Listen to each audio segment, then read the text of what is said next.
Hey there, hi there, everybody. Hello, hello. How's it going, Steve with a B? Miss Achiever, good to see ya. Striker Ninja, Famous Euro Trash, Night Owl, Just Blake, Nanoha, Eternally Blue, Onset Nonsense, French Fry Apocalypse, Zooble, Raging Mute, Zizivification, and everybody else. How y'all doing? I am extra excited for the Spire today. We have a high-stakes run before us. Silent stands at 8, count them, 8 wins in a row. That's the best we've ever done, as far as I'm aware. And so we are simply one run away from beating the PB. That's pretty cool. That's pretty cool. Prediction has already started. Will we, or will we not, prevail in the next silent run? Wager now with your channel points, Twitch chat. You could stand to become a millionaire. Let's have a quick overview of... Oh, we're on the wrong file here. Let's have a quick overview of the runs that have happened so far. I think we've had a decent amount of high rolling going on with the relics. But we've definitely had some runs that were not free at all.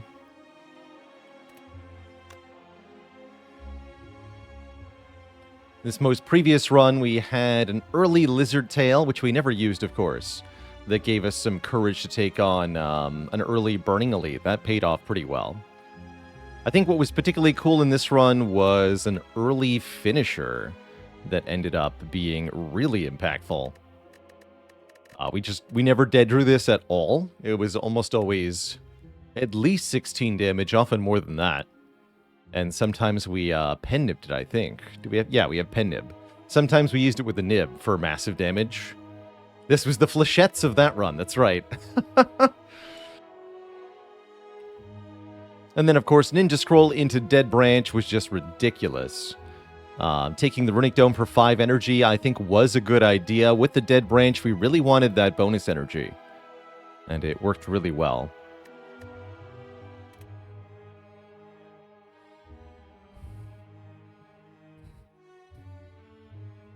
How's it going, McGill? Yeah, I do have that that weird thing where the YouTube video and the live stream start at the same time some days.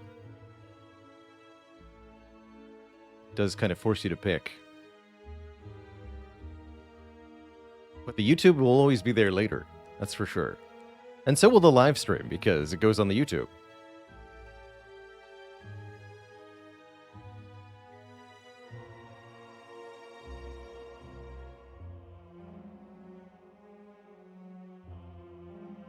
Just never stop watching, that's right. So this was our 4 strength run. Yeah, we got Guria into... This was just obscene, this run. Early membership card, lots of strength. I mean, Guria into Akabeko, Pen Nib, Baga Prep was absurd. And then we added Baga Marbles, Molten Egg, Vajra. This run was very fun. We swapped into Pyramid here. Need I say more? This one was quite tough. I said, I think at the time, this is one of the harder runs where we had to make some difficult choices in order to prevail. And you don't get a long win streak without being able to win this kind of run. We used Ring of the Serpent for more consistency because we never found well-laid plans. And we were able to sustain ourselves with Bites. Bites really had a huge impact here. We took Ectoplasm from our Act 1 boss reward. Ectoplasm into Ring of the Serpent. Doesn't seem like all that powerful on its core, but it worked out really well. We did have a Malaise, a Doppelganger. I remember this in Venom being key for our scaling.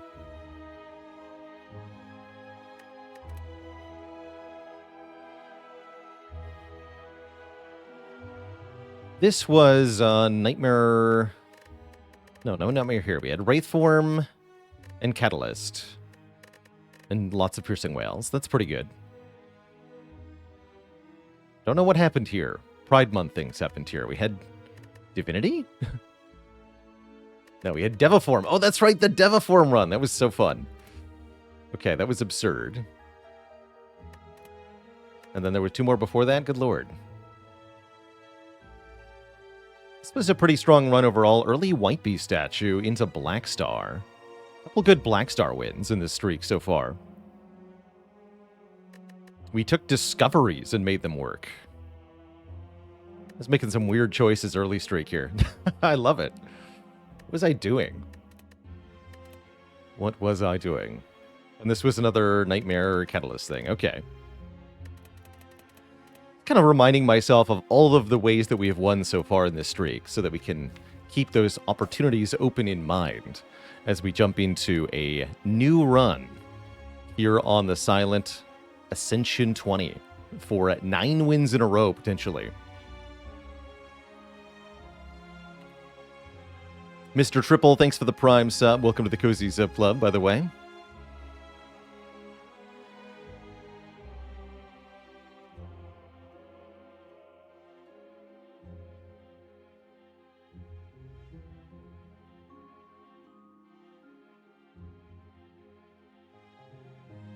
Am I secretly eyeing the world record, or is it 1 game at a time? It's definitely 1 game at a time. If we get there, that'd be cool, but we just gotta play and...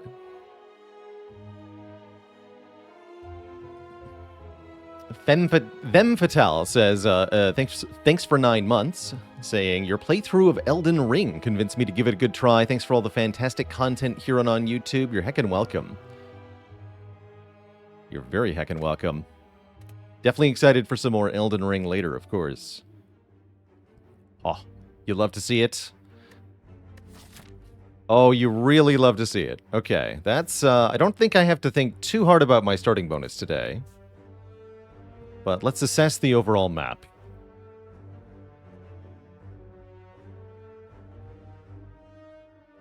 Can't beat Margit? That's fair. Yeah, that's fair. He's good at the bonk thing. Okay, one option that looks pretty okay. We have Guardian again. I'm really liking the start. Really liking the start. So upgrade, elite, upgrade or rest, elite, upgrade or rest, upgrade or rest, Guardian. That's pretty solid. You don't get quite as many relics as you would like from only 2 elites, but that's what the 250 gold starting bonus is for, so you can just buy the 3rd relic. And then you know it's a good relic. Or if we're feeling really ambitious, we can go here, and then let's mark this in red, because it's stupid. Stupid good, that is.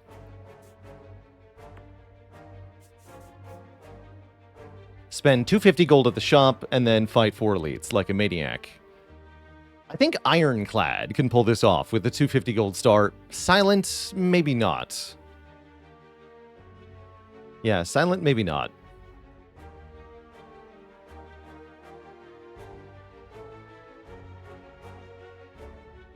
No, this way. Surely this is better, right? You get the Burning Elite.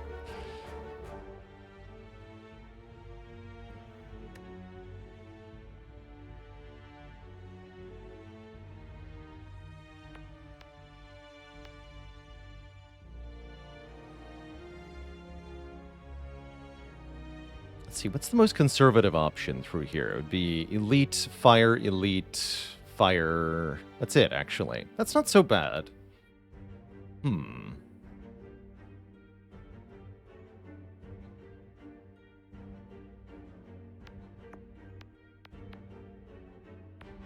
There's enough flexibility here for it to be maybe worth considering. I'm still thinking the initially marked green path is going to be the safest and best way to proceed here. What are the shop contents that would make me able to go for elite path? With 250 gold, we could see something like preserved insect plus bag of marbles, or preserved insect plus Vajra. Or even the probably best possible would be something like preserved insect plus sling of courage, which is really unlikely, but possible. But any 2 decent relics would be a really good start. We could do Anchor, Akabeko, Lantern, Bag of Preparation. I already said Bag of Prep, didn't I? Anchor, Lantern, Bag of Prep, Akabeko, Vajra, Smoothstone, Bag of Marbles. These are all pretty good. We will have enough money to buy a rare relic. Pocket Watch would maybe let me fight for elites. I don't know about that on Silent. An egg and then maybe getting an upgraded card would be cool, but I really wouldn't feel that confident about 4 elites buying an egg. Egg would be a lot better on the green path, I think. Either way, this is what we're going to take as our starting bonus. We're going to lose max health and stuff. I think what I want to do is go here to start. Very unlikely to go this way.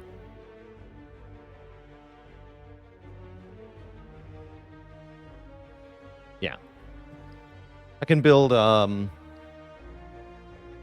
lot more efficiently, I think, if I am less immediately pressured by very aggressive elite pathing.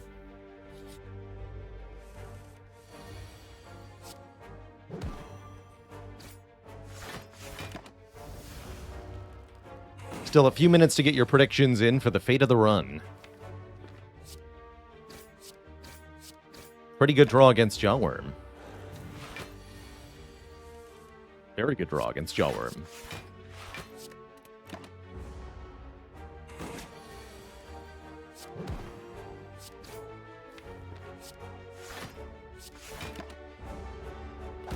Elite Nanas, thanks for 52 months of support. Cheers to you.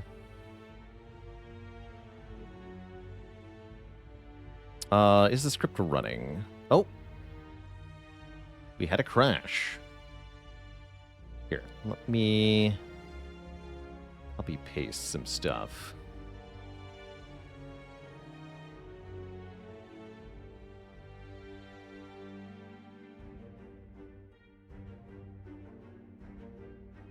That's what I got. I'll just reboot that.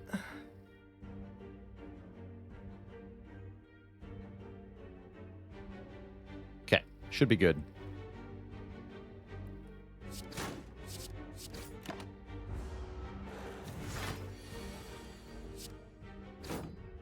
Perfect Jawworm fight. How did that happen? I'm a little bit mystified.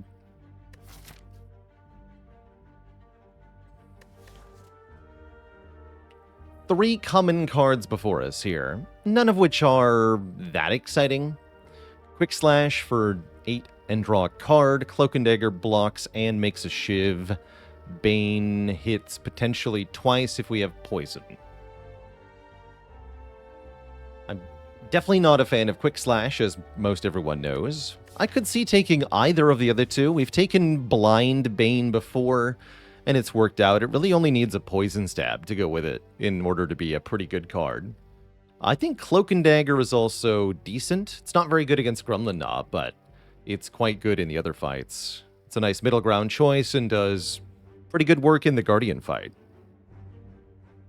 Might mean we want to remove a defend if we remove at the shop.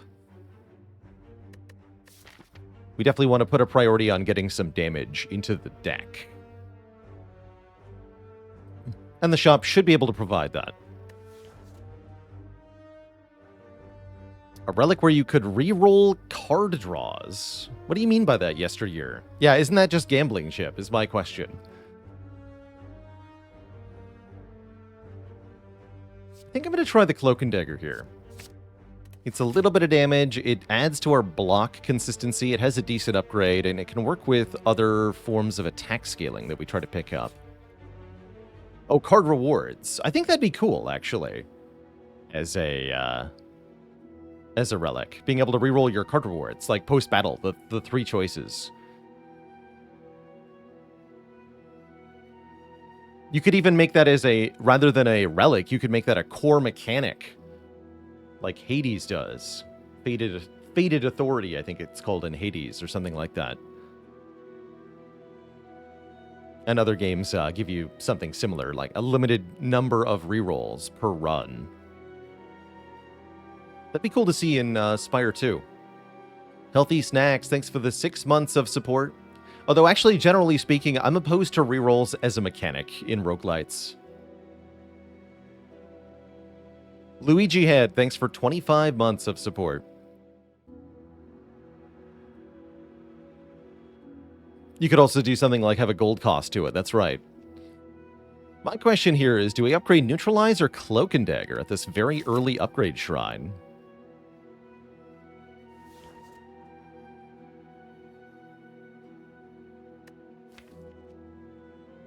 Cloak upgrade is +4 damage. Neutralize upgrade is 1 damage, but 1 more weaken.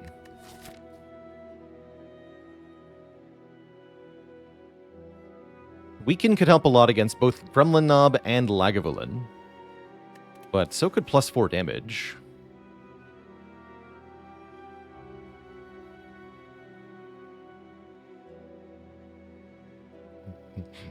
The duality of chat, as usual, when it comes to all things Spire. Half of chat is like, obviously it's option A, and the other half of chat is, obviously it's option B. I would do that.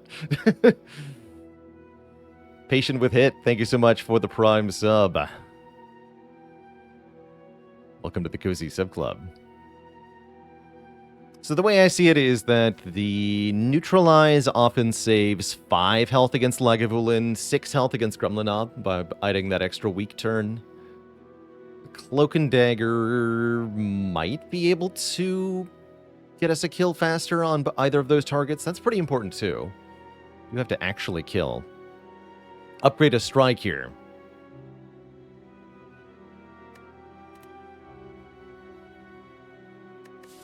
Correct answer is whatever one I don't pick.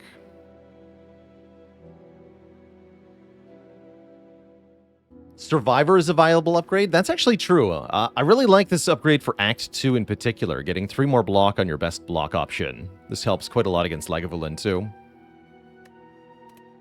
Turi is in, no upgrade. I might be getting an attack-related relic at the shop. I'm going to go for the Cloak and Dagger upgrade and get that extra damage. I do think it's a close call there. Ah, I was wondering. Okay, so we can look at 2 merchants, not just 1.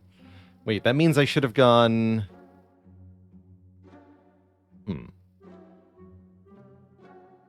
No, there was no question marks this way. Yeah, awkward.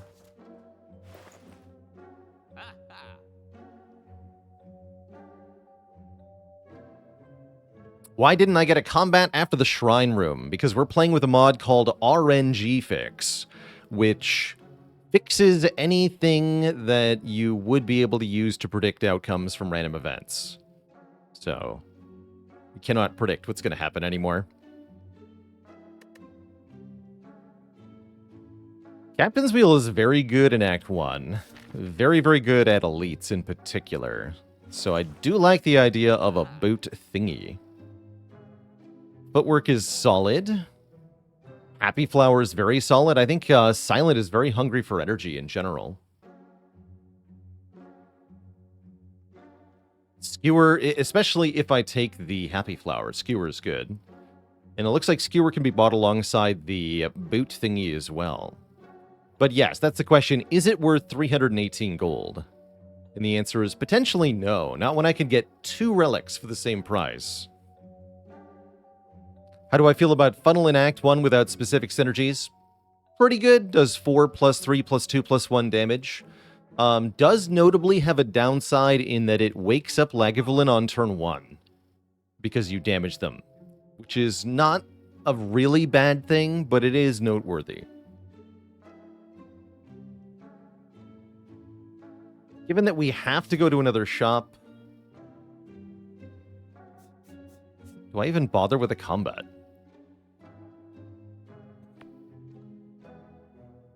Or do we take another event now? Take an event that we know is not a shop. Since I have to do another shop anyway, maybe I can get more money out of that event.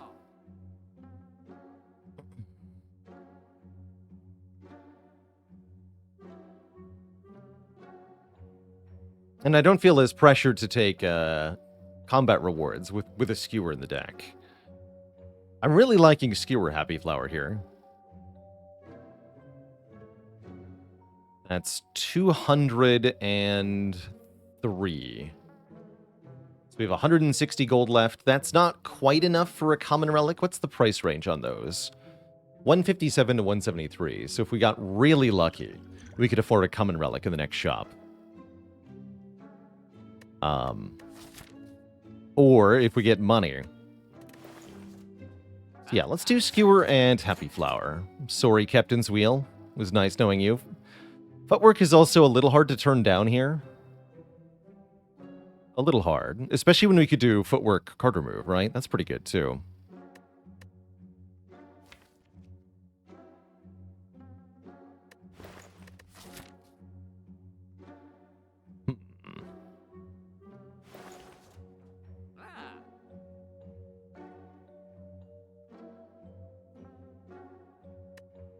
I don't need to buy a Footwork.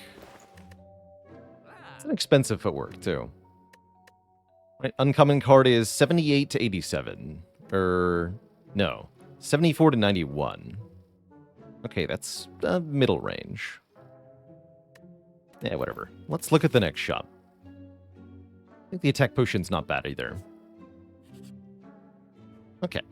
If I had a card that did 10 or more damage, Skewer does not count. We could have gotten money here. Instead, we'll get the remove that we wanted. With a Skewer, I do not mind removing a strike that much. Although, Gremlin Knob, right? Maybe we remove a defend, since we added the Cloak and Dagger.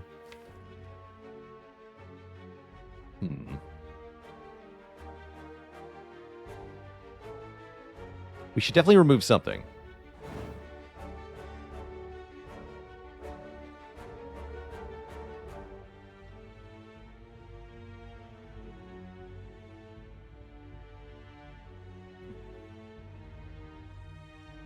Do I have a list of mods enabled? Yes. Exclamation point mods has a link to all the mods we use and where to get them.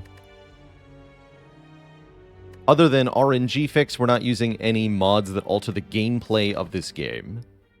So you should be seeing what is effectively a vanilla gameplay experience. Let's remove one defend. But just with some visual enhancements. Preserved insect, no. Accuracy on sale, not terrible with the upgraded Cloak and Dagger.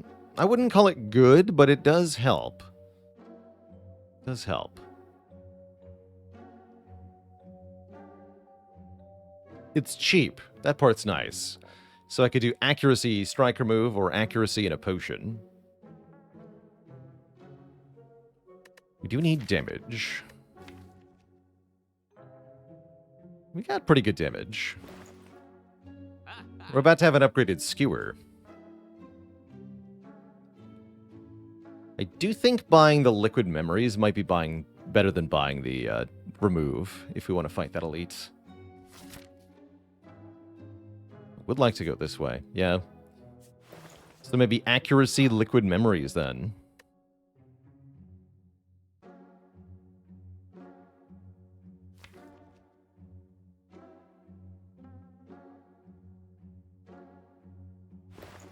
Yeah, that'll do. Okay, we should be good here. With a Skewer Plus, things are going to be good. Are we going to get out of the easy pool this act? I don't think so. Don't think so. I'm just going to put these in the discard pile. Those are 8 damage. Maybe just one of them.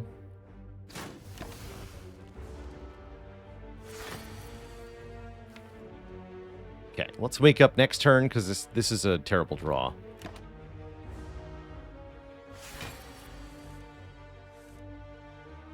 Okay, that's fine.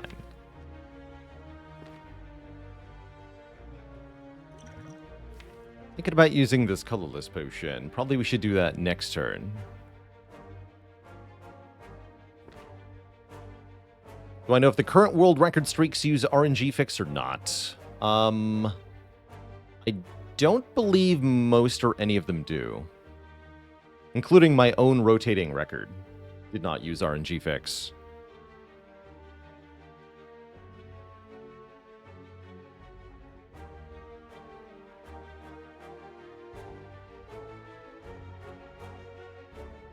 Any reason I chose the path with more events versus one with more combats this run?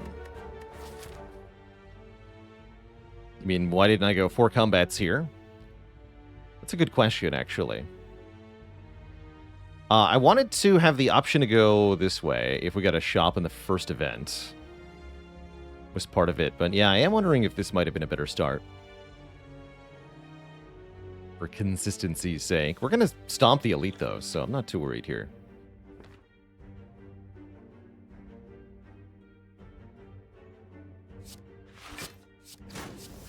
Not too worried here.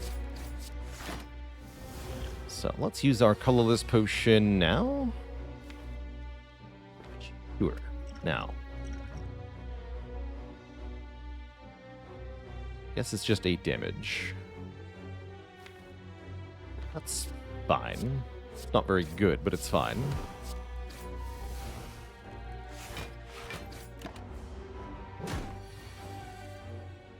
Can't expect the world, after all.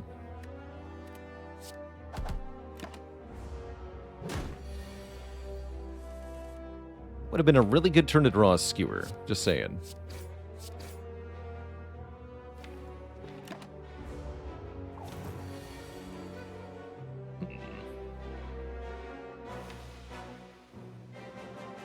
Okay, so Cloak and Dagger is going to be 12 damage.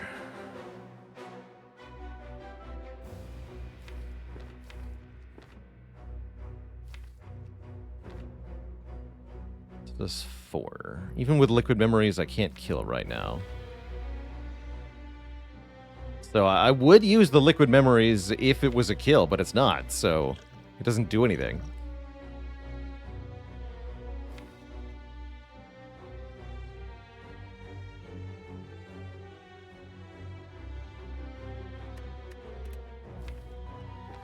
Yeah, the only thing we can get out of the discard pile is a strike. Strike only does 4. So 24 plus 4 is only 28. Cannot get a kill with the potion here. Because the Cloak and Dagger's in the draw pile. So that's a bit of a predicament, but that's good, though, because it means we keep the Liquid Memories for Gremlin Knob. Hooray.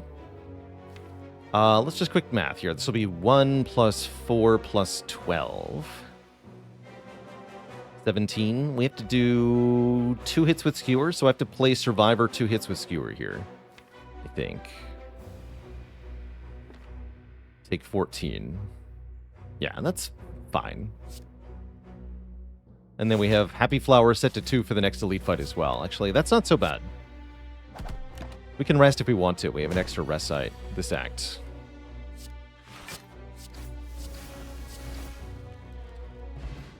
Hey, look at that!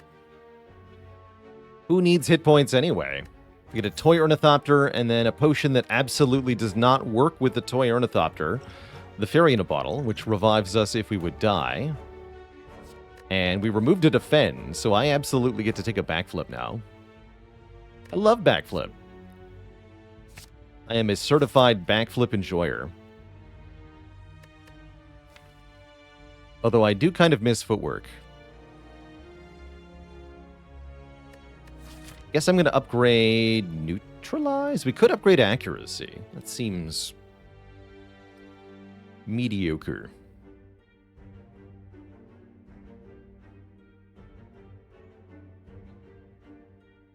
No, the Toy Ornithopter does not give you 5 extra health after the Fairy in a Bottle goes off. Note the phrasing. Toy Ornithopter, when you use a potion, heal 5 health. Fairy in a Bottle says, when you would die, heal and discard this potion. It doesn't get used. You can't drink it. It gets discarded. And therefore it does not activate the Ornithopter. I don't know why they made it like that. It's stupid.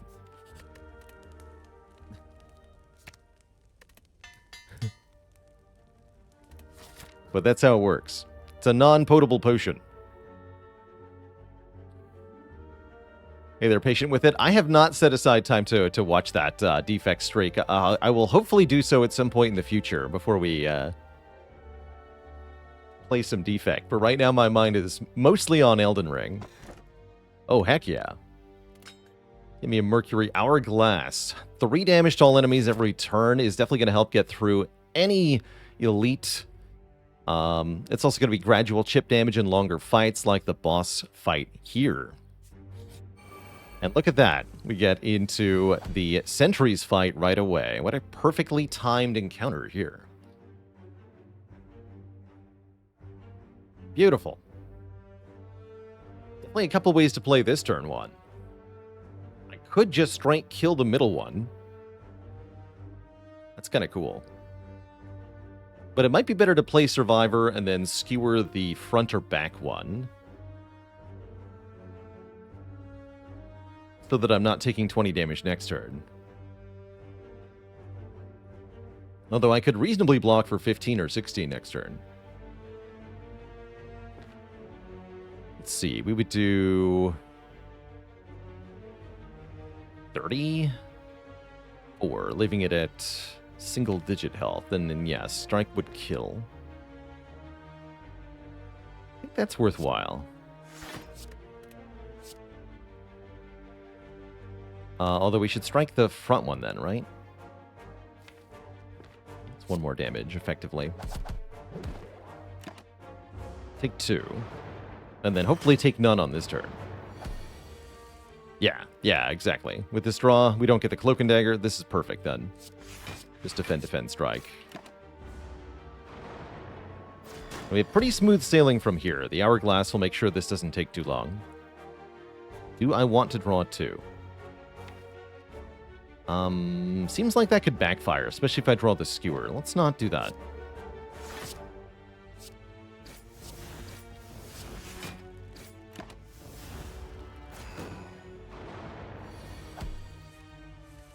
Yeah, we would have drawn Survivor. That would have been a bit sad.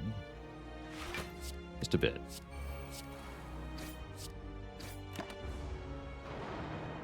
Skewer. Now, Skewer. Yes! Got him. Boom. Kept both our potions. We get a Dead Branch. So it was correct to upgrade Cloak and Dagger.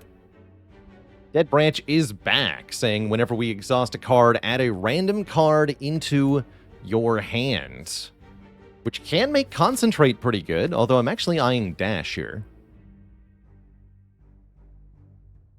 We have Skewer as well. No, I actually really like Concentrate. Discard cards, gain energy. So you're saying there's a chance.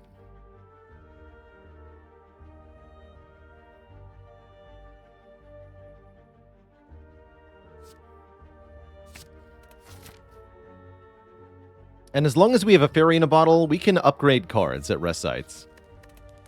No problem. And I'm half tempted to upgrade Concentrate to discard 1 fewer card. I think it'll be a lot more useful this way. Especially with our backflip. So why don't we just do that? Upgrade the Concentrate. And they said we wouldn't get out of the easy pool. The fools. If only they knew.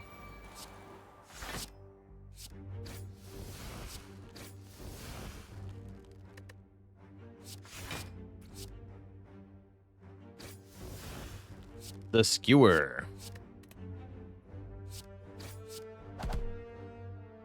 Love it. Blade Dance, yoink. Oh my lord. Okay, this is going well. Keep giving me card rewards, please.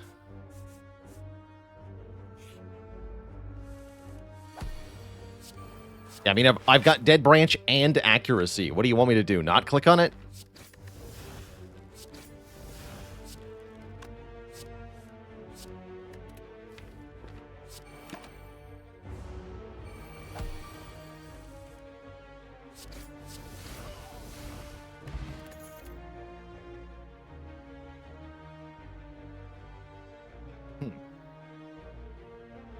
On one hand, Backstab. On the other hand, a freaking Wraith form.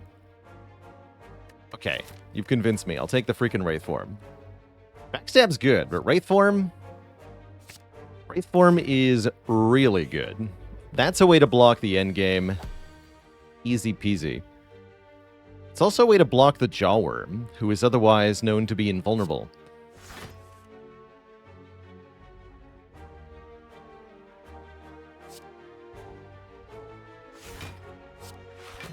Let's do this, though.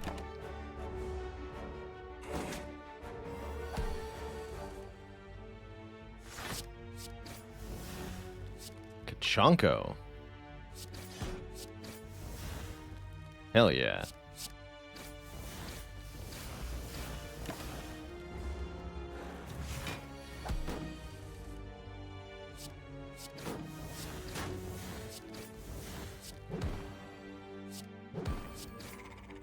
Perfect. Black Lava the Cat, thanks for the Prime sub and the 10 months of support.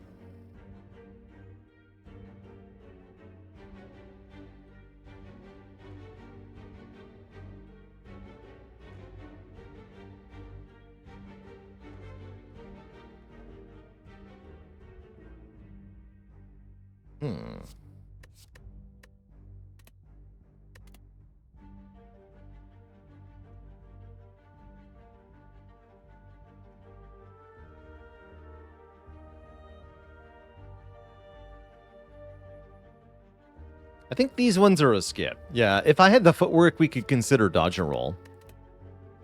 We could.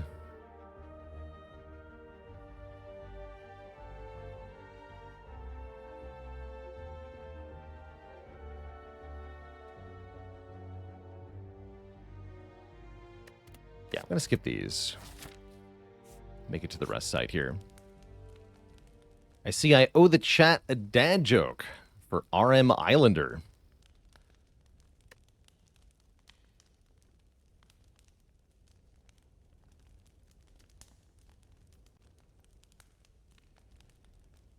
Go with an oldie but a goodie from the chemistry joke days.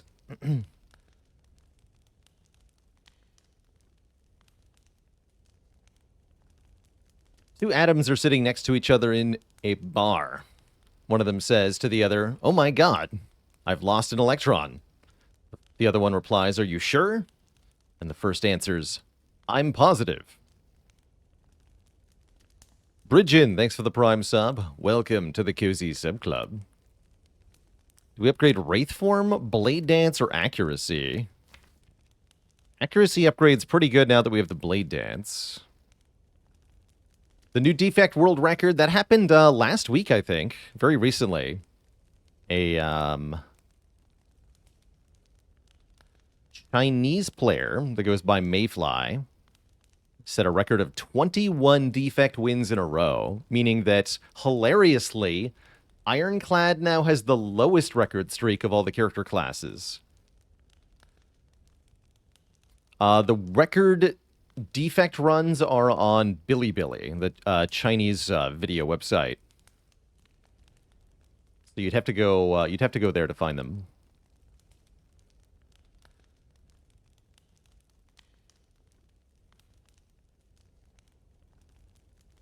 Those are played in an unmodified manner, so if you manually enter the seeds that Mayfly used and recreate their actions, you should be able to recreate the streak.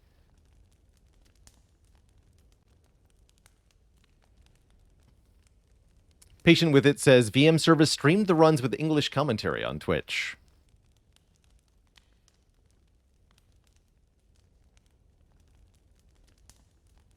Yeah, I'll definitely be looking at those before I go to attempting my defect streaking. I'm quite curious how that was achieved. Playing slower is definitely a good way to win streak.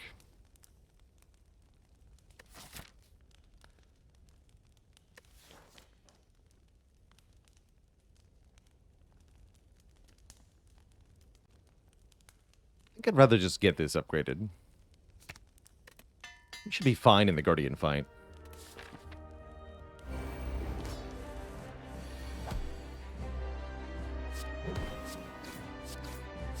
Still have that potion we bought. Skewer simply transforms. We could Blade Dance and look for stuff. I don't know if I actually want stuff yet. Let's hold off on the stuff.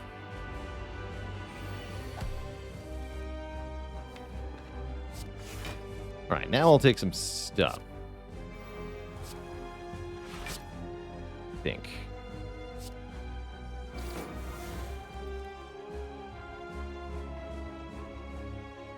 It's enough stuff.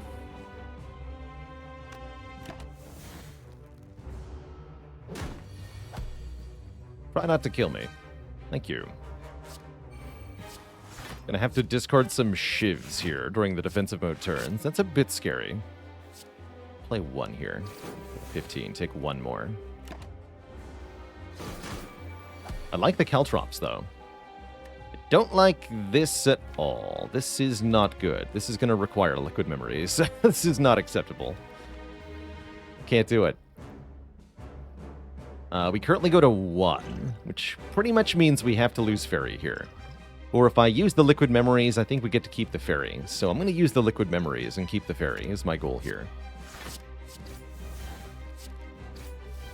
Yeah, that was good.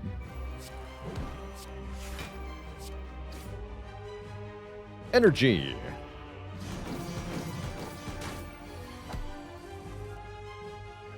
Is Fairy the most valuable potion? I wouldn't say so. I would say you're usually thinking of that on Silent as being Ghost in a Jar. Or potentially Entropic Brew if you have 4 potion slots.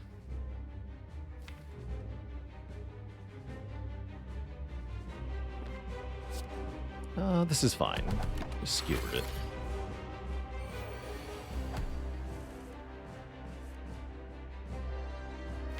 I think now we get to Wraith Form.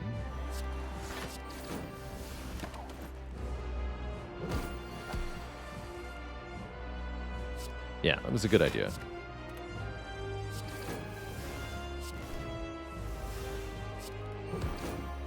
The Ultra Skewer.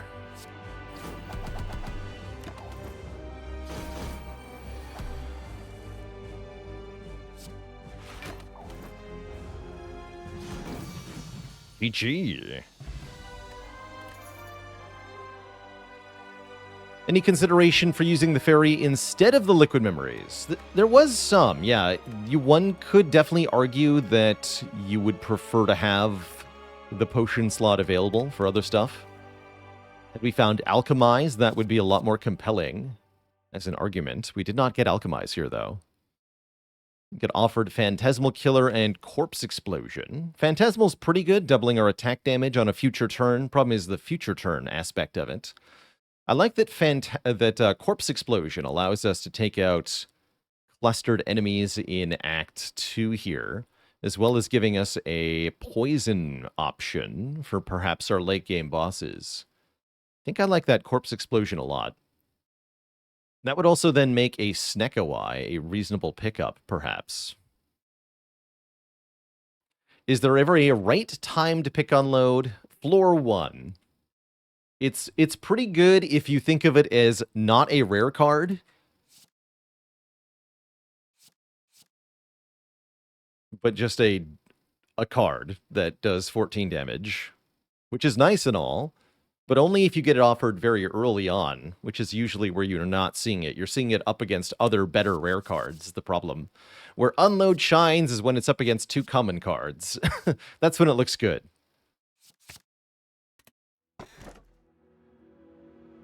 We don't have much discard for Kite now, do we? I don't totally hate Slaver's Collar. Between the Hourglass and the Happy Flower, short-term fights aren't that threatening. We could take Ectoplasm for energy in all combats, but I really don't like doing that.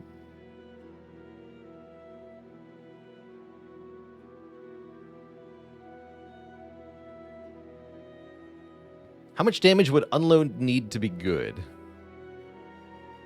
It would need to look a little bit more like Last Knife. So not actually that much more damage.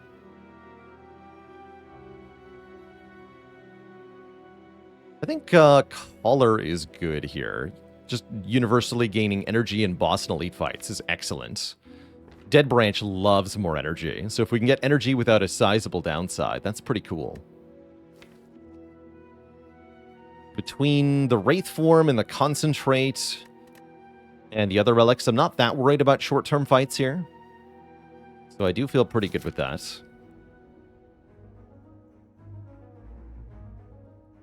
Might mean we want to fight more elites this act, although I would say that doesn't necessarily include the Burning Elite. This far side path is not that bad. Elite Fire, Elite Fire, Elite Fire is kind of cool.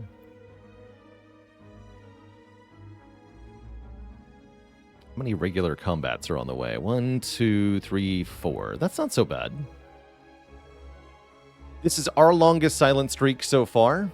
That's right. We're still a very, very long way away from reaching our goal of 20. And then the world record for silent A20 heart wins in a row is at 27 currently, set by Zeknar. So we're a very long way away from that, but this is my personal best that we're now tied with, and looking like we're in a pretty good position to potentially overcome. So I do like that. I'm hoping I can go this way. We weren't as aggressive with elites in Act 1. Now that we're in a much better position with a good boss relic, I think we can be. What does the Burning Elite mean? We're talking about this elite right here. This one is marked with a burning flame. This elite is the guardian of one of 3 keys that we need to collect in order to get to the end game in Act 4.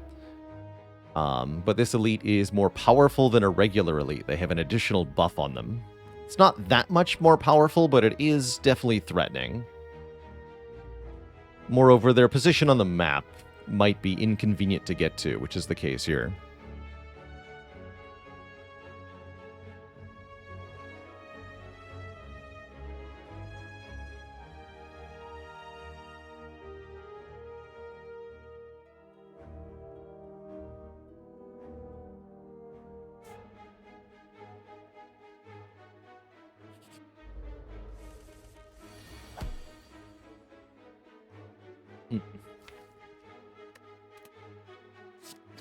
Okay.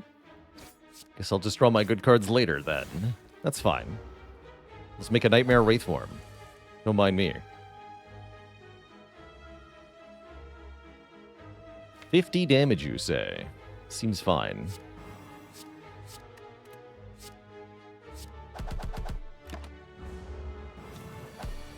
Although I kind of like the idea of doing Nightmare Concentrate. Let's see if I get any damage at all from my gives. We can... Oh, wait, no, we're weakened. Hold on.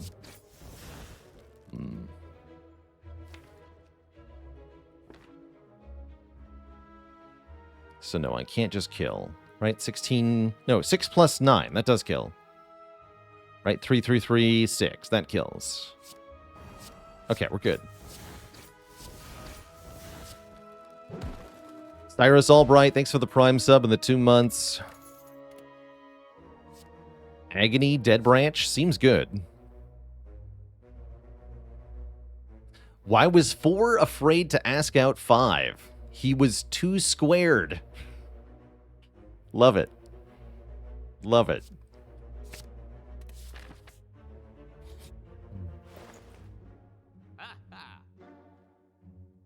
We've had first accuracy, but what about second accuracy?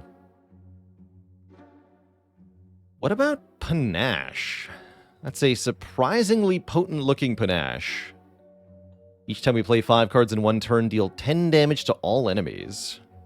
It's an expensive card, but it really slaps here with our ability to generate other cards. It's tempting. In terms of relics, I don't love what I see. It's not like I'm passing up a bag of prep or a bag of marbles or a lantern here to get the Panache. We're passing up... I guess Ancient T-Set can do pretty cool things sometimes.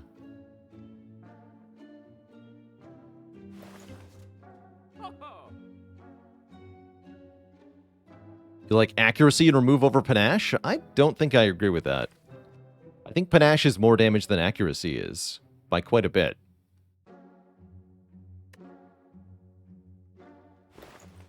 I'm going to try it. And I am going to take this backflip also. Card draw. Panache will also definitely help with this red path. Do we, though, take a Ritual Dagger? If this card kills an enemy, permanently increase the damage. This is a good time to take it, early Act 2 here. I don't really plan on upgrading it, but even if it only gets to 30 or 40 damage, it'll be pretty good. We could take 50 bucks instead, but there's no shop in sight, so it'll be a long time before the money pays off. And of course, this card exhausts, so with Dead Branch, it makes a new card. I guess we'll take the dagger. Yeah, it's going to be really tough to stall. In fact, most of the time, we're not going to be stalling at all. We're just going to play it when we draw it. So I don't expect to try to farm kills on this thing, like we normally would with the Ritual Dagger. I don't think that's going to work out in the same way. So I'm just going to play it right now, for example. Let's do accuracy. Just do flat damage here. Don't worry about the fumes.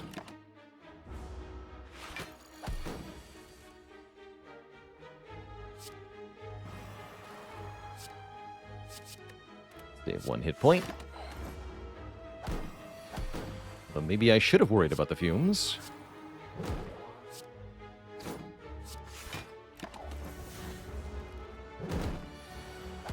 No, we're good. We good.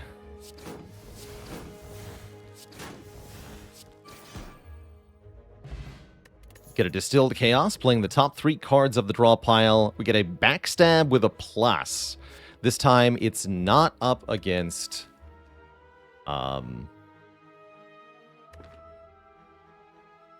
Wraithform. And it's green. So why can't we stall? We can't stall because Dead Branch is constantly making new cards. We can't stall because Mercury Hourglass is killing the enemies.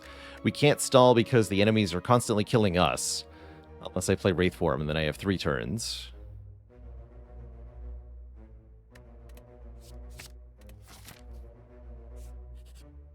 It's kind of hard to do. Obtain a relic for a Shame Curse. Shameful. We still have 5 strikes. I don't really like getting a curse right now.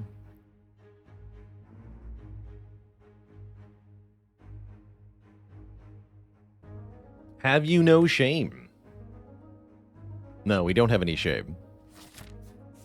He seems delusional but harmless. I don't want it. Don't want it.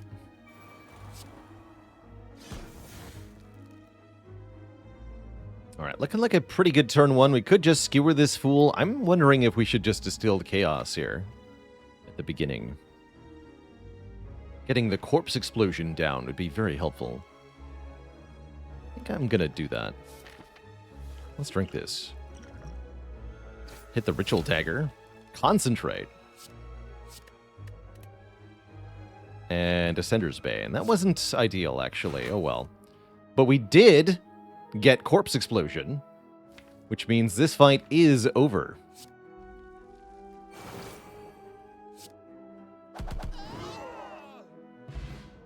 Dead. We get Eternal Feather for free healing at rest sites. That's awesome. We get a Cunning Potion, which is stupid good. We get a Piercing Wail, which is also pretty good. Hey there, Wet Lotus. Why do people like Dead Branch on Silent? You're usually scared of it because you're afraid it'll ruin your deck. People are afraid of Corruption for the same reason, but both the Dead Branch and the Corruption are good for the same reason, which is that if you get a lot of benefit up front, you often get to ignore the downside because there is no later if you just solve the now. You can't have your deck ruined because the enemy is already dead. So yes, there'll be a lot of weird cards in your discard pile, but note that they mostly stay in the discard pile.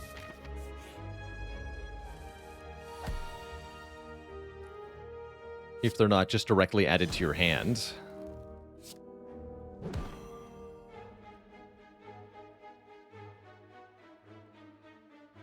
This could be Accuracy, Flying Knee, Ritual Dagger, or it could just be Wraithform. I think it's just going to be Wraithform here.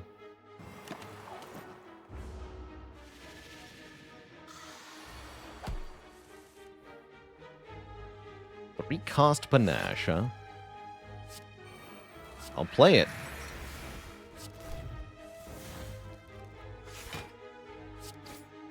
I'll even use it.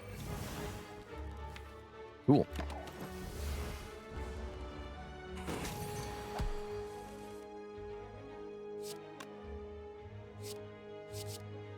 Still makes this free.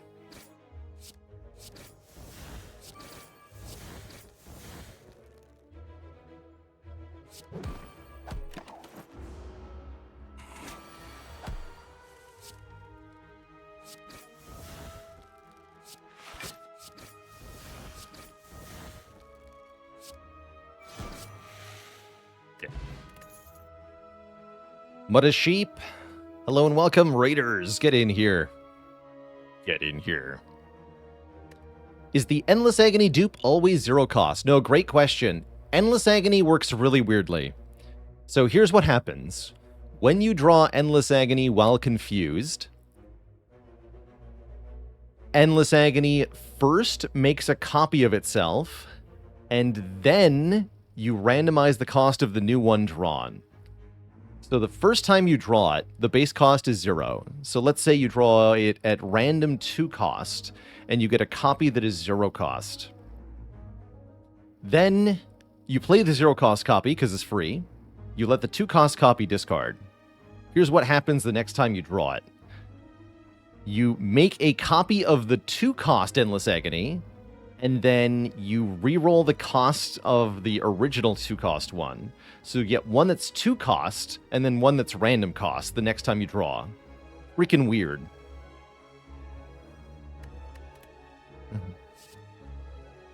This will be on the test, yes, definitely. Can I explain when and how to use Endless Agony? Play it immediately for 8 damage is generally the answer. Just play both copies of Endless Agony. If you have a lot of draw/discard effect, then you can consider worrying about the duplication part, but for the most part, this add a copy aspect is really not going to matter that much. Just play them both right away is the usual answer. It's good with Shuriken, Kunai, or in this case, Dead Branch, is often why you take it. You can discard them with Calculated Gamble to draw more cards, or if you're digging through the deck with Acrobatics and you care about having a lot of card in hand, then you can do discard them that way as well. But for the most part, you just want to play them right away. I'm wondering if I want this Outmaneuver Plus. I have a Skewer. Yes, I'll take it.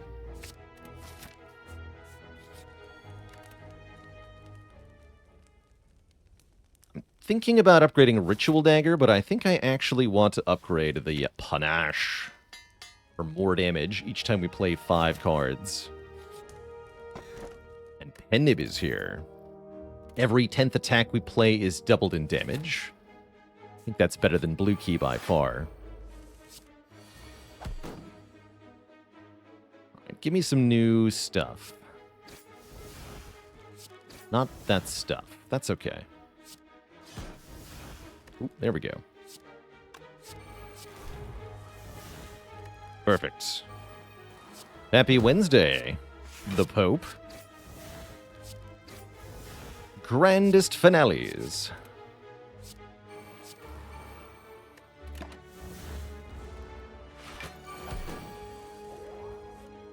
I might actually be able to land the Ritual Dagger here. Let's see.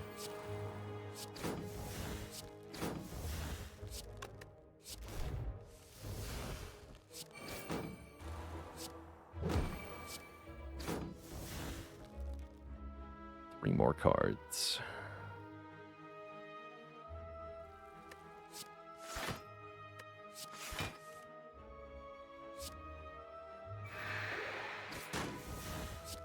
There we are.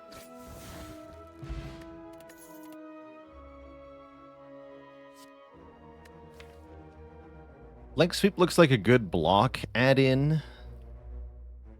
Works decently well even with Wraith Form ticking our dexterity down. Could take another Skewer. I grab the Leg Sweep though.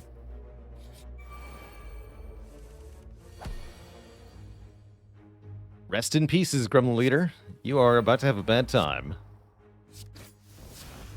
Oh yes, a very bad time. An extremely bad time.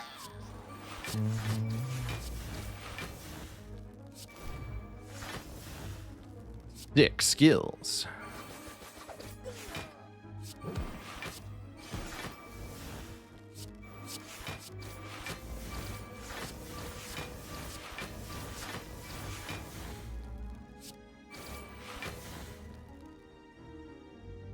Hourglass, get him!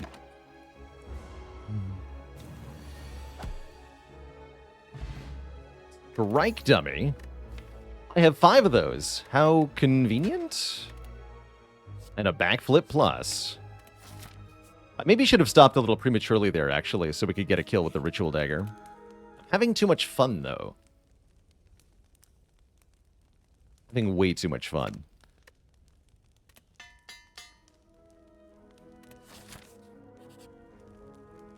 Transform a card. I'm sorry, strike. But your time has come. Become a finisher. Hell yeah. It's like a multi-strike.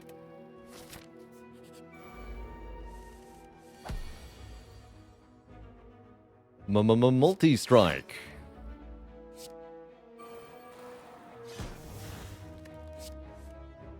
Oh, convenient.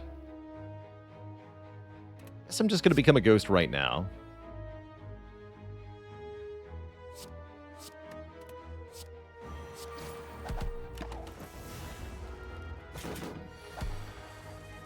Sounds cool to me.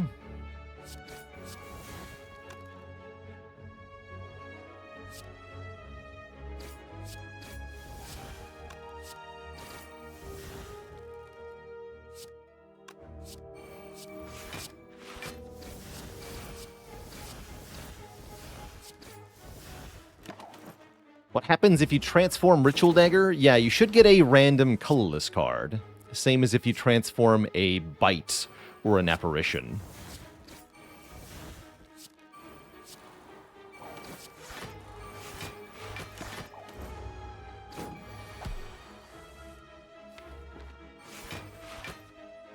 Aw. See if we can get the Ritual Dagger back in hand. Small chance here, but it could happen. Almost. Not quite. Pen nib the neutralize that. No, actually, kill with corpse explosion. Keep the pen nib charged. Much better that way. Should have taken the $50 is what I'm reading here. Draw and discard with acrobatics sounds pretty good. Like that. Famas, thanks for the Prime sub and the 46 months of support. Can you transform into Ritual Dagger, Bite, or Apparition? No. No, you cannot.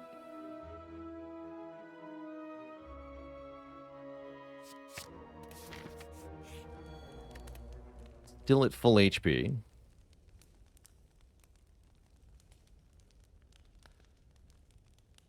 I have no idea what to upgrade here.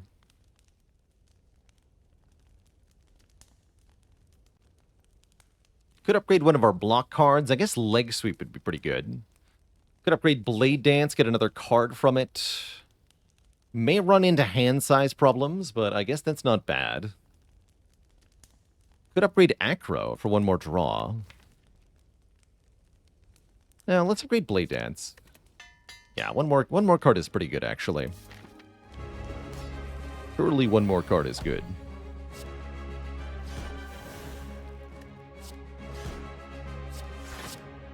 Hello, Mr. Champ.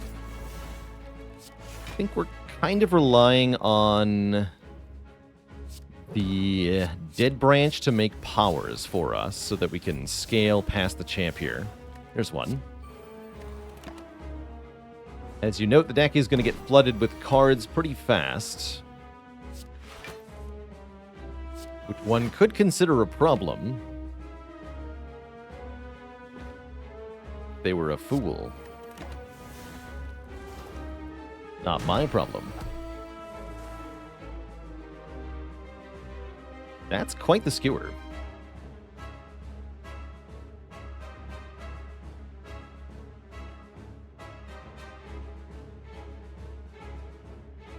Could bring champ below half health right now. Do I want to do that? That doesn't seem like a good idea.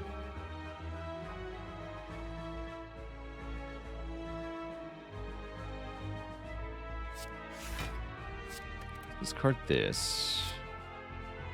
If I unload Skewer, we're going to do 14 plus 100. 114, of course. Which brings him to 242. Which is above half.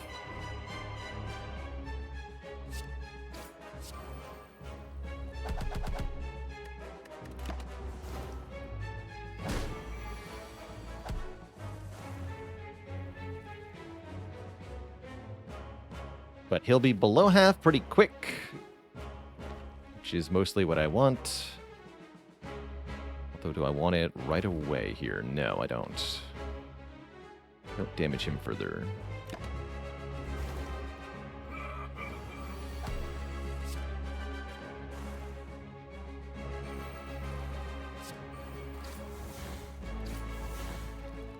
Now we can damage the champ. Notably, he hasn't gotten any Metallicize, which is going to make it easy to rush him down here.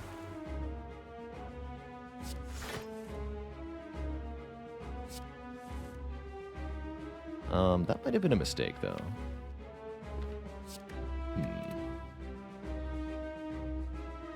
3 more cards. Peace Stab, Unload, Skewer, I guess.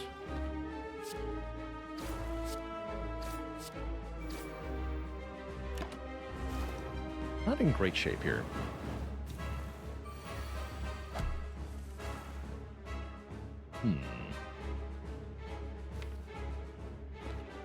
Concerning.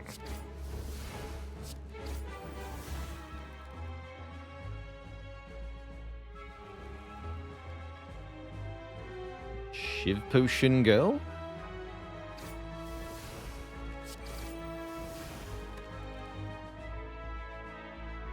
To make room in hand.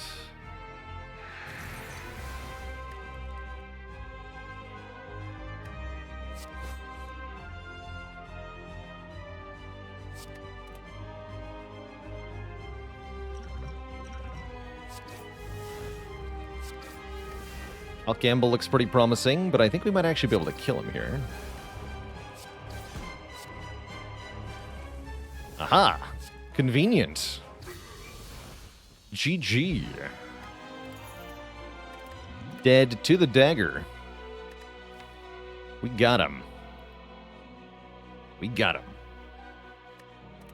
Kept the fairy, too. As for rare card options, we could take a burst, playing a skill 2 times. I don't think I have amazing targets for burst here. Really don't. Could take Glass Knife.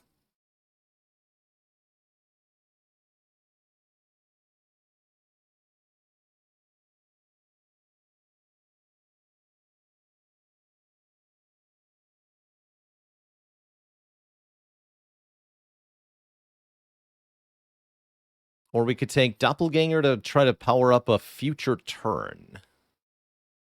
Doppel's okay. I don't love it with the Dead Branch here, but it's maybe takeable. Shamaniac says, if you temporarily upgrade the dagger and then get a kill with it, does it retain the increased damage from the upgrade? Yes, you'll get the full +5.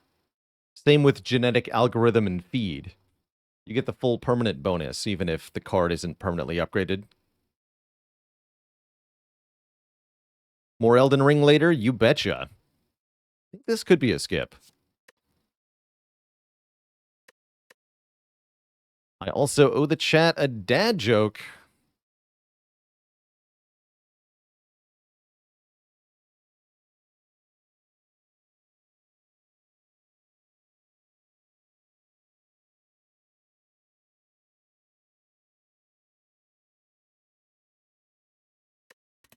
What have I got for dad jokes? Probably don't want Pyramid. Coffee Dripper looks really good, though.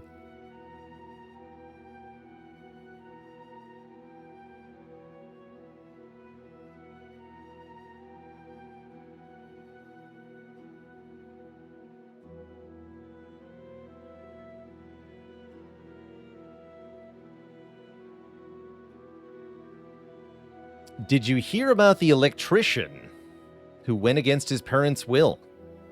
He was grounded.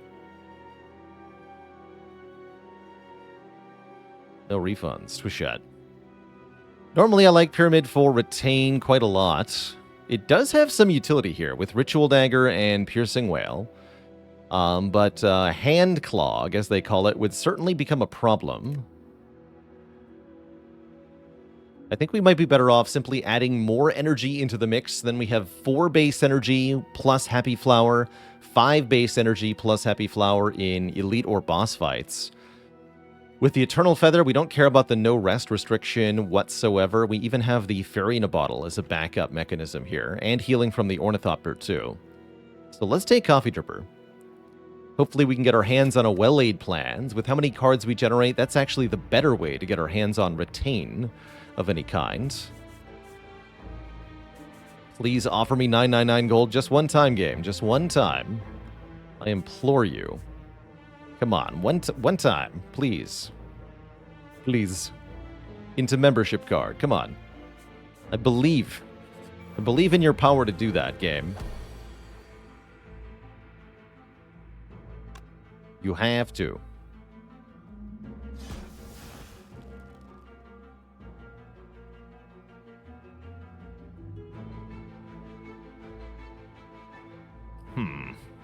I can kill with Ritual Dagger into Skewer. It's not quite what we want, though.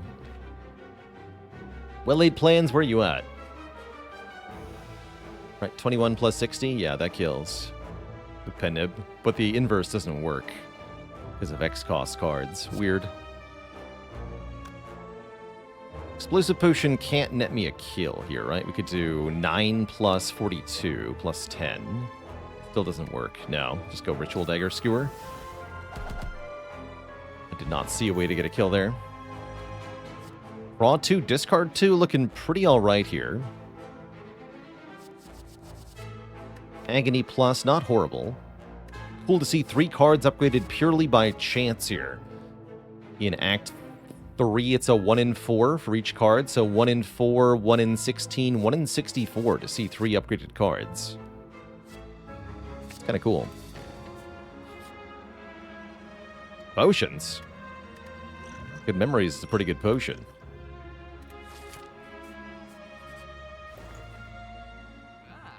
Neko Skull is here. Footwork is back. We've been waiting for Footwork to make a reappearance.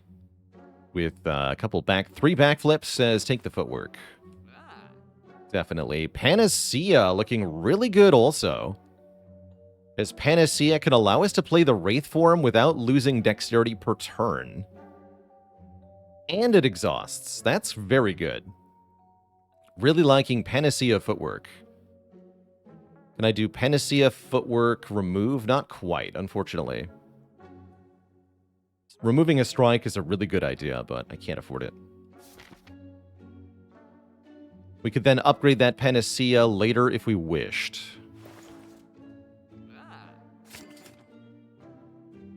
Do want those 2 things. Okay.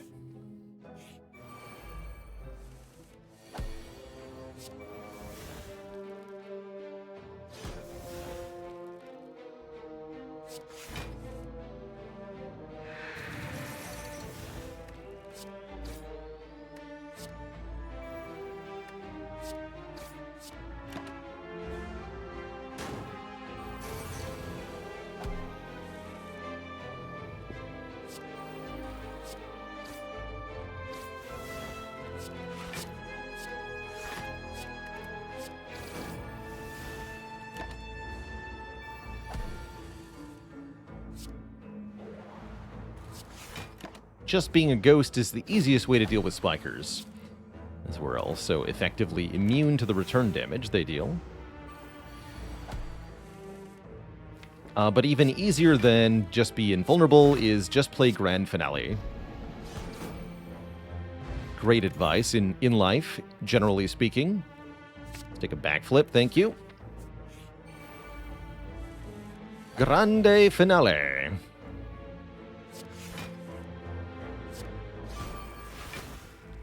Don't you dare.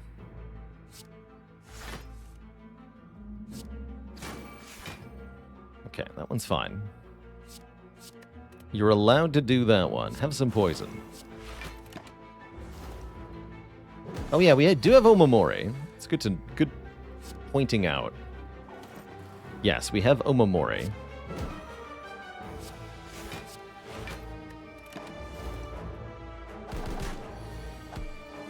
We don't necessarily hate getting cursed if we draw no block, for example. Or almost no block.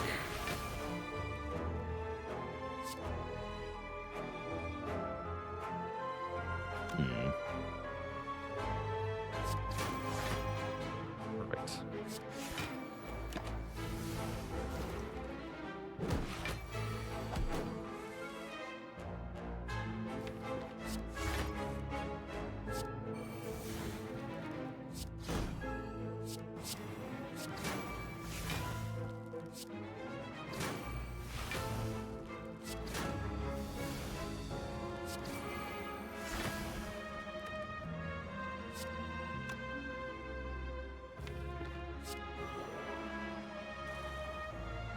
Stop there.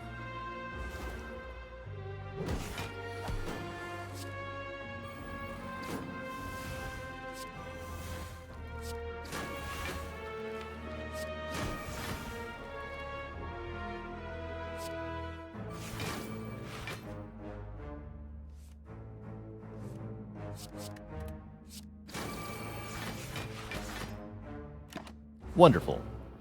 Don't even have to use our Omamori charge. Though I doubt we can get better use out of it at this point. Garbage. Also garbage. Okay, Burning Elite. Not so easy, especially not when it's a max health Reptomancer. Thank goodness we have Panache here to help out.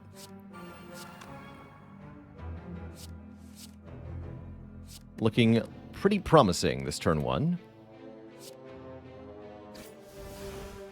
Is it now impossible to get 999 gold from the normalities? Yes. If we see Mind Bloom here, for example, we will not be offered 999 gold. We'll be offered full heal for a curse instead.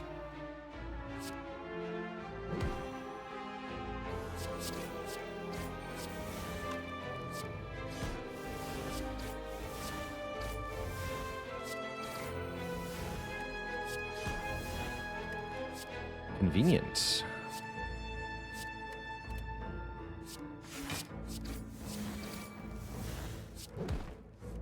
And another one.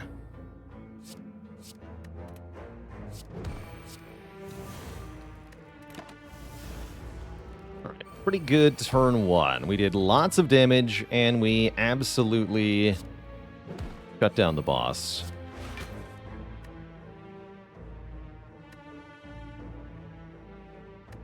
Just shy of a kill, huh?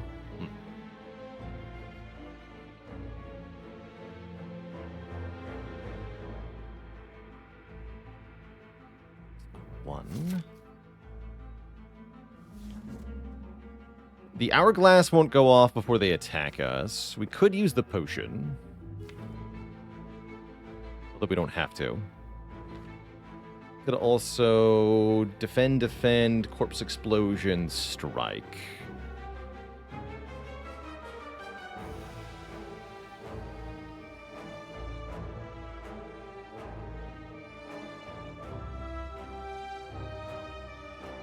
And then I only take one. Seems fine. 14, so we can strike Repto if I do this.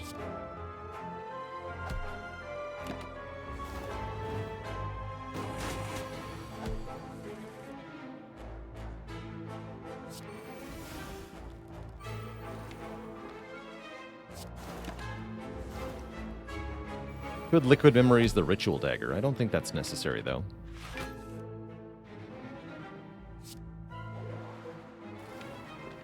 Let's just try to get back to it.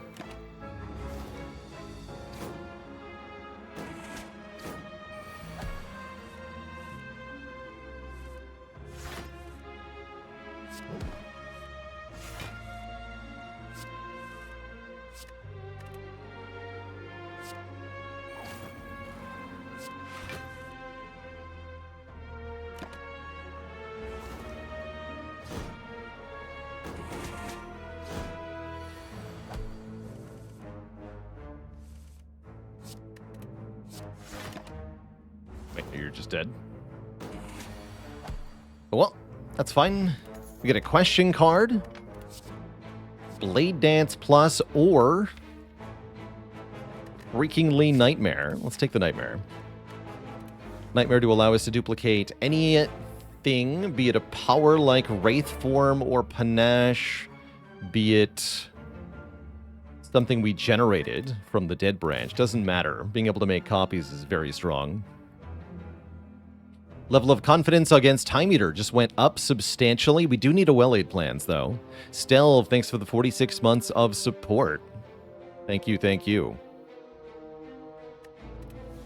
Is there a reason question card doesn't activate when you first get it? Yeah, I imagine the devs couldn't figure out how to make it work. Because you're allowed to look at the cards before you pick up the relic. That's the problem. So if you generate the cards already, the cards are generated before you look at them, is the core problem, actually. You'd have to change how the cards are generated in order to make it work properly, and I don't think they could figure it out. So that's why. That's also why you're not allowed to pick which card is upgraded by Tiny House, by the way. They also could not make that work.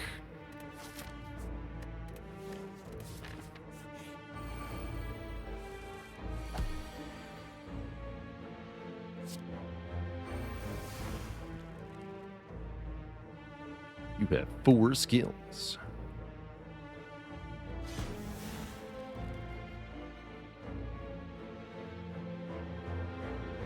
Oh, that won't even work. Okay, whatever then.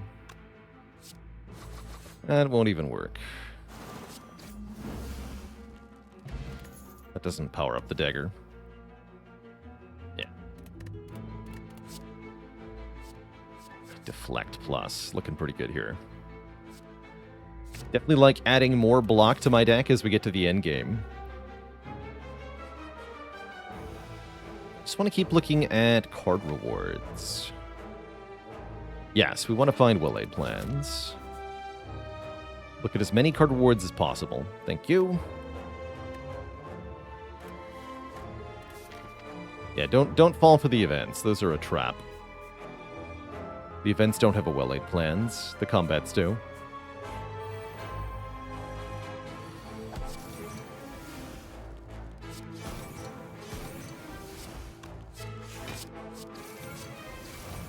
Hey there, Gandolfino, you know it.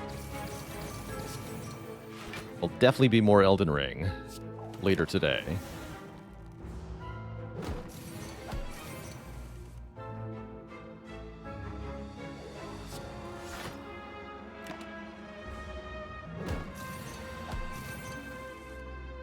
Definitely. So I'll take one. DK Nate, thanks for the Prime sub, the full year. The Dirty Dozen.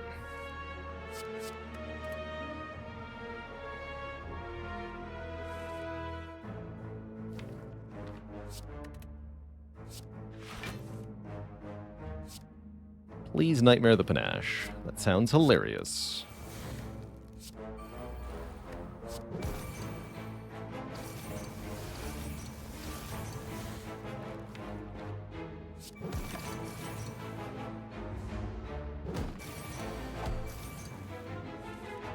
Why does the Piercing Wail not reduce that 1 to 0? Because it's not a real 1. We have the intangible effect which says any number that is greater than 1 becomes 1. But Piercing Wail isn't taking away from that one. It's taking away from the base value, in this case 60 or so. So 60 goes to 54, then 54 is reduced to 1.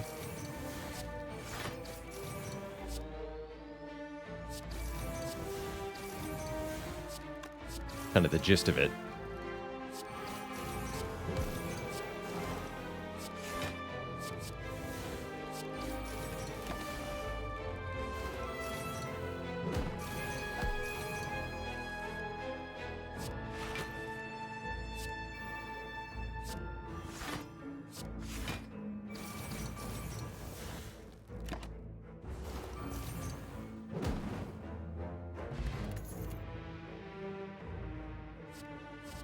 tools might be okay here. I don't have well-laid plans. This is gonna have to be helpful. It's a good well-laid plans substitute. Oh no! Pen nib, I'm sorry I took you. Kunai, my beloved, I have to skip.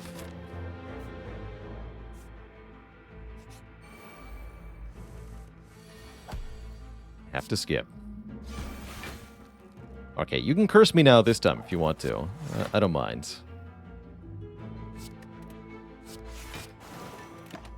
Knock yourself out.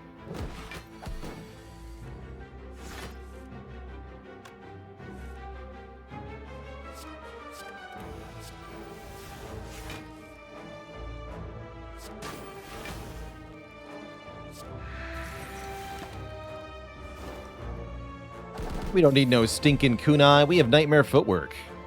We're good.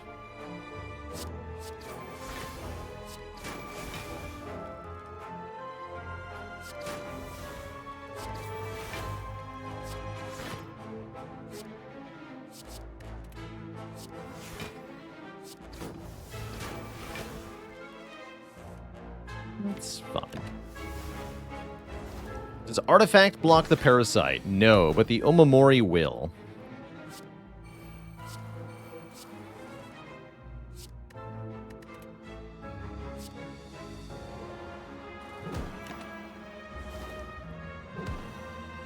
If you visited a shop before that chest, would the kunai be in the shop? No, shops pull from a different location than other sources of relics.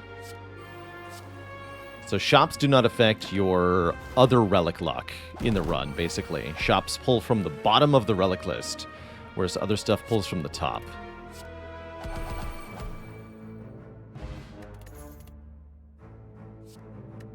Reflex with a plus. Got acro, I've got prepared, I've got tools. I'll play your game.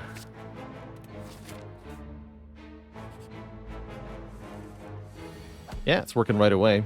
I've got concentrate. I forgot about concentrate.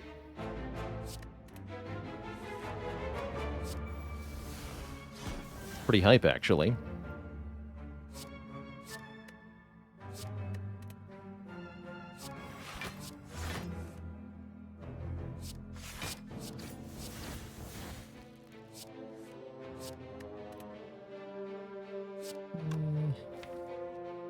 Let's go for it.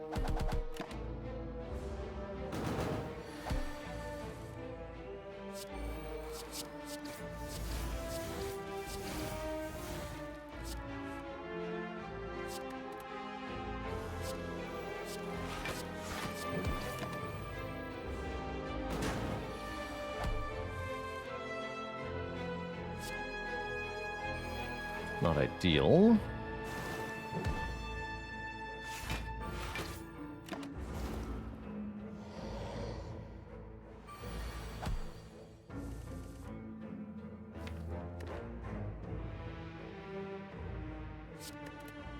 Let's try nightmaring footwork. I guess so.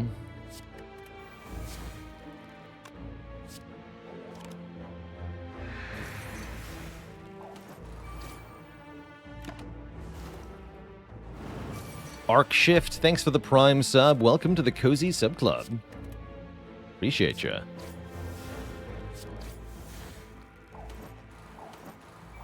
The feet.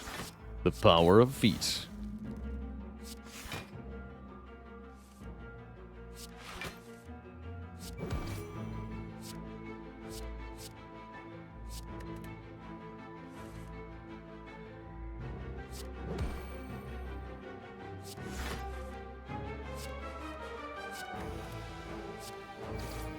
That doesn't count either, by the way. We get meat on the bone. We're offered Catalyst. Catalyst is here. I repeat, Catalyst is here. Do I just take that? Kind of want to. I'm going to take that. I'm going to upgrade that. You heard me.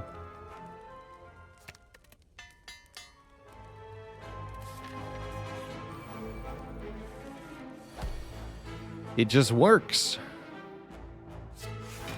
It just works.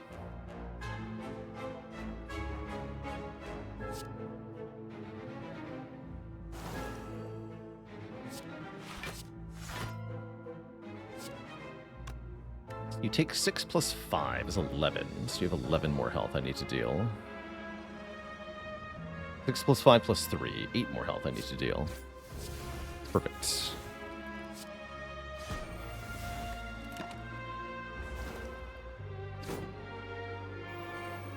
This actually forces an attack from Reptomancer, which I might not have wanted, but I think we'll be fine. Perfect. Perfecto.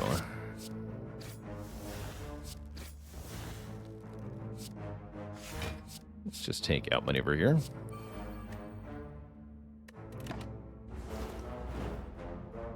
Daggers explode. Conveniently explode.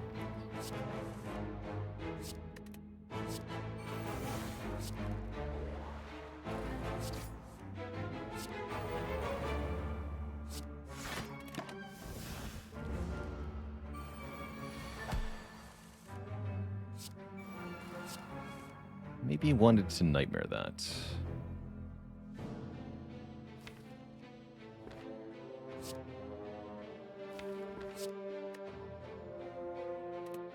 So I'll just nightmare the ritual dagger. Doesn't really matter here. They won't work.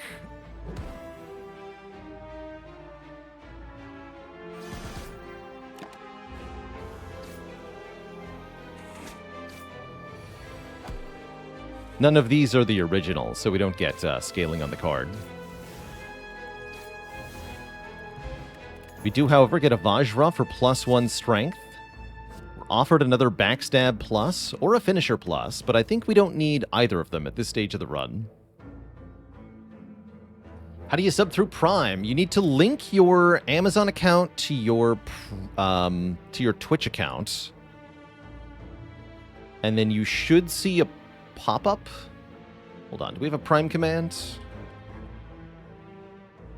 No. And yeah, you usually have to be on desktop, where the option is either hidden or otherwise troublesome.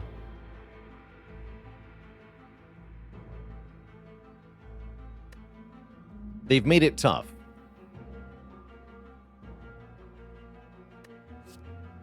Certainly. Still no well-laid plans. Casper V56, thanks for the 36 months of support. 3 years, and then some.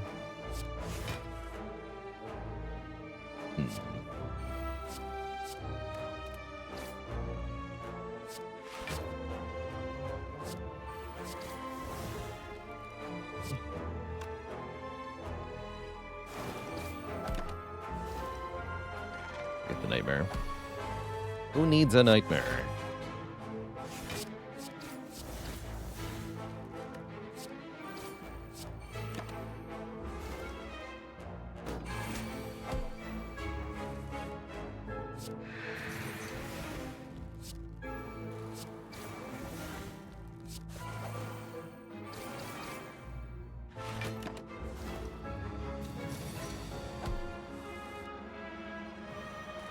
I'm a ghost, you can't hurt me. That's the law.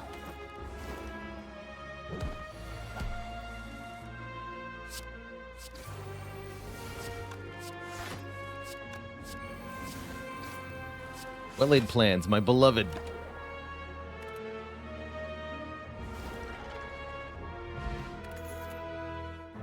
Tactician.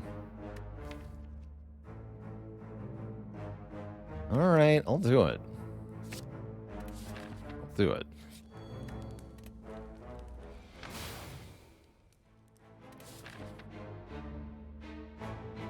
Don't worry about it. Thank you so much for the Prime sub and the 3 months of support. Brings us to a nice round 40 cards. So, our first troublesome opponent, yeah, Reflex and Tactician. Are they always good? Are they? Are they? Looks like we can deal with the bird nerds pretty early, though, at least. Wouldn't be too surprised to take some decent damage in this fight. In fact, all the boss fights are going to be a bit tough here. backstab will turn into a calculated gamble. We just have to believe. But I'm playing Skewer first. Well, that's still fine.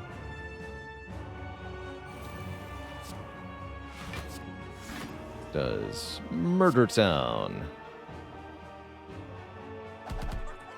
If you discard Tactician or Reflex, does that count as a card played? No, it is not actually played, which is important for stuff like the Velvet Choker or the Time Eater fight. It does not count as a card played, which can be a good thing.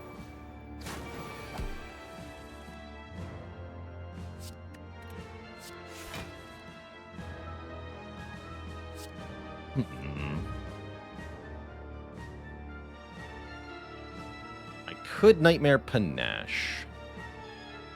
That would make this a pretty short fight now, wouldn't it?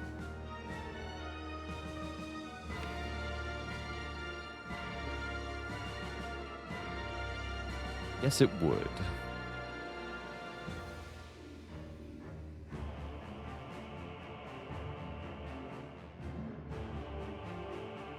Would be a lot of plus strength, definitely. Yeah, for whom? But for whom? We are getting multi-attack next turn, too. But I can Liquid Memories the Whale, perhaps. Doing nothing will also make this a short fight. True. I could Liquid Memories the Nightmare. Then I can play a much more aggressive turn this turn. Ooh, I like that, actually.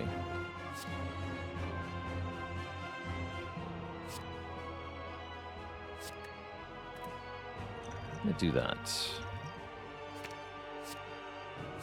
Definitely a little concerned about this fight.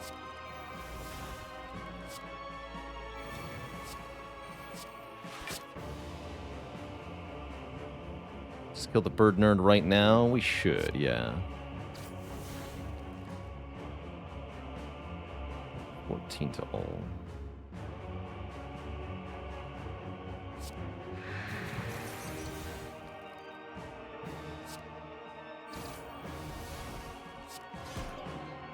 Okay.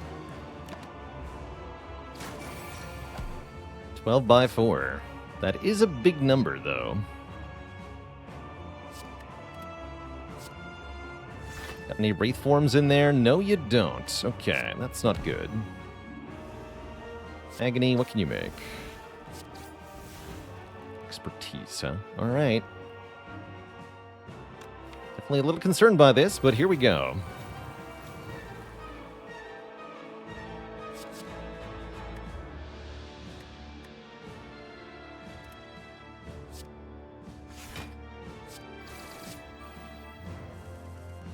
Easy peasy.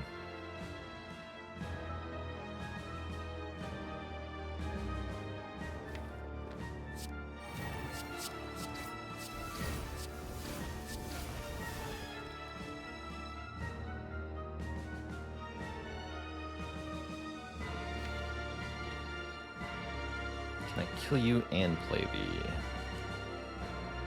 Wraith form?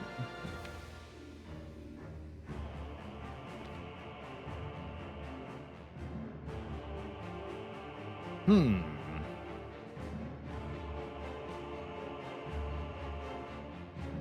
want to play Wraith form. Think. Pretty sure I do. So, like, yes, we can Terror Finisher, but then 54. I guess that's not so bad. But then the next turn is even worse, right?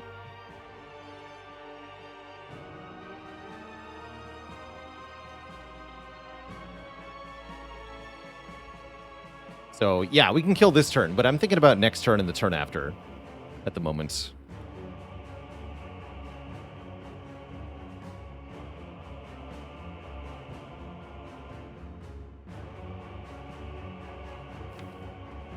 If I play Wraith form this turn, can I kill next turn? Maybe not.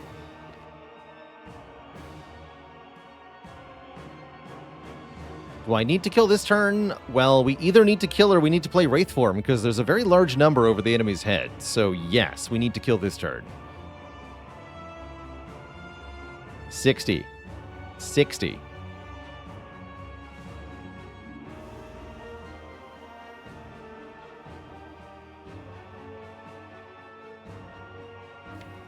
Dash is only 56. Yeah, 60 while weakened. True.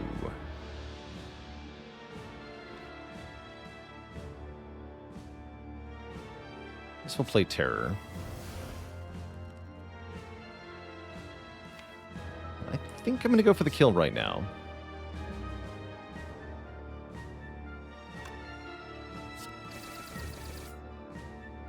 Discard the Wraith Form. Footwork. Yes. Good. Okay. That feels pretty comfy.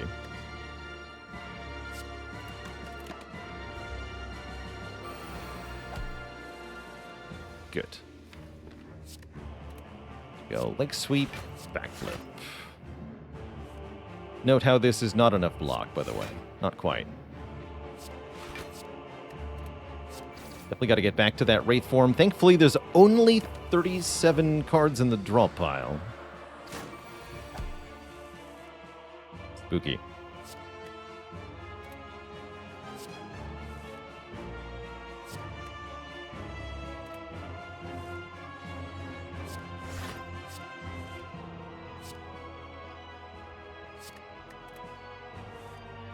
There we go. Okay. Be good.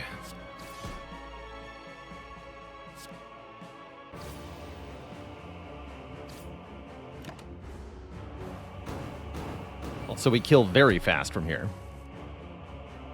Now, I'm not sure we had to use the liquid memories, I'm going to be honest, but I don't feel bad about how we did it.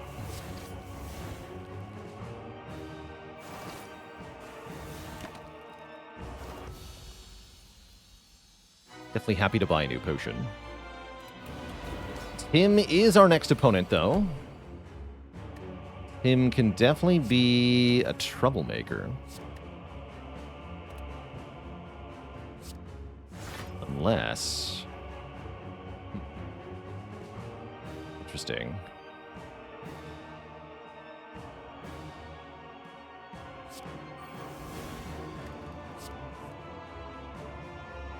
Cool. Okay, no other sources of poison. I guess we just do Corpse Explosion Catalyst right now. Seems fine. And then I could play 3 more cards, or we can just leave it as we are.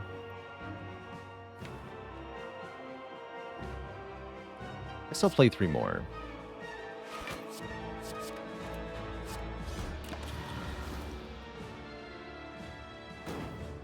Nothing to Nightmare, though. Or do I?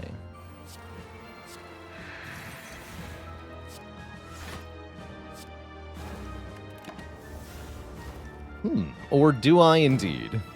Come on, Nightmare. Nightmare. One time. Please.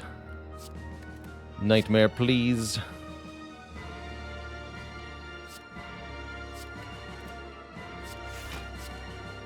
No.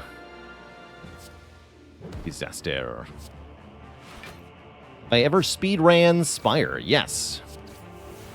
Yeah, I've done various types of speedrun stuff for the Spire, including an all-achievement speedrun, visible through that link there.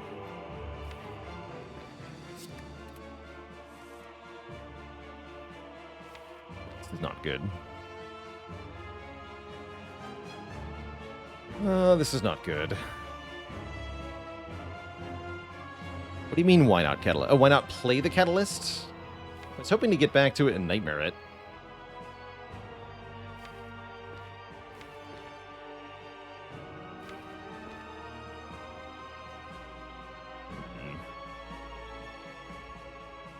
If we could bring Time Eater below half health on this turn, that would be really, really good.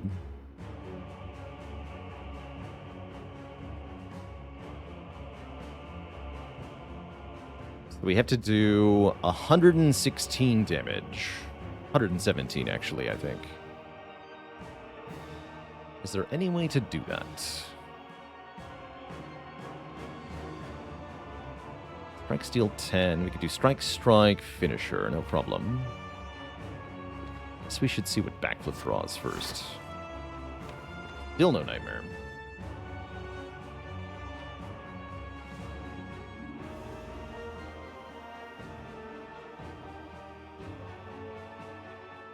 Actually, probably better to just play this finisher for full value. Yeah, I think we have this.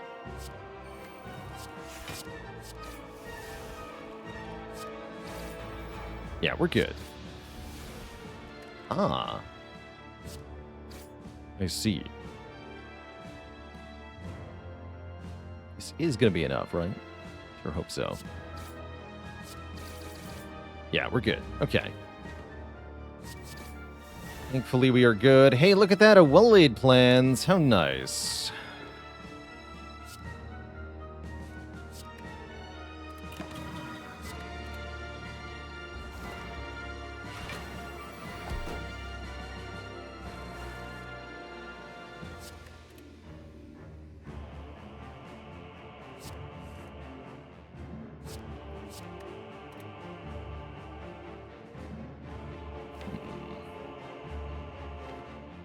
To Nightmare. Ah. Okay. I think we're good. Keep this, actually.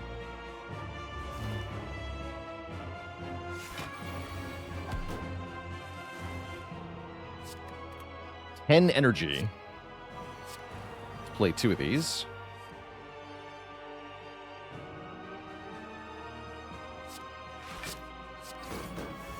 Easy game, easy life, as they say. 2 poison. Guess I'll just hold the ritual dagger, because we might be able to kill with it. Triple Stan, thanks for the Prime sub. Welcome to the Cozy Sub Club. And Bug Deal, thanks for 8 months of support. This deck is trying its best not to fall apart, and it is currently working. Kind of. Kind of, sort of.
Is it more important to have Happy Flower on a higher number? I think it might be.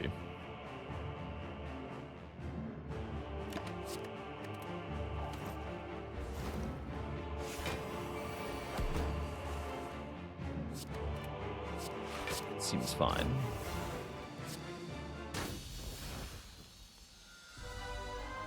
Okay, we made it through the boss gauntlet. We still have that precious fairy in a bottle from Act 1. Two thump, a deep pulsing dread can be felt throughout the room. Is this the heart of the spire, the source of all this panache? The heart squirms and bleeds, but is ultimately still pounding. Is our mightiest performance not enough? Pulsing bread. For the last 3 days, I have now done nothing but teleport bread.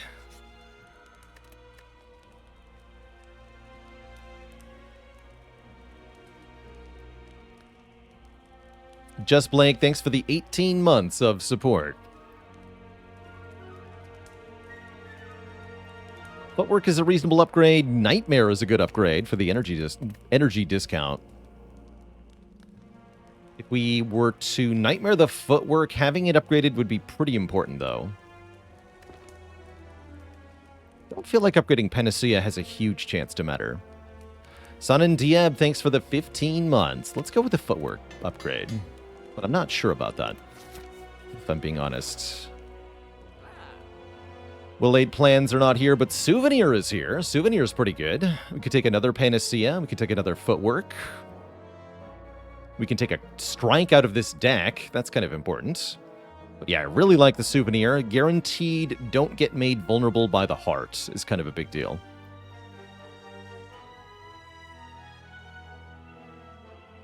And then probably a potion over a remove, if I'm being honest here. We could do Thorn's Potion would help a lot, because we are looking at having a difficult damage plan for that fight. So I do like the Thorn's Potion quite a lot. Souvenir Thorn's Pot.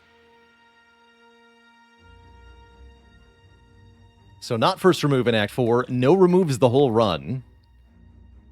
From shops is what we're doing. I think that might be actually the right way to do it on Silent. Draw first. That's the lesson I learned.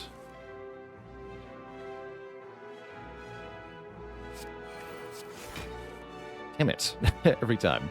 Okay, we can Nightmare the Backstab, though. That's pretty good. We can also play these Agonies first.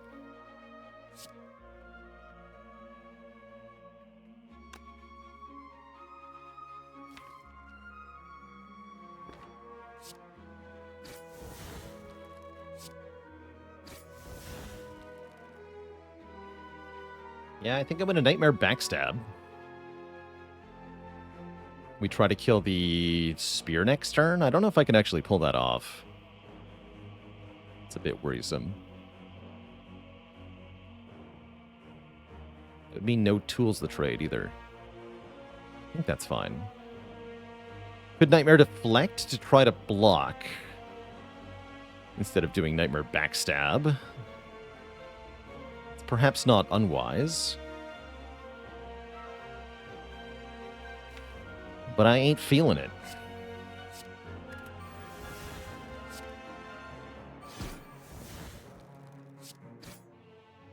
Killing the Spear is blocking, true, in a way.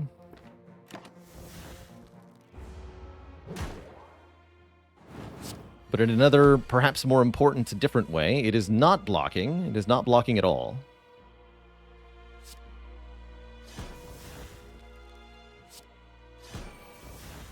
Calc Gamble is blocking, though. Probably? Probably.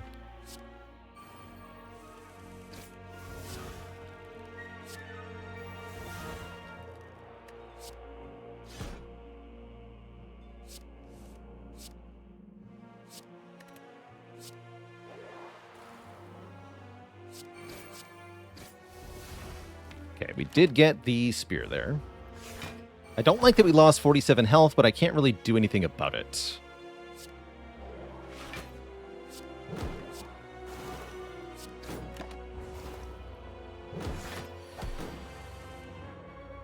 Or that we lost 13 health, sorry. That we're at 47. Infinite?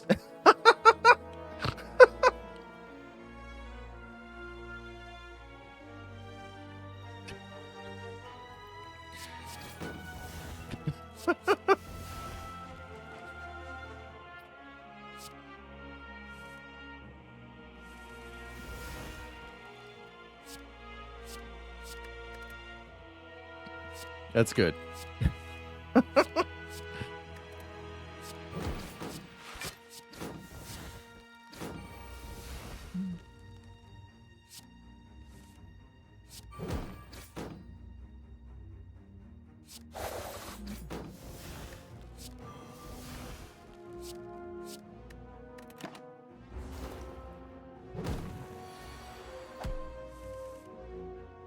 Big time to get distracted. Oh dear. So let's put these in play. It would be better if I could kill you. So I'm no longer intangible.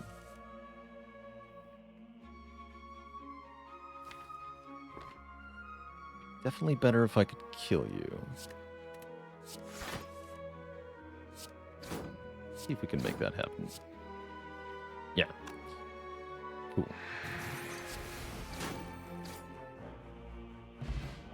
Bag of marbles. After image, another catalyst.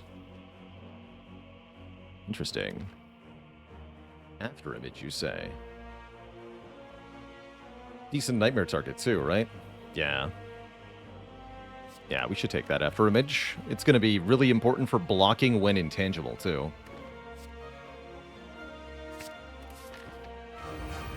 Cool. That's a pretty good turn one. I'm not happy with Catalyst here. That's alright. Catalyst is sort of a backup plan for damage.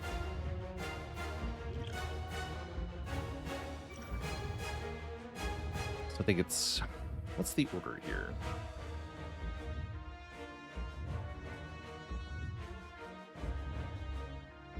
Draw first, right? We should play backflip first. Then after image. I need to know if I'm getting Nightmare. Okay, even more powers. That's pretty good. We can just play all the powers. Effectively.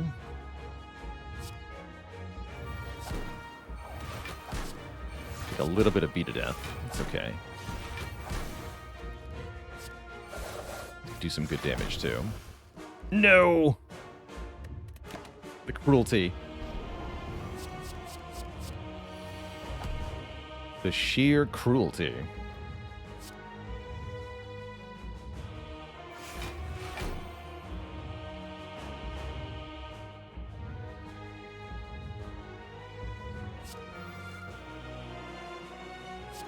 Rude.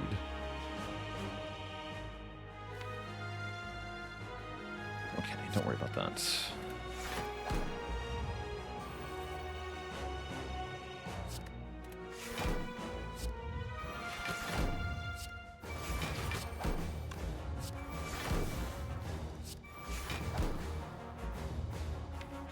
Fine. Nice.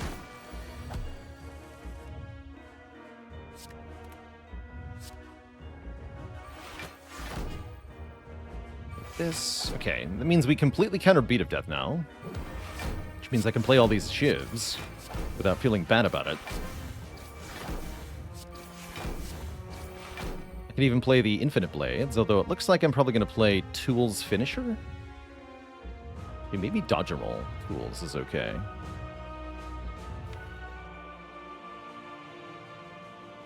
Definitely want to get this Tools down. Do want to take some less damage here. Let's do that.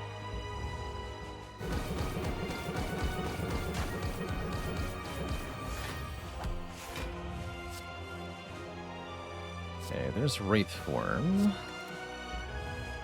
Yes! Okay, we got the easy out here. Sweet.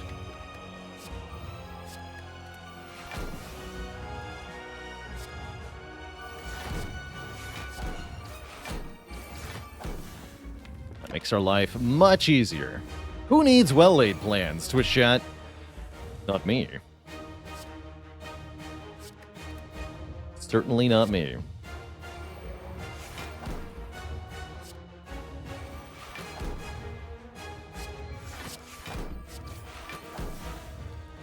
Oh, I do, actually. I need them pretty badly.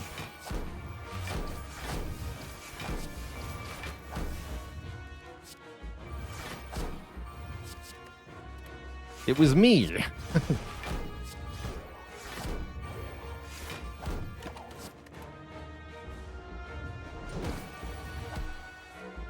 Well, Mr. Hart, it was nice knowing ya.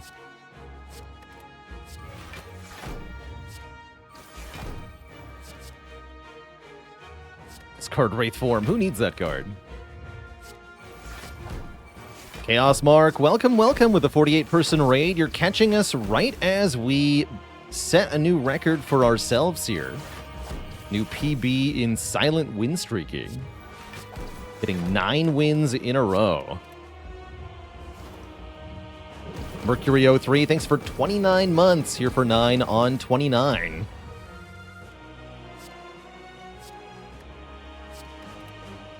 Thank you.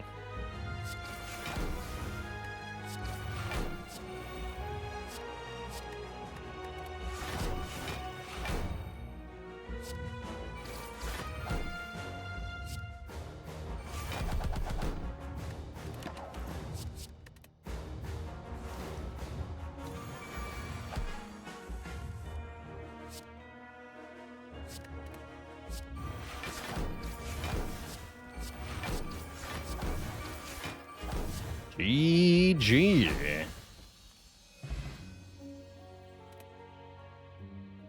Let's actually remember to free the fairy friend this time. Be free, my fairy friend. Be free. Out the top of the spire. GG. There you go. Never needed that stinky fairy in my entire life. Set the streak to 9. The Ritual Dagger won us that? Maybe. Maybe. Cool run either way, though. Thank you, Dead Branch, with the 2.5 cards per turn. How old was that old record? Pretty dang old. 2021 or earlier, maybe. Wrathfire, thanks for the Prime sub in the 8 months. T-Op with the Prime sub in 3 months. Troxel with 15 months. Let's go. Yeah, definitely benefiting from slowing down just a bit.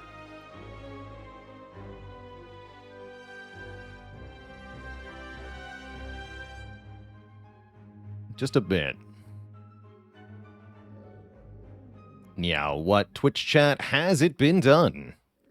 The Spire sleepeth, and we have a new PB. 9. Heck yeah. Uncooked Gnome, thanks for the Prime sub and the 14 months of support. Now that's what it's about. Cool. Record for Silent is a whopping 27, which is absurd. Done by Zeknar earlier this year? Question mark? Maybe last year. But yeah, 27 is obscene with Silent. Our own personal goal is 20. We're almost halfway there.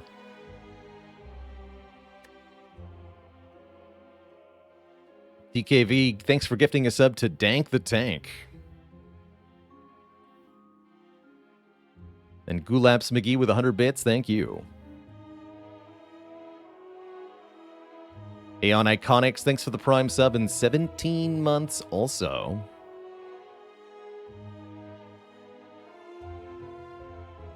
The Revan, thanks for 100 bits. The Yak Attack.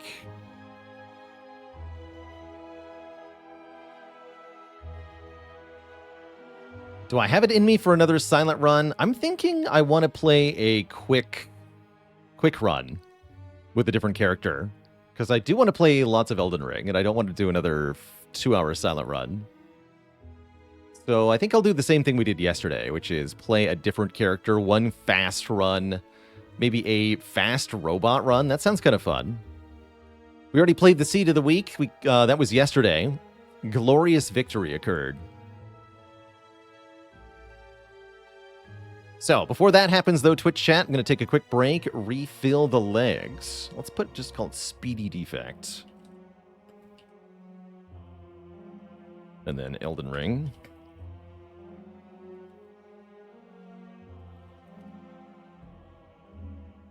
So, back in a quick couple minutes, Twitch chat, when I return, the robot strides forth. BRB.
All right, Twitch chat.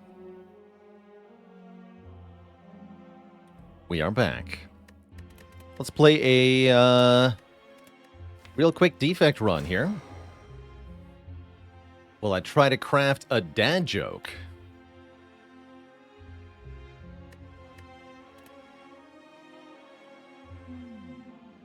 Greetings, choose. I am somewhat of a remove monkey on Defect. Oh, and Budman is joining the illustrious list of channel cuties. All hail Twitch chat. We got a new cutie in the list. Heck yeah. Let me get you added right away.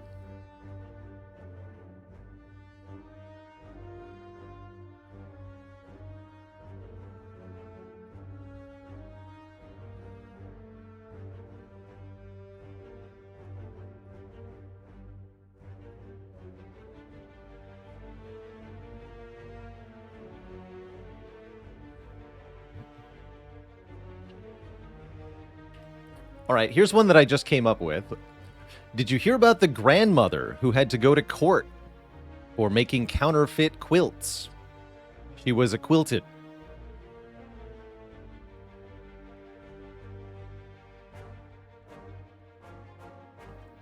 No refunds. Twitch chat.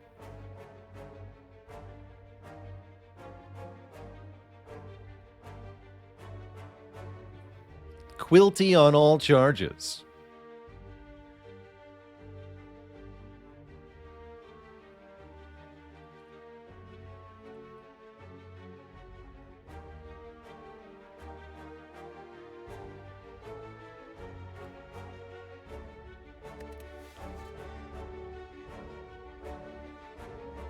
Because the prosecutor fabricated evidence. Love it.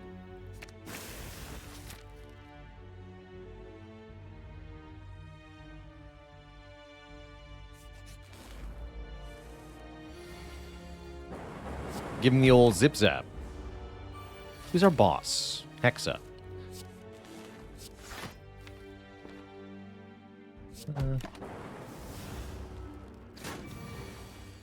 Just to be sure. Wait. 16.6. Only 22.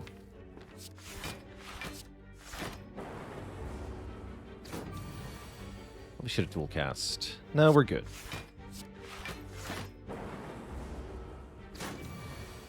Here we go.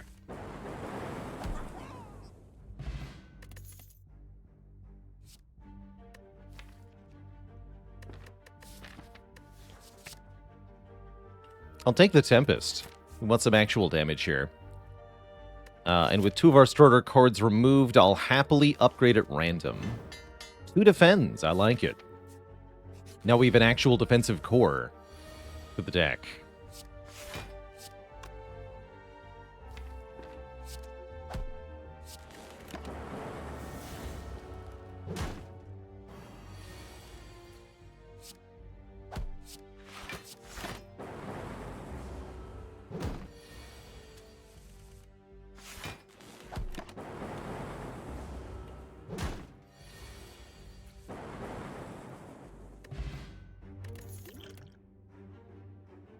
We should probably add some damage. Melter's pretty good. Let's take a Melter. Don't really want a Beam Cell with 2 strikes having been removed.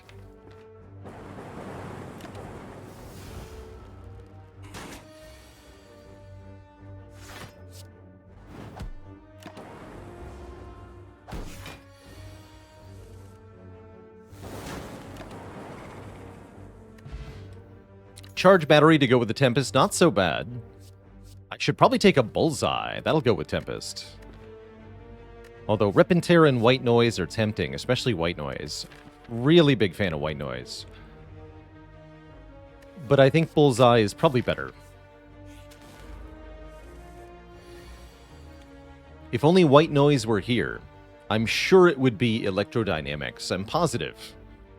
How could it be anything else? Pretty spooky turn here.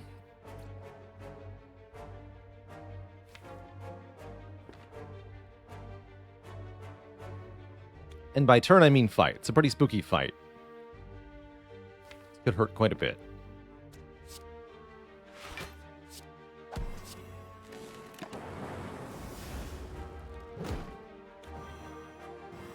Would have been really nice if the lightning orbs had saved me there. Oh well. Can't win them all.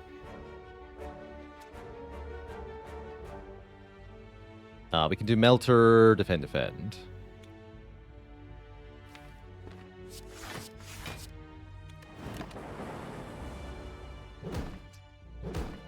Take a bit more, 7 more. And then we should be done, I hope. Really hope.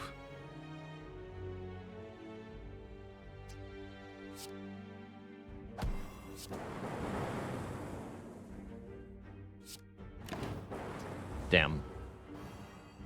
Very uncooperative lightning orbs, unfortunately.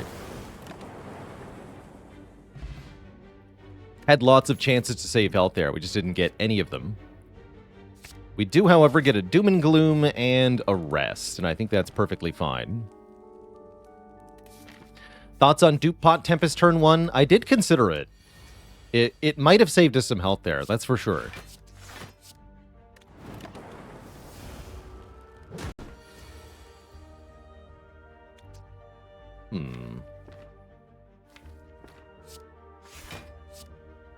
We skip Doom here.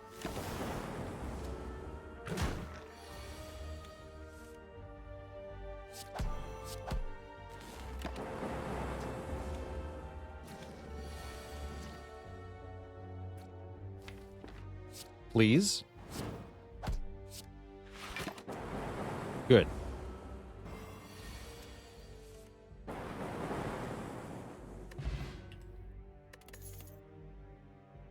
Early algorithm helps with the block problem. It's not that much of a problem. Helps anyway, though. I'll take it.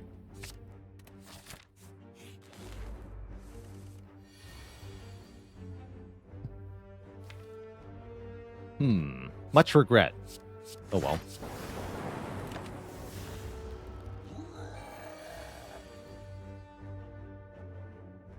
Guess I'll flex potion. Are we gonna die?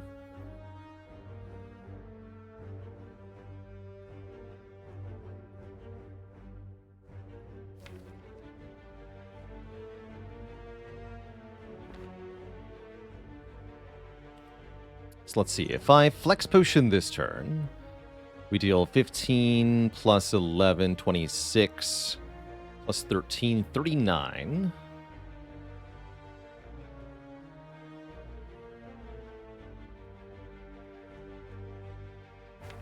Next turn we can do 26.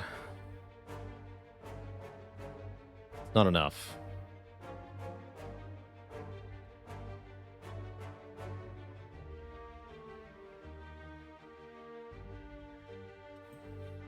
Okay, what about Bullseye, then DuPont Tempest?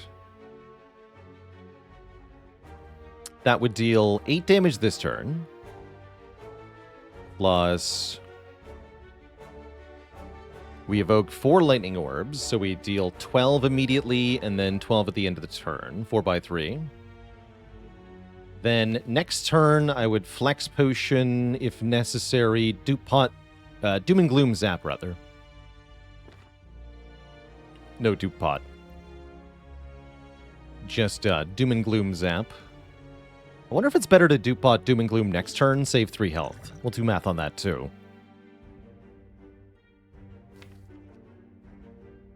So we do 12 per lightning orb evoked. So that would be 12 plus 12.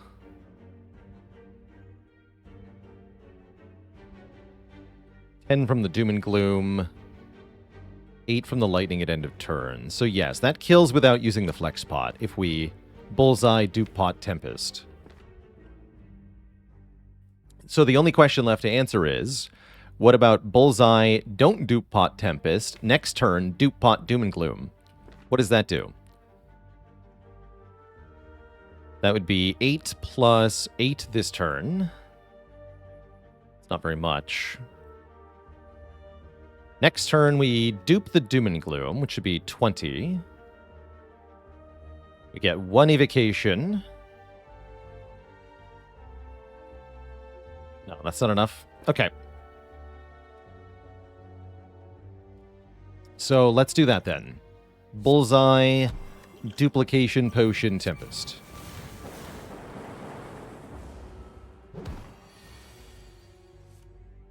And then I don't believe we need to flex potion as mentioned.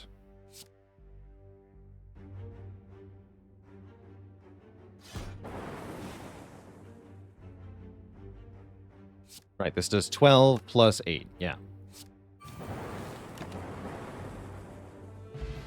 Okay, we get a toxic egg. So resting twice in Act 1, not so big a problem. Although we still have to get to the next healing source.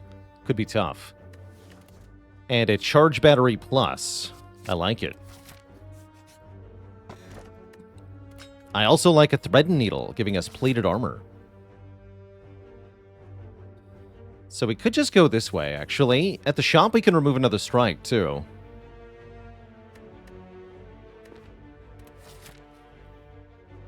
I like it. Think we can beat 2 more elites? Well, maybe, actually. Knowing that the next elite is not Gremlinob makes it a lot safer. 11 health is a bit low, though. Mentality MB, thank you so much for the Prime sub and the 4 months of support. Thank you, thank you.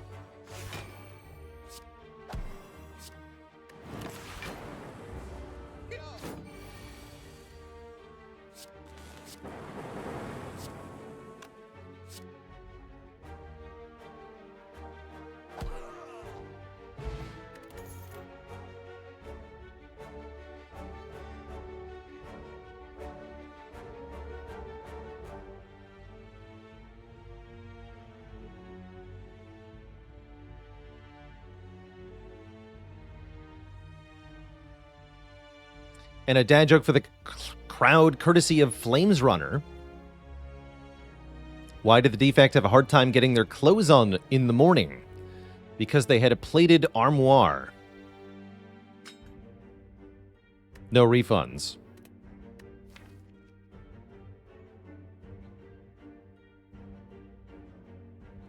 Do we take Hyper Beam is the question. Boo this man. I like Hyper Beam.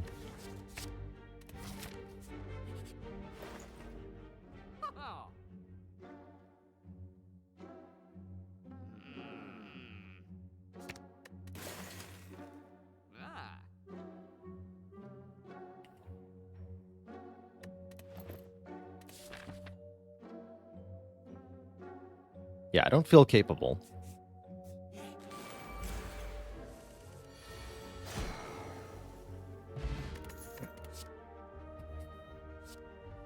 I like it. Compile is okay with the Dark Orb. FTL and Rebound can have a purpose too. I like Rebound a lot, actually. Rebound can do fun things with Hyper Beam. And can also set up dual casts on the Dark Orb. Take a Rebound. Good orb manipulation. Or just card manipulation in general. Question is, do I need to rest if I'm going this route? I don't think so.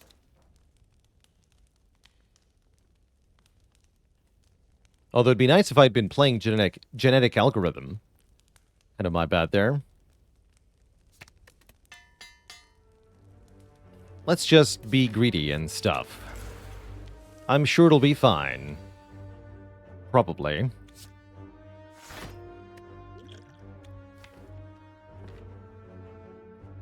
Maybe. Surely.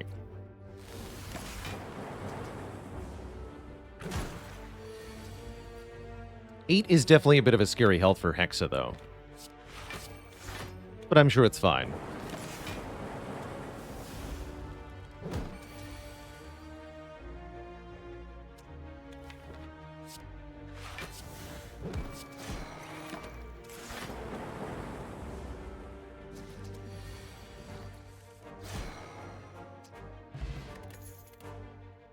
Oof, Turbo with a plus.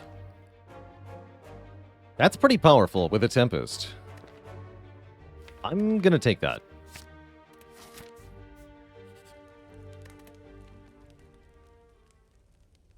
Hey there, Aaron W. The day goes well.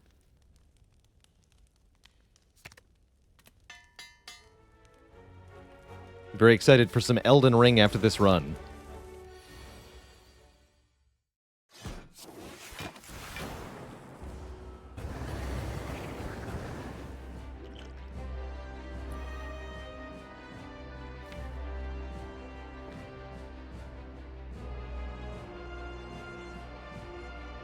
Do I want to rebound dual cast? I don't think so. No, not yet.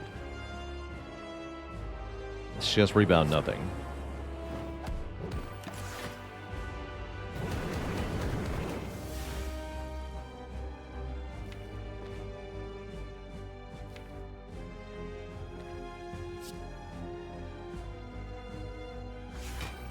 Don't think so.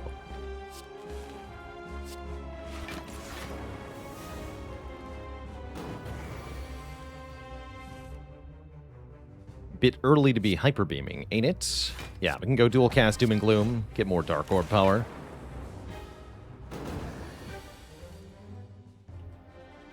Well, that's not good. We're not dead though, thankfully.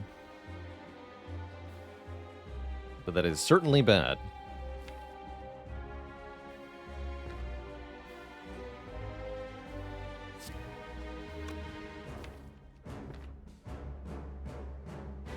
Do I play the zap?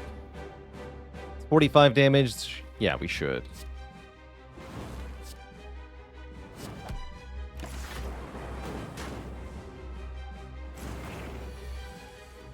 Yeah, and then we can rebound the dual cast here. Although that won't kill, notably. Concerning.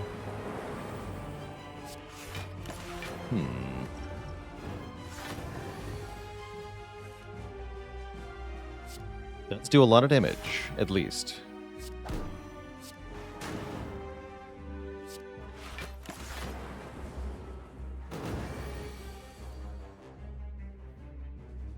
Neat.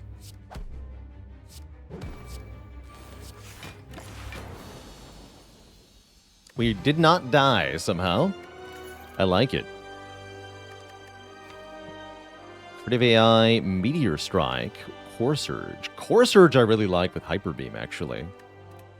The Meteor Strike could be really fun on this run, potentially.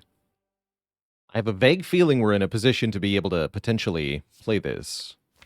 We already have the turbo, after all.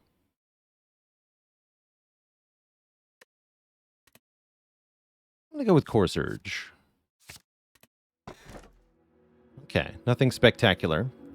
I guess I'll just take a Curse Key, that's fine.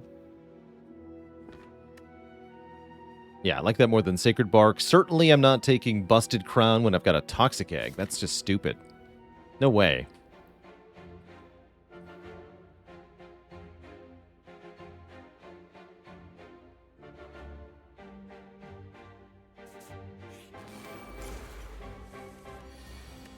Ow.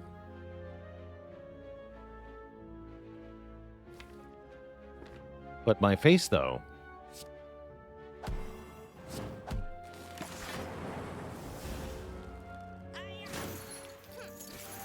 Yeah, welcome to Act 2. Is definitely the message being sent here.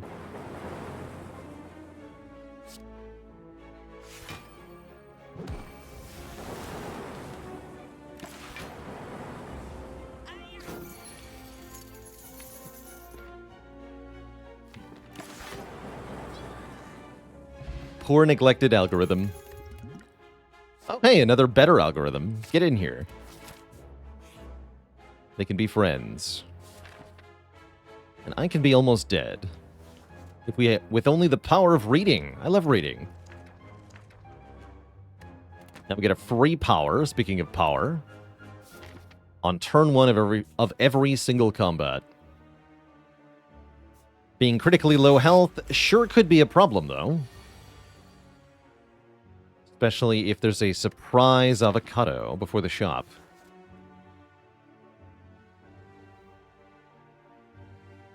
Seems grim.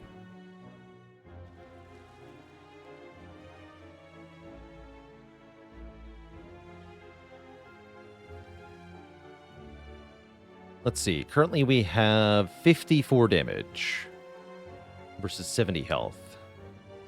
I can kill right now with both potions. Has to be both.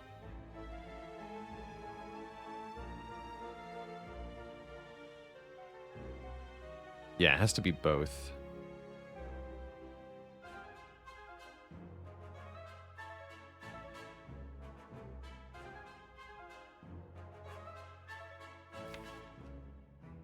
And that would mean even more neglected algorithms, of course. Might be worth it, though.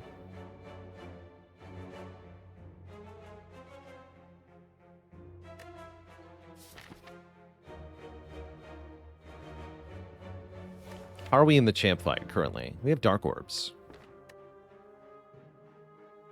Okay.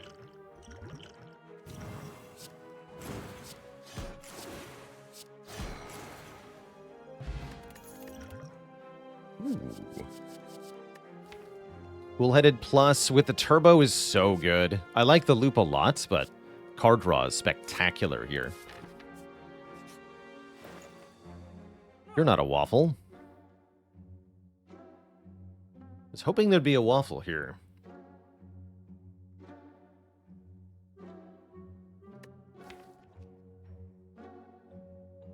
Not a particularly good all for one. Could buy the runic capacitor. It's definitely a thing. It's definitely a way to scale with Defect. Got focus potion too. Yeah, I'm gonna buy that. Just gotta rest. Ooh, or do I? Wait. All my hard work removing strikes? Be tarnished like this? No way. Never. I'll sleep on it.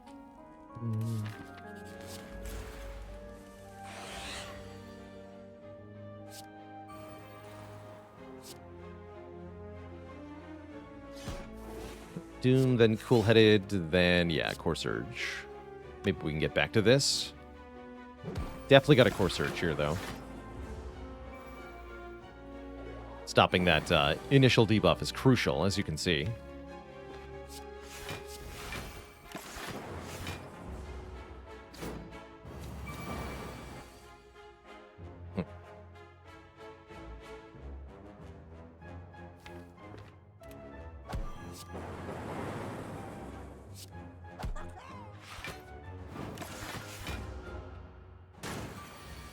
Ouch.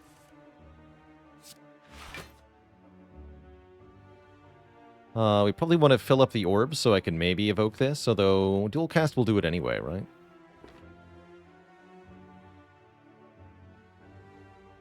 I lose block by playing this, so don't.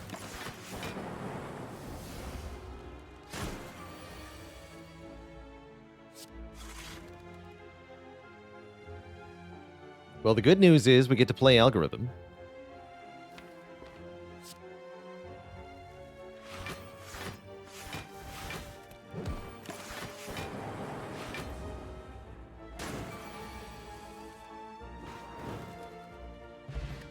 Did not go very well. Skim Plus could change things, though. We're allowed to rest again, and then again, and I'm happy to do so. We have a Toxic Egg, so my whole deck is upgraded anyway. Pretty sweet. Pretty good. Don't need to get cursed here. No way, no way. I think I am going to rest again. Upgrades are stupid. Just sleep.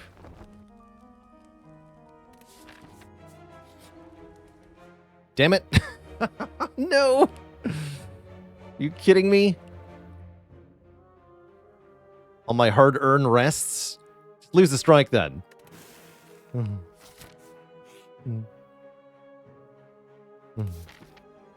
Just lose the strike. It's fine. Don't worry about it.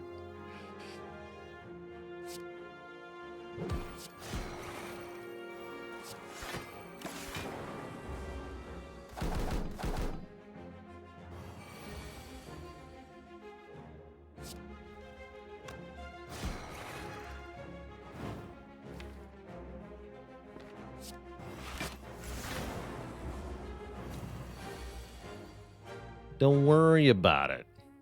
2. Uh-oh. That's more like it.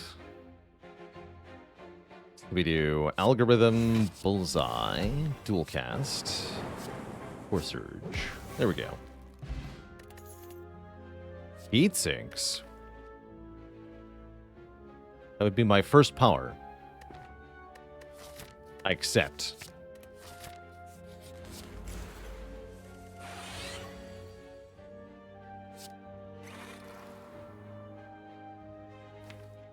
Really need this for champ.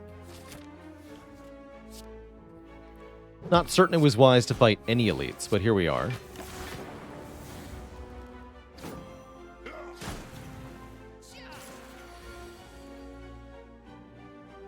Oh, look, we might be okay. Let's see if I can get some energy. Looks like probably no. I can do core surge hyper beam though. Then I don't die. That part's nice. Lame Sausage, thanks for the Prime sub. Welcome to the Cozy Sub Club. Thank you, thank you.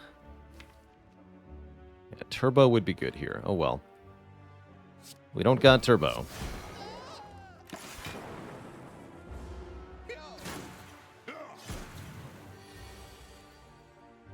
I could have cool-headed it into it, if only I'd known. It's alright.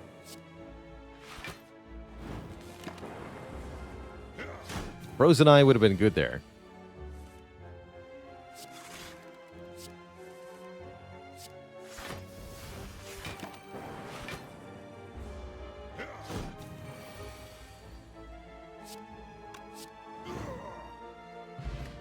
Okay. We do get Hourglass, and I could take another Battery Plus, which I think is very good in this deck. Essentially energy neutral block, but not immediately energy neutral. Given the amount of card draw we're going to have access to, I think it's pretty good.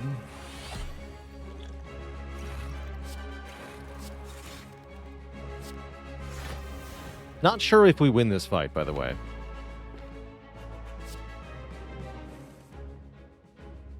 No idea.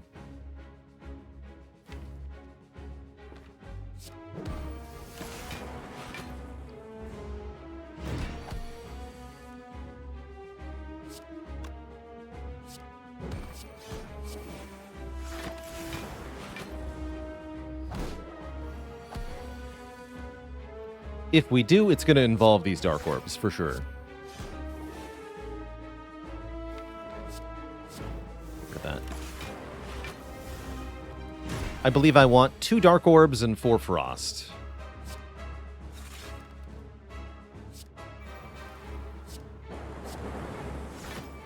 Let's just try to do that.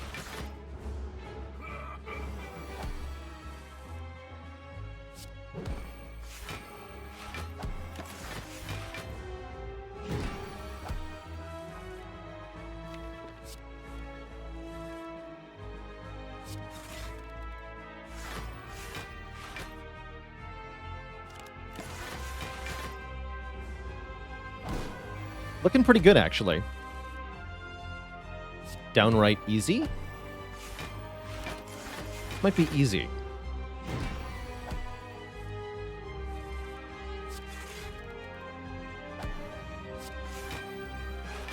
Yeah, I think so.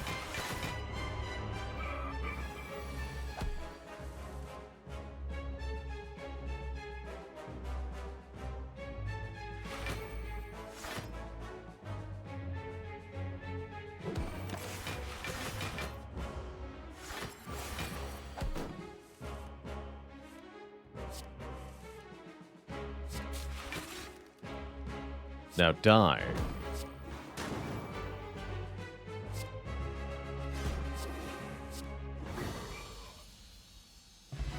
All right, that went better than expected. We get a Seek out of the deal, a Seek Plus, or an Echo form. Echo with 2 genetics is pretty good, but I really like the Seek.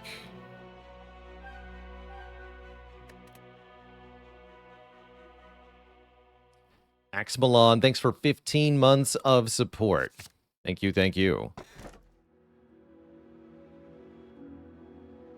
Yeah, now we can just get a consume.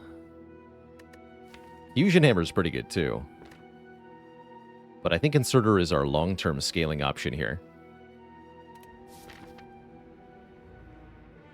Show me consume. One time consume, please. Well, not just one time. 5 times. Show me 5 consumes. Be happy with at least 3. Not asking for much, game. Don't play that. Don't believe their lies. Oh dear, I should have played that.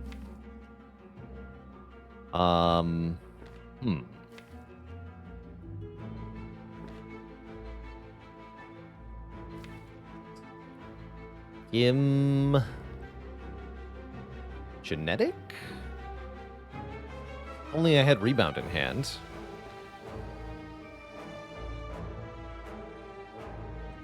Let's go skim genetic to start.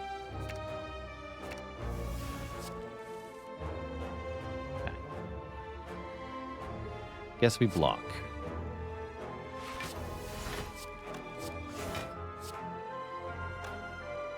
Still an enormous amount of damage. Ow.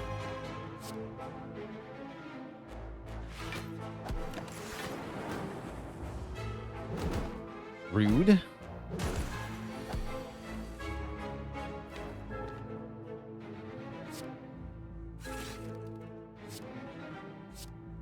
Very rude.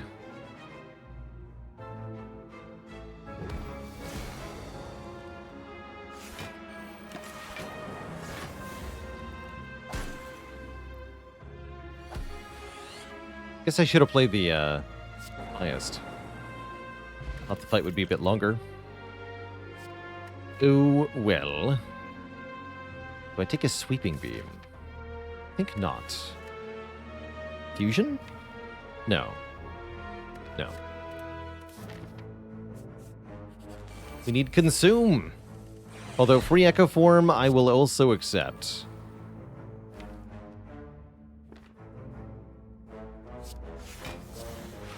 It's true.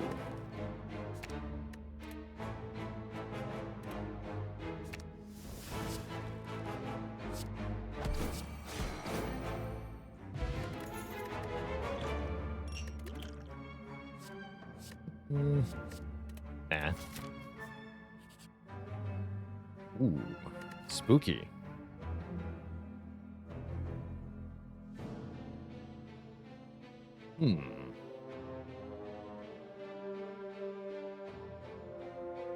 I've got 3 potions to throw at them. They give me a bunch of money before the Burning Elite, and we need more relics. I'm gonna mess with these two. This definitely could be death. But with a turn 1 echo form, I suspect we might be okay.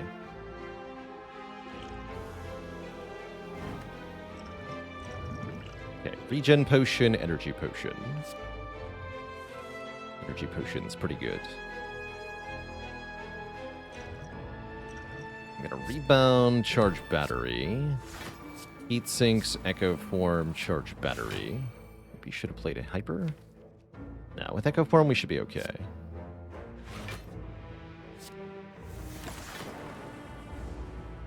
Managed to full block that.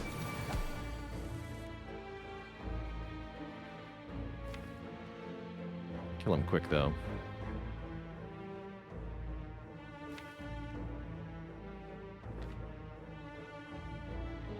Double cool-headed might be called for here.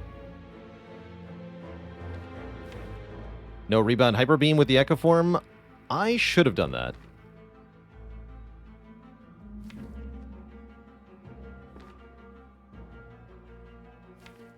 Yeah, I should have done that. However, we have other options available to us.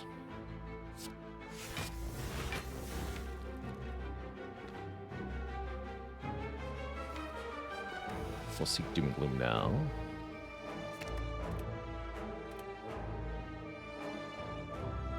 I don't want this next turn.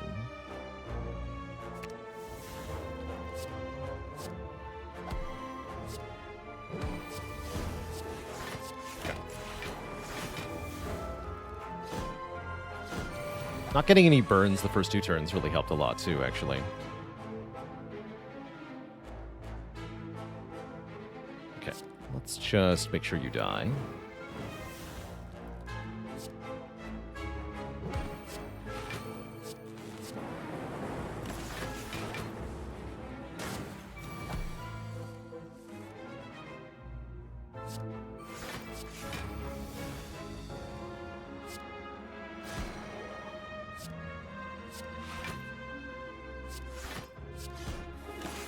Okay, that really wasn't that bad. Even though I'd argue we didn't do it correctly, necessarily. That went pretty well. We get a boat thingy and 47 gold. Turn 1 Echo Form definitely made that easy, thankfully. Prismatic Shard is cool and all, but what about self-repair?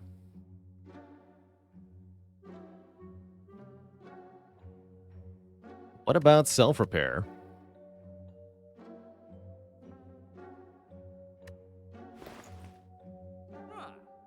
In honor of Pride Month, embrace the art of self-healing. Accept that you are a human individual with flaws, that you can only work on so many things at a time, and that forward progress can only be made through a combination of introspection and acceptance. And repair yourself, literally. Happy Pride Month. I think they bought it. Okay, let's remove something else.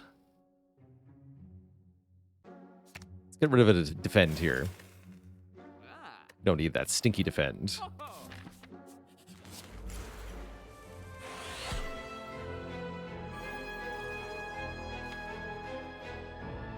This fight should be long enough that we can echo this. Let's wait for that.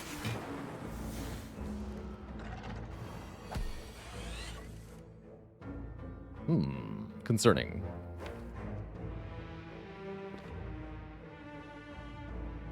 Double the heat sink, draw lots of cards. Let's draw lots of cards. Cool.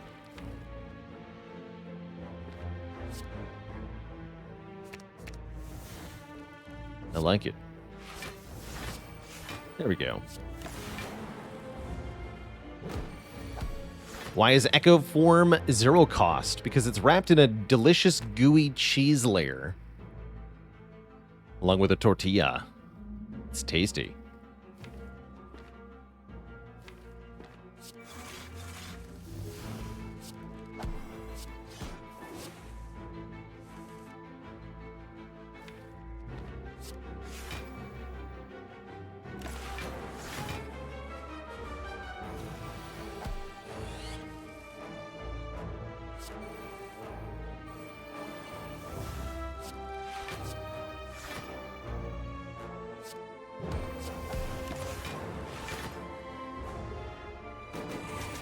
Should probably focus on doing damage at some point. Oh, sounds kind of boring.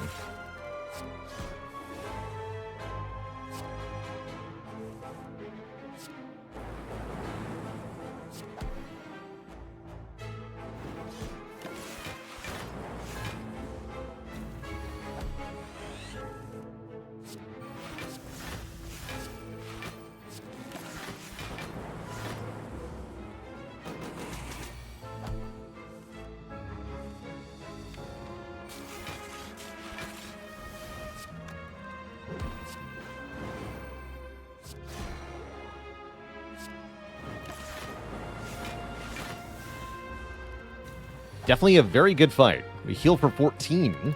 We leveled up our algorithms pretty well. And we're kind of hurting for a way to scale our damage, right? How about a freaking barrage? Deal damage per each channeled orb, which is, by the way, a ton. Hell yeah, barrage.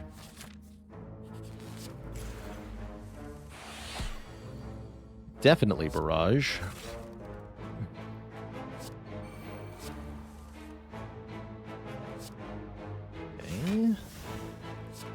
Might as well do some damage now. I guess. Yes. Nemesis with max health is kind of scary, though. If we're being honest. Ow.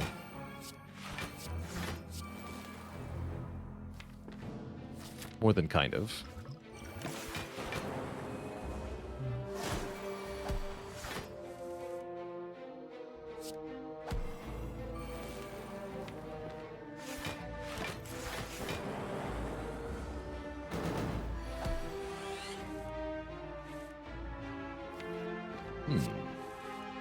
Hasn't added any burns yet, which is actually quite good.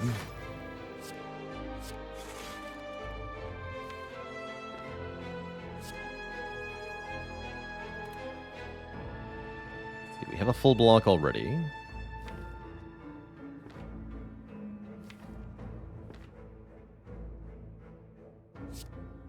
Let's rebound Bullseye, I guess.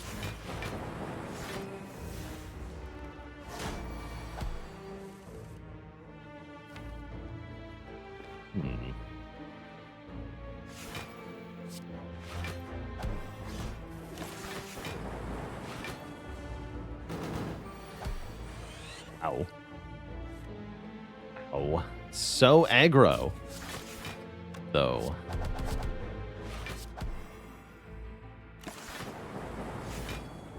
Ouch. Please no. Still 79 health to go. It's not swing for 45. Good.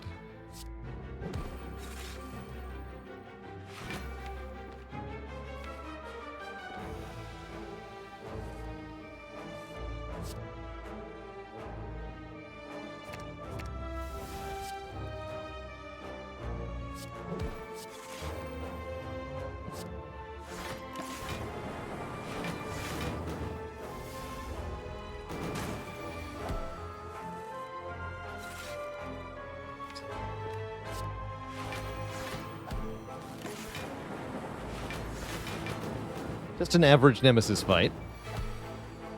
Thank you for not killing me.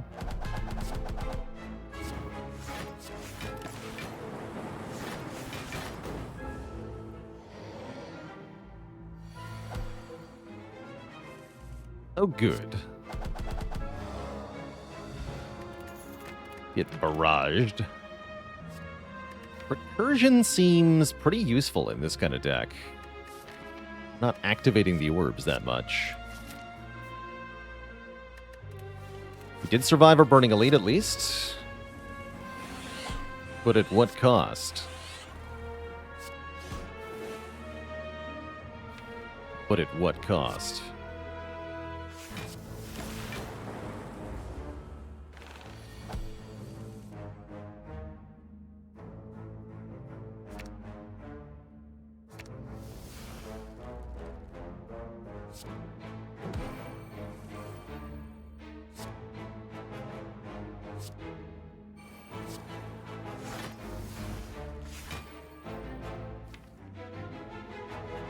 Fine. Let's go Zamparage.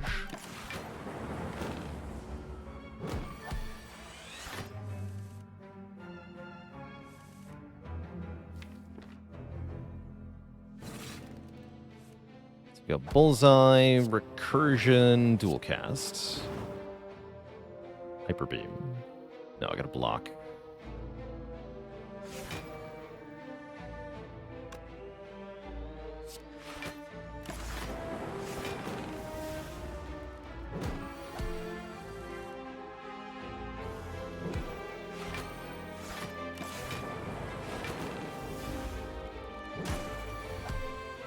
Almost went well.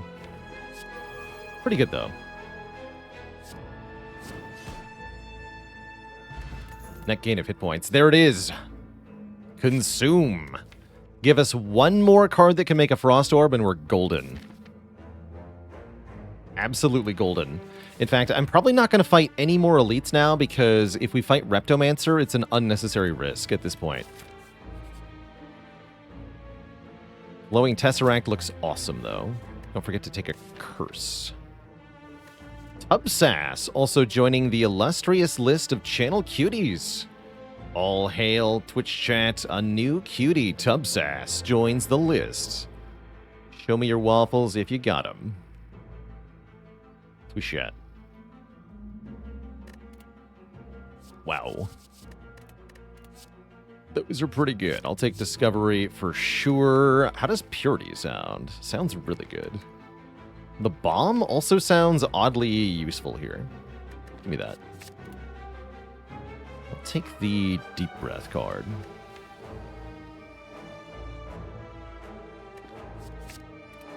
Faintly Original, thanks for the Prime sub. Welcome to the Cozy Sub Club. Uh-oh. Oh, dear. Wait, I have Purity, right? No, I took Bomb? Heck.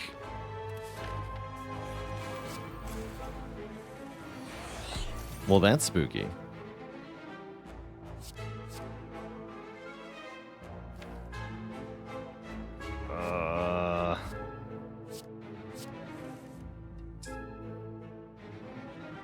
Gonna die. Damn it. I was afraid of that. I had to look for Core Surge, though. So otherwise, I don't know how we win the fight anyway. This could be a bit of a problem. What do you have? Speak. Okay. Speak for what? Turbo, please. There's no turbo. In the discard pile, where it belongs. I definitely don't want to draw the thing again. Bad. Deeply, profoundly bad.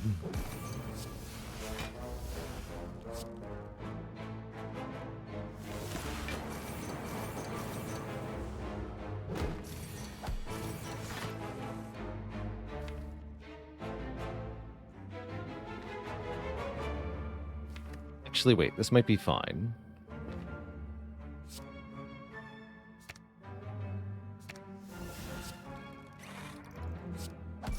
A lot of damage.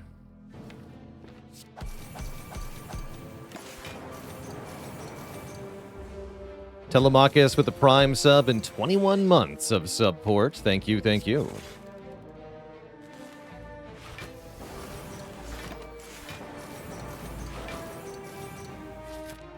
Doing okay. Would like to play Self-Repair. There it is. Should've played Storm first. Don't worry about that. Now Skim. Problem. Unlimited focus. Unlimited power. Uh-oh, that wasn't enough. Ow! I'm alive, though. Still have a normality, too. Terrifying. Help? Actually, wait. Help has arrived.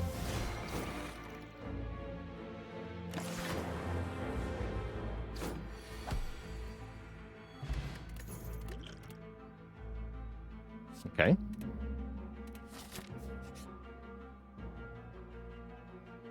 Let's lose 4 max health. Where's the lose all your curses event game? Oh, here it is. Hooray! Alright, have a nap. And we're good.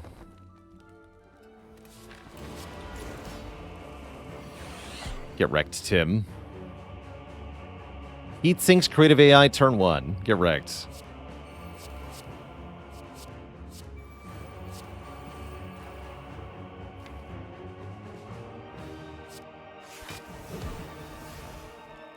Do I play more stuff? I don't think so.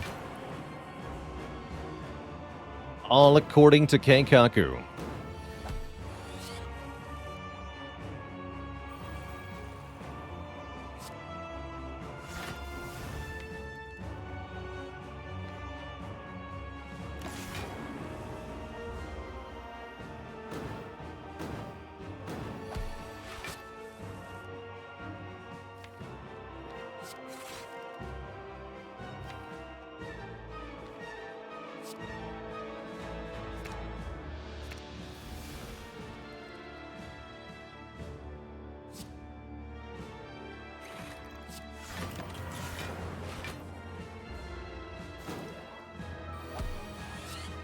No draw down. Draw up.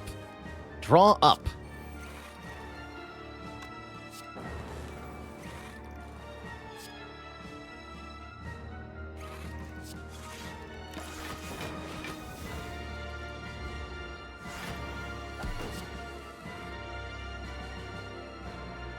Spooky.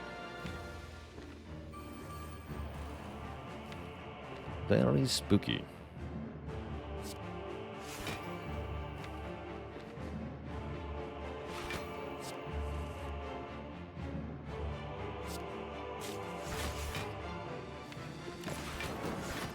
Don't like the position that put me in, but sure will be fine.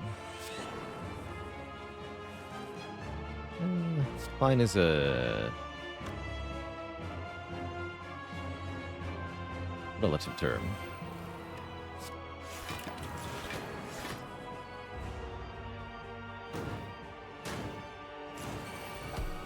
Okay, yeah, there we go, finally. Finally. There we go.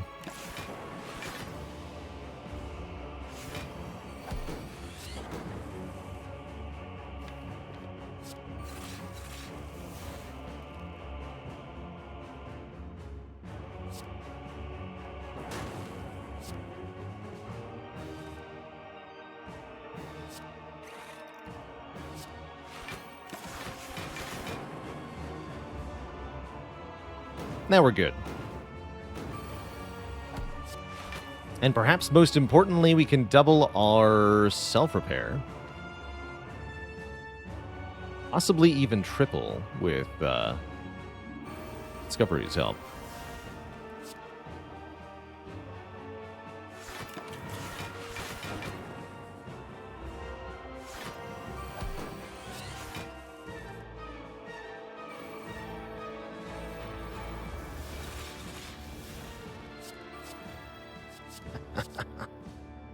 Okay, I'll take those cards. Those are good cards.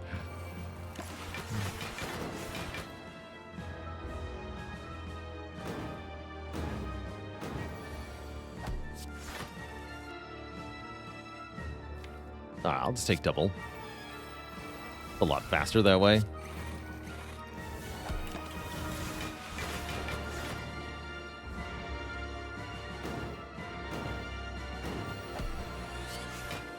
It's over, Tim. I have the high ground.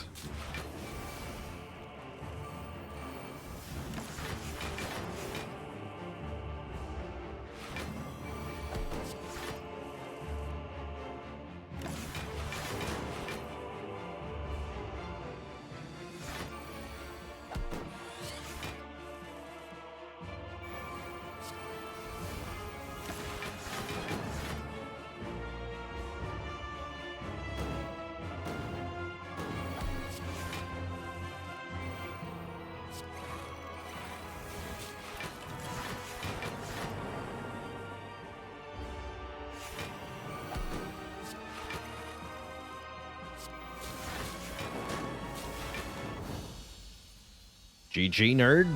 Okay, just one more boss fight to get through. Uh-oh. It's the Awakened one. Actually, not a problem. For two reasons. One, I've drawn the bomb on turn 1. 2 is that Inserter Consume solves the fight. So we're fine here. Completely fine here.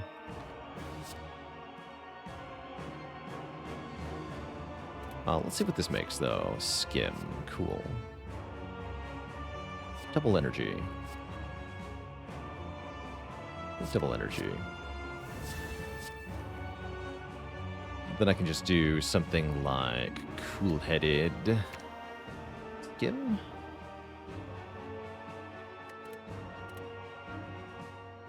Let's draw a lot.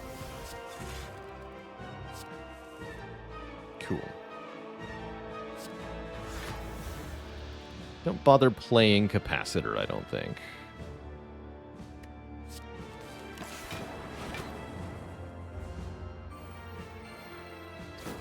Cool. This is really the only turn where anything is bad. You take some damage here, lose some plated armor. That part's a bit sad, but whatever. Sacrifices have to be made.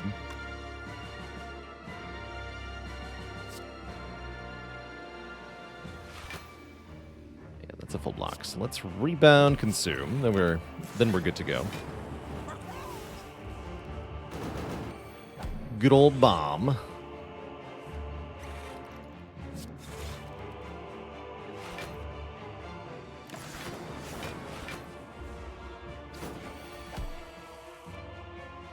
Ow. Glad I had hit points. Now we don't have any more hit points. Spare. Hopefully that won't be a problem.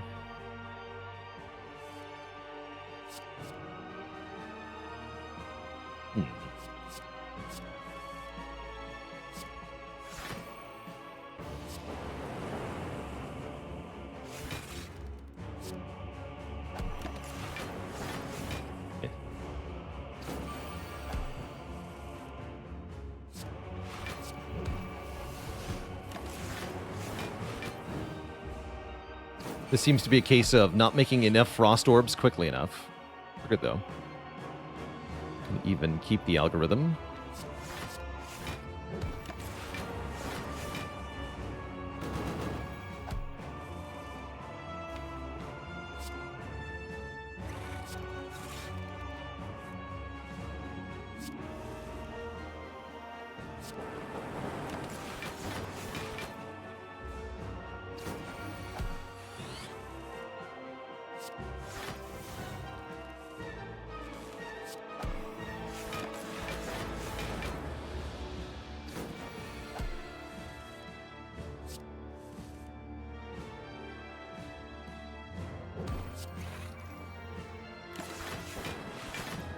Sure.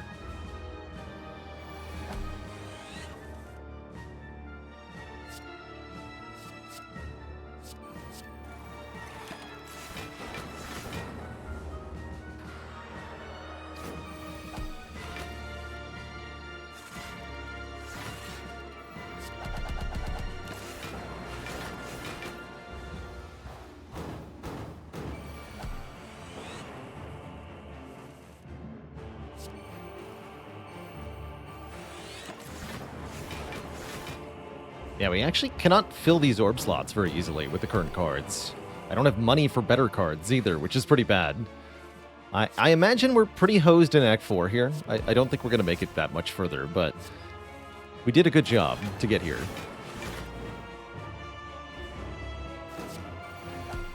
We did our dangdest.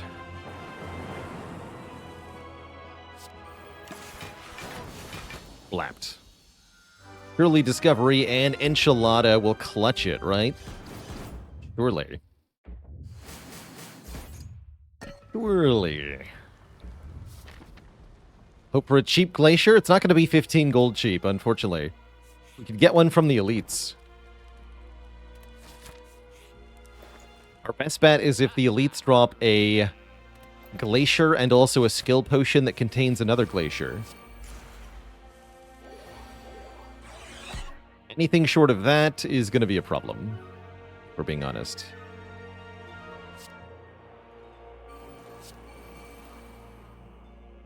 Ooh. It's already not good. Do I play the consume?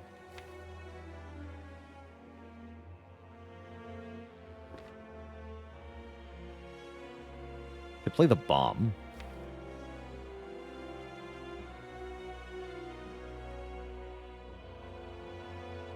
Can't play the consume. Keep that lightning orb too. Here goes nothing.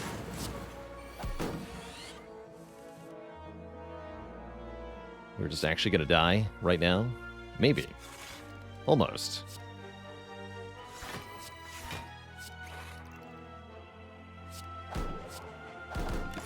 Gorilla Power, thanks for 3 years of support. 3 years of watching me play a card game. Funny how life works. Wait, there's still a chance. That'll help. I need algorithm. Probably bomb, too, actually. And then rebound recursion.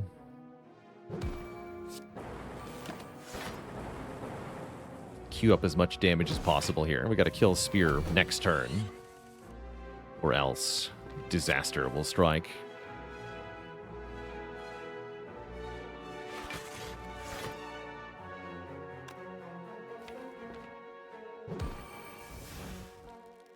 Make sure you die.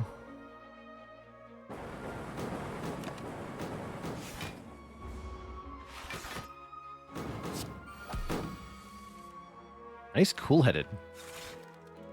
Definitely helping.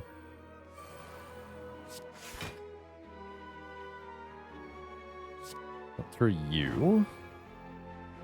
Please zap.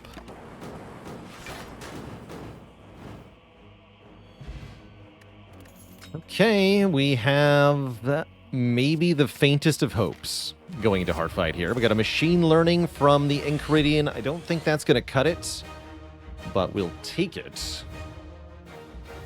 Let's go battery, machine learning, consume deep breath. We have energy potion here. Play zap. I think so. Seems like we're dead next turn. Barring a miracle here. Would not say that counts as a miracle. If you make a buffer, we're good. These are not buffer. Well, then, looks like we die. Not unsurprising. GG. GG to the Defect. Devastation. Pretty cool run. Definitely the sort of run that feels like the problem was that we just didn't get powerful enough by the end game because we took too many rest sites that we rested at in the early game. So we had a relatively small relic count, not enough scaling cards, but pretty close. That was fun. It was definitely fun. Next up, it's going to be Elden Ring time, which I'm very excited for. Before that happens, Twitch chat, I'm going to take a quick break, refill the legs, stretch the water. Upon my return in a few minutes, we return to the lands between. Be right back, Twitch chat.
All right, Twitch chat, we are back, and it is time for more Elden Ring. If you're headed out as we switch games, either to avoid spoilers or just because you don't want to watch, no worries. Appreciate you tuning in for the Spire content.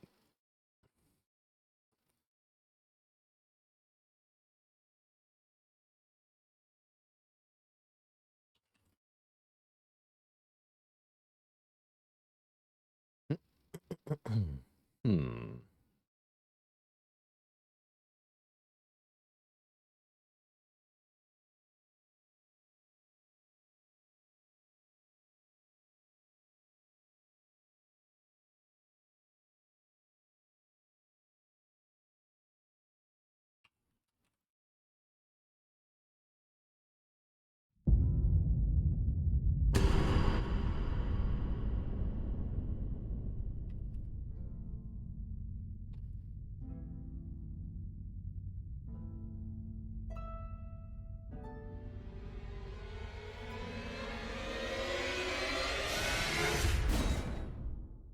Aaron W says, my knowledge of Elden Ring is limited, but I heard people were having a hell of a time with the DLC.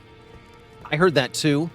In fact, there was just an update today that made the DLC in general a little bit easier because they tweaked how the fragment blessing mechanic worked. They just tweaked some numbers to make the early part of the DLC a bit more bearable, while keeping the lower end of the difficulty the same, or the upper end rather. Yeah, so that's part of what the patch that just dropped affected. Was it modified the DLC scaling to be a little bit less merciless. Just a bit, though. So our character as stands is as follows here. We are now rune level 30. We picked up our second great rune at the end of yesterday's stream. The great rune of the Unborn, held by Renala, Queen of the Full Moon. We did most of the Academy of Raya Lucaria as well.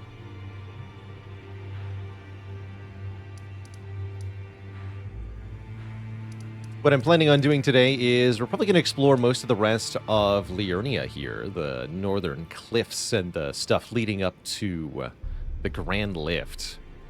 See if there's any other NPCs to encounter, make sure we've talked to all the ones that we need to talk to. And then we'll be going back into Caelid, but not before we go somewhere else entirely. But I think we start here at the lake-facing cliffs. Actually, no, it's probably easier to get up over here. Let's start over here.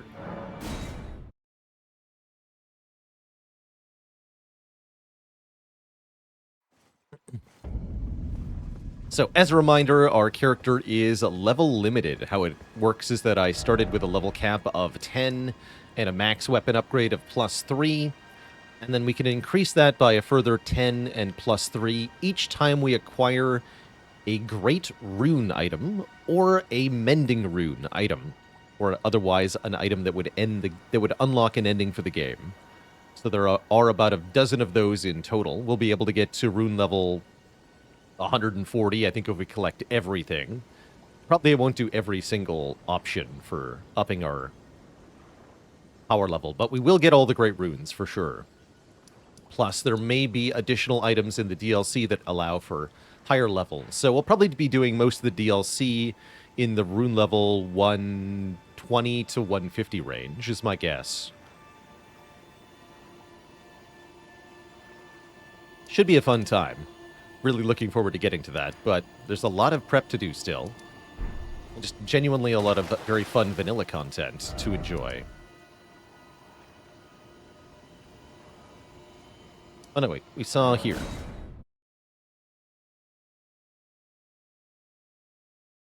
This will be a good point for exploring up and down. I did want to play around with the Flamberge a bit.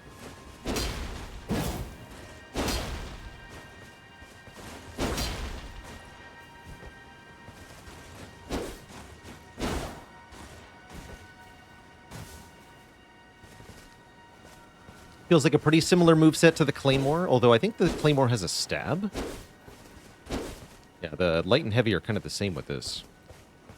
I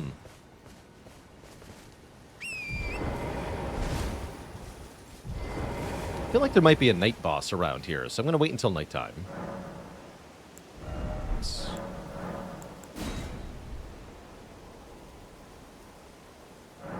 That's right, the Claymore has a poke on the R2.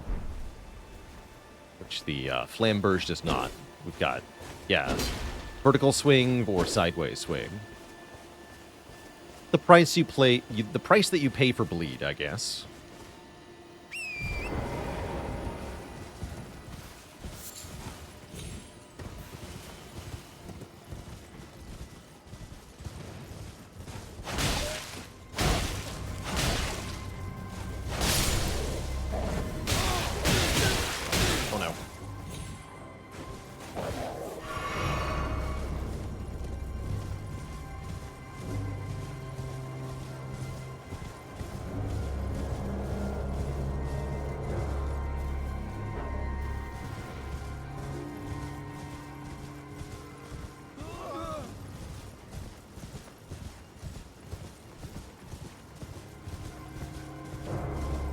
So this is the, I think, Carrion Study Tower. We see it connects here to the Divine Tower of Liurnia. Oh, this one also has that shape to it. I was wondering when we saw the one in Limgrave if the shape of it had anything to do with the curse affecting Castle Stormvale. I don't think that's the case now, seeing this. I think we can rule that out. That does still leave the question of why the Divine Tower has that shape. Do we already have the Hourglass? No. But there is still some stuff we can do here.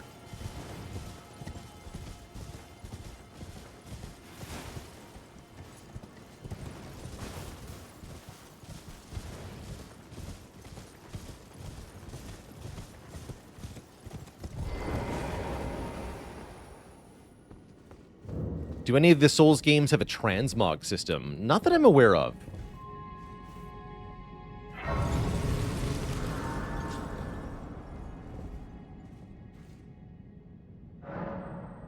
Oh yeah, I should actually, I should just put that in the title instead. Yes, lore discussion is open and welcome here. Feel free to discuss the lore of the main game, excluding the DLC bits that have been added.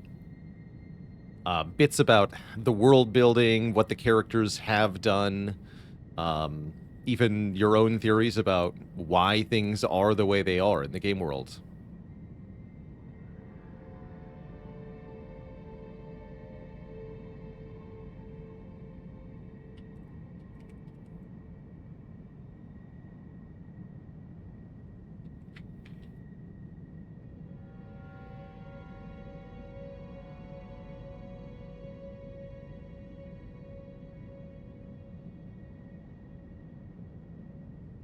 With no summons? Yes, that includes for Radon, Queequeg. Which is a little daunting. Should be a fun fight.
Definitely faster than the Zweihander.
That is not the same guy from Ranni's Tower, but that is someone with the same rank and outfit.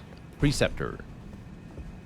They wear hats that have a wide brim, decorated with a sort of astrolabe visual design, and they wear masks over their mouths to symbolize their need for secrecy in some fashion.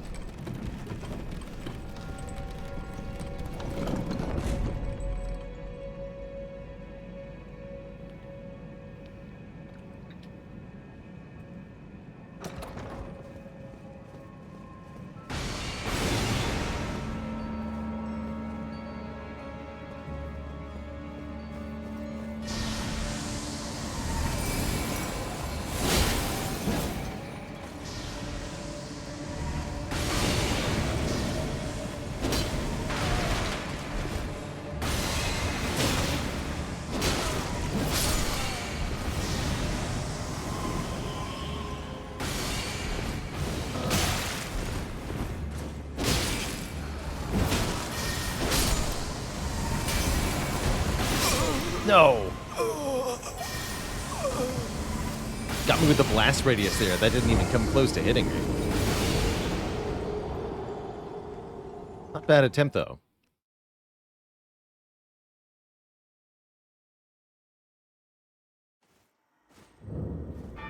This is definitely an infuriating fight with the constantly teleporting sorcerer and constantly spawning little minions.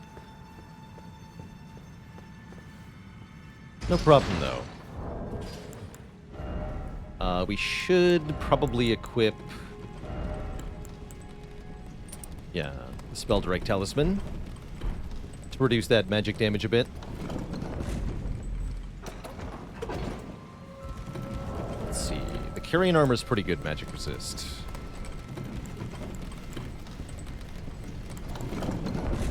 Good.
Kukris are really good.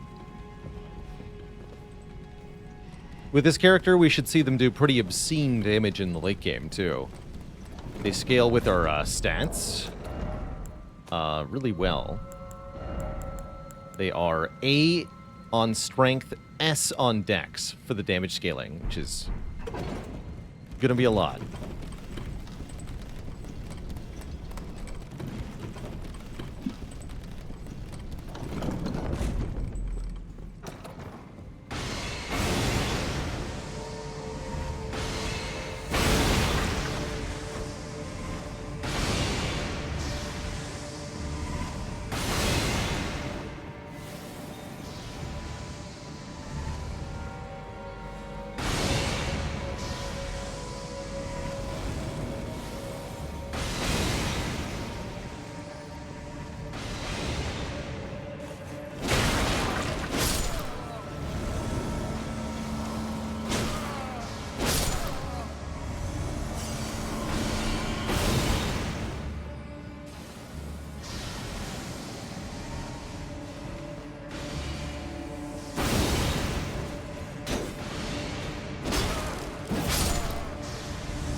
No problem.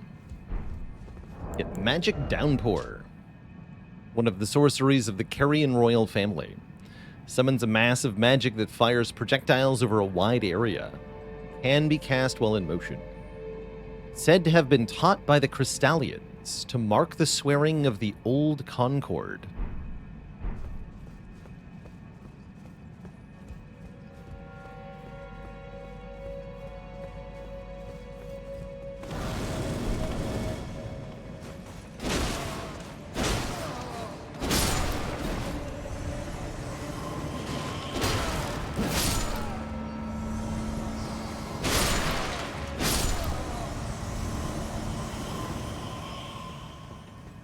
Someone was asking earlier in the Elden Ring streams why there's so many corpses on roofs, and more generally also why is everybody always hostile towards you.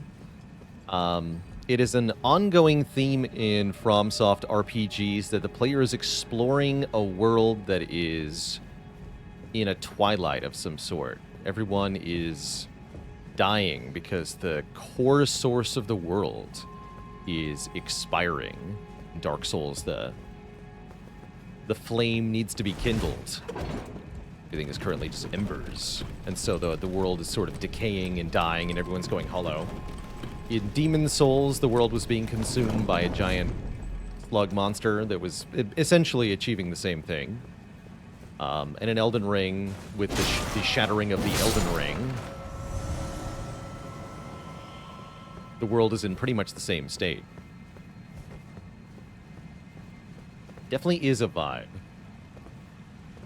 Alright, I think that's all we can do here in the Carrion Study Hall for now. It's the upright exploration of this place.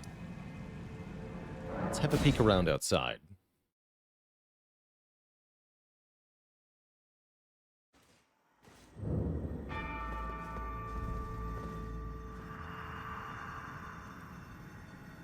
O Celestial Globe. Transmit to posterity the wisdom of the moon and stars, and obscure forever the transgressions of the princess. That would be the lunar princess, Rani, who we have met already.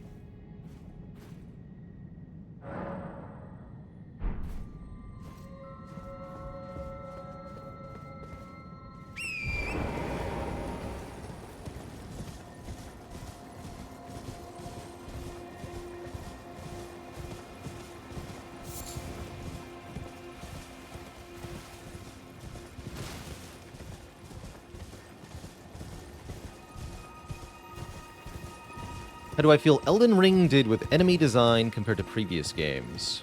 I think they did a pretty good job overall. There's a huge variety of different enemies of various classes, from things you kill in one hit to things that are gigantic and have tons and tons of health but are not bosses, like rune bears. They did a pretty good job of varying basic enemy types from region to region. I really like the variations on the basic sort of soldier type enemy with their different outfits and different types of grenades depending on the region you're in. The flower enemies changing their element type depending on the region's also kind of cool, and there's a few other similarities there. I'm not thrilled with how the enemies are placed on the overworld, typically in generic groups. Often repeated generic groups just around an area. There's not a whole lot of interesting groups of enemies to face outside of legacy dungeons, which are pretty well done in terms of enemy placement and composition. But the enemies themselves are beautifully done. There's so many different types of enemies that you can encounter that invariably you're going to see something new on a subsequent playthrough almost. Just so much stuff. There are a few enemies that I think get over-repeated. Mini-bosses like the ulcerated tree spirits and the godskins, I think, are a bit too often repeated, but I don't have a problem with the enemies themselves as much as how they're used at times.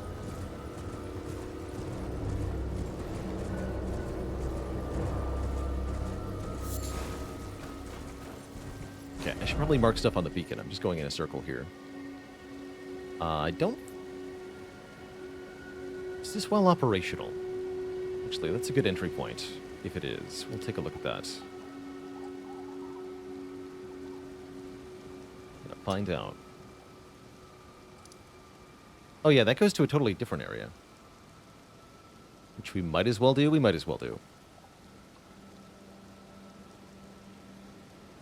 so take that off the list for now, because that's going to be a time. Let's go to this crossroads. Oh, let's go south first. We want to go up here. Then looks like here. And here. Right, because I can't just go directly up there. Is there anything down here, though? Yeah, we just came from there.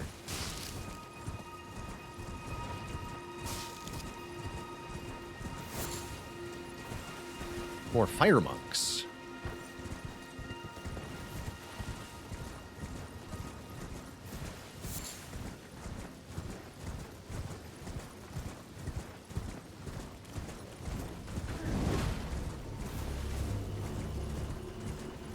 Don't need to tangle with them. Yeah, that would be helpful, Jasper. The location of NPCs whose quest lines we are following is definitely helpful.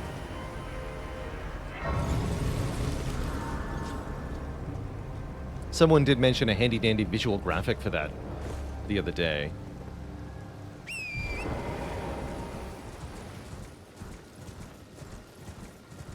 They got a whole ass encampment, huh? Sweet.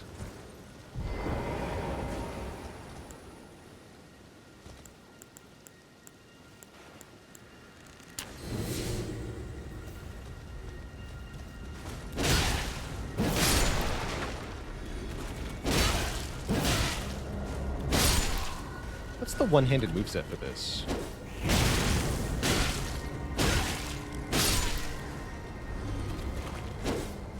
Pretty similar. Okay.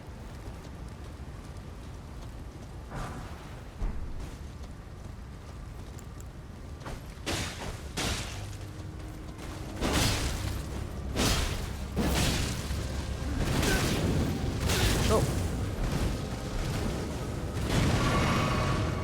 How do I feel about reusing boss or boss types? I think it can be done well. It works. It's done well if you provide some kind of unique variation on it each time. Simply altering the battle arena can be enough to do this, but it's best if you could also vary the visual aspect or otherwise. I think what they could have done to make the repeated bosses feel more special is to have each of the separate repeated bosses have one unique move that they do in combat. Just one little defining feature would have been enough to make that a lot less noticeable, I think. Overall, it's pretty well done. You don't generally see the exact same fight twice. It's usually, you know, Crucible Knight A, and then Crucible Knight B, and then Crucible Knight A plus Crucible Knight B in a double battle, or some other variation. So they've done a decent job of making sure it's not identical, but no, they've not done a perfect job at all.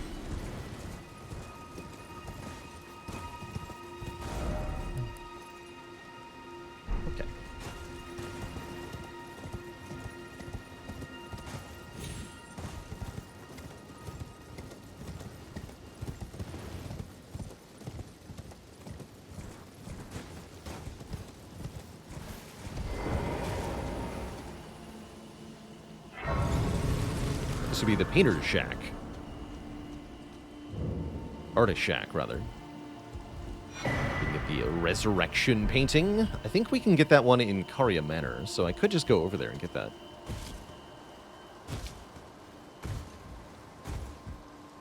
We're playing on PC, Balding Bigfoot.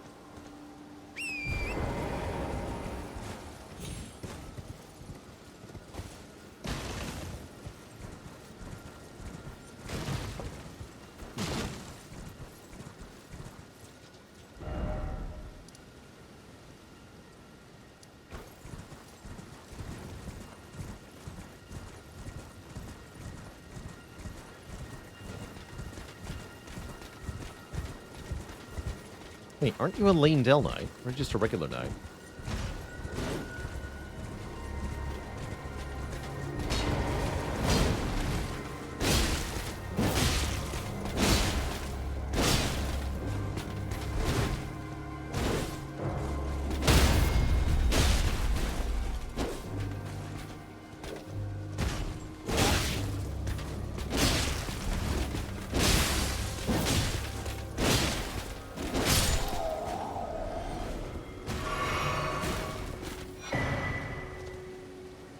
Oh yeah, that is a Lane Del Knight.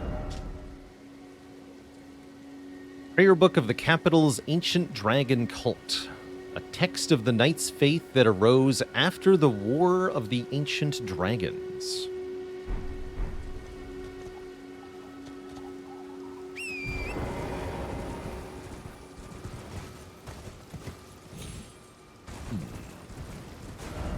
Got a whole raised plateau to take a look at here. Hey there, Purpley Sky. Exciting stuff, right? New PB get. It's a good day.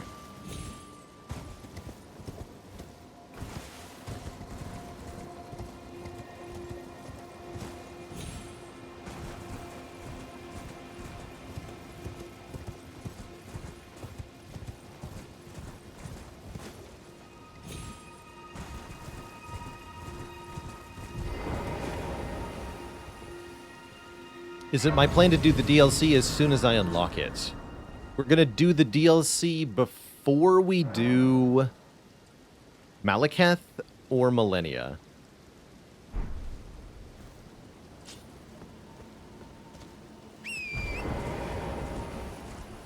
I'm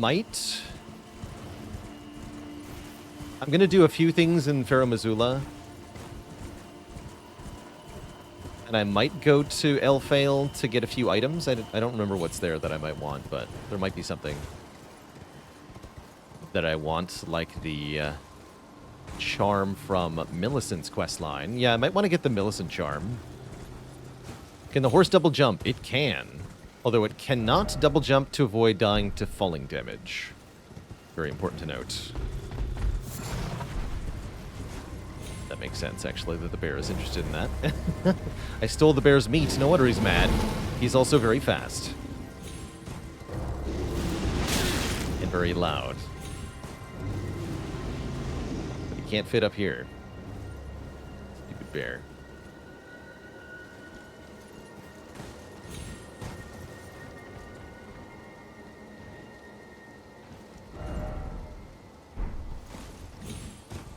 Hey there, Eye of Magi. I'm hoping not to be a part of gatekeeping with no shields and no magic.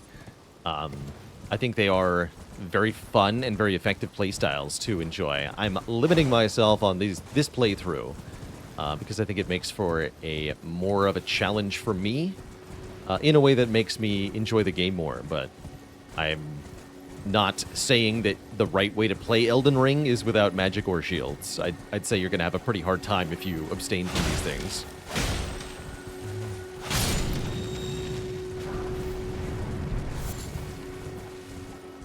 And I do try to make that clear in the exclamation point build command where I say, yes, it's okay to use Mimic Tier. It's cool. Have fun the way you want to play in a single-player game.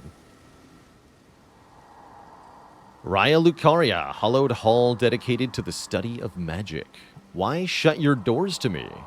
Am I barred from donning the crown of stone? Where man can't even get a glintstone crown.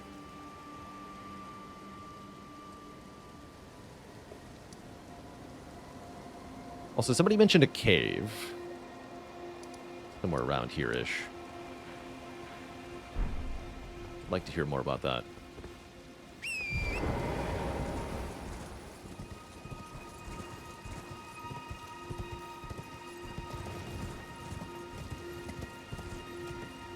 Gonna have to go up and down this peninsula a couple times, I think.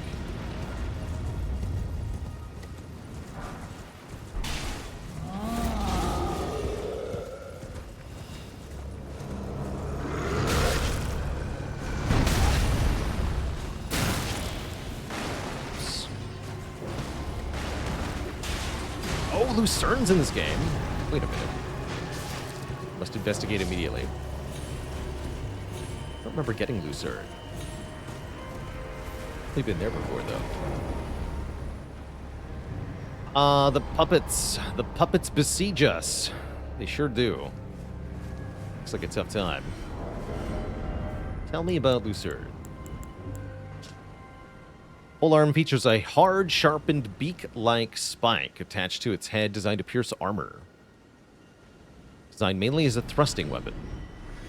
It's like a pole hammer thing.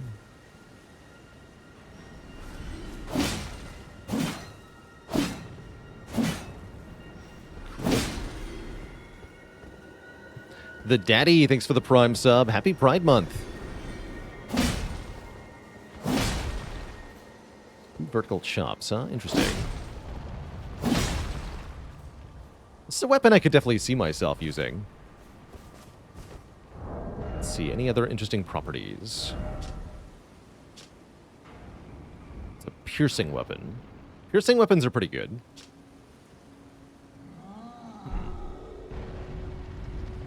Pretty lightweight, too. Yeah, I could see us using that.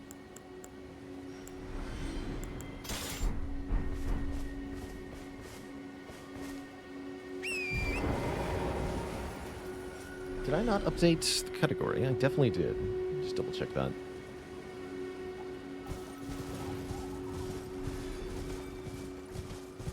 Is the Moonlight Greatsword in Elden Ring? It is. We're going to be acquiring it, although not using it. If you want a weapon to base a character around going into the DLC, it's a great pick. It's pretty good. Okay, that's marked on the map now. Did I not get that Site of Grace?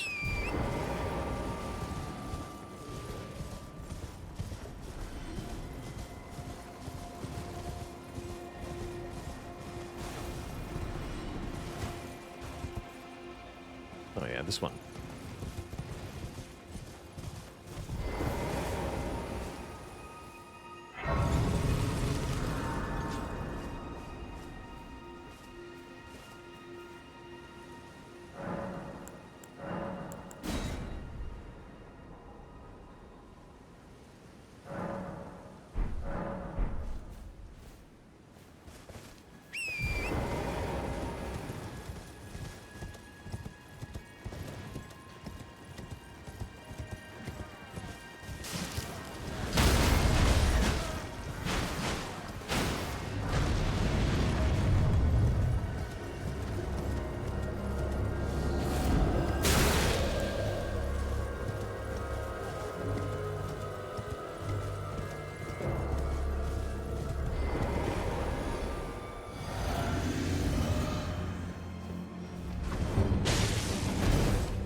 Executed. I'm so Cody, thanks for the Prime sub in 27 months. A enough support. With the Ice Spear Ash of War for that one. That's kind of cool.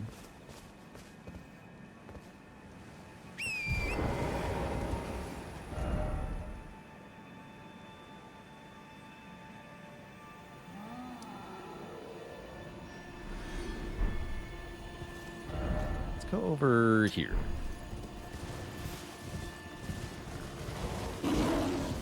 Ash of War is OP, I feel like. Ice in general is pretty good. So if it says ice on it, it's a strong bet that it's going to be strong. Also the Moonlight Greatsword.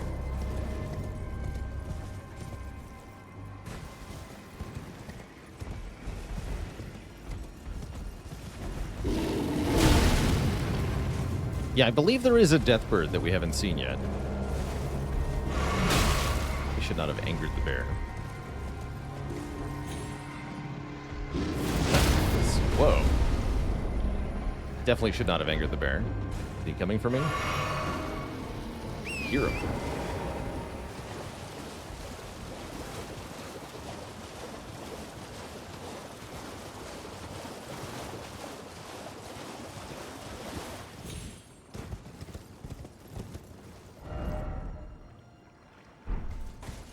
Just told to look for a cave.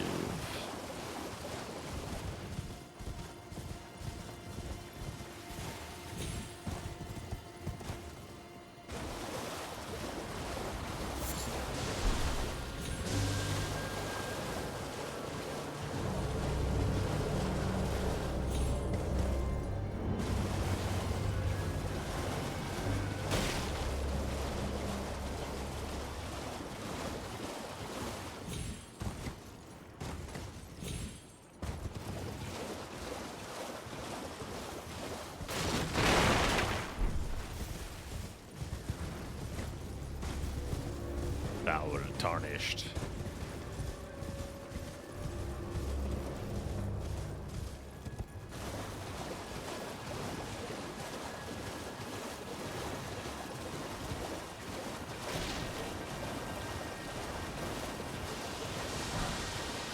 Land Squirt Ashes. Oh, cool. There's a summon for these things. That's cute.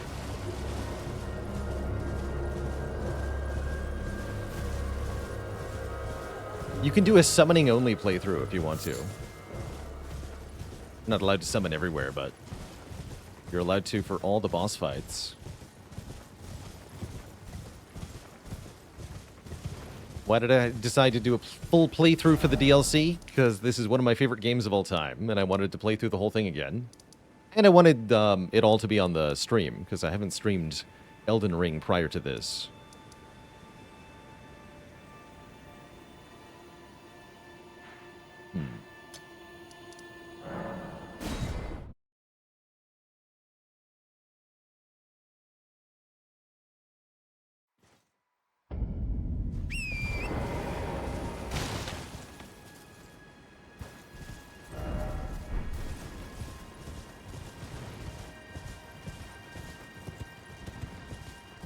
Can't summon for ever jails. Okay, didn't know that.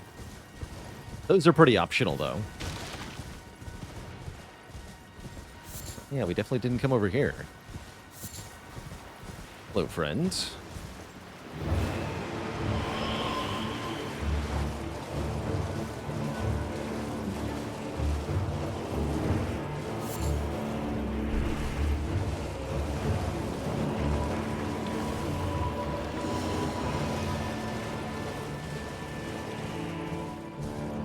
Boat friend. There's the boat friend.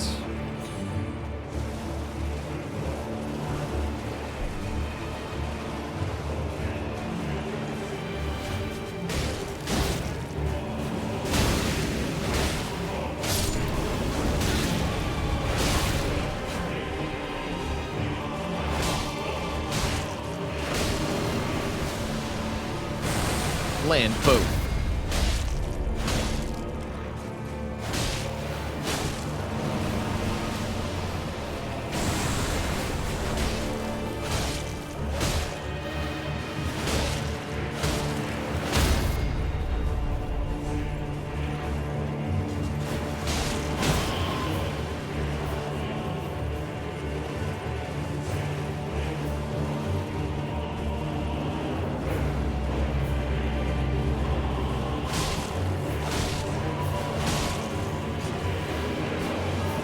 boss music goes so hard given how easy this fight is. Just completely inappropriate. Oh yeah, actually, we were talking about enemies that are meant to be fought on horseback before. I don't know if these guys were meant to be fought on horseback, but they are way easier to fight on horseback, for sure. Makes it a lot easier to evade their silly boat attacks, too.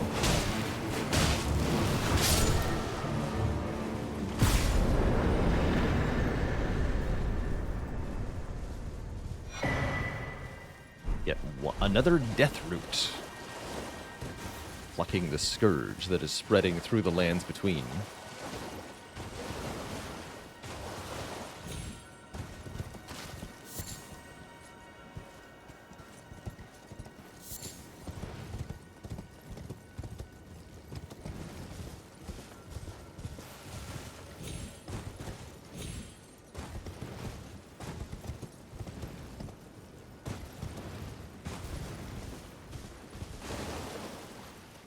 It's a big crab.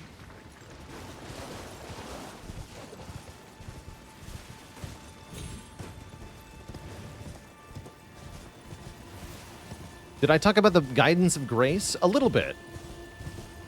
We haven't been paying much attention to the direction that the grace points, I'm going to be honest. But there is definitely a lot to talk about where the grace points in each direction, and what it means when a Tarnished is able to see the guidance of grace. We've encountered quite a few people who have mentioned being able to see it, but then losing the ability to see it. For example, Rogier said he hadn't seen it in a long while. And the Blackguard, I think, he also mentioned losing the ability to follow it. I think when a Tarnished fails to realize the potential required of them to achieve the status of Elden Lord, then they are spurned by the grace, and they are no longer shown the guidance. That guidance, I think, being the influence of one of the outer gods? Question mark.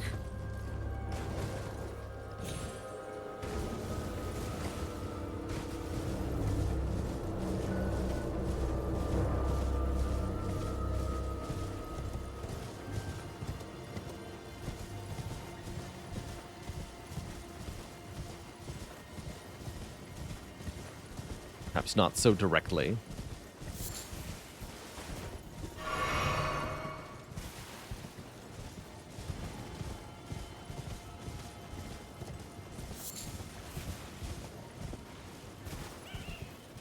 Oh no.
Where is it?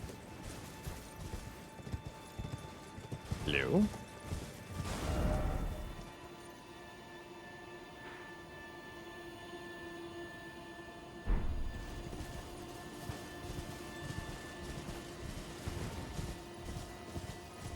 Yeah, it's got to be along the wall here somewhere, right?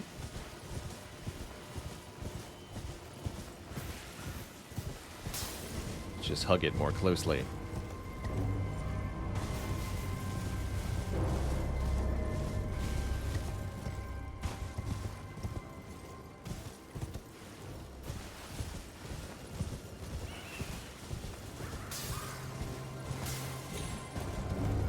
Oh, I see. Yeah, here it is.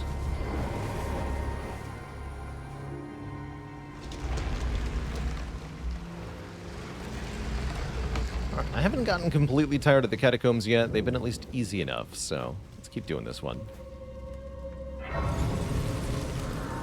Although I should probably switch to our Morning Star.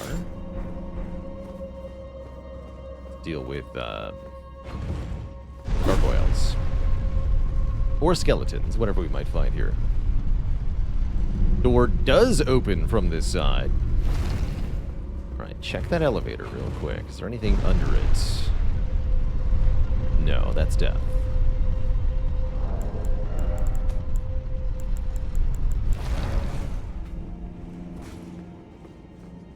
Let's see a bit better now. And yes, the usual suspects. Advance slowly. Yeah, try not to get ambushed. If you've got a shield, keep it up so these jerks don't stab you in the face. But they are placed in the most nefarious location possible at every turn. Just, if you anticipate that part ahead of time, you'll be okay. They are placed in such a way that they are gonna mess you up. Always. Try not to die. Yeah, constantly attempt to lock onto things. That way you can see if there is one. Here's another one coming up. Try to take them on one at a time. In large numbers, they are really threatening. One-on-one, they're not bad.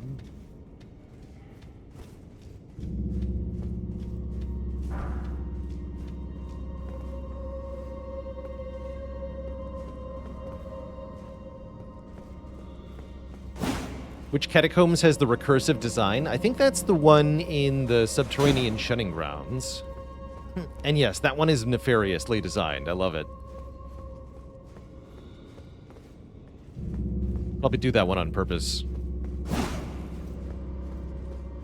Do I ever feel burned out from playing Spire? Sometimes. I try to pace myself with Spire such that I don't get burned out, because I've seen a lot of other Slay the Spire streamers become burned out on the game and eventually give up. More than I could possibly care to name at this point. So I've always streamed the game with a sustainable pace being part of the core idea. And the format in which I have streamed it has been partially to encourage that. Back in the early days, Ascension 20 was really, really hard for everybody. Grinding 820 heart runs was miserable. And so I came up with the ladder streak as a way to entertain myself and be challenged. That's an omen. A bad omen. Get over here. Oh no. No.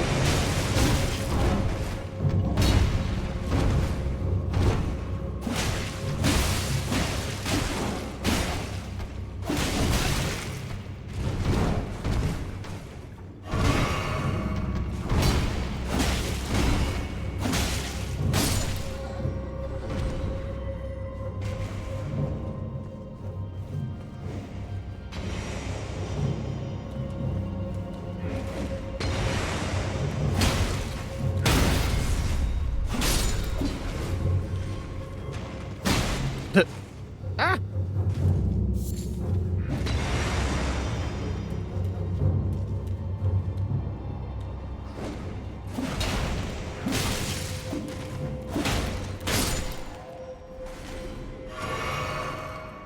What game can I play for the most consecutive hours without getting tired? Of all time. That's a very good question. Civilization's definitely up there.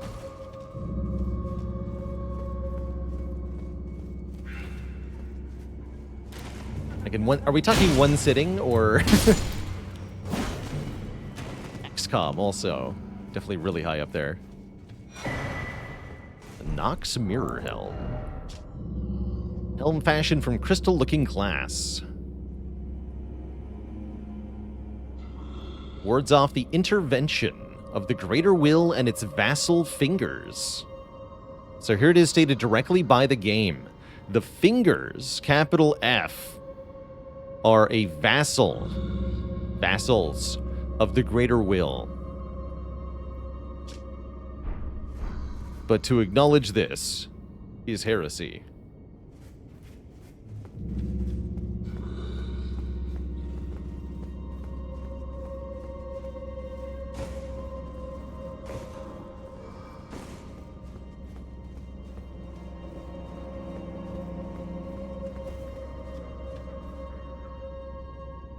I see you.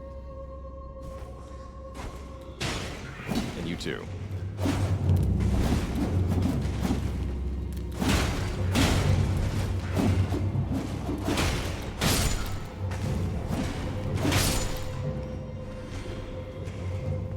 Anyone else? No.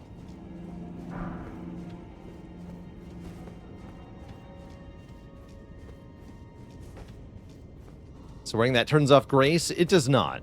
No, I don't think it has any actual impact in that fashion. That's a pressure plate. Would you two kindly step forward? Yeah, that. Ow. Okay, that's not cool though. Jeez.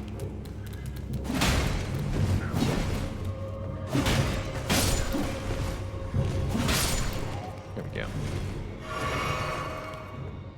Rude. Oh yeah, also general advice, retreat back in the direction of a direction you've explored. If you press on into a new direction, you'll just find new enemies there. They will kill you. Also, is that a scythe? Hell yeah. Large scythe featuring a long, slender blade designed to reap. It's also the kind of weapon this character can definitely use. Ooh, I like that.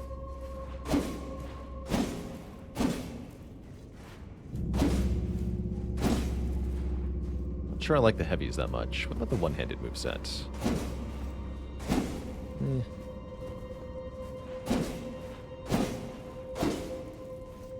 The equivalent weapon to this, the Great Scythe in Dark Souls, is a very cool weapon.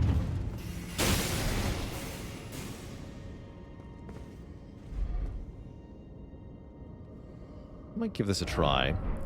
Just like the Flamberge, but once we are out of here. Let's see here. Oh yeah, here we go. Oh, good lord.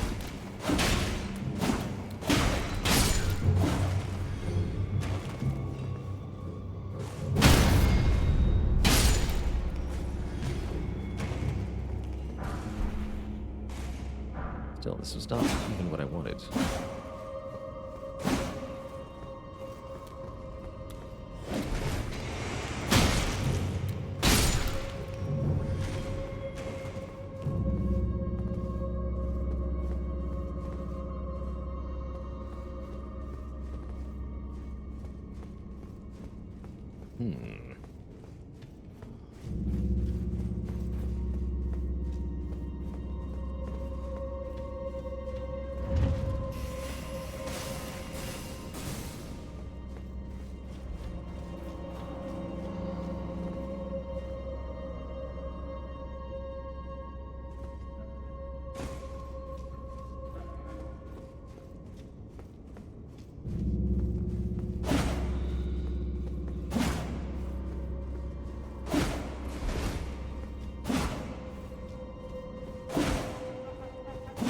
Need a YouTuber to rank all the Souls game hidden walls. My number one is the hidden wall behind the hidden wall in the leading to the Great Hollow in Dark Souls 1. What a time. Okay, we didn't come down here. Oh, I see. I might regret that choice. Nobody else here though. Okay.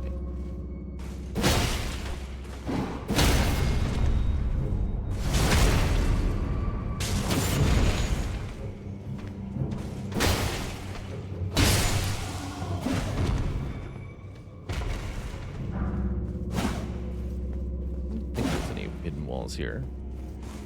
Just being thorough, though.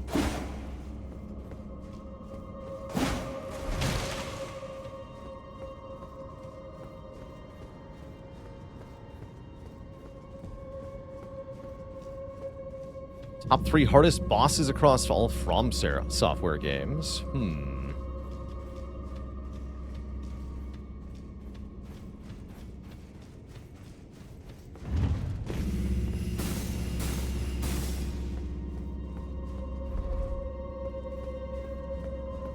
I've definitely died a lot to Manus, Father of the Abyss. He'd be in my top 5, probably. Definitely the hardest thing in Dark Souls.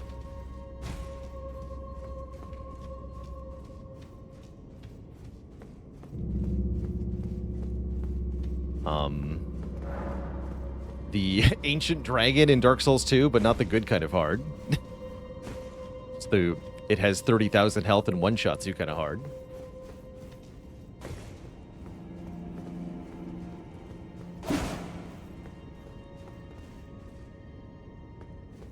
Didn't feel like I had that much trouble with Nameless King.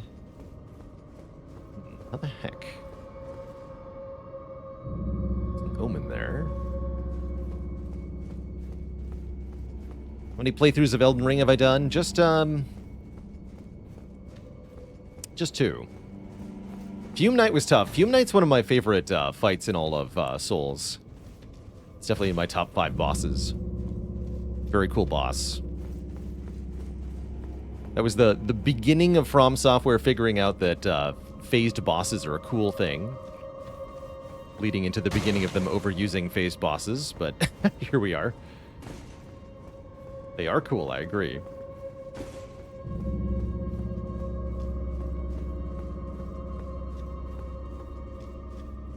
What am I missing here?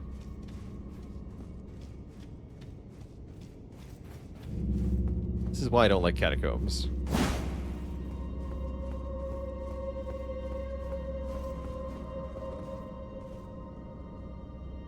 Not a jump down. This is a dead end, seemingly. We thoroughly checked for not being a dead end.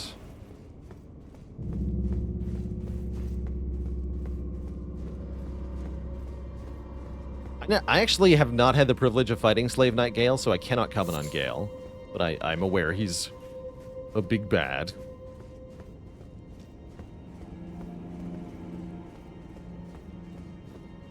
Likewise, I've actually never fought Midir.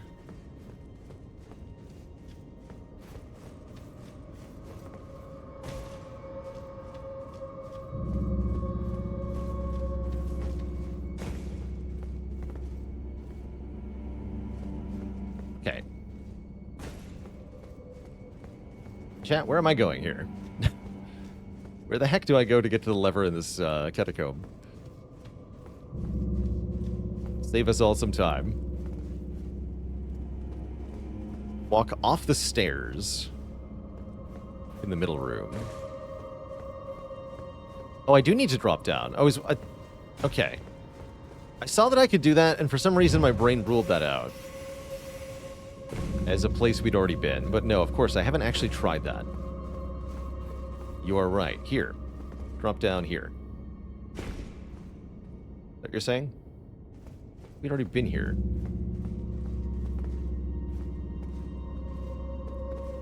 And again. Oh, all the way down. I see. Okay. Thanks.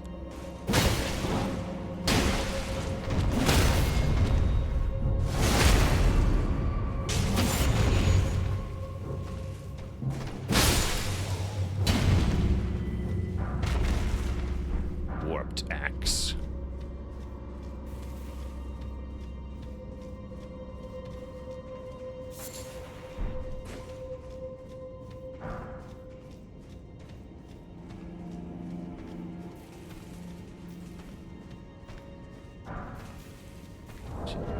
Try this scythe. It's unupgraded, but that's fine.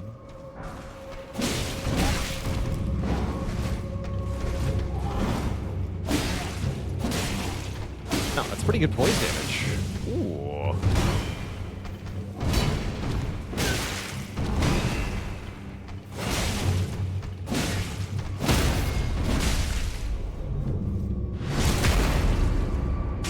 Yeah, that is a sick critical animation. Okay, Okay, that's a pretty good weapon. Penguin.png, thanks for the Prime sub. Welcome to the Cozy Sub Club.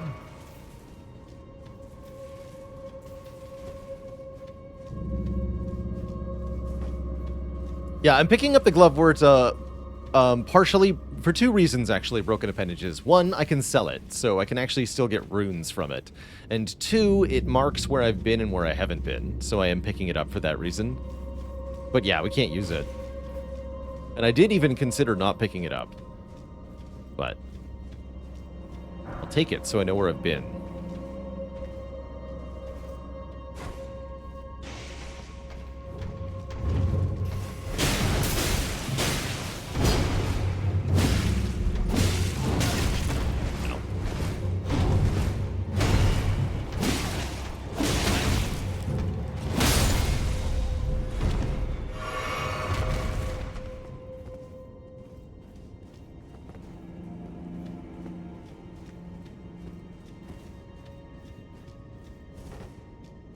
At least one more omen we saw up here.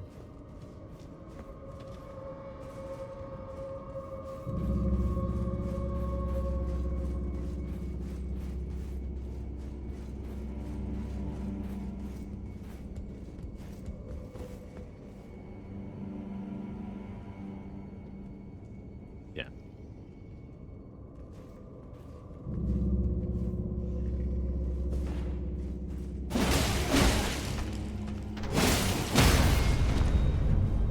Really cool charged R2s as well. I like it.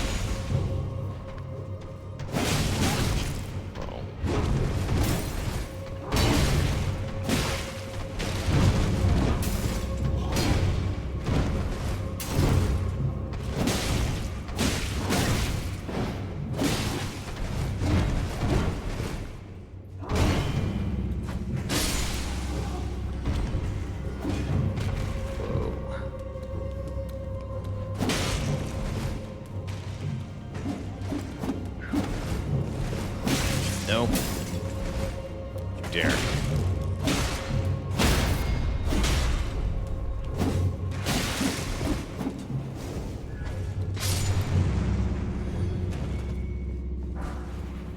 What a close call. Okay, there might be another one. So two things. One, equip the mace. Two, pull the lever immediately. And then if I die, it doesn't matter that much. Go. Okay, no one's here. More old fangs, good.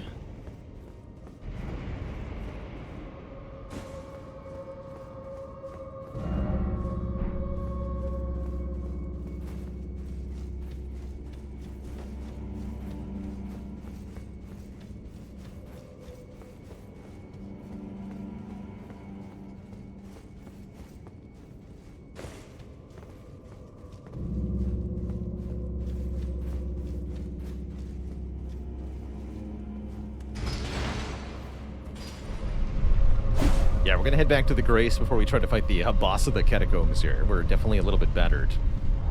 Probably put my weapon of choice to... Let's default to the Zwei for this fight.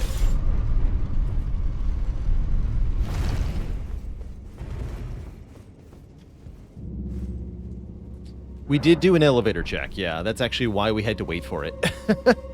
So we were punished for the elevator check. Alas.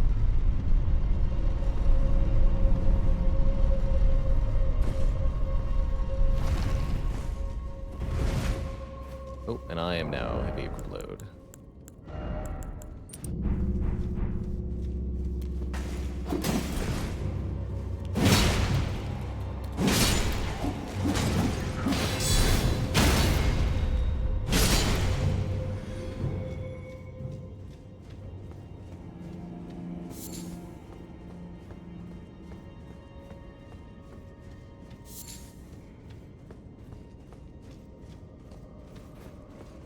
Alright. What have we got? Liurnia's not too miserable with the boss design, so this will be pretty fine. Oh yeah, just the one. We already fought two. This should be much easier. Yeah.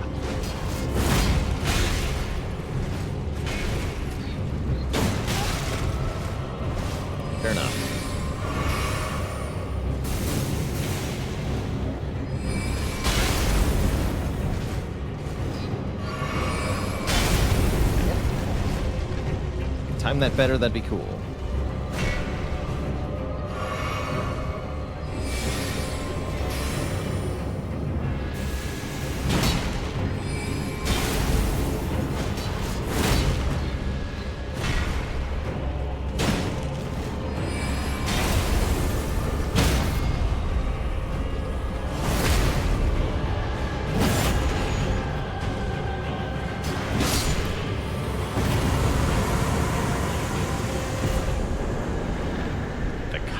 Sellsword Ashes.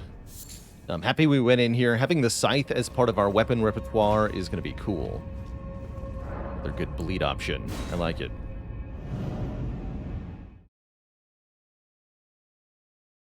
Oh yeah, we have some crystal darts too. That's right. Am I summoning this run? No, I will not be using any summons.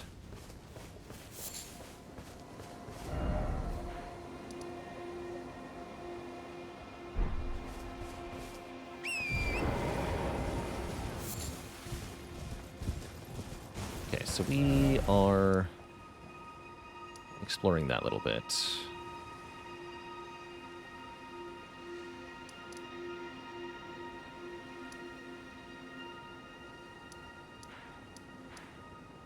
Got the boss that was here. I don't know if we've been over here. Just check that real quick.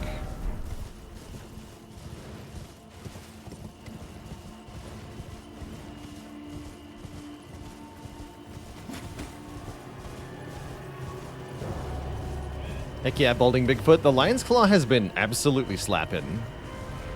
I don't know if we will keep that as our main art of Ash of War the whole time or what, but it's been a very strong option so far.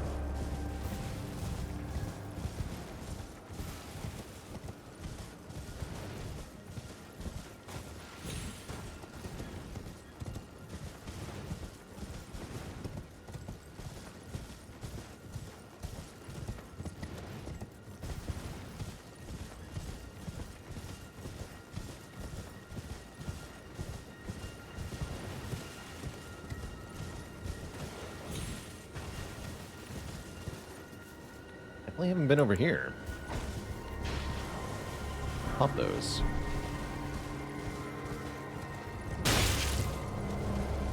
Oh, I hate you.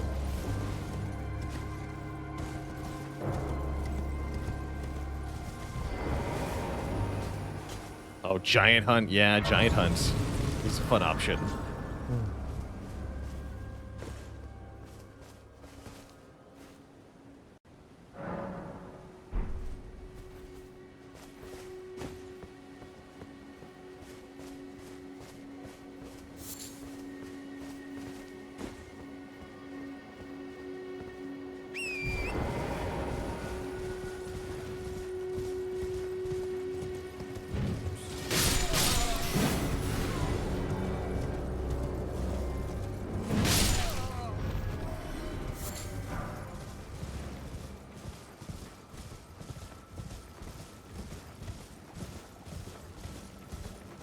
The bridge is out.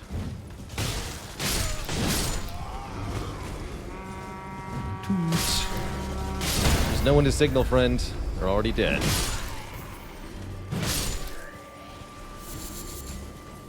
Tarnished. Foul tarnished.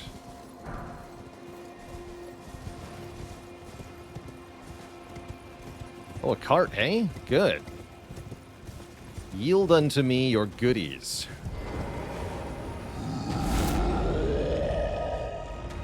But he's not actually chained. For him.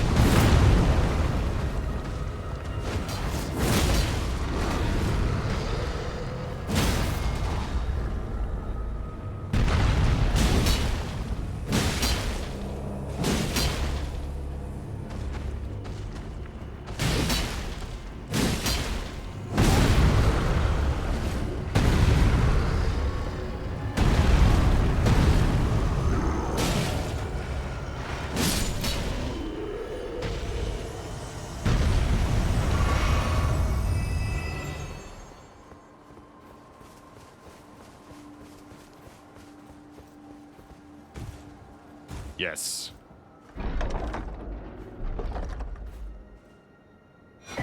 Free spear. What?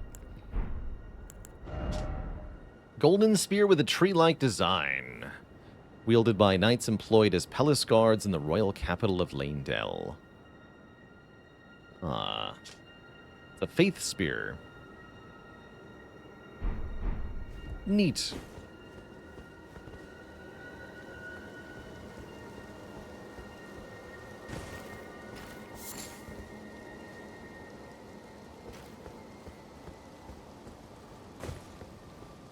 Bit of a spooky viewpoint up here.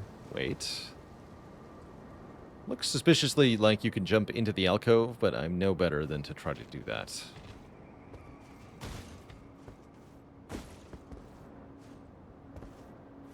I don't think there's anything down here.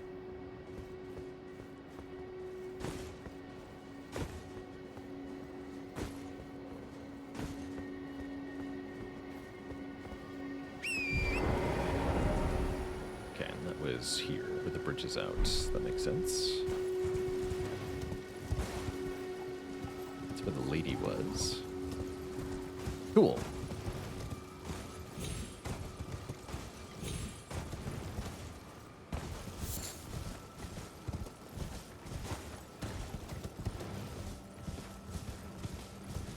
Then we go north.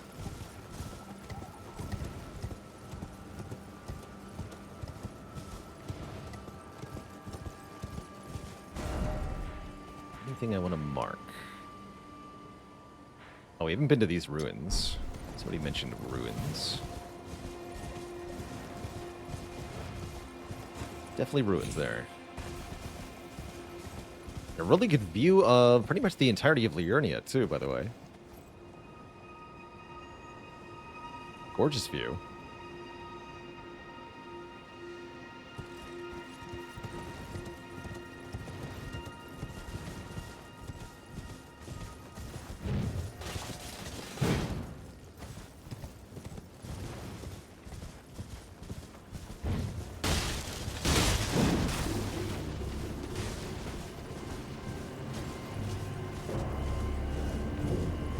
Purified ruins.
Shift.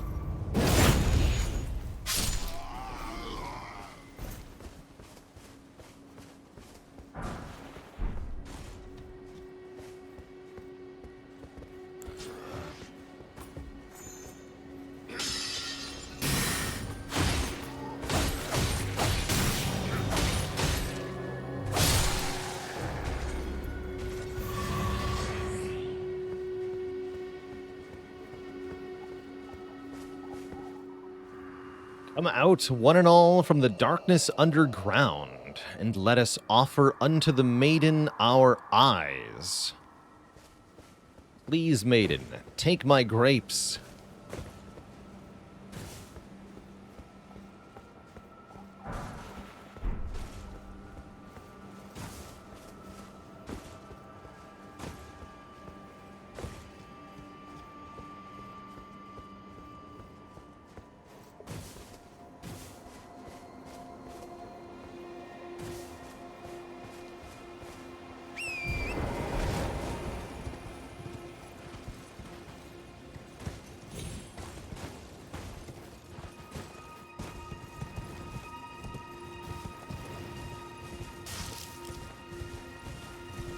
that thing?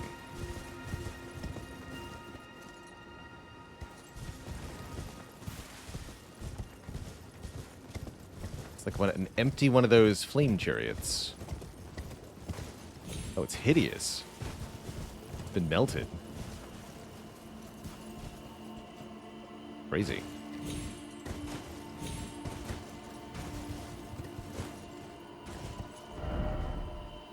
Looks like there's stuff here. There's definitely something here, so mark that. Yeah, tower.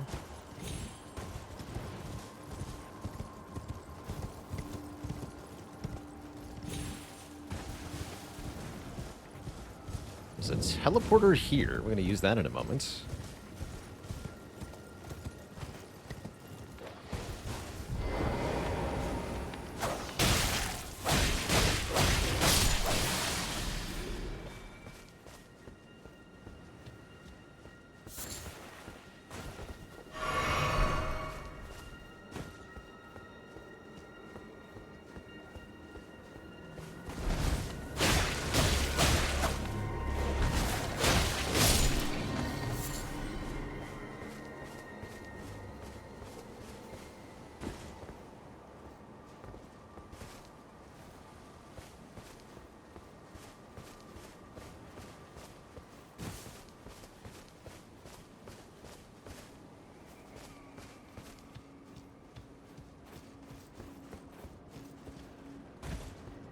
There she is.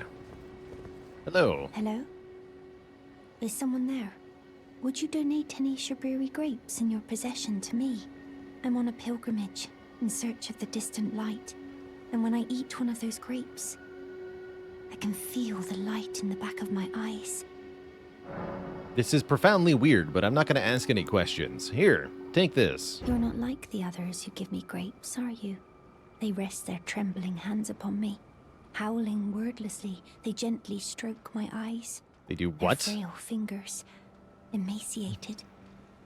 Yet still, they give me the grapes.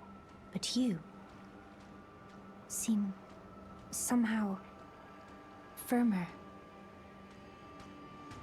You are most kind indeed. May the blessing of the fingers be upon you. Yeah, what an encounter indeed.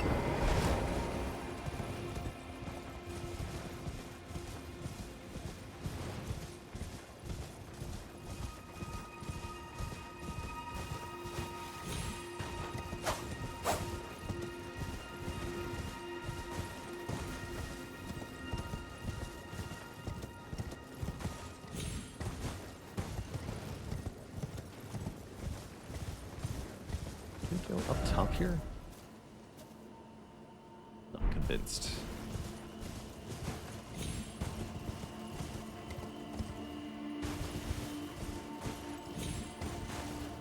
Oh, there's a cellar in those ruins. Okay, thank you. Yeah. We'll get a third grape. Okay. I'll be back there in a moment then.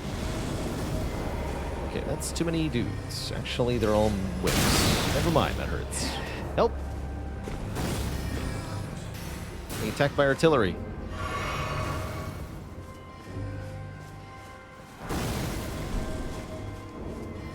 Hui. There we go.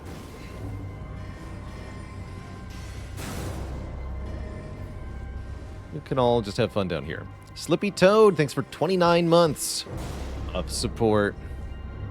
The 29 times you died to the fire giant last night. That's real. Oh, hey. Albinoric Pot.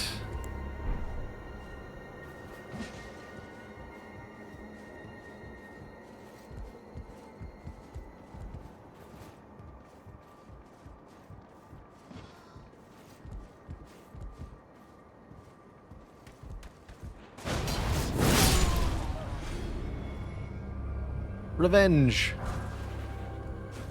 Carrion Glint Blade Staff.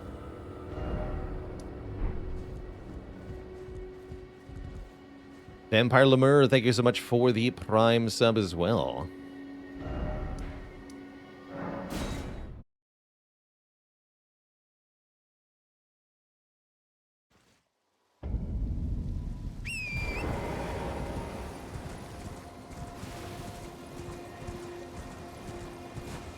Okay, cellar time. Oh yeah, and the teleporter. I almost forgot about the teleporter. Teller, then teleporter. Is the way of things.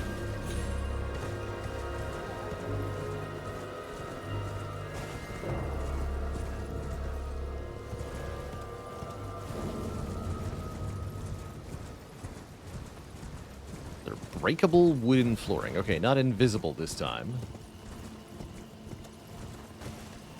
There it is.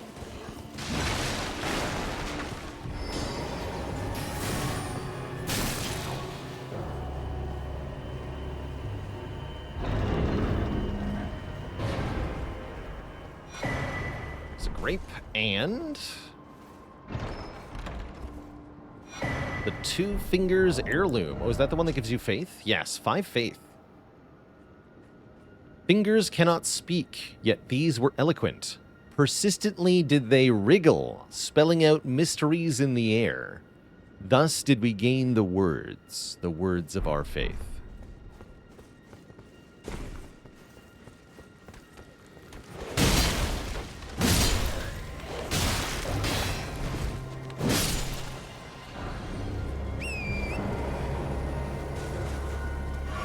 Should do a short sword run sometime. Like I said, I've never used a short sword in a FromSoft game. As you might be able to tell by the current sword length. Teleporters over here.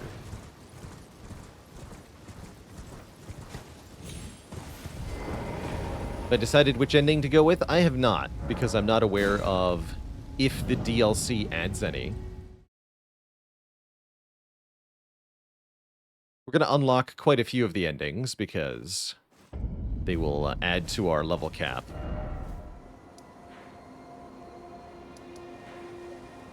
For my challenge run. Okay, I think we got most of the stuff, most of the important stuff there. Let's start... Wait, there's definitely something we did wrong there.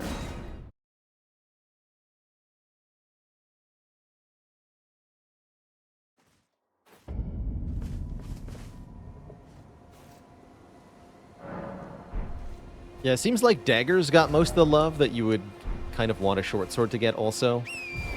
Daggers are good at being dual wielded, spamming attacks, big crit damage, good status application with bleed and stuff. There's a lot of good things happening for daggers. Have I been in here yet?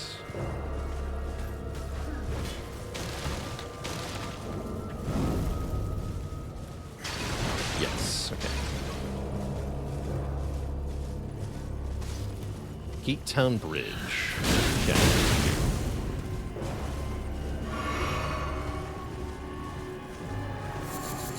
Follow Hyena around. Take my grapes, sweet maiden.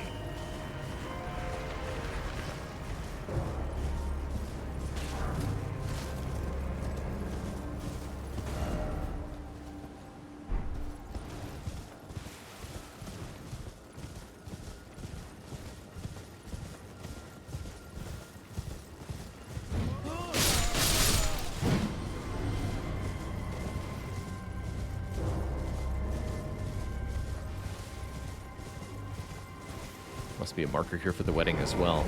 Wow, again, gorgeous the way the sun shines through the Erd Tree. Another very good view. 1 Divine Tower, 2 Divine Tower, 3 Divine Tower, 4 Divine Tower. A lot of towers we can see. You can see Stormvale over there. You can see the capital right there. You can see the Volcano Manor right there. It's a good view. The Second Liurnian War. No victory for the Golden, nor for the Moon. No prize but atonement, the birth of a vow. The war that ended in a wedding between Radagon and Queen Renala at this very church.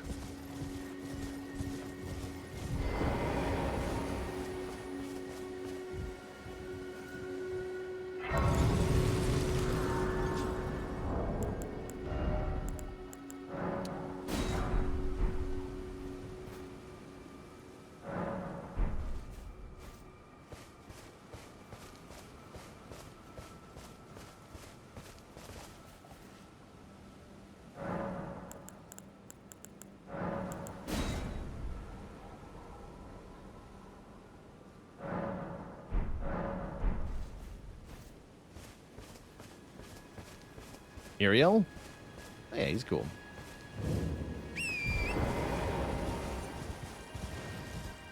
We might need to travel to the site of grace, right?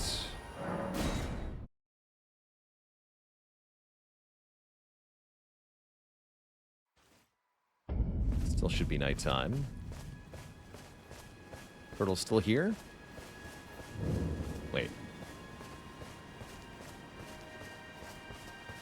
Where is the bill-bearing hunter? This one that's supposed to spawn here. Hello?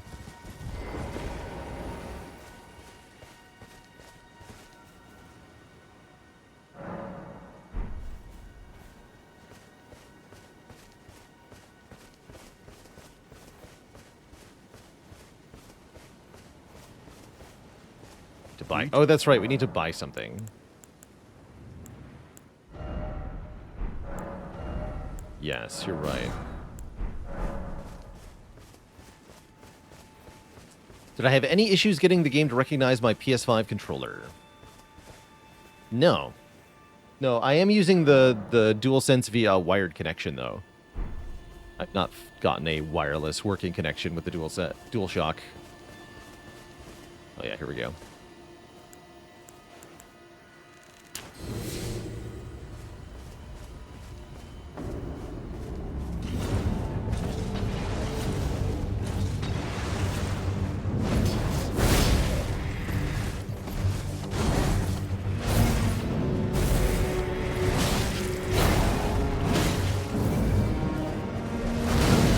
Come on.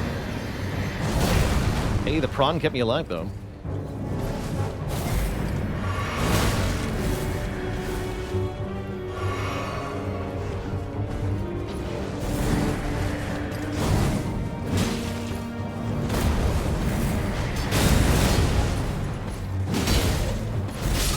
That to myself. I forgot he could explode after the shield slam.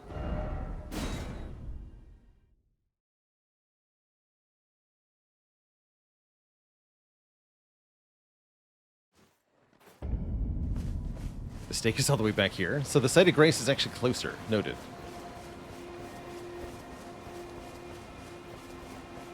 Wait, what is that badge? Made you buy Elden Ring? Well, thanks for 26 months. Thanks for collectively paying me more the money than Elden Ring costs over the course of your time here. With Prime.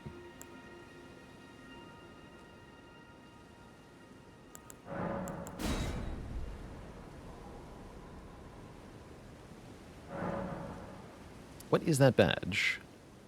Raging Wolf Helm. Hello?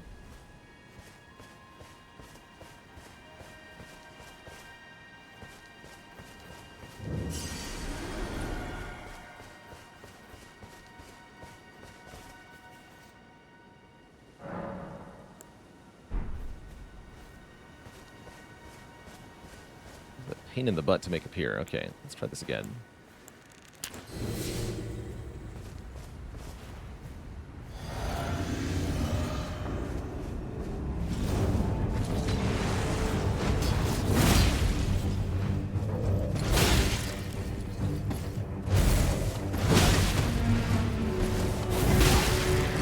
What? It was mashing roll.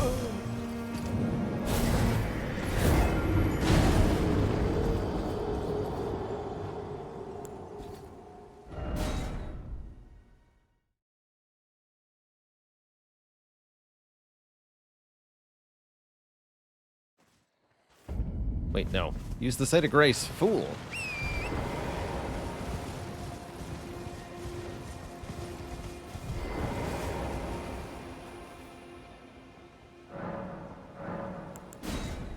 Pass time until nightfall, then rest again. Ridiculous.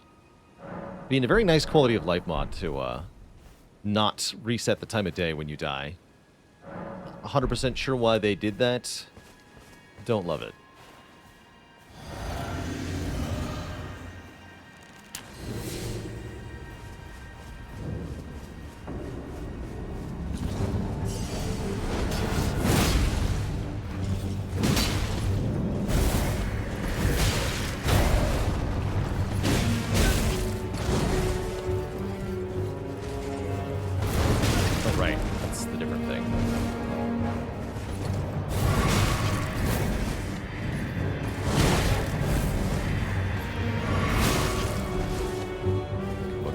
far too long.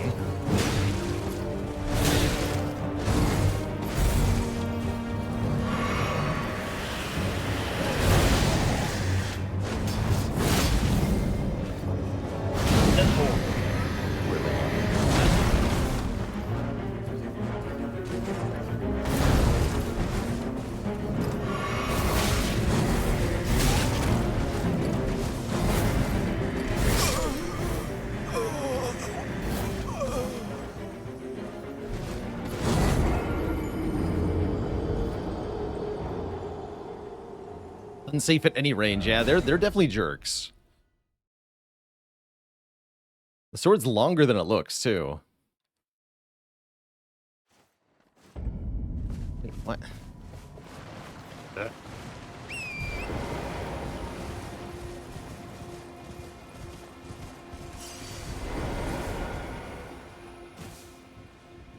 It's funny, actually. I don't even remember being offered a choice there. Just muscle memory. Thanks for using my muscle memory against me.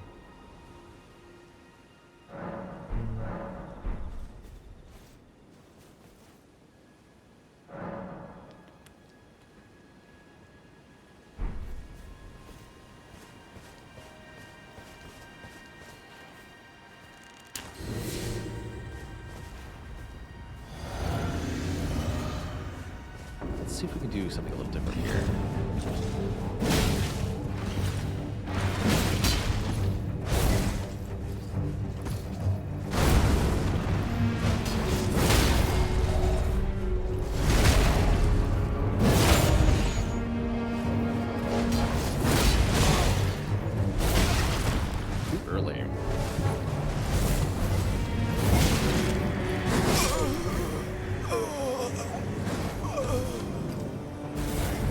Cover's no protection either, right? It can't put obstacles between me and him. Makes it very hard to get heals off safely. Damn it.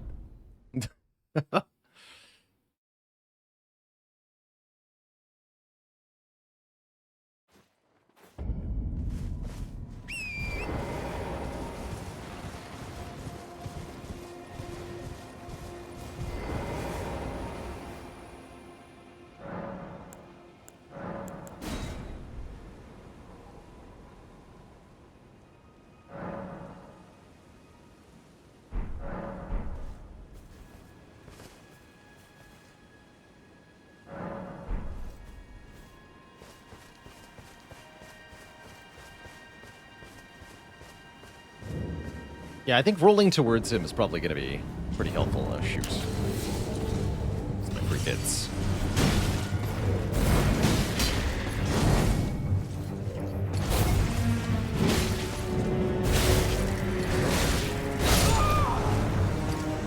He's also really good at stun locking you. He's got combos where if you get hit by the first part, then you get hit by all the parts. There we go.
Take it.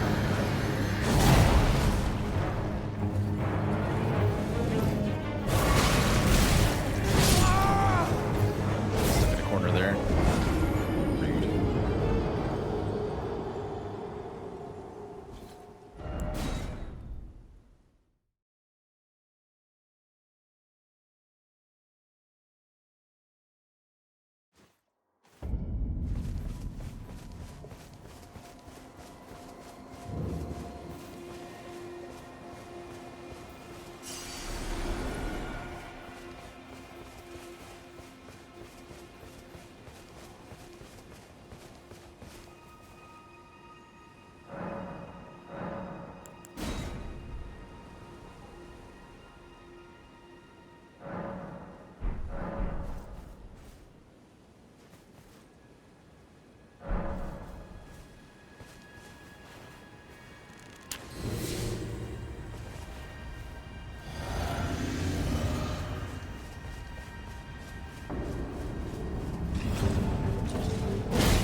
do without these damn bushes in the way.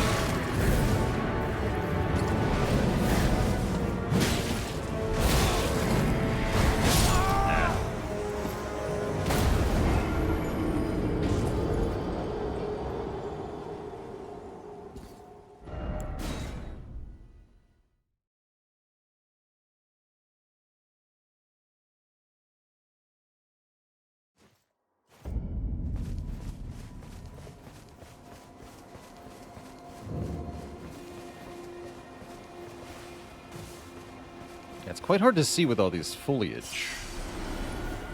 Almost want to lure him out of the church. Almost.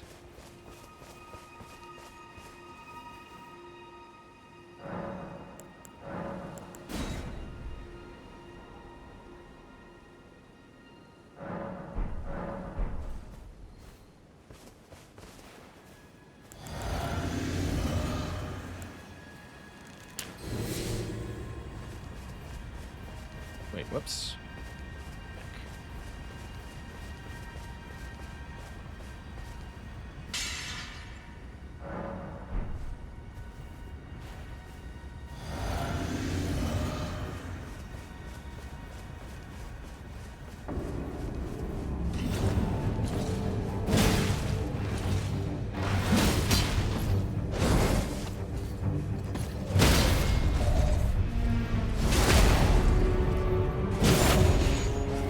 This is a base game start, Jam Jam.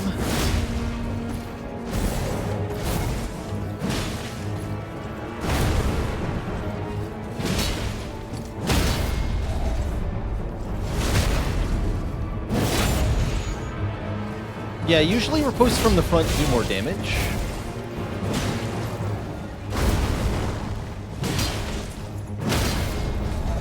Okay, that was much better. Just combo hit.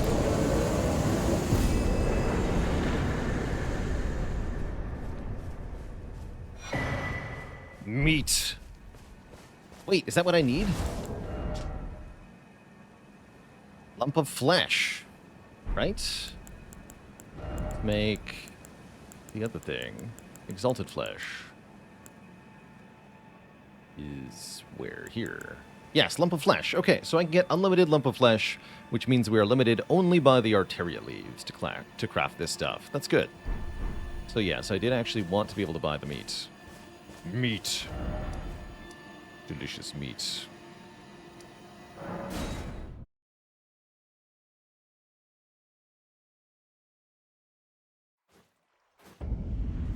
What's up, Patches? Well, hold on. Don't you say a word, my friend. I spoke no lie, not a one.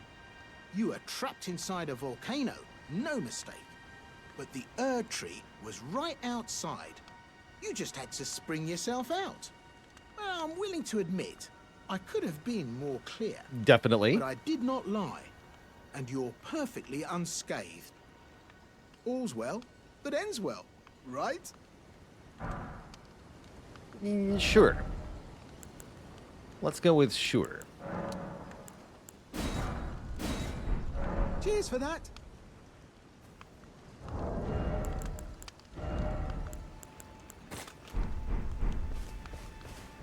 Patches would never lie. Wait, what was Hyetta?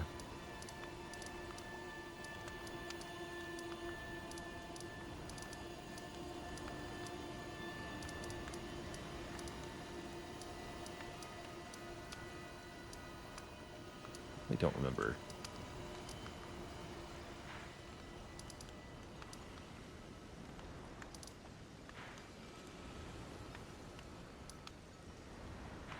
Gate Town Bridge? That sounds right.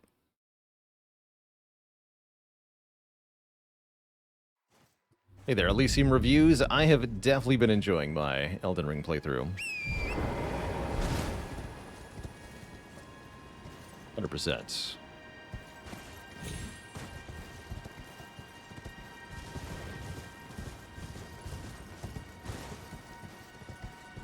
There she is. Hello? Is someone there?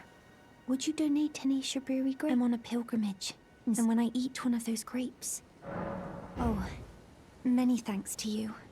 Now I can feel the distant light once more. That aside, I wonder what Shabriri grapes really are. Don't ask that question. Delectably tender and sweet, yet searing. What a sight they must be to behold.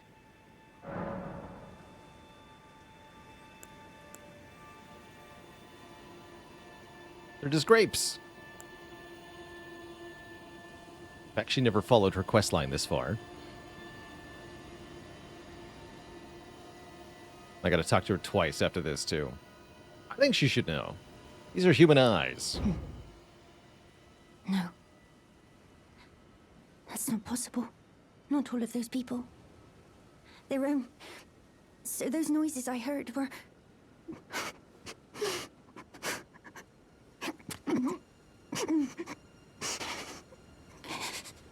Sorry. I'm all right now. Don't mind me. I apologize. You only did as I asked. I'll be fine. Think no more of it. I'll be fine. Okay. So come back here.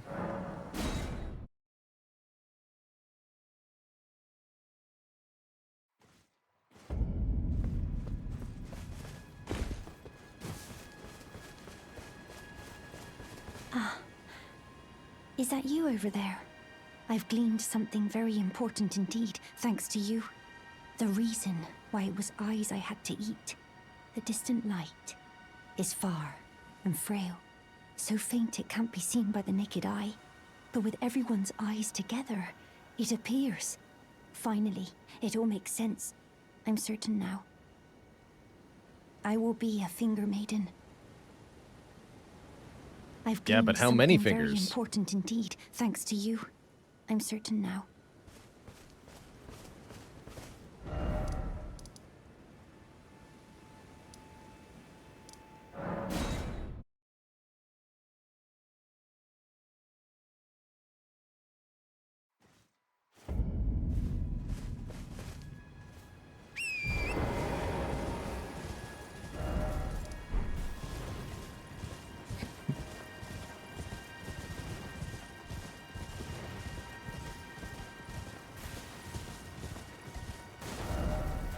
Wait, I missed a few important things, actually. Wait a minute. Hold on.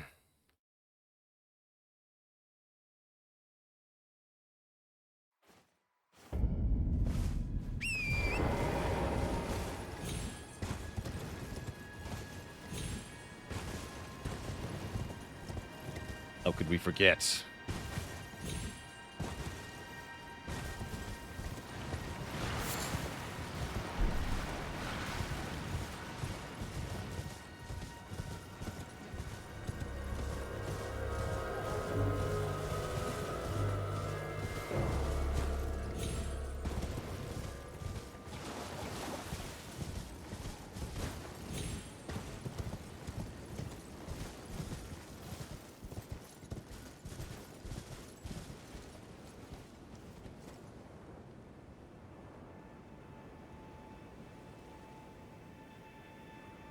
See Grace down there.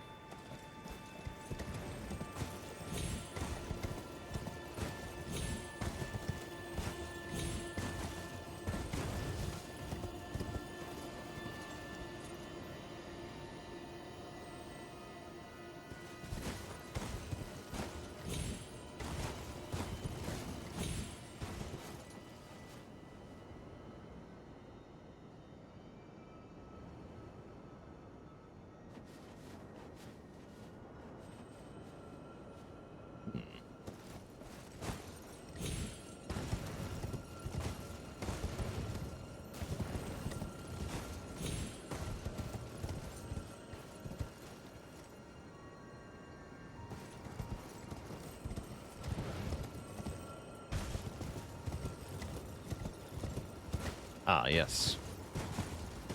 Here they are. Going down.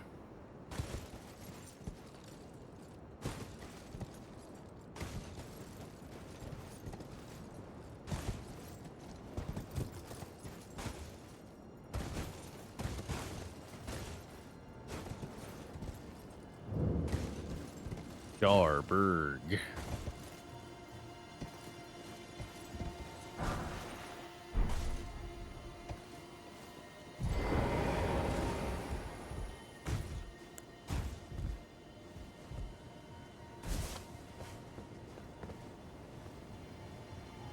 Hello, Cuz.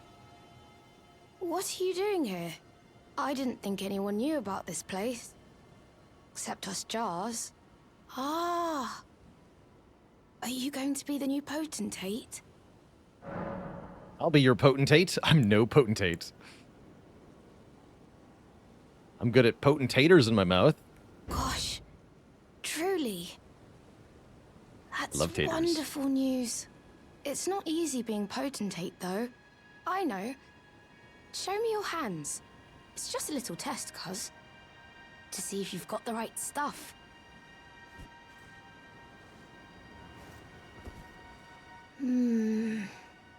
Your skin isn't so smooth, is it? You're You one to need talk. Slick, slidey hands to be potentate, you know? I'm sorry, Cuz. But I don't think you've got what it takes. What a shame. No. Don't look so glum, Cuz. We can still chat. Potentate or not, come back and visit me. When you can. Don't look so glum. We can still chat. Come back. I wanted to potentate.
Big pot.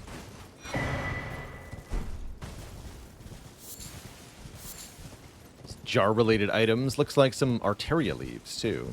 Lots of different flowers we can gather.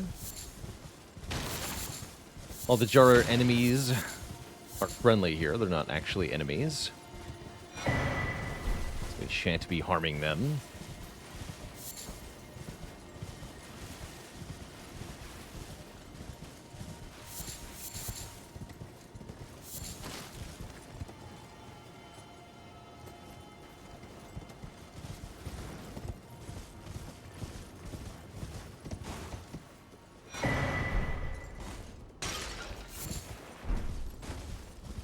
Yeah, I think there's only 2 cracked pots here. Oh. I was wrong.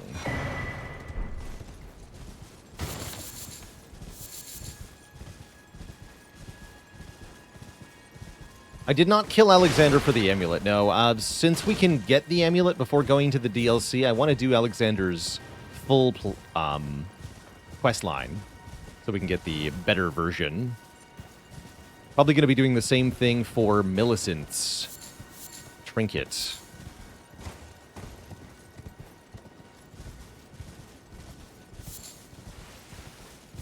Some Arteria leaf. Oh. And another thingy.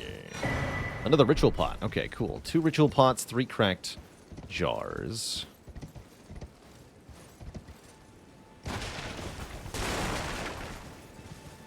Which trinket? I'm specifically thinking of the 5 dexterity and bonus damage for successive attacks one. I don't remember what that's called.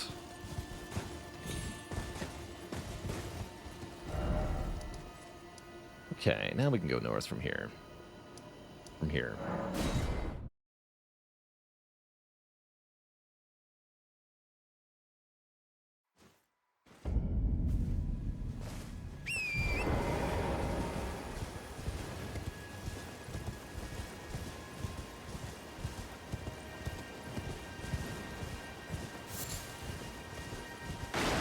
prosthesis wearer's heirloom, right? Something like that.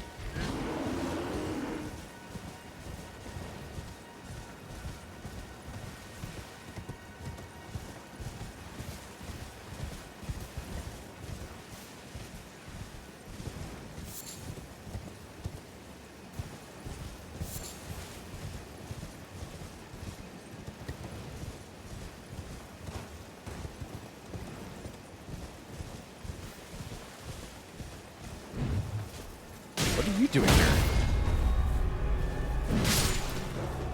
Oh, I guess we are near the well, huh? The Old Palace Ruins. Probably just means Old Palace.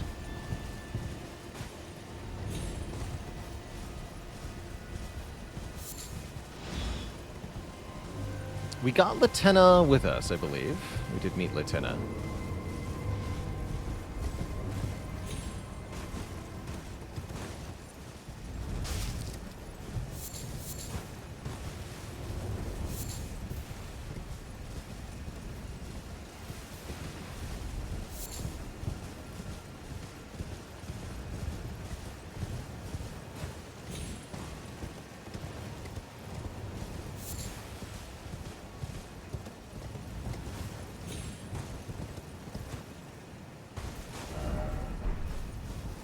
Big bear. Oh no. He saw me.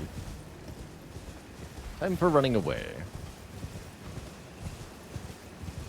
Yes, we killed the Omen Killer and talked to Nefeli there in the village of the Albinorics. He's cool.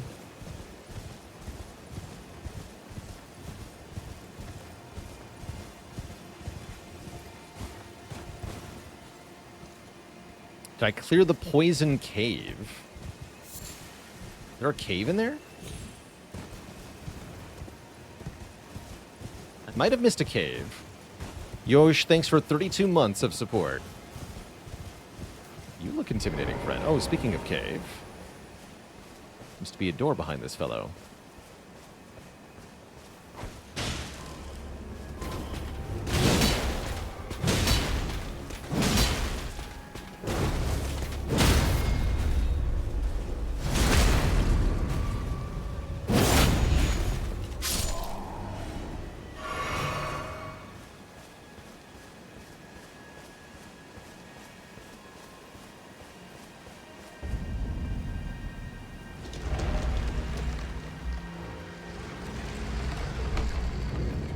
Oh, the Black Knife Catacombs. Okay.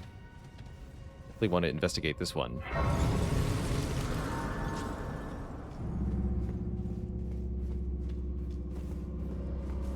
You've heard mention of the Black Knife and the Black Knife Print a few times.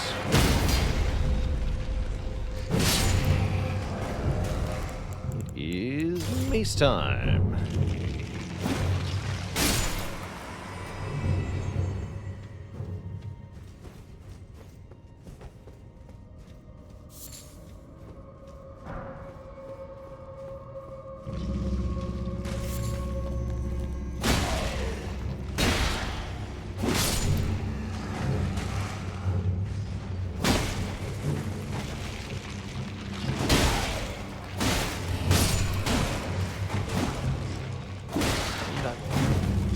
Stay dead.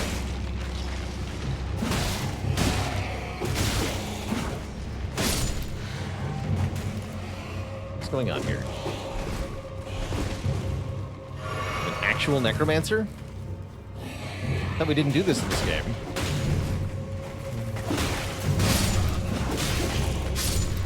Yeah, we do. Cool.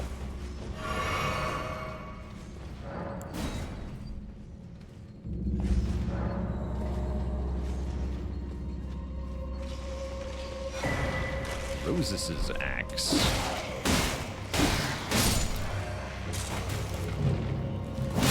Shenanigansers.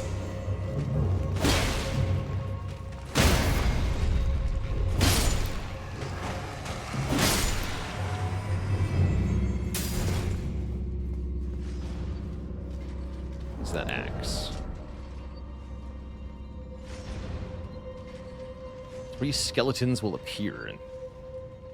Her of Death, Roses, who shows the path to the catacombs throughout the lands between. Oh, that's the statue that we're seeing.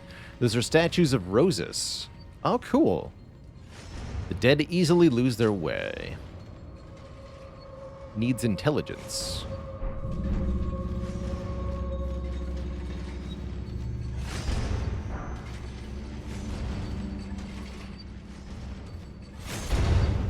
Just a normal room in a normal dungeon.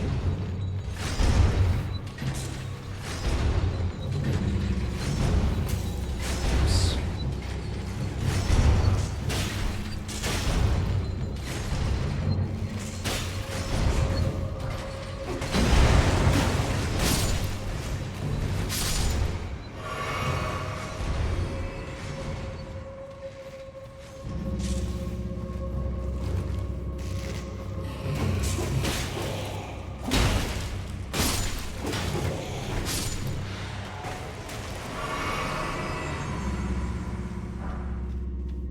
Did you hear about the dark mage that could only raise birds from the dead? He's a necromancer. Oof. I like the burial watchdog statues in here. Those are cool. I wish more of the catacombs were distinctly unique in their visual design, like this one is, with this room. Pretty cool.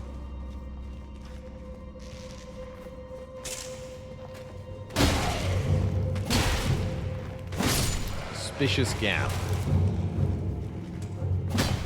Don't know.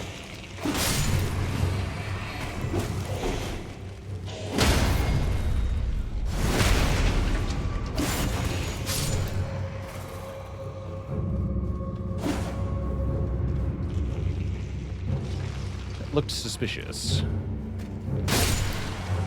I didn't know that was there, by the way. I've never been in this one. Kind of cool. Alright, what do we got here? Fog Gate. With a, wait, a summon sign, an NPC summon sign. D Hunter of the Dead is here. Cool.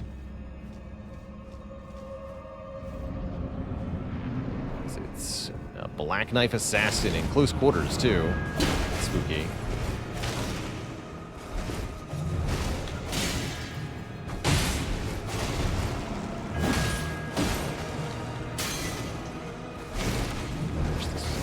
Lit. Not the Blade of Death. Ow.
Fair enough. Okay, need to be lit before I go into the arena here.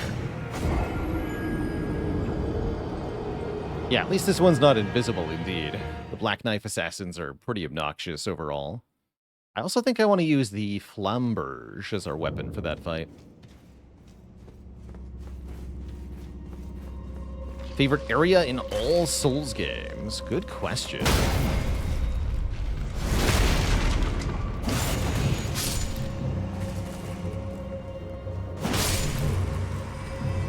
I really like the... As miserable as they are to explore, I really like the design of the catacombs in Dark Souls 1. Ash Lake is gorgeous, too.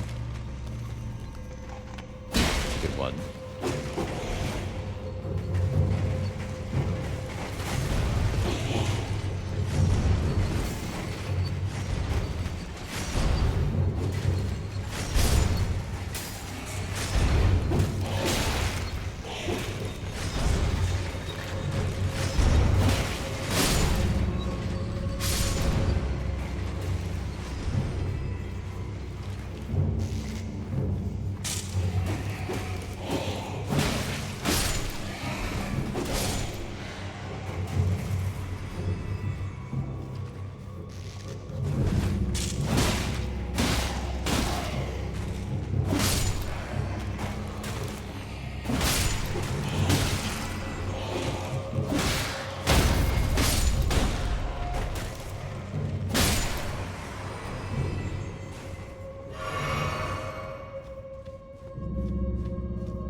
Now we are properly prepared. Let's have some prawn, too.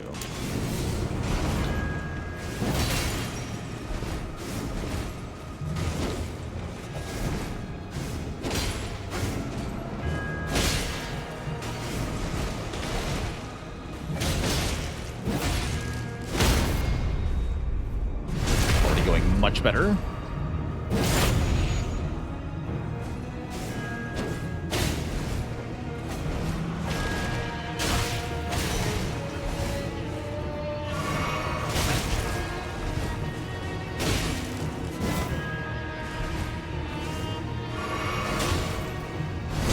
Wait, what? Get wrecked, nerd.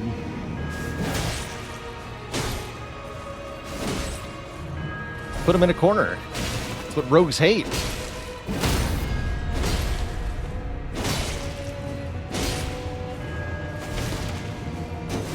Oh no!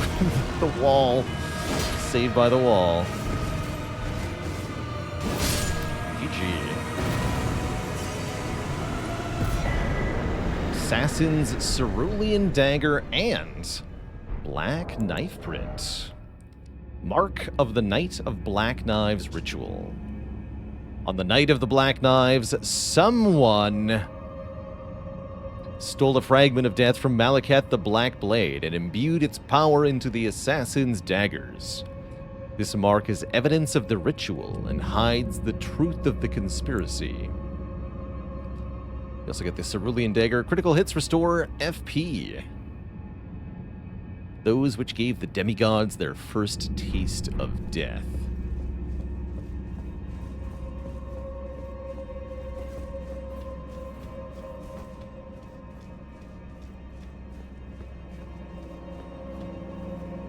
Going down.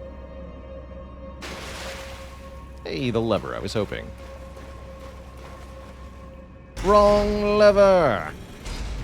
Oh no, that was the right lever. Okay.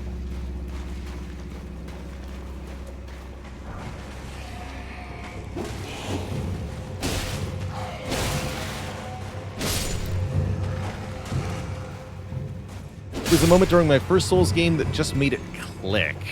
The moment I was like, yes, I really enjoy playing this. My first Souls game was Demon Souls, and I think the moment it clicked was finally defeating the armor spider for the first time. Making real progress in the tunnel area. Feeling like I was both accomplishing something and also revealing a greater, bigger mystery. Much more to explore. Crab battle. No, not that crab. It's the big one. Come on. There we go.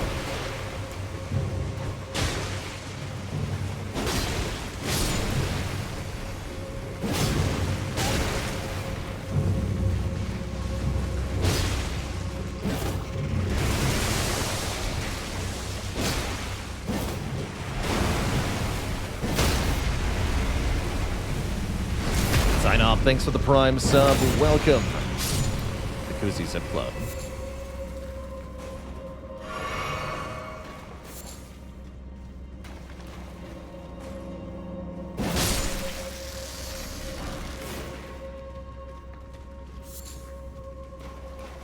Exploring the Tower of Latria, that is, it's quite an experience the first time.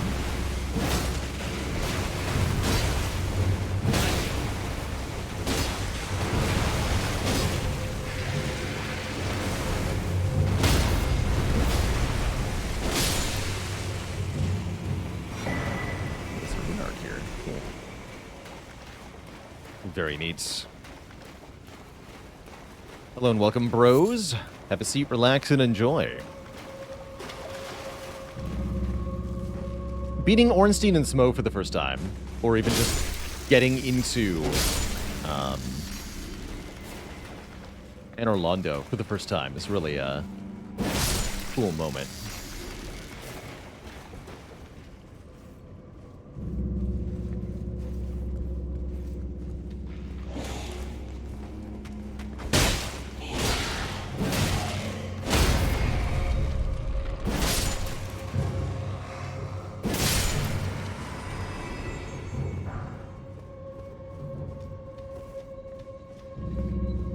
You're welcome, Featherfall TT. I'm not actually sure what this badge people keep mentioning is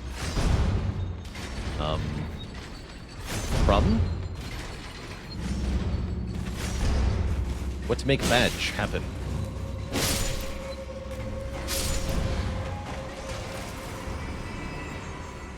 The badge for watching Elden Ring. Okay, well, cool. You're welcome. That is my fault.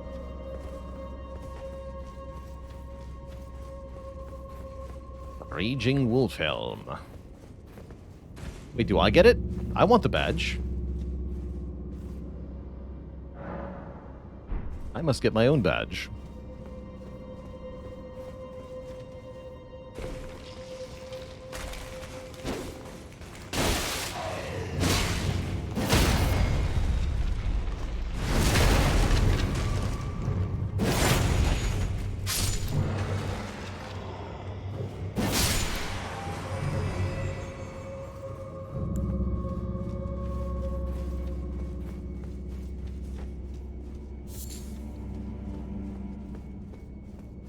All right.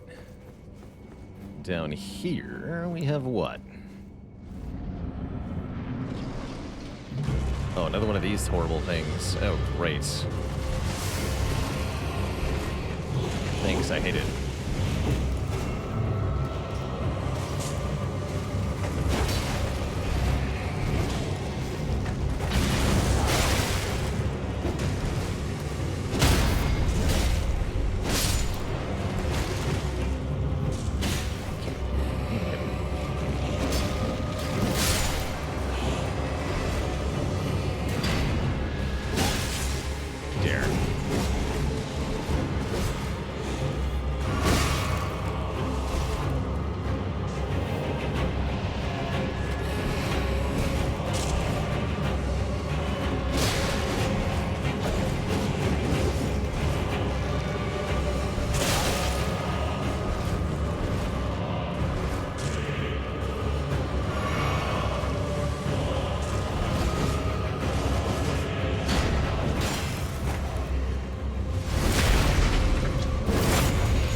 Doesn't have a lot of health, thankfully.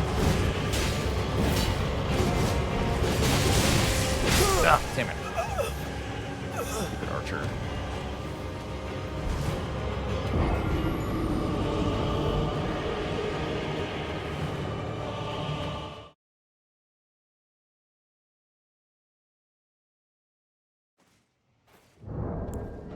I think if I craft holy water pots,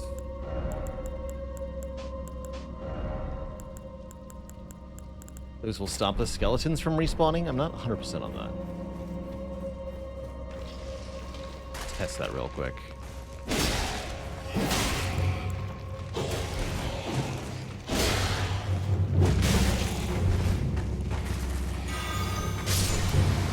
$755. And yes, he turns into dust. Okay, cool. That should be sufficient.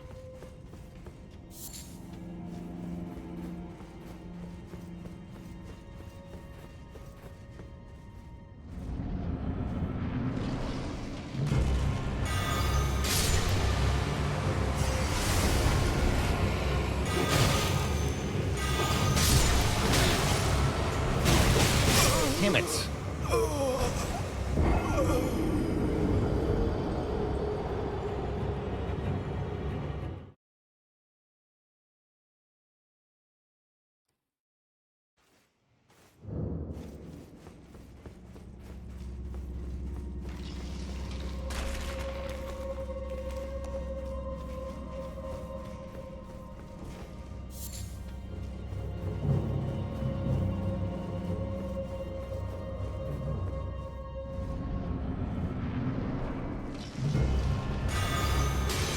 What?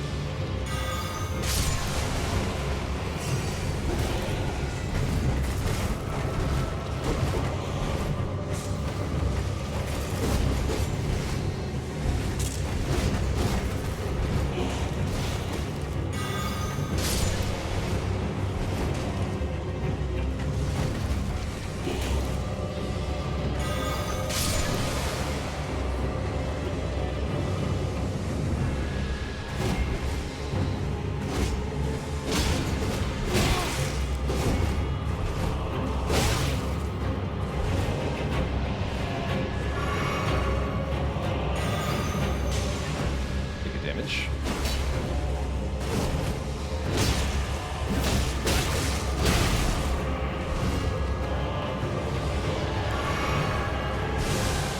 Oh no. Paralysis. Creepy. Okay, we're good though.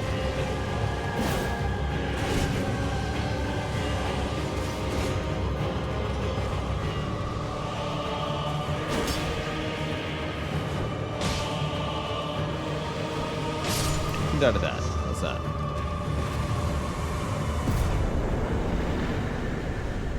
Wind Sage Sorcerer Ashes. Feel like you should use more consumables? I think Elden Ring is the game that supports consumables the best.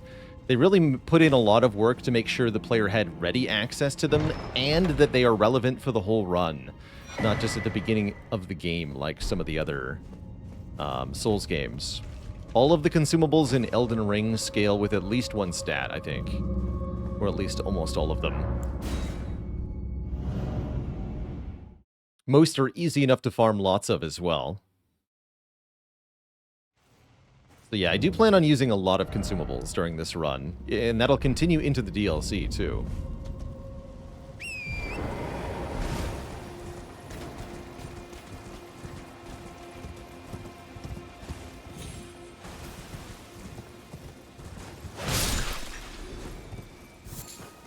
Disgusting bughead.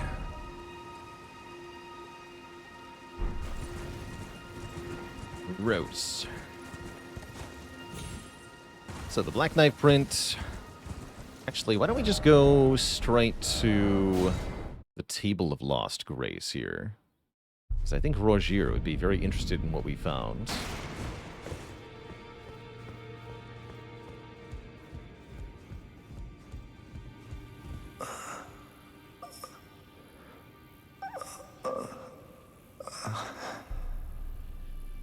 Oh.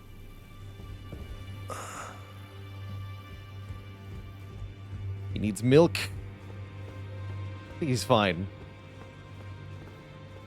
Maybe the other lady knows something?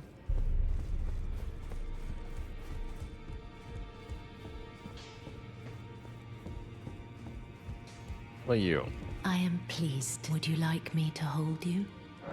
Now, come closer.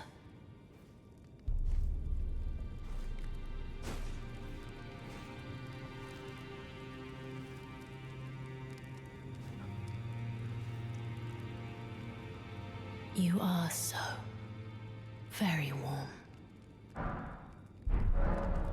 About the Black Knife, Brit. Dear Roger, the ancient plot the Black Knives wielded along with the impressions they made. Yeah, Then we the have it. date. Interesting.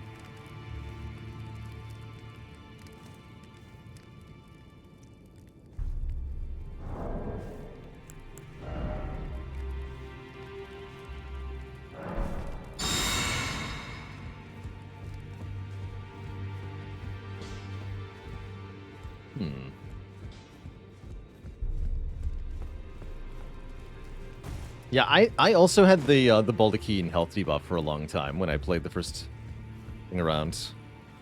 What did we mess up?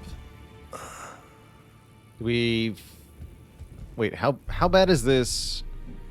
Oh, we have to do this before talking to Ranni. Oh crap. How bad is this?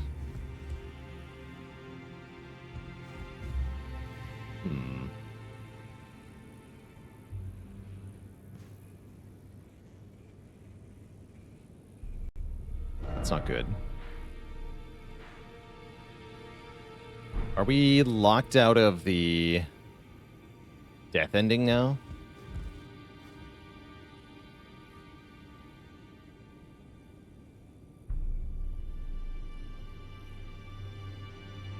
It's missing lore about the Knight of the Black Knife. Okay, just flavor. Cool. Good. Not bad then. What is it? The map indicates where it Yeah, will we should lead go you talk to Garank too at some point. Ah, you appear to be doing well. Lore would have been cool, but Very good. Well then, would you like to learn an incantation? There's something I should mention to you as well. I'm thinking of leaving the Round Table Hold. Do you know of the noble Gold Mask? Though he was but a tarnished, living outside the lands between, he was a great scholar who foresaw the coming guidance of grace. And now, I hear he has come to the lands between alone to contemplate the Golden Order. I wish nothing more than to seek his instruction, Bailerbot? and perhaps even help him in his research.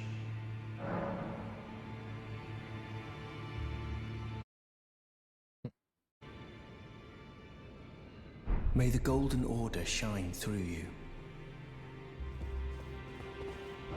Interesting. Okay. Not that big a deal then, sounds like.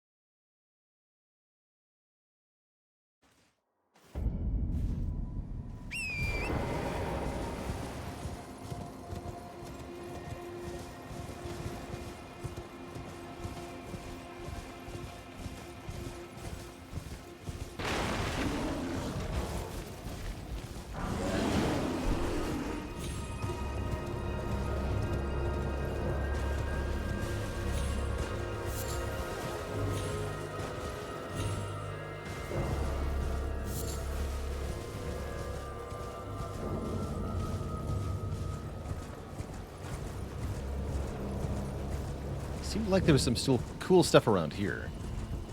Definitely didn't look at all of it.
that's right. We've been up here, I believe.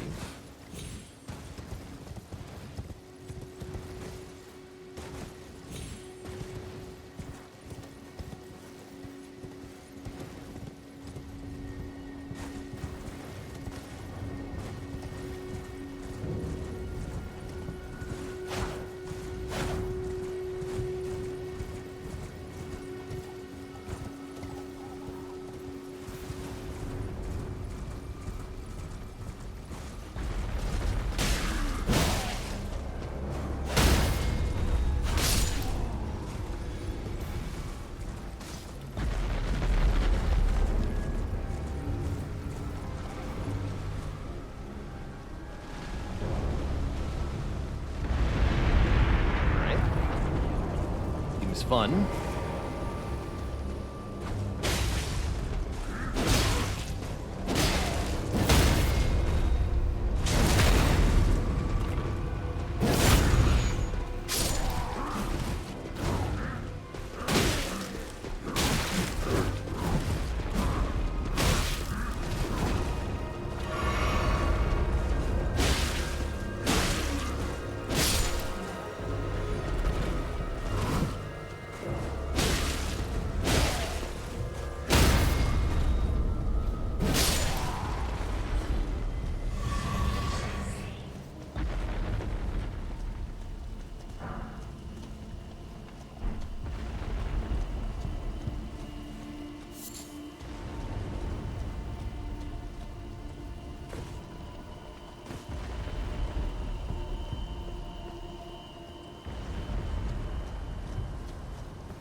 Cool face.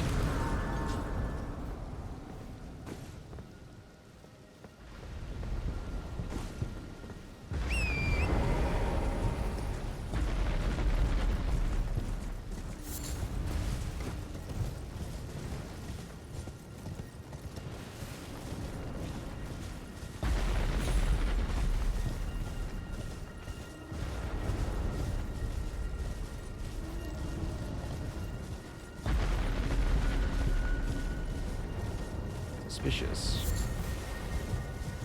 A ritual site.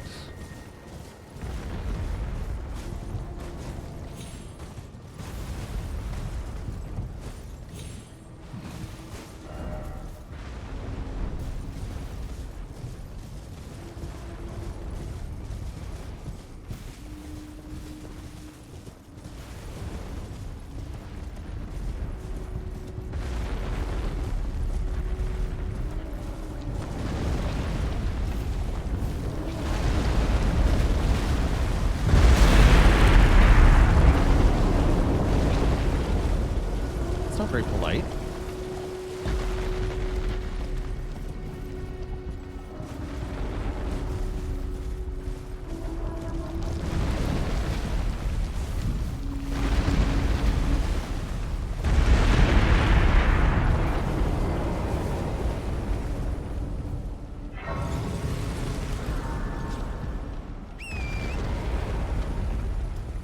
Yeah, it looks like we can make it from the ledge up top here. Although it's a bit further away than it looks like.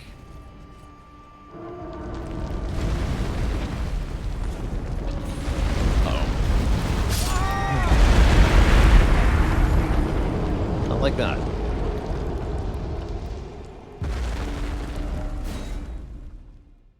Actually, it doesn't even look like we need to get onto it. I saw the skull bits on the leg there.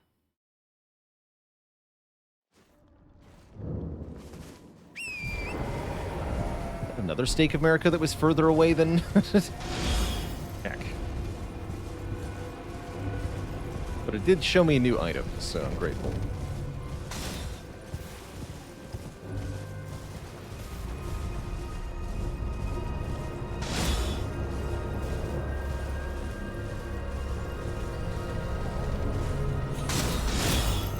Actually dodged that. Fair enough.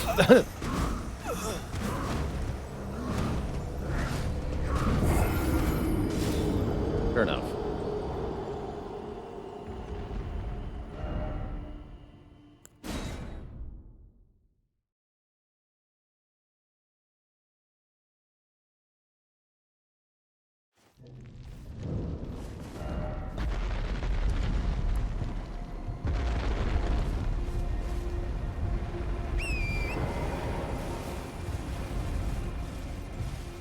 Wait.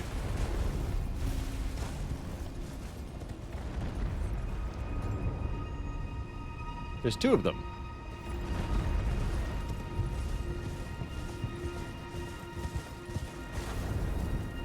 Cool. Didn't even see them both at once.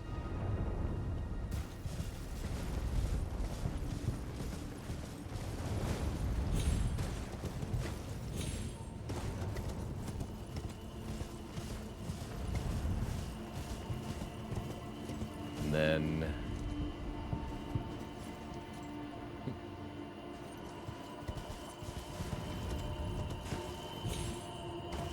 a veritable murder of mausoleums. Yeah, there's another one down there, too. So 1, 2, 3. Pretty cool. Get your remembrances right here.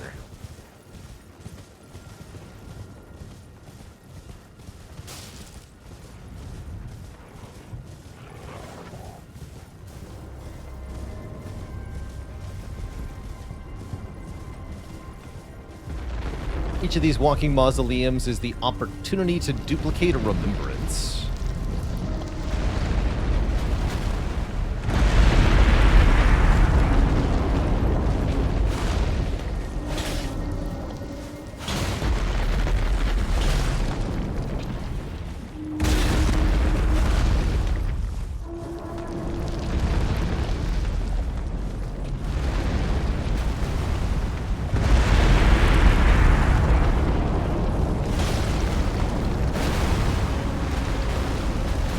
Down.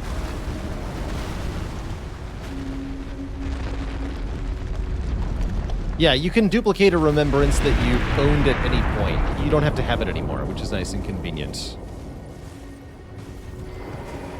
So even if you already ate Godric's remembrance, you can get another one.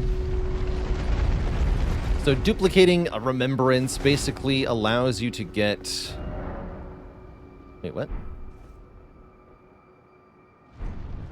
Huh?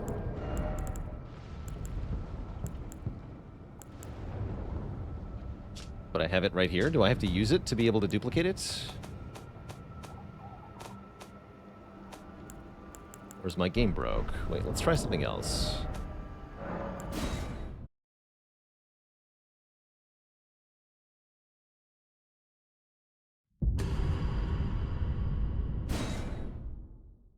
Some mausoleums only let you duplicate a subset of remembrances.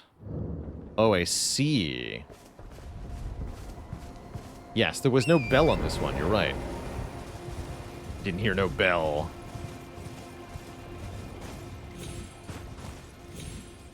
Huh. I had no idea. Yeah, okay. Cool, I guess. Well, let's put a marker here.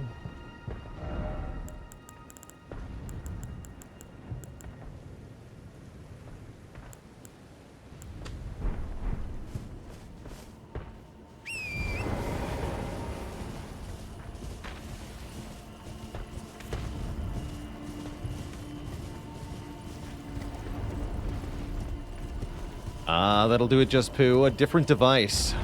Classic problem causer. That'll do it. So this one also has no bell, and therefore there's absolutely no purpose to dispatching this one.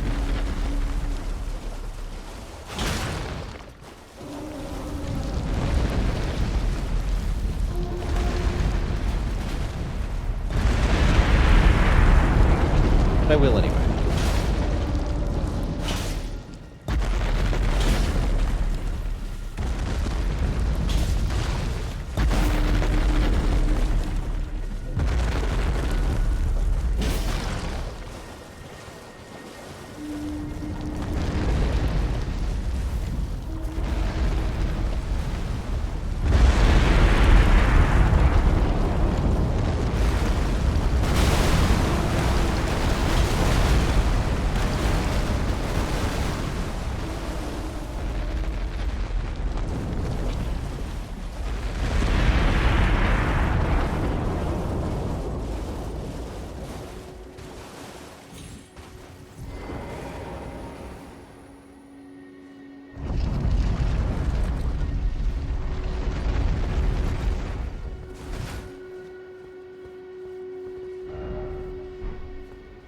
I liked engaging with the multiplayer mechanics back in Dark Souls 1, Slime Rhino.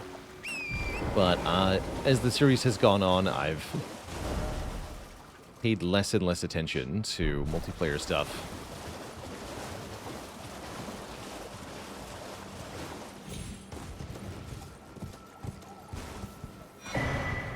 Spiral Horn Shields. Small shield of antlers arranged in an eddy-like pattern. If used to attack a foe, the antlers inflict blood loss. Once given to a tarnished warrior who cultivated close ties to the ancestral followers.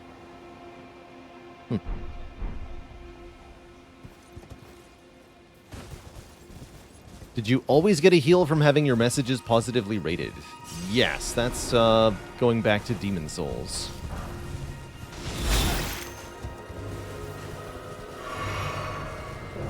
It's for the fashion accessory.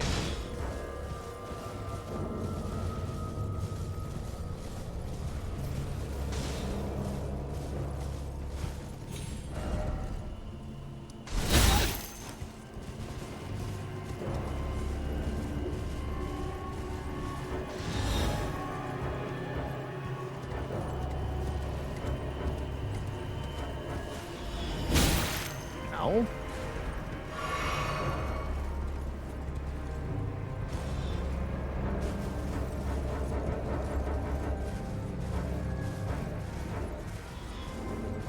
Still shooting at me, too. There we go.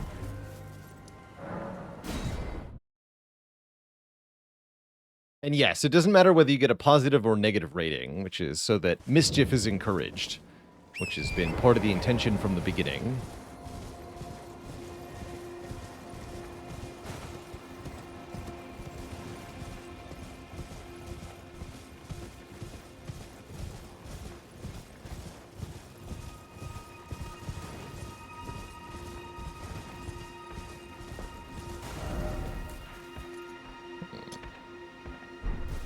Interesting.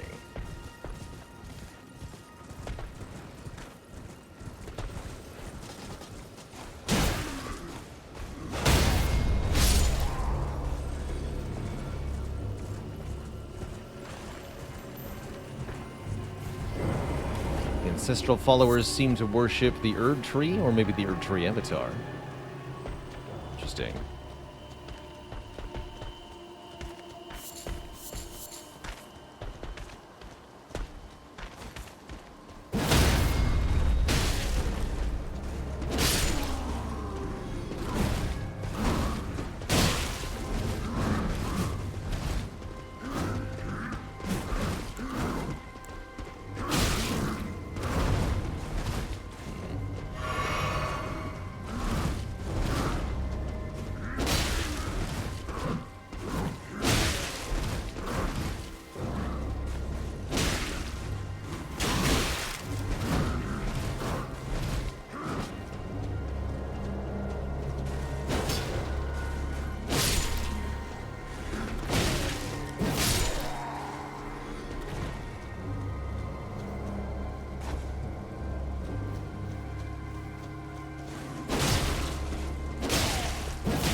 These take old fangs too, huh?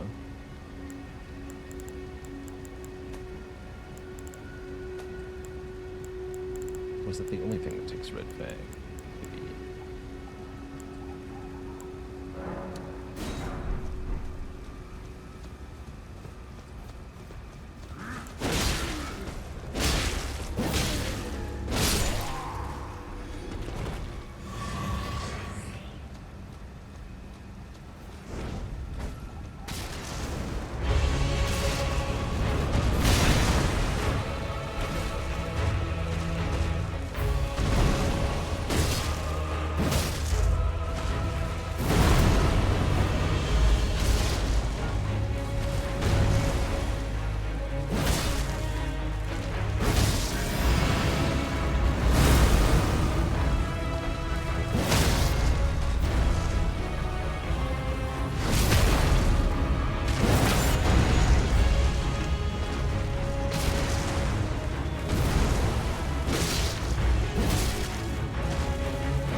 Toasty.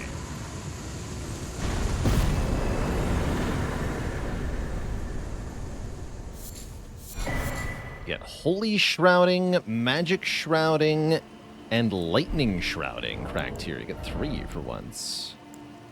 Temporarily boost Holy, Lightning, or Magic attacks. Cool. Those are all quite powerful. I think those are all 20% boost to the respective damage type. So if you're good at dealing a particular damage type, those are very good.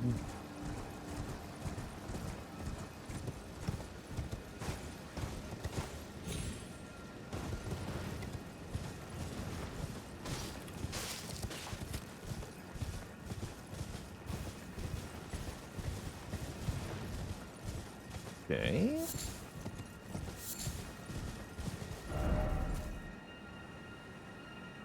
Can I go over here? No, that's up an elevation.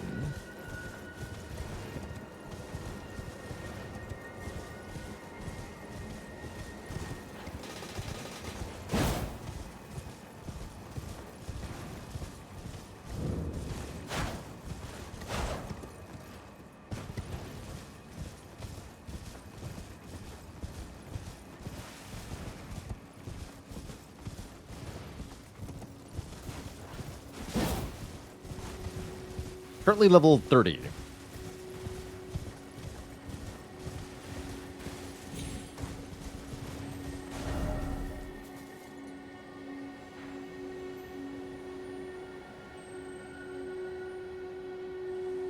Looks like I have to come in from the other side.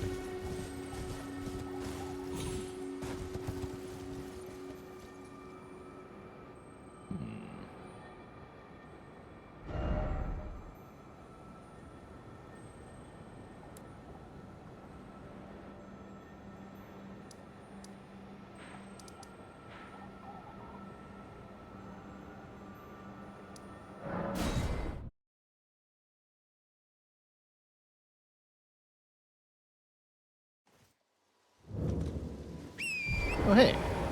It is here at Bellum Church. Oh, hello. Is that you over there? Have you ever heard of fingerprint grapes? They're special grapes which only grow on those who've been clasped by the burnt fingers. I would truly love to try one. The distant light seems far closer than before, but I can't sense a thing from the usual grapes anymore. Please, could you donate a fingerprint grape to me? Without one, I don't know. I feel like I might go mad. Without one, you say? Not with one? Seems to me like you might go mad with one.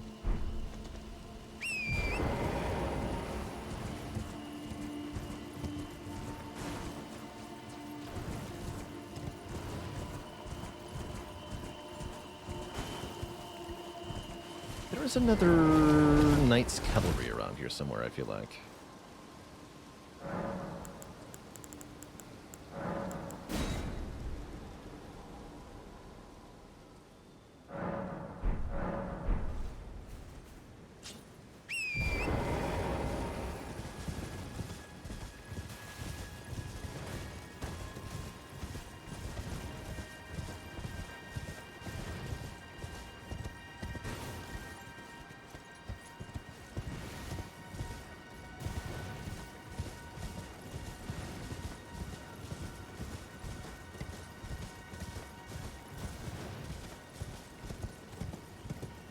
There he is.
spells.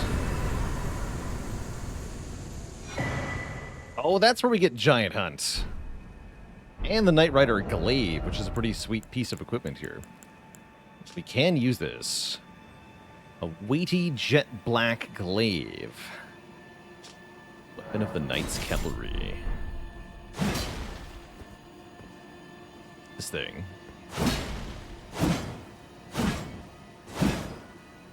Not too bad. Fairly standard halberd moveset for the most part. Cool option. I definitely want to give Giant Hunt a try, though.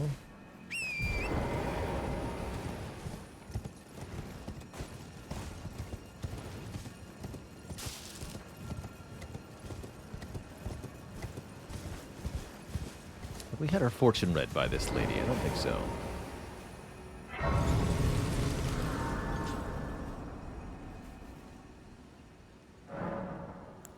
Up to Melina. Your seamster, Bok. He is always eager to see your return. Oh, yeah, we haven't talked to Please. Bok. Will you talk to him when you can? Melina has I'm a sure he would be much dialogue. contented. Oh, there, he's right there. Bruh. Good to see you, Master. Do you remember me? Bok, the demi-human. You helped me before and retrieved my sewing needle. Please, Master, allow me to serve you as your seamster.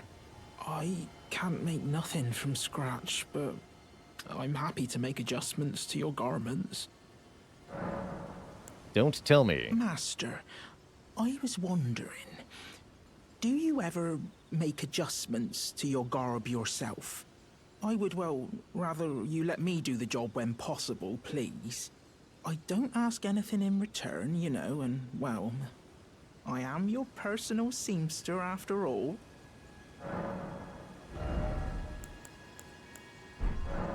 Oh, going so soon? Please do be safe on your journeys.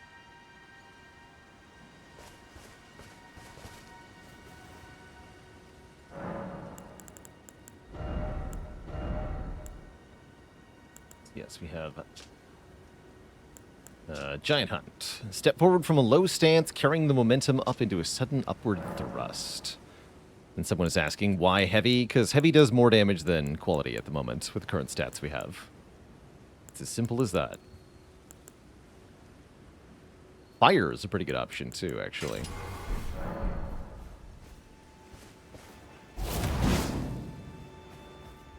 Yeah, we definitely have to try that.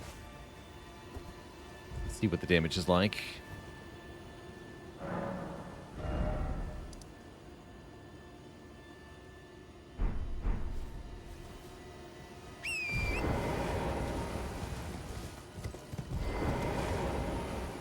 You. Please. I can read them. Your fingers. Please, your fingers. Oh, what a pity it is to be without the right. All you can do is stand at a loss, without even the half-crescents that wish to be whole. Before the unmoving, unfeeling grand lift ahead.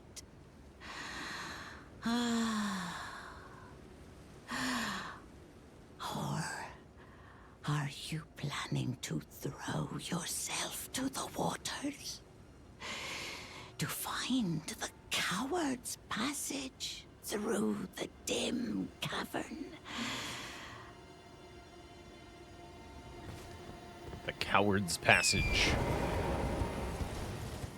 For those who don't have the right.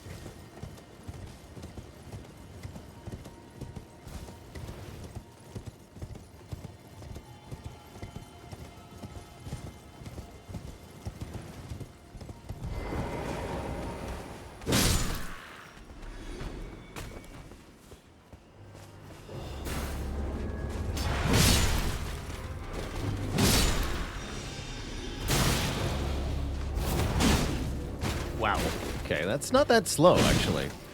Pretty good damage. Pretty good damage, too.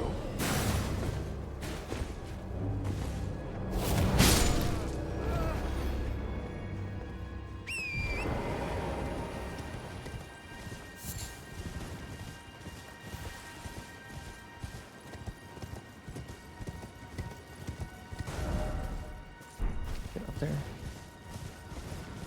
Let's go up.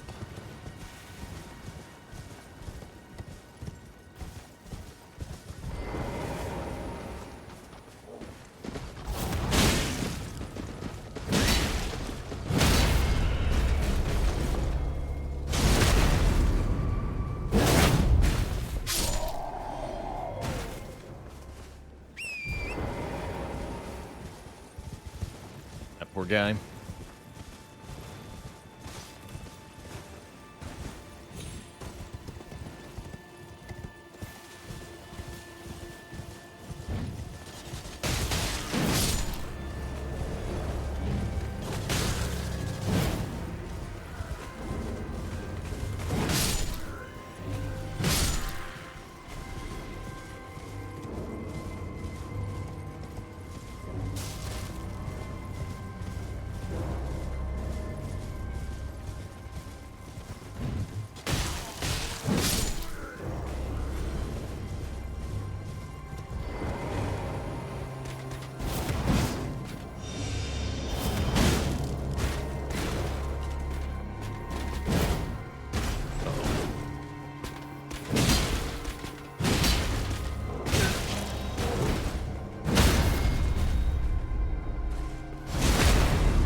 That goes up here.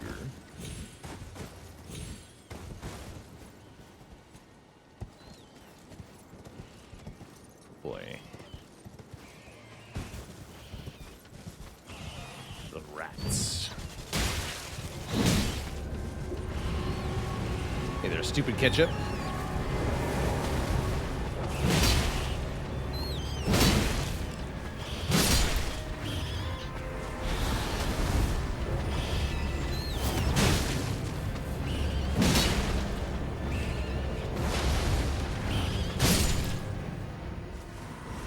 Totally not Ominous Tower. It's definitely not burning with the Eye of Sauron.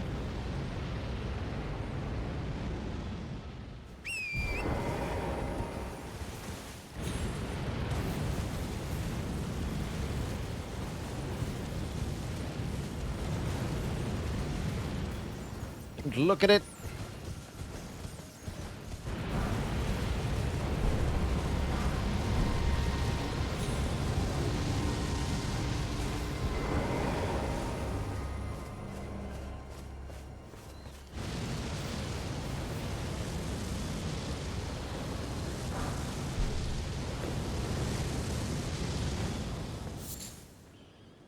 Yellow Ember.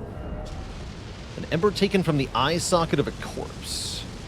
A sign that the deceased suffered from the flame of frenzy. This grape has ripened and burst.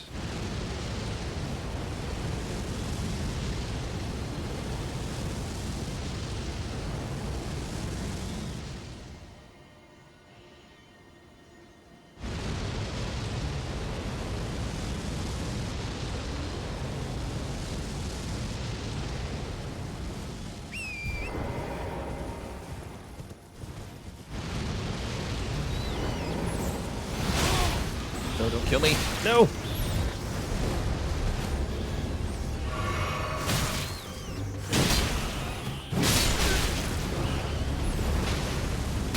Oh, man, I figured that was gonna happen. Succumbed to madness. Stupid rats.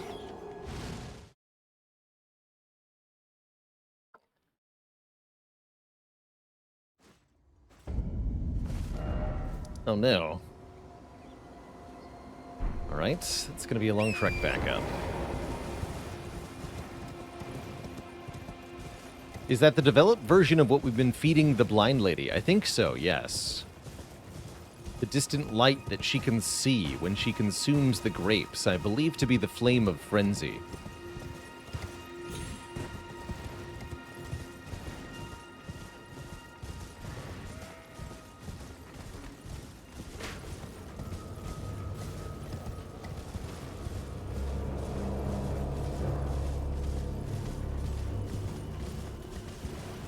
So she is making her way towards it, the flame. Oh no. Okay, good.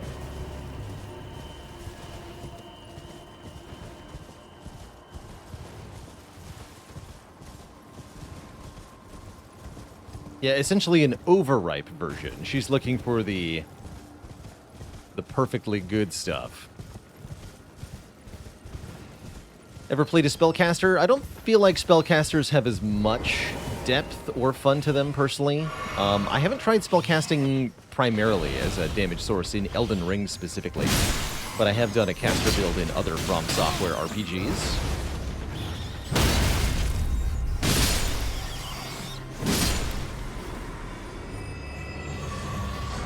But yeah, it's not as satisfying for me as the melee.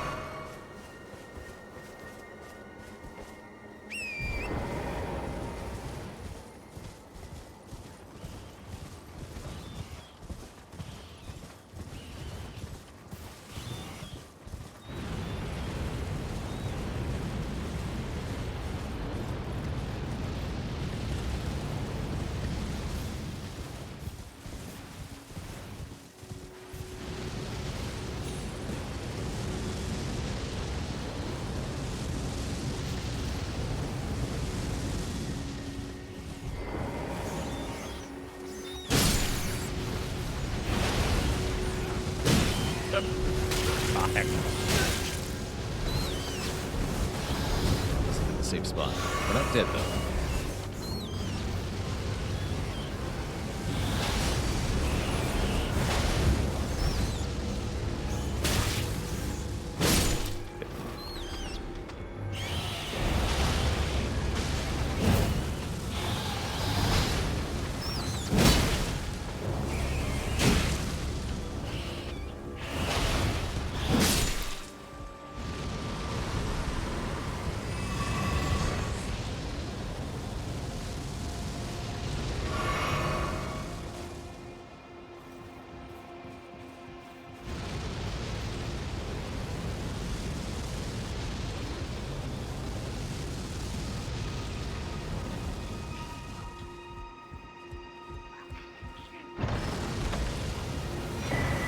Owl of Shabriri.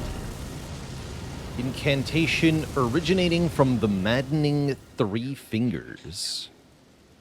It is said that the sickness of the flame of frenzy began with Shabriri, the most reviled man in all history. That is quite the title.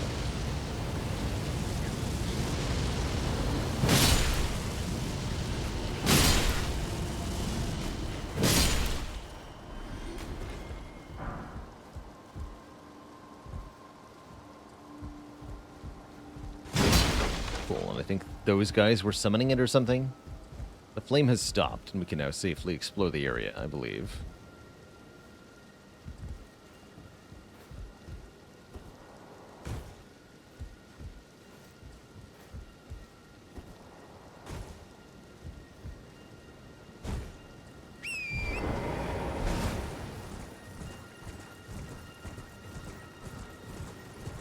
Looks like there's another rise here.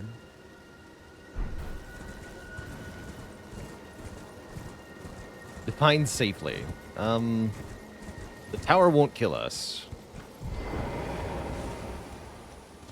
Just the tower, though.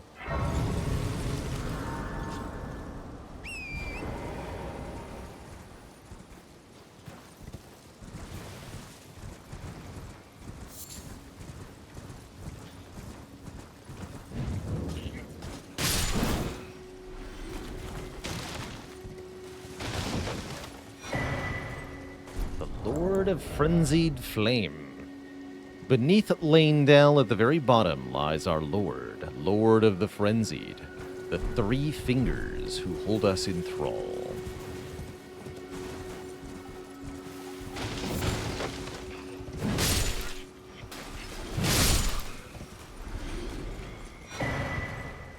Get the Frenzied's Cookbook to allow us to make the Madness Cure.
Breweries, whoa.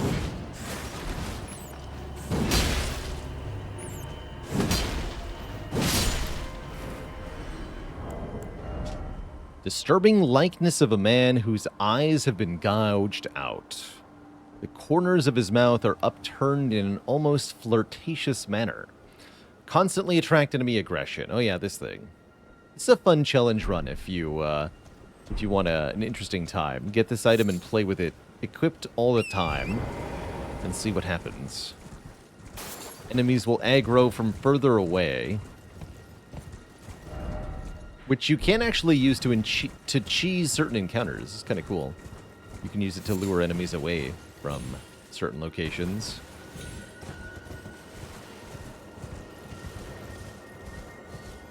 So that part's neat.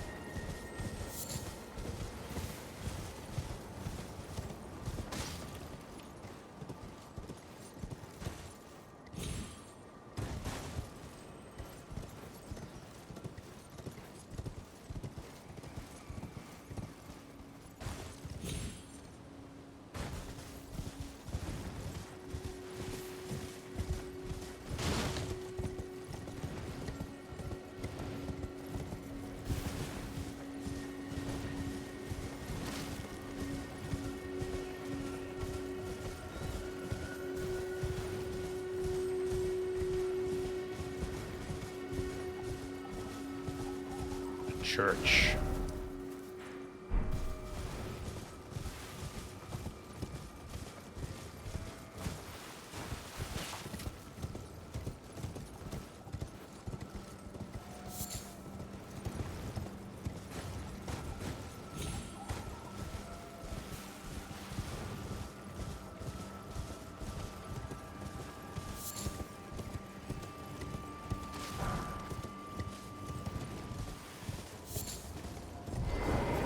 Uh-oh.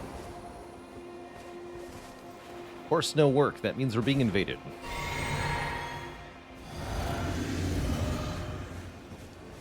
Festering fingerprint Vike.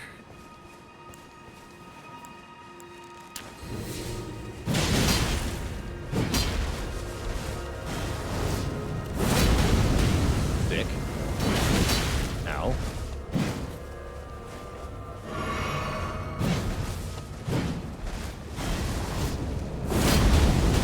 Good lord, the range on that thing.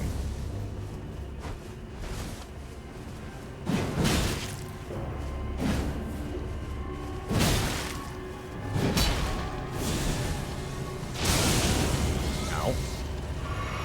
Thanks for healing instead of killing me.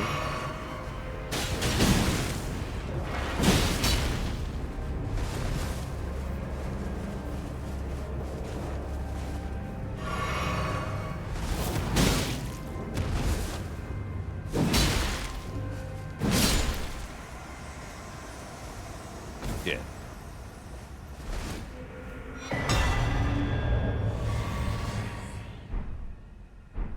Get Vike's War Spear. This is one of the only weapons in the game that causes madness. Requires faith. War Spear singed and blistered by fingers, used by Vike, Knight of the Round Table Hold. Like Vike himself, it has been tormented by the yellow flame of frenzy from within.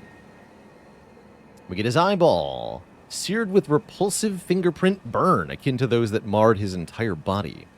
If offered to the blind maiden, it will lead her to the source of the distant light, allowing her to become a finger maiden. The Madness Spear is pretty cool. I think Madness only works on Tarnished, right? So you can't use it on bosses or anything. Pretty cool in PvP, though.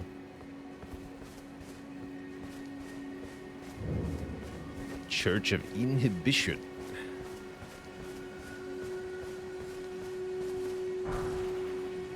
Finger Maiden Fillet. Delicious.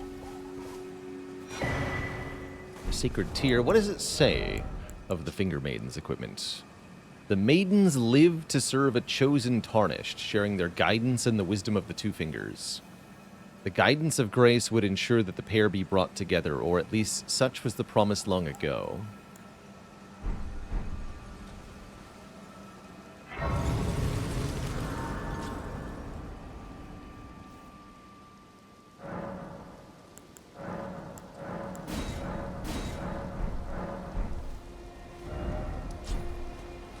Sweet. No more inhibitions for us. Alright, let's go exploring around here, I guess, some more.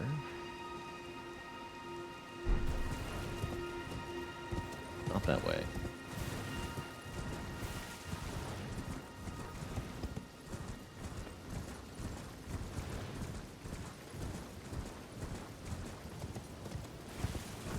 Hello? Ah, Lord Vike, it seems you were no lord after all. Then where is he, our true lord of frenzied flame? We beg you, incinerate all that divides and distinguishes. May chaos take the worlds. Mr. Camptastic, thanks for the Prime sub. Welcome to the Cozy Sub Club. So glad to hear people are enjoying the Elden Ring. Because you have no choice in the matter. We'll be playing this regardless of how many people watch me. There could be 0 people here, and I wouldn't give a crap. I'm having fun.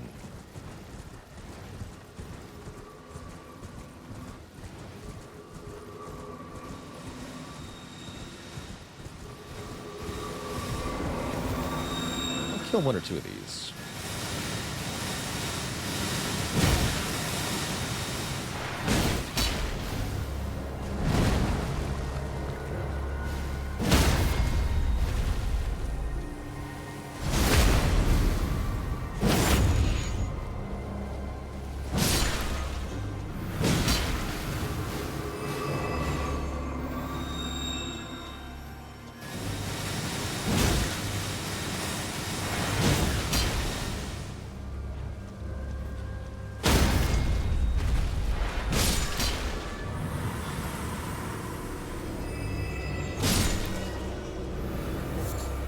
Miranda powder.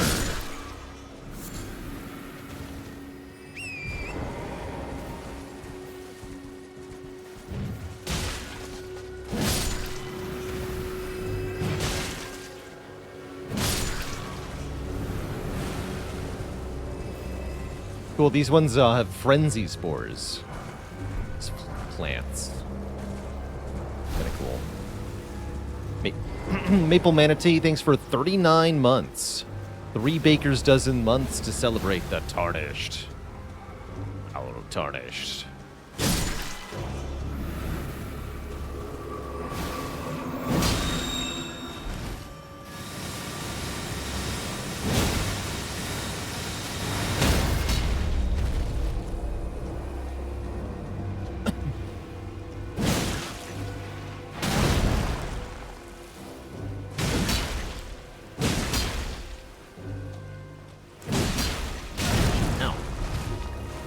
Klusk with 4 months of support in the Prime sub. Thank you, thank you.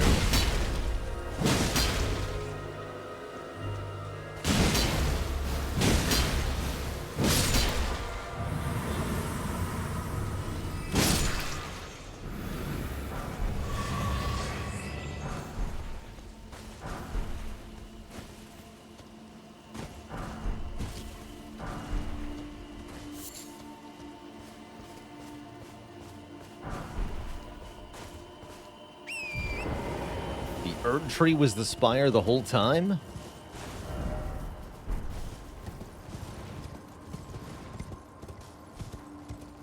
Could this be?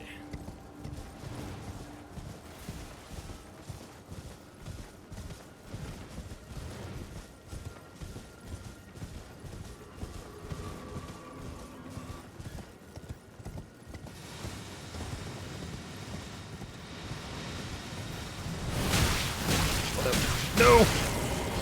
It's unlocked. Terrible.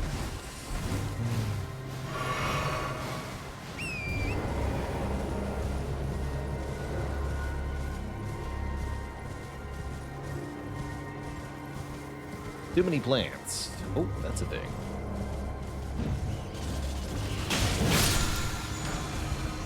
Frenzied Burst.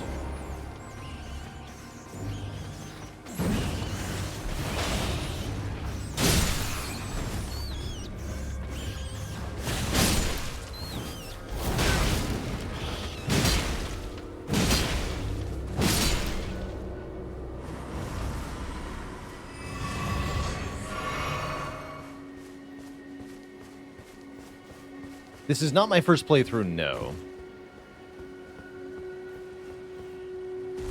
But it will be my first time getting to the DLC when we get there. So if you're looking forward to some Blind Souls action, that's where it'll be, in the DLC. Here he is. For now, I'm just enjoying playing through with a new character, re-experiencing the game, showing off how to kick its ass in a variety of ways.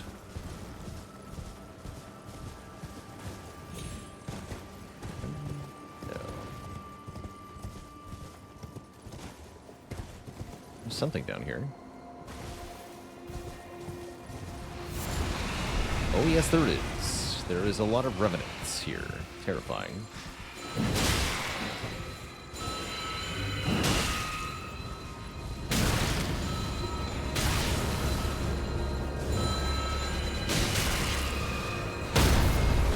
I deserve that. Fair enough. Thought I could get that item, I could not. Spooky.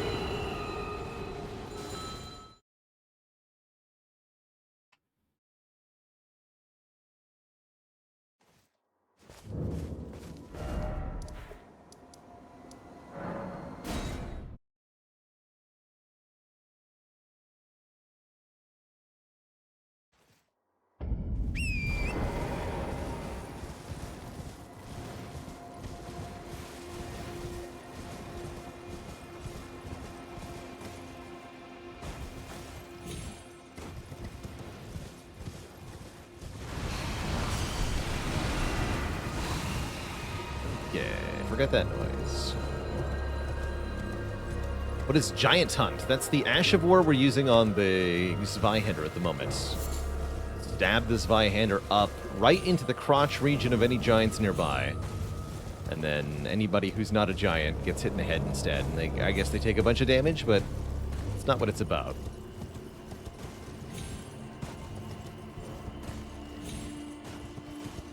Hey there, Noodles. Our vigor is low because our level is low. We're doing a playthrough where my ability to level up is somewhat restricted based on the number of great runes that I have. We'll be getting more vigor, although never a ton of vigor, I don't think. Speaking of giants, right in the crotch. Yeah.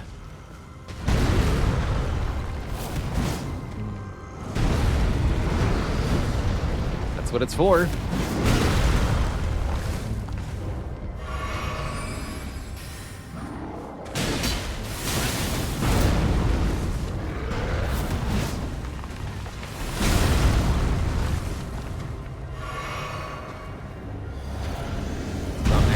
Effective against his legs, though.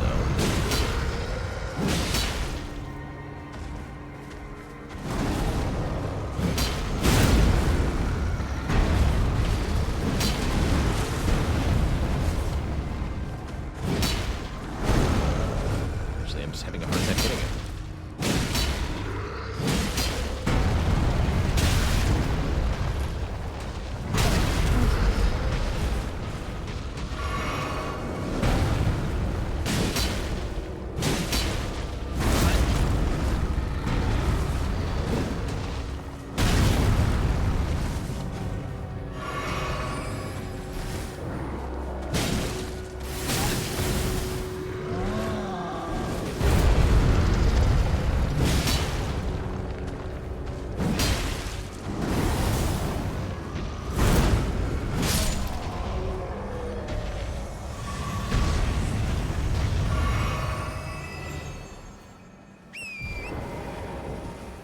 Was wondering if he had anything that he dropped. He does not. At least not guaranteed.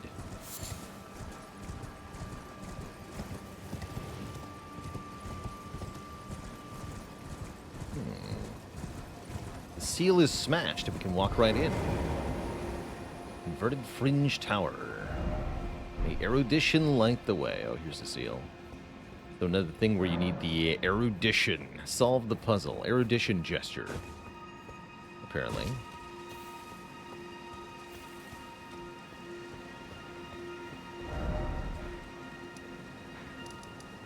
Looks like we've explored all over here now.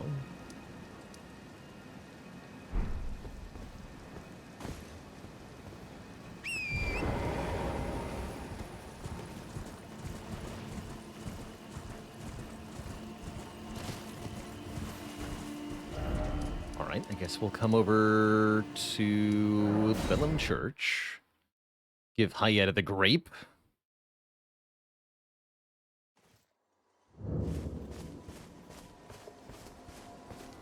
They're special grapes, would you please? Could you donate a fingerprint grape to me? Without one hiding. Oh. Oh. A fingerprint grape. Tried and true. Oh, What a that's right. wondrous Tops thing. gives us the gesture. A fingerprint grape. Oh, how sweet. Yet, how it burns. Thank you. I've composed myself again. May the blessing of the fingers be upon you. Bless the fingers. Thank you. I'm sure I'll be a finger maiden. Alright, Tops is way over here.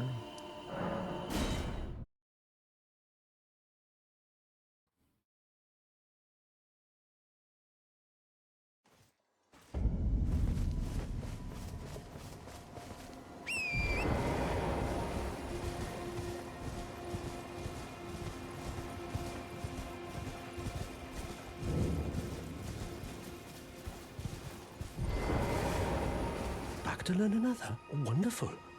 You're most welcome to any of my anemic little spells. Are you certain you're willing to give your glintstone key to me? My, oh my. Thank you. Thank you dearly.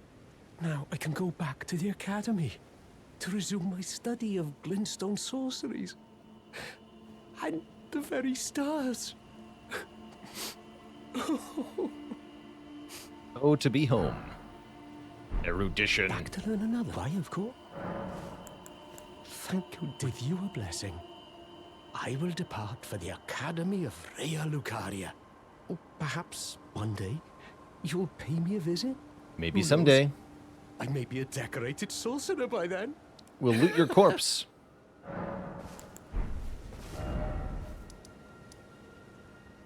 Poison cave in the south of the lake. And the nearby grace with the merchant. This one? Then here. Okay.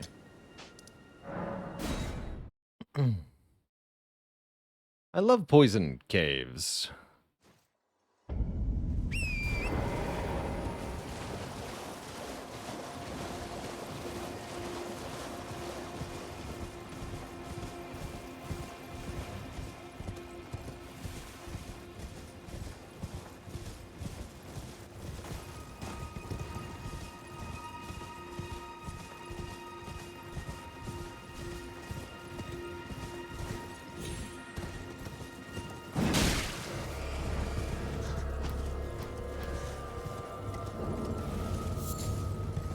Terry leave too.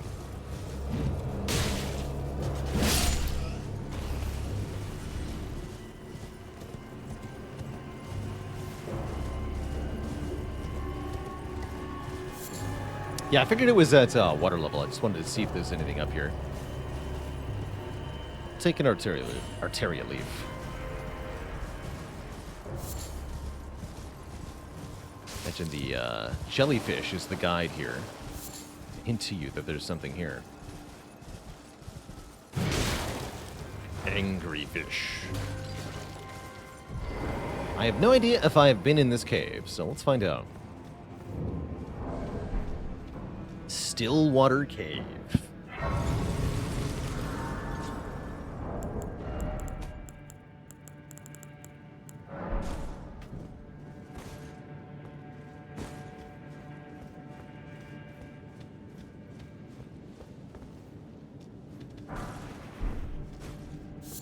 Looks pretty poisonous.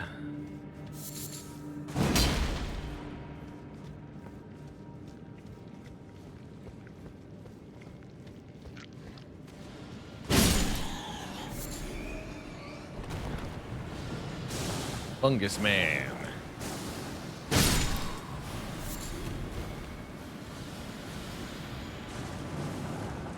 Boy.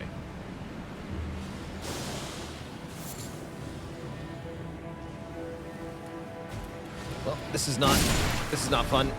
This is already not fun. Oh dear. Terrible.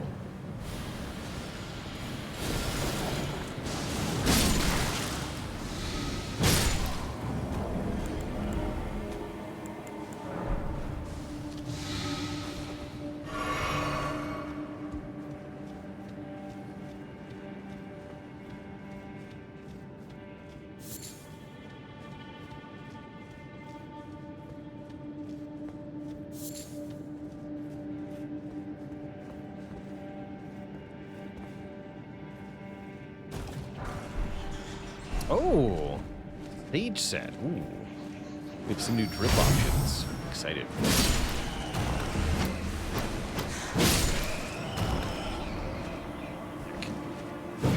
Oh, it's you. Singing Bat Lady.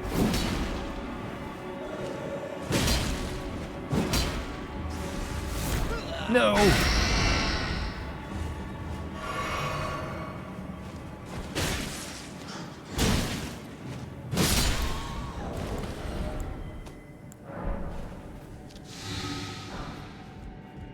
Do I know how to craft? Yeah, I do. And I can do quite a few of these. Cool. Does going into a menu pause the game? No. No. Primarily owing to the seamless multiplayer function of the game. You'll note that in Sekiro, which has no multiplayer, you can pause.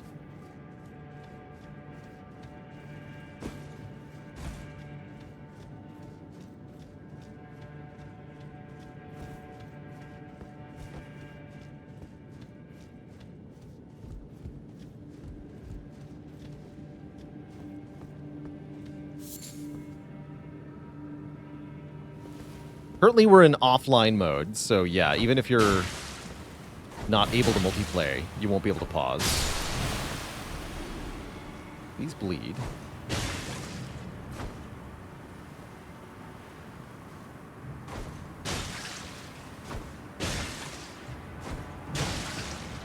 Imagine plants have blood.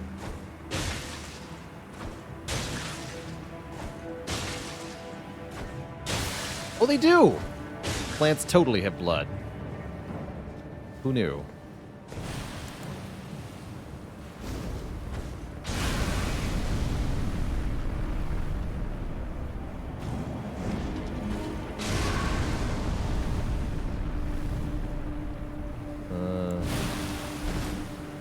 Well, what if I'm just boys these? Then.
Have a fire weapon for this cave, actually.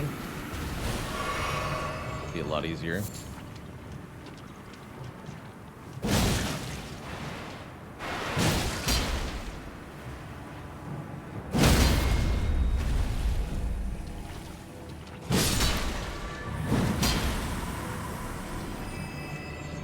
Yes, I can in fact make fire grease.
Lots more mushroom men that way.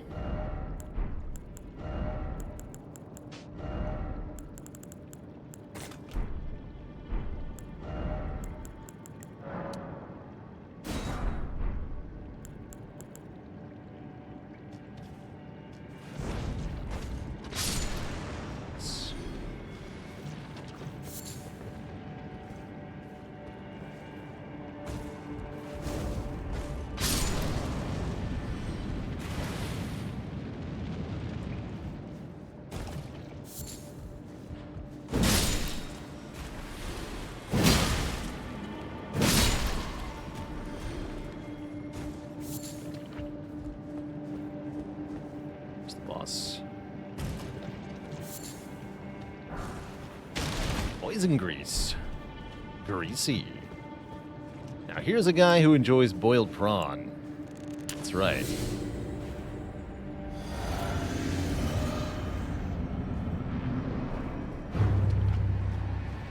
Oh, there's a clean rot knight in this cave. Okay, that's not so bad.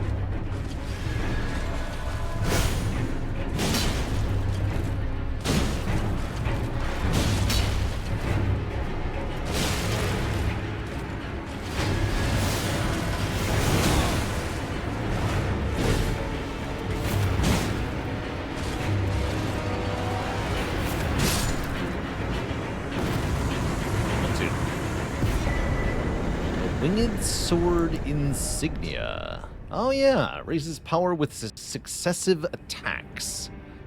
A talisman depicting a raised prosthetic blade. An honor bestowed upon the knights who fought alongside Millennia the Severed. Raise attack power with successive attacks. The wings symbolize Millennia and her undefeated prowess. Though she never knew relief from the accursed rot she was born into, her blade was forever beautiful, relentless.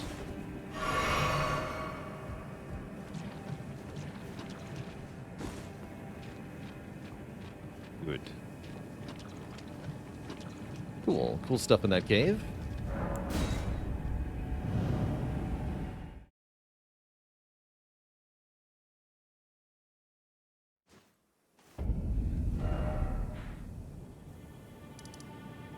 Right. To the Vellum Church.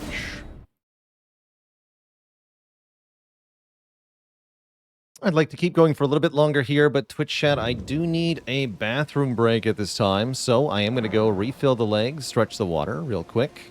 Back in a few minutes for a bit more Elden Ring. Don't go nowhere, Twitch chat.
All right. We back. Time to head up towards the Grand Lift here. We do not have the right to use it, but there might be some juicy stuff around here.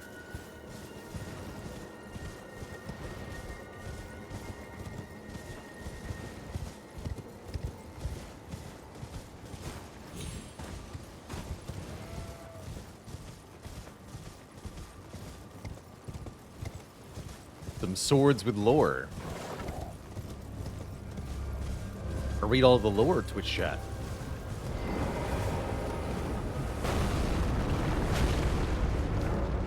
The First Liurnian War.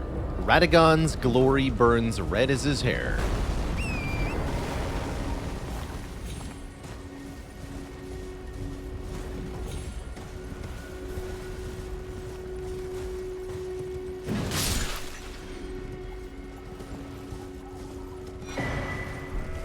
Nice. Should use more of those.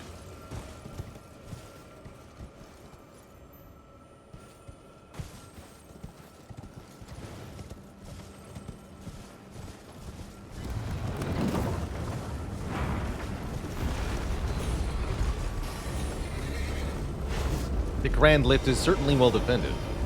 Oh.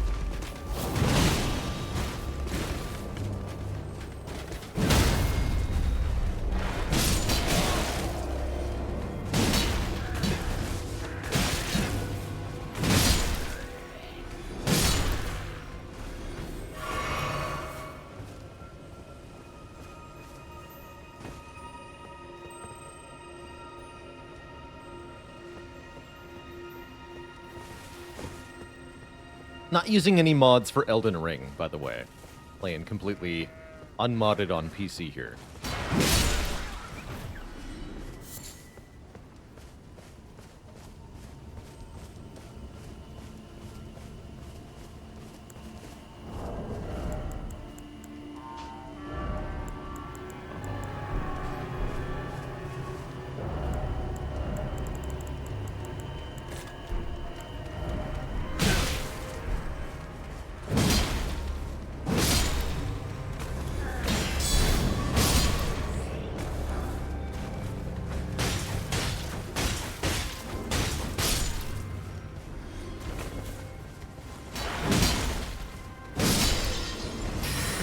Hey there, Zezius. This is not my first playthrough of Elden Ring. But it will be my first playthrough of the DLC.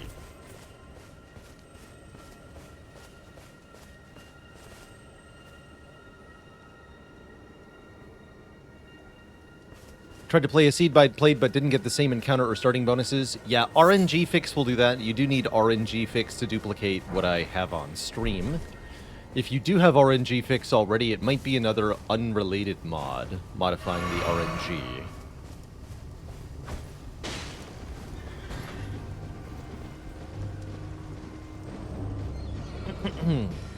Hope I'm changing the playstyle to enjoy more the second time around. Yeah, I'm limiting my ability to level up.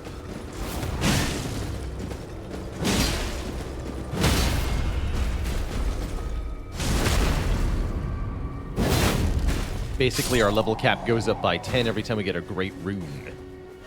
So right now we're finishing up Liurnia here. I'm only level 30 at the moment.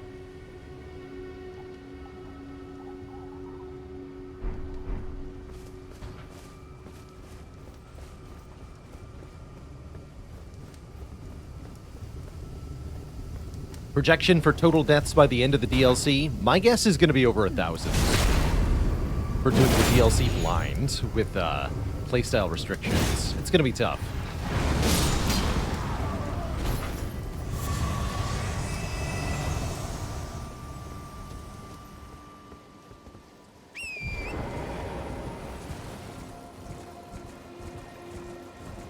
My guess is somewhere in the realm of 250 for the base game.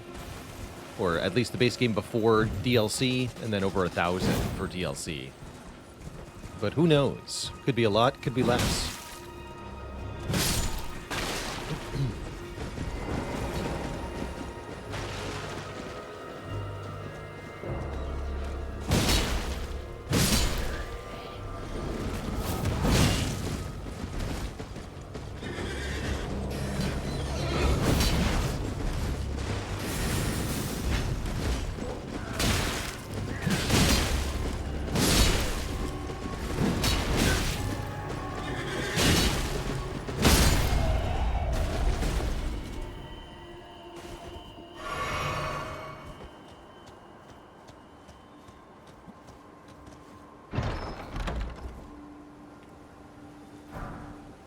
Aha! There's the weapon I've been waiting for. This will probably replace the Morning Star as our blunt weapon of choice. Huge bludgeon with sharp protrusions, an enlarged version of its smaller cousin.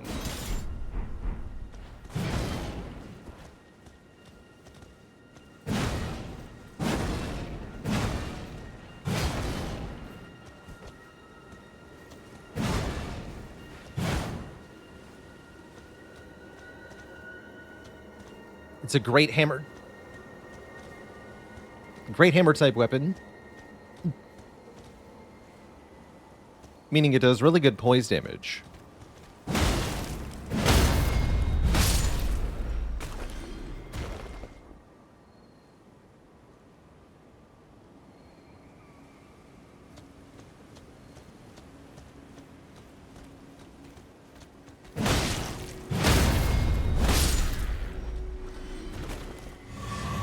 As you can hear, even basic enemies, just 2 quick attacks there.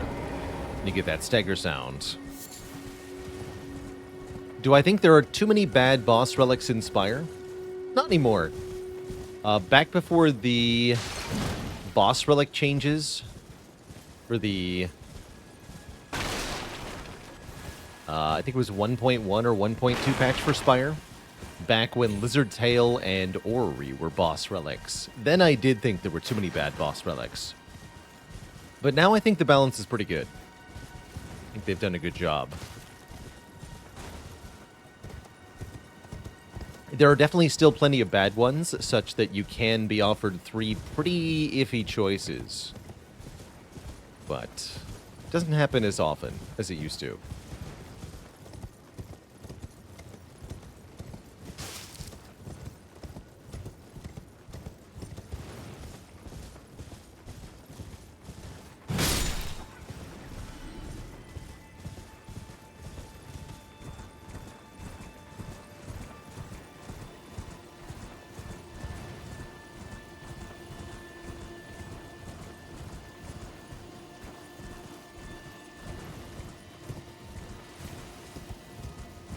Any current boss relics I feel shouldn't be boss relics.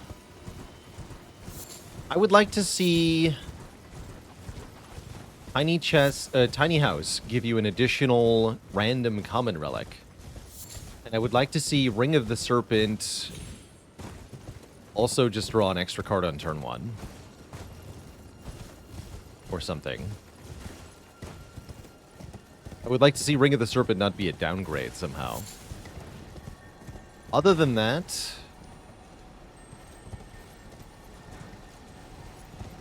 I think everything's pretty good.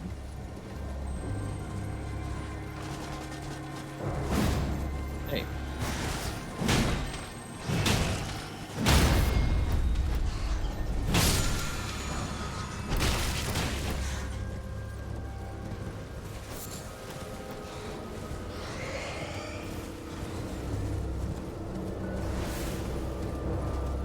Oh, I remember the old version of Hovering Kite, where you had to discard 2 cards at the start of your turn. I don't know if I ever managed to make that work. The thing was terrible. I'd almost forgotten about that version of Hovering Kite.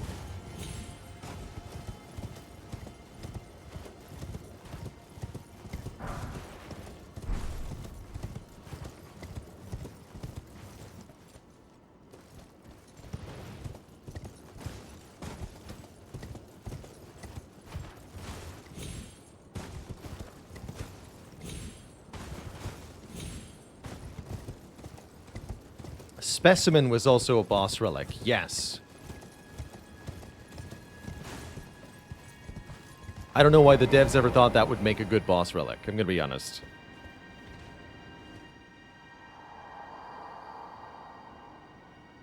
It's there, somewhere. Another path, leading back to the foot of the Erd Tree. An ancient tunnel. Cool.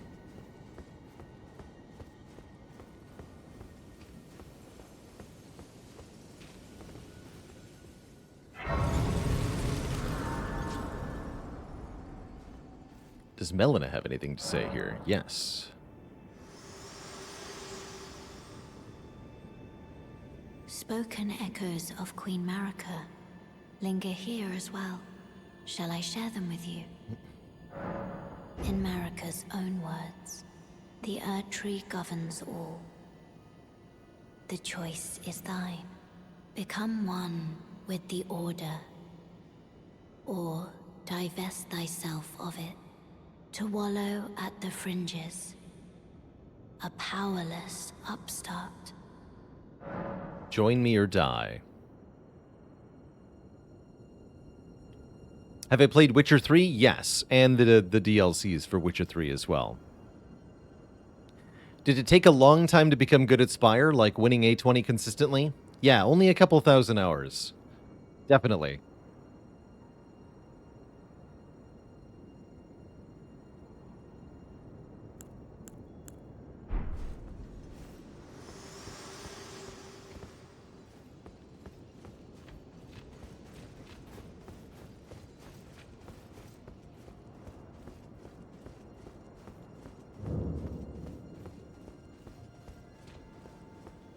So we can't even, can't do anything here without the medallion.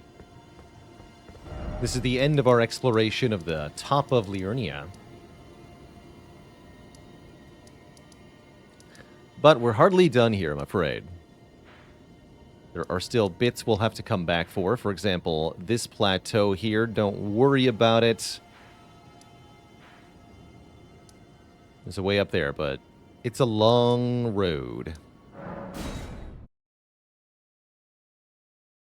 Couple thousand, yeah. Winning A20 consistently was a couple thousand hours.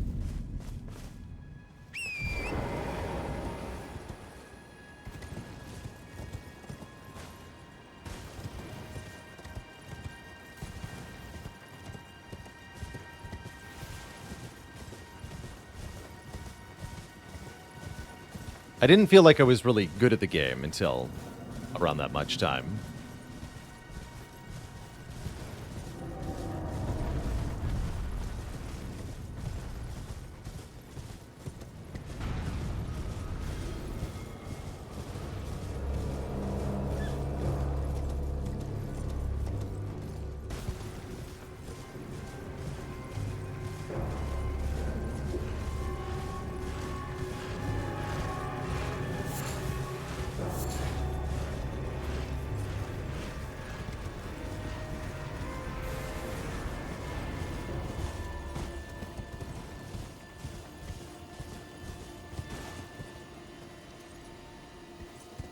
How many hours in Spire do I have now? Over 7,000.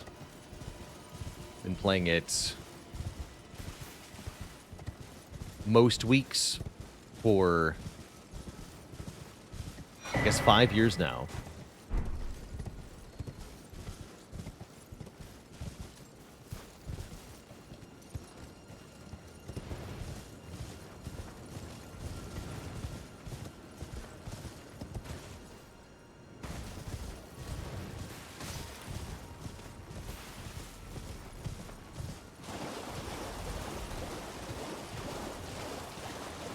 The Ball of Graven Mages. An amalgamation of sorcerers.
these golems are super weak to big hammer weapons. You can just unlock them forever. It's a good time.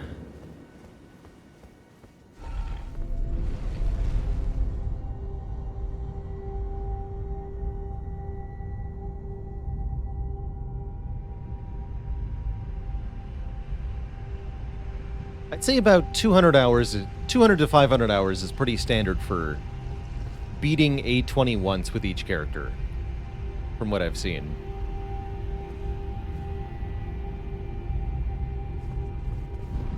And then it's pretty unusual to see A20 heart beaten even once with less than 500 hours. And yeah, it really is something to come down the elevator for the first time here beneath Elden Ring and realize that there is a below-ground world to explore as well as an above-ground one. And boy, is there a lot of stuff down here. Catacomb on the southwest end that I missed. But no relevant loot. Okay, I'll probably skip that. I don't really enjoy the catacombs that much.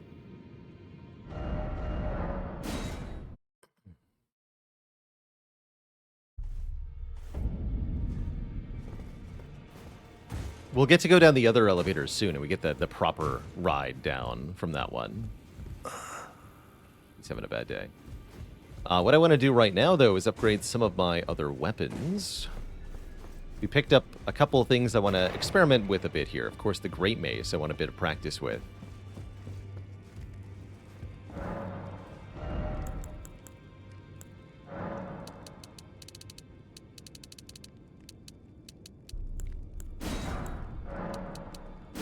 And the Scythe.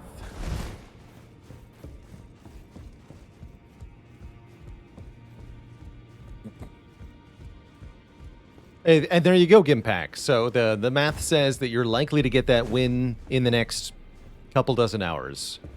If you just keep trying.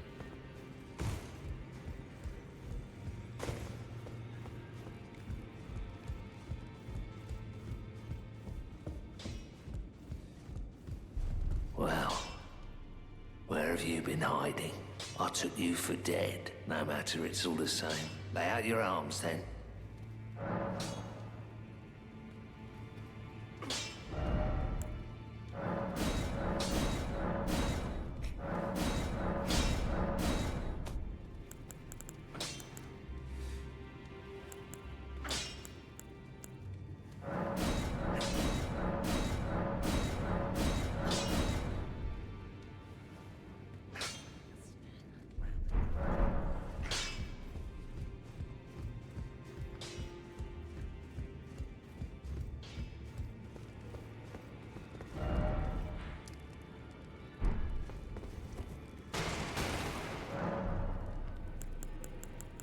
What Ashes of War do I want on these? We can do Lion's Claw with the mace. I'm down. I can't tell the scaling, though. Hold on. Gotta do this where I can actually two-hand my weapon. Bit of an oversight. You're not allowed to two-hand the weapon in the round table hold.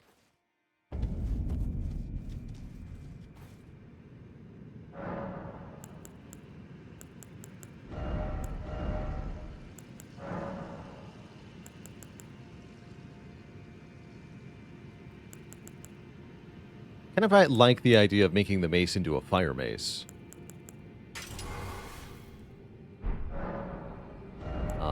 And the scythe.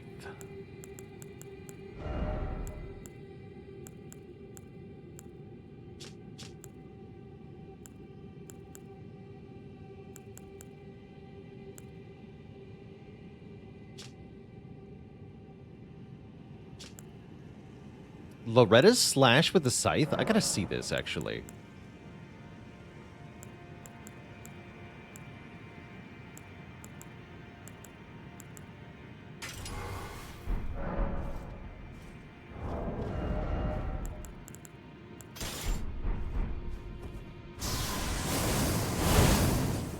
That's pretty sick. I don't know what the damage will be like with a heavy infusion, but I'm gonna try it.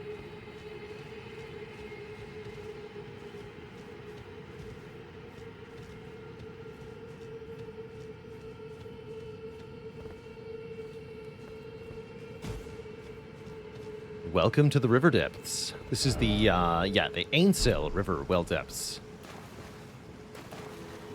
Not even the only river. Underground. Ah. Okay, damage is kind of bad.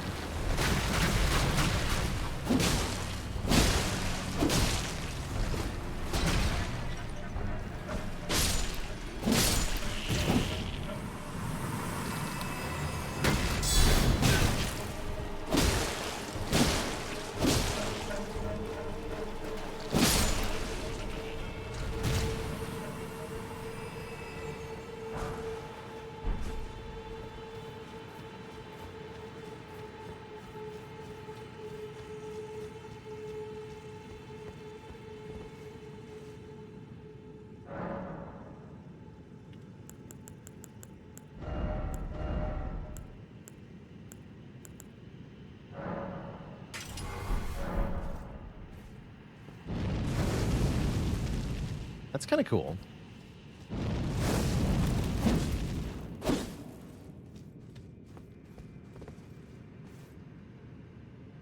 It's not really a flaming strike, though, is it? It's more like throw fire. Follow up with a strong attack. Oh, wait, okay.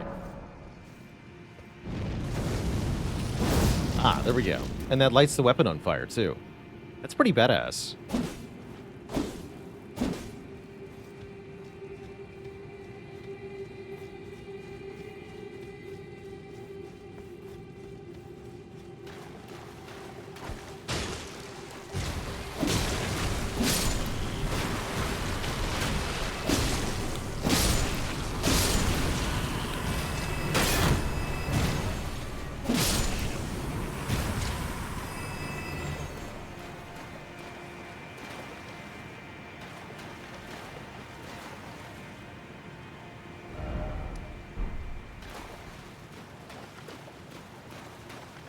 I guess I'll go north first.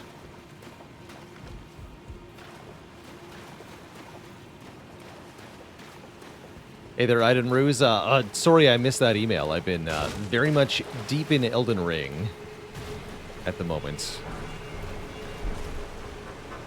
There's not been a lot of thought devoted to anything else.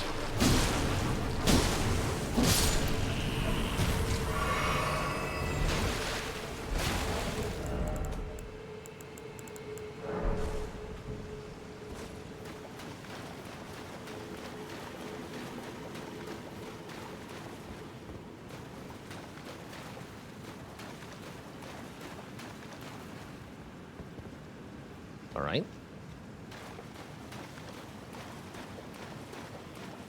Live on in peace.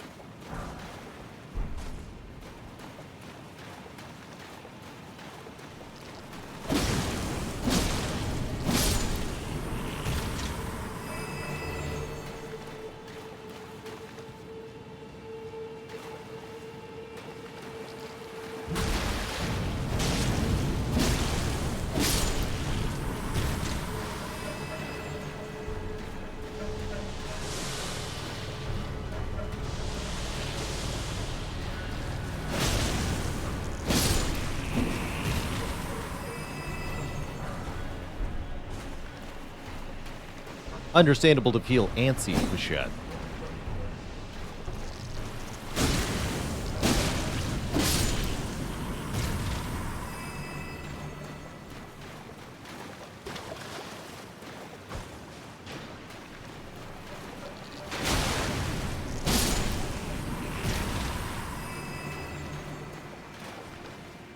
Oh yeah, actually, while I'm down here, to do this earlier, let's pop a Great Rune.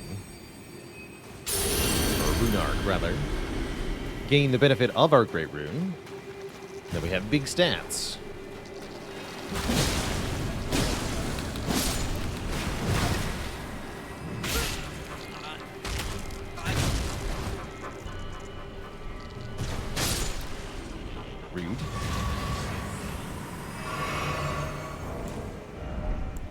Also meant to... Let's see, we probably don't need the Arsenal Charm anymore.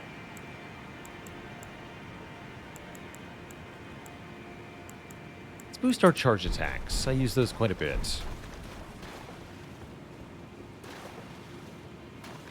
We are using Godric's Great Rune, +5 to all stats here, which matters quite a lot when we are so low level.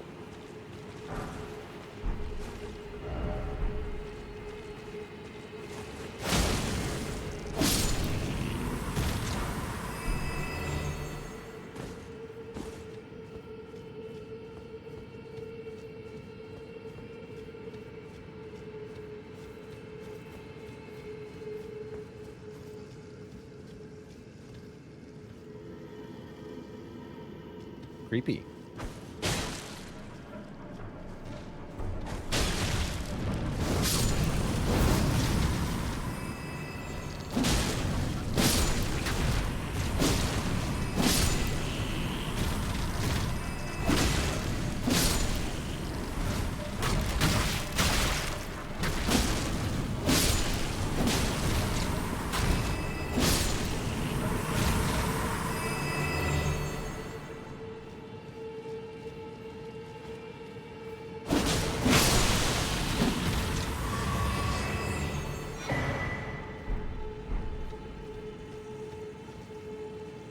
Kind of like a honeypot ant.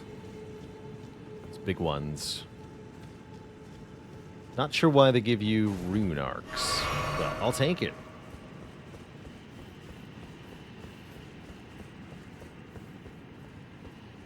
Killed their queen. Now we come upon the Ool Palace ruins. There are claiming about.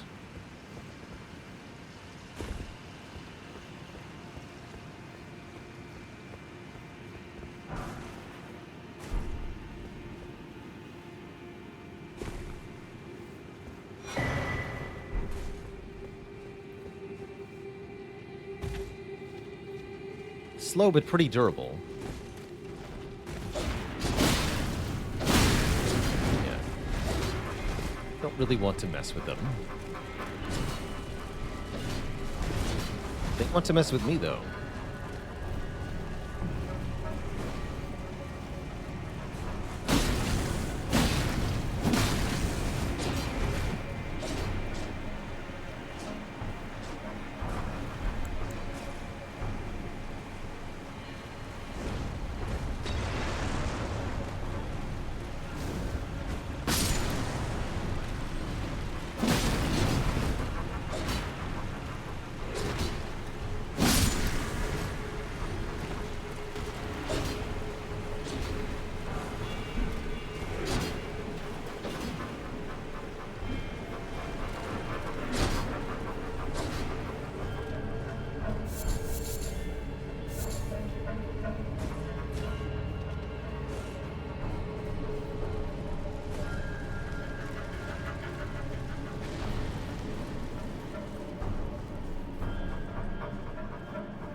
This thing mystified me so much when I first played this game. Imprisoned in the palace ruins here is a great creature from the stars. Not quite sure what you might call it. Crap.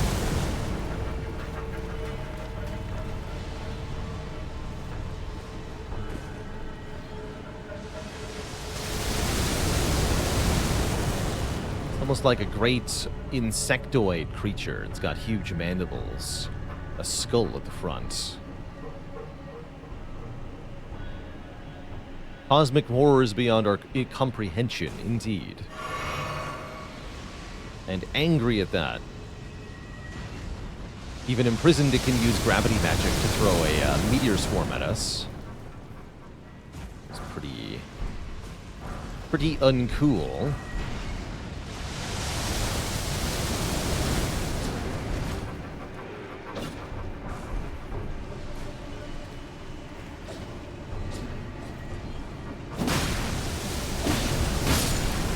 Oh, friendly fire.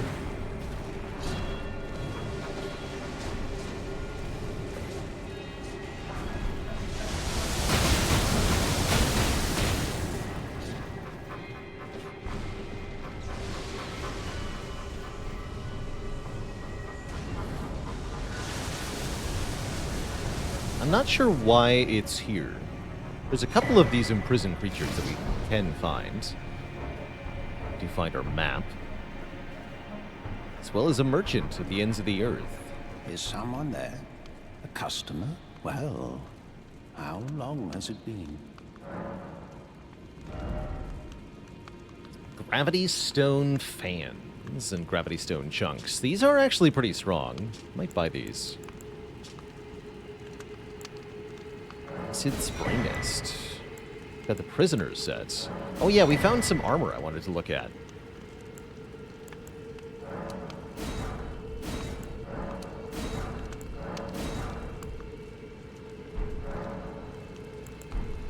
I think that would look pretty good with this scythe, too. Let's see, we found the Sage Hood. Attire of the wise sages who were deemed heretical. Got better elemental defense.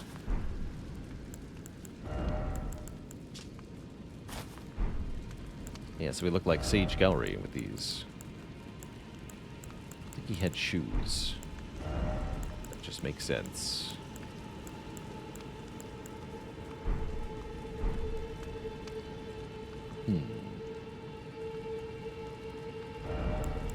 Not quite what I was looking for, I don't think. Just the hood seems ridiculous.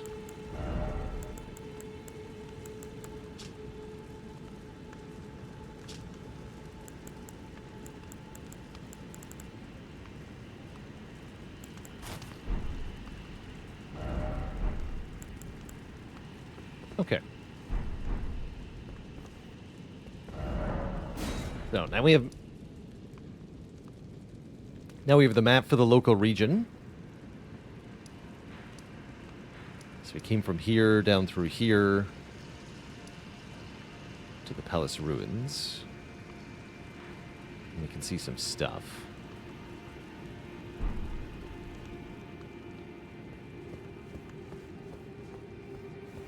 We don't have full access to this area at this time, but we can grab some things here.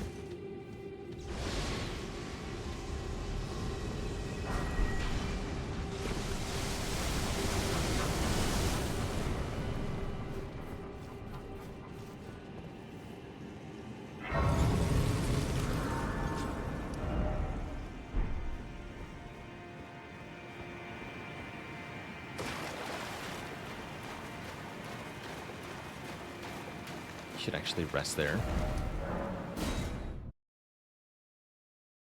No reason not to.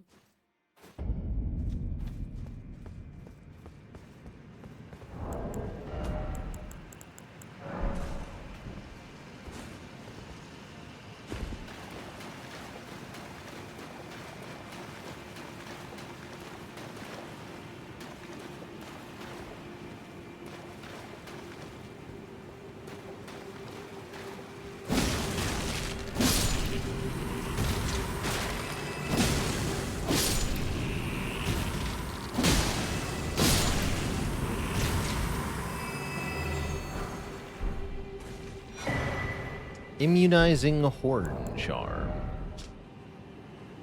Oh yeah, the charm that just raises your poison and rot resistance. This one's pretty good for dealing with poison swampy type areas. I want to go south here.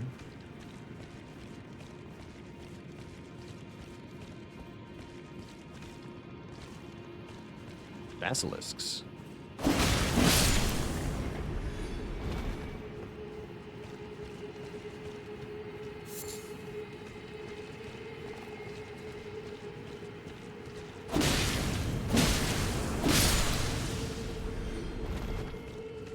Ominous red color.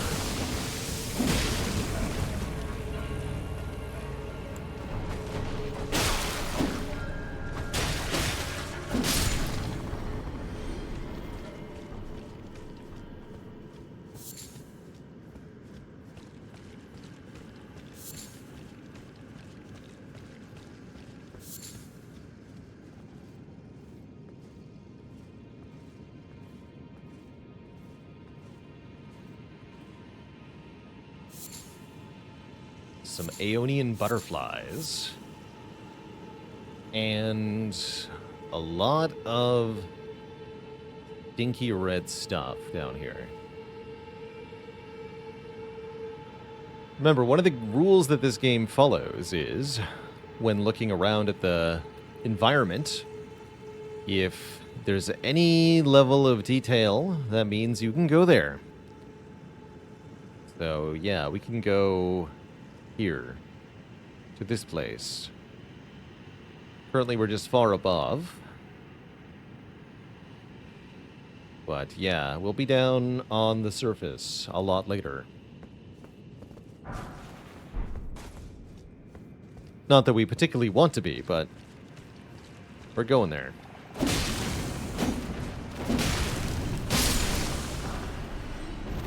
Soap.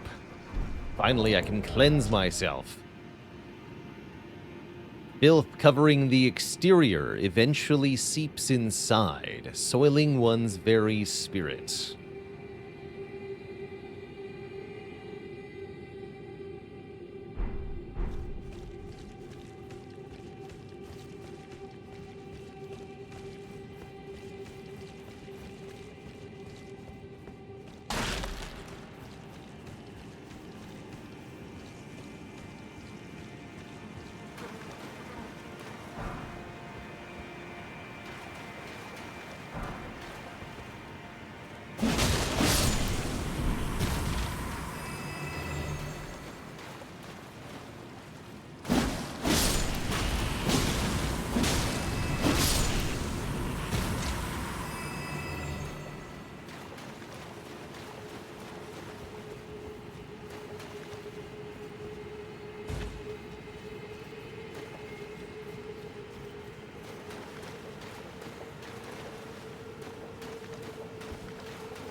This is our first glimpse at one of the Eternal Cities.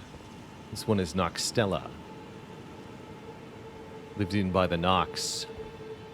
They descended underground to build a society down here and filled the caverns with false stars, recreating the night sky for themselves. Creates a really wonderful environment. Visually, that is.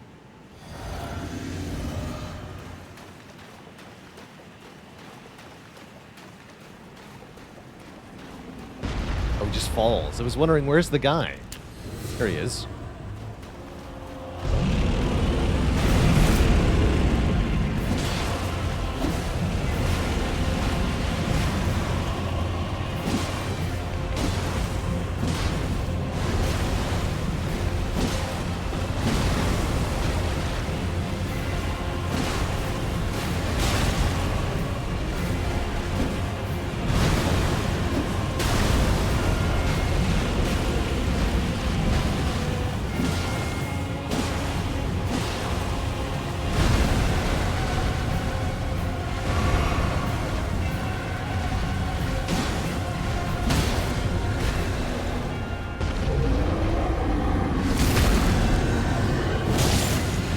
Oh, the damage, though.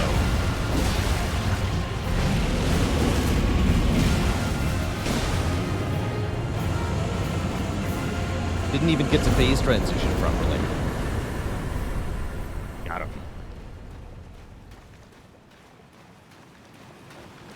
Scythe is pretty good. That's what we learned here, I think. Bleed, good status.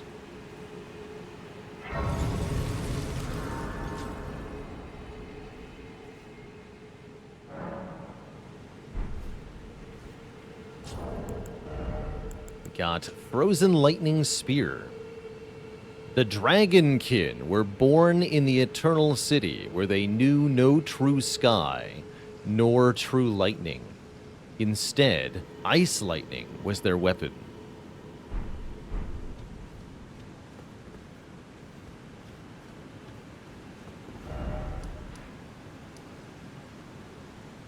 Sweet. No idea what's up with the giant skeleton person with the feet. Deeply unclear. There is, however, something here.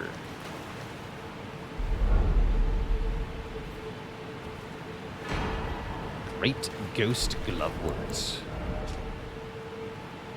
Since times of old, large gloveworts were used to comfort heroic spirits, given in tribute to those who died the most glorious of deaths, in the hope their stories would become legends.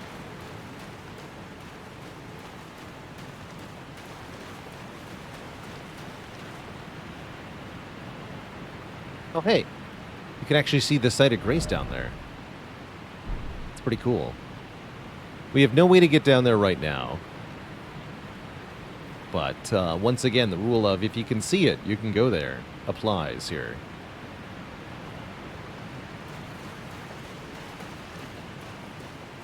I think that's really all there is to do in this segment at the moment. So...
time for an even longer elevator. This one to the Siofra River.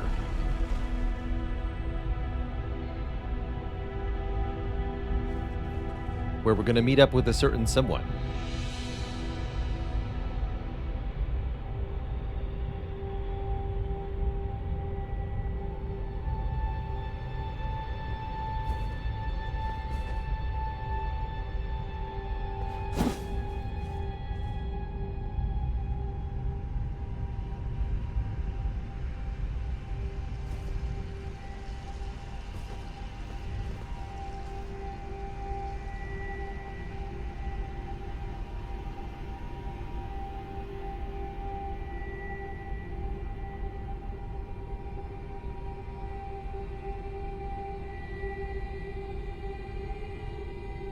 I think it's pronounced Shifra. It's an Irish name. That would explain the pronunciation being nothing like the spelling.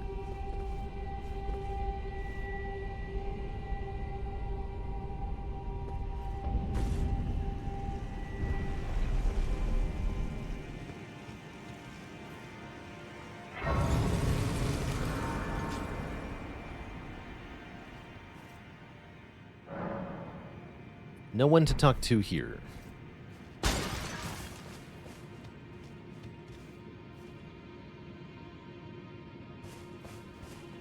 So cool to come down below the earth and see this whole completely separate world. There's different herb types down here, different enemies, different music. Pretty wild.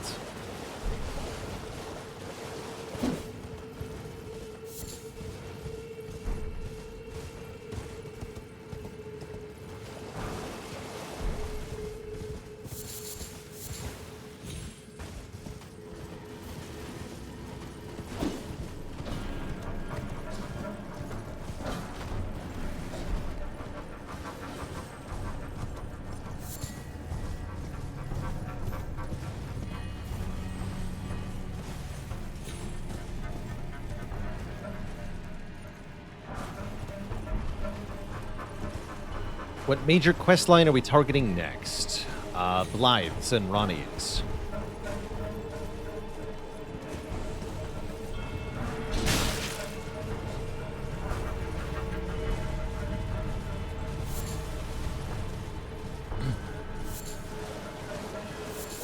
I'm not aiming for a particular ending on this run. We're going to be unlocking quite a few of them.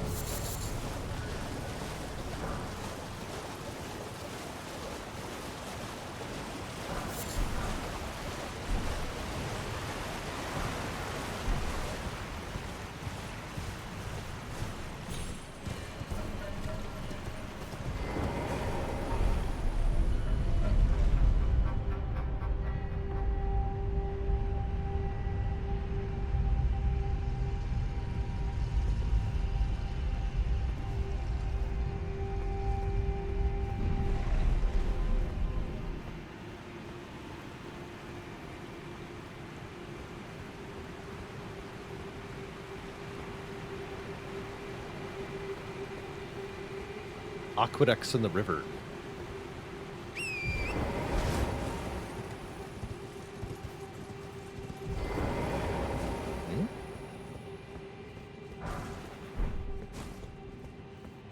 No horse allowed in there, apparently. Curious.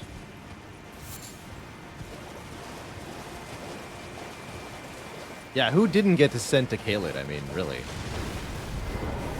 Happened to me the first time, for sure. That was fun.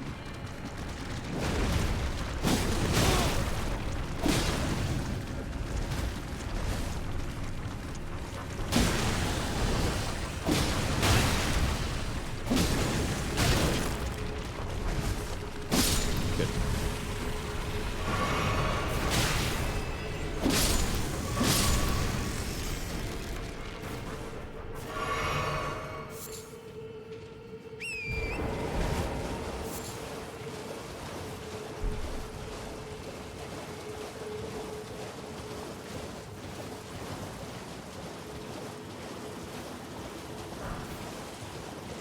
There's a few other fun ways to end up in the middle of Caelid, actually. Suppose we'll see one of them.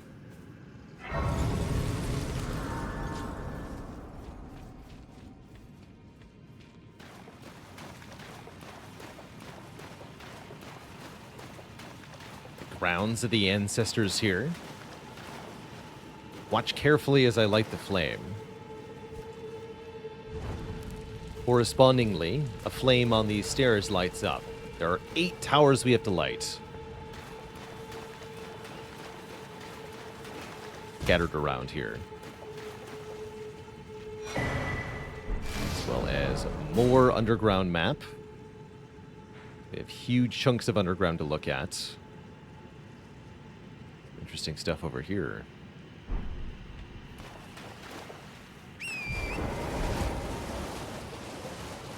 So let's go looking for pyres to light.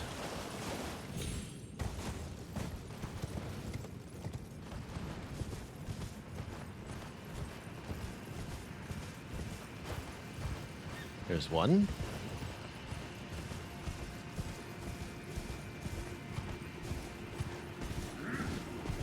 It's like spirit people.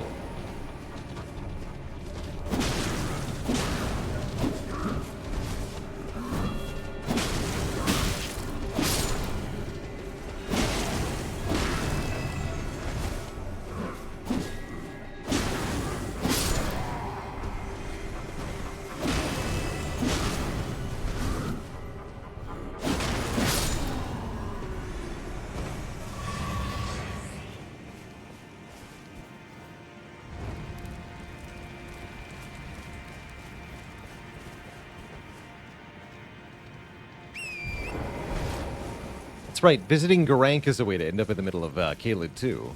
We have not done that.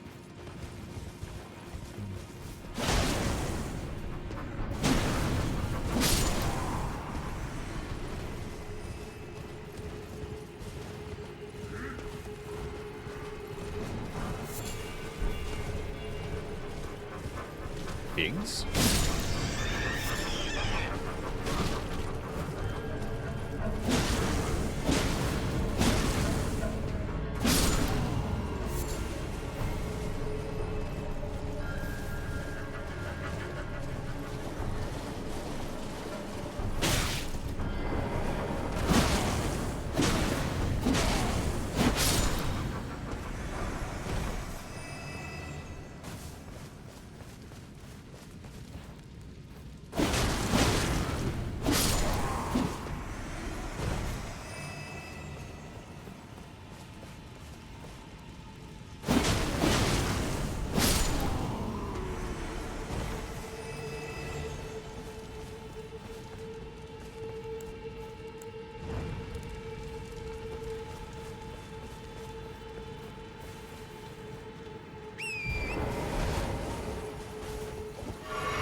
So we have 3 lit now.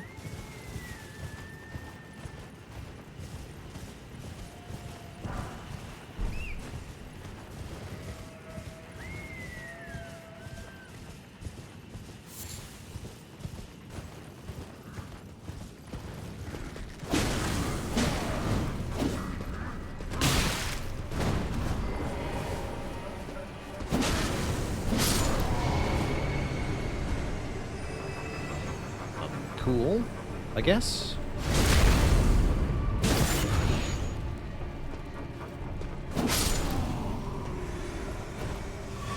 Good for you.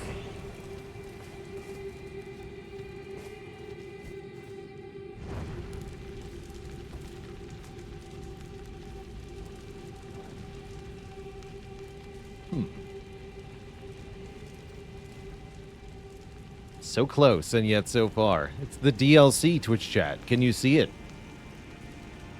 We're almost there.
Hey, that's not fair.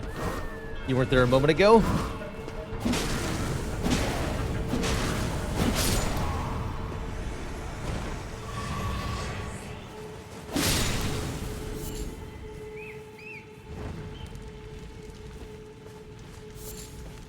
Can you still block properly even if you don't meet the requirements for it? Like, if you don't meet the stat requirements?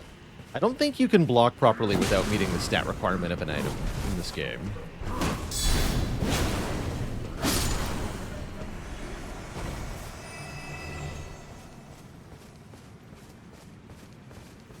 I think you can block, but your stability will be significantly reduced or something like that.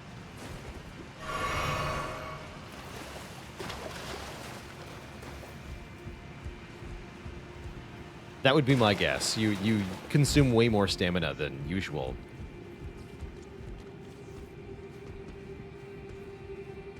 When blocking.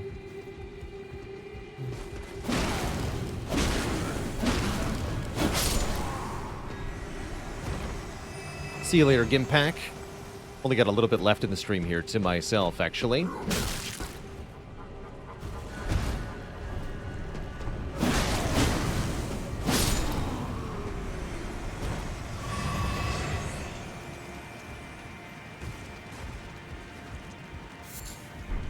Budding Horn.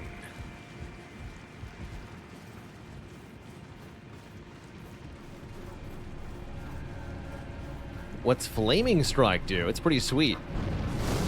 It makes Scythe be on fire.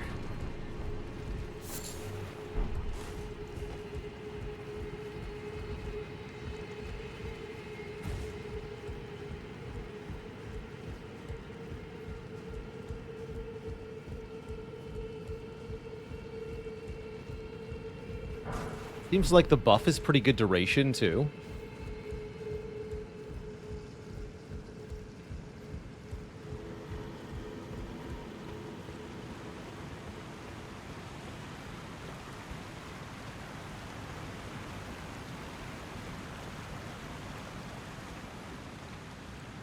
Not that long.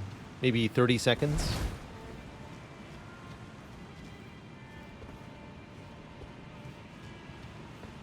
There you go, Invector. Yeah. So the stability stat will get significantly decreased if you don't meet the stat requirement for a shield or blocking item.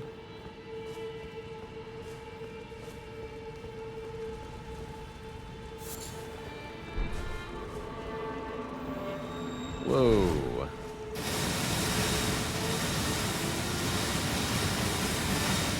Oh, a customer. More stone sword keys, might as well. Open the oil pot. Dampled meat also sells the shotl. Attacks can slip past blocking, which makes it kind of cool.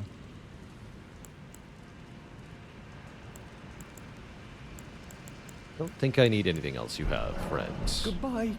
Till next time. Yeah, I would kill Hello, him good customer. if I needed any of his stuff. But I don't. Goodbye. Yeah, we don't want till- another embarrassing out of stone sword keys moment. Never again. Unacceptable.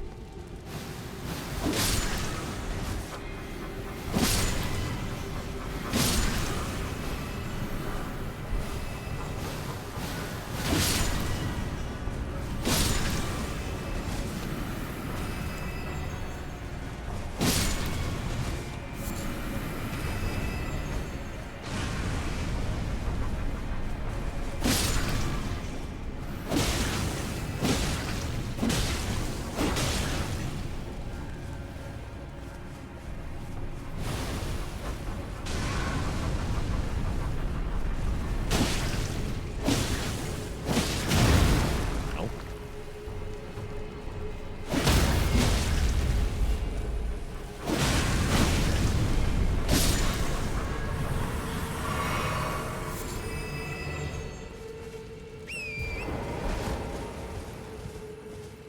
Okay, we should have most of the fires lit. I think there's 2 more, maybe 3 more. There's apparently a lot of land octopi here.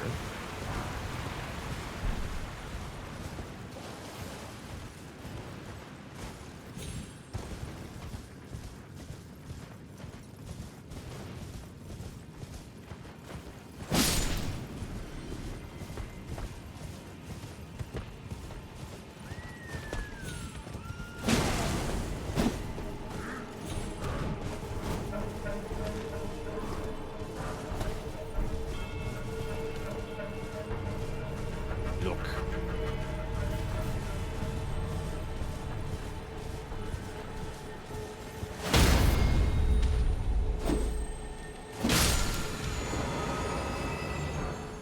Square off. But what if I want to square on? When he mentioned a teleporter, here's a teleporter. There's quite a few teleporters around.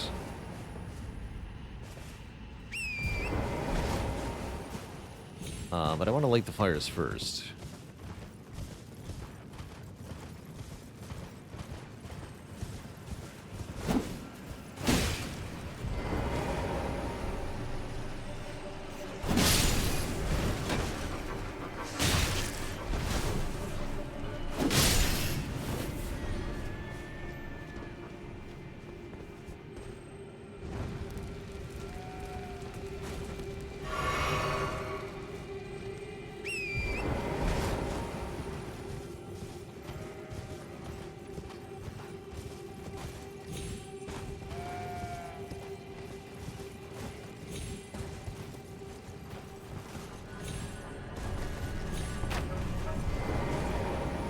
Can't be loud.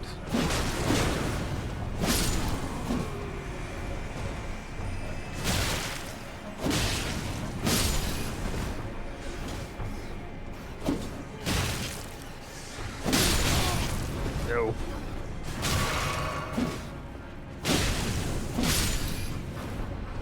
Should just use the dagger on the rats. They're too hard to hit.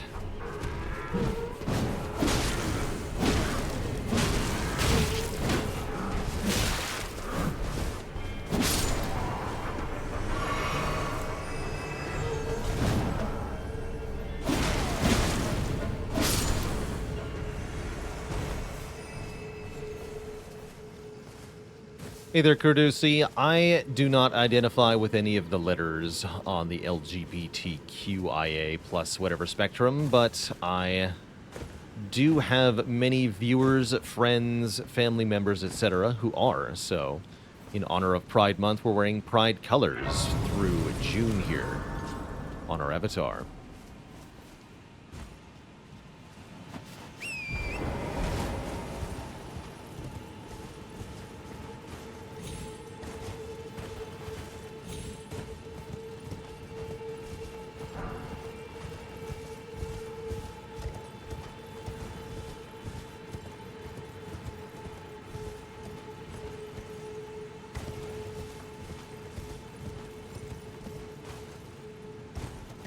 It's like a bridge over here.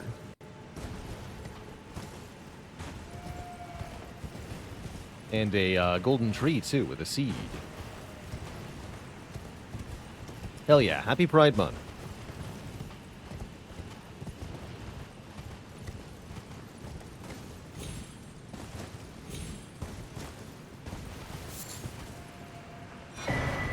Sweet. One step closer to another flask.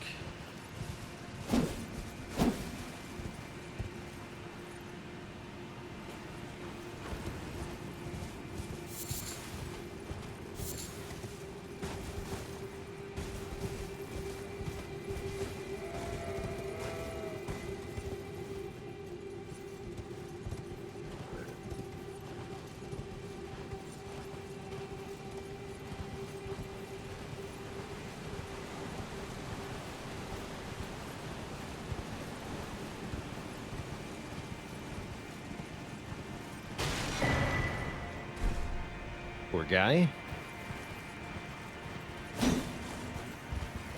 These are all real, right? Yeah. Just a cool little dead end. And quite the vista of the waterfall here.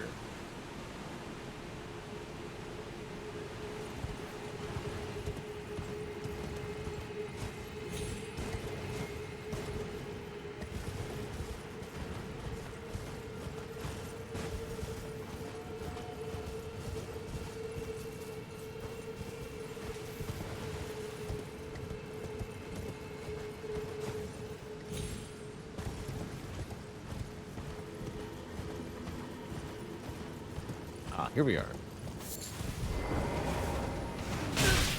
Oh. Rude. Got me while I was distracted.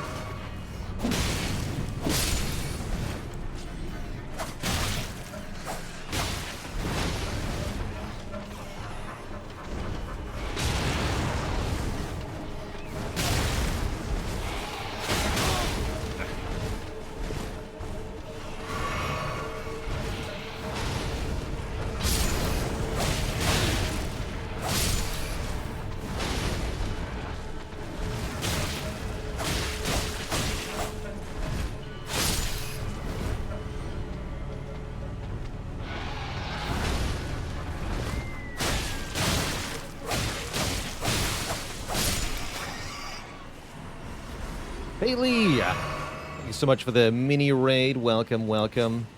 The Elden Ring is going fantastically. We have been experimenting with new weapons, really enjoying the scythe here. We explore the underground. Get him.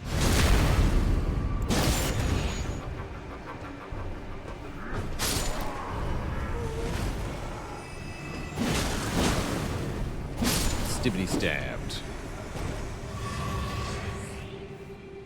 Also, I see that purple item, I'm going for it. I think it's a stone sword key, but I want it. Ours gathers somewhere in Horned Remains, says the game. Which means we're ready to fight an elk. Just beat crosscode 100%. Well done. You've been enjoying your streams.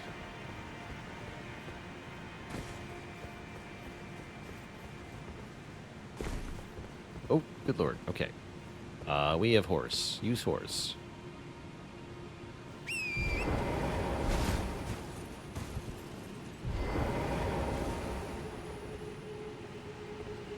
Nope, I hate it. Okay. Here we are. Yes, we expected that. Alright, come back over here.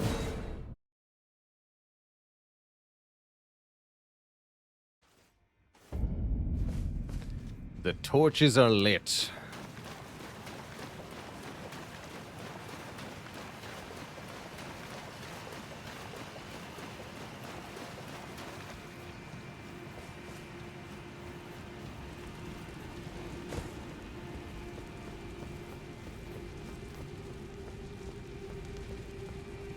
Power gathers in the remains.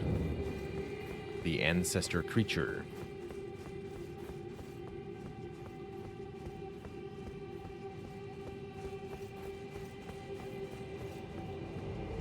Nothing else in here, right? I don't think so.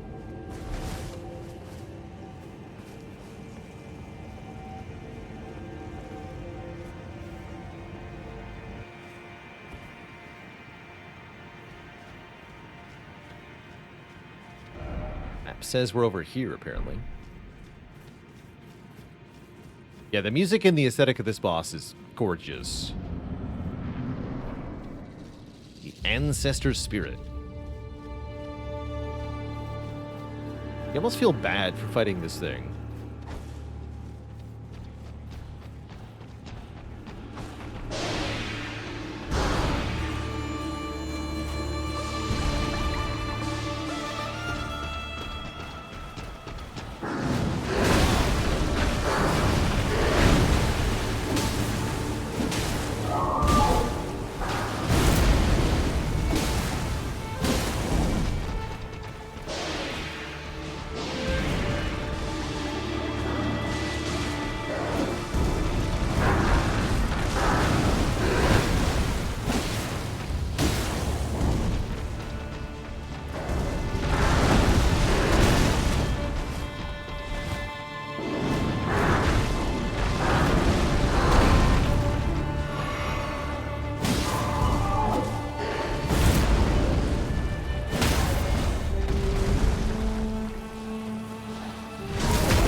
Yeah, just gorgeous.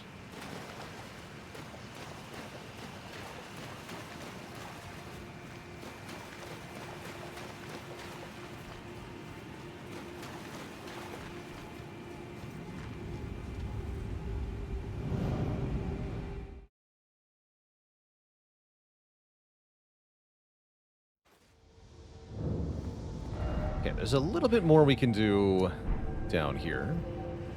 Important things, actually.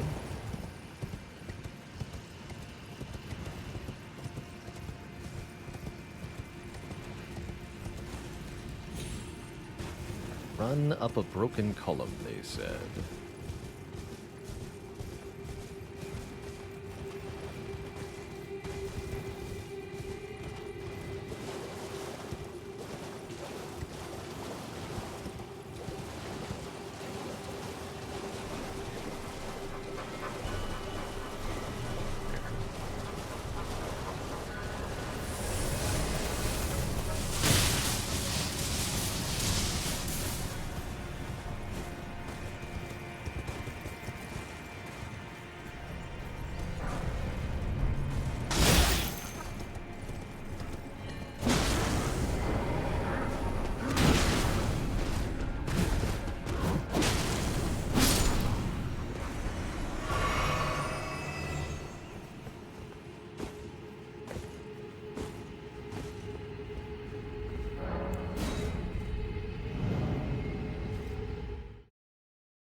Takes us a little bit higher up. We're now on the top of this ledge.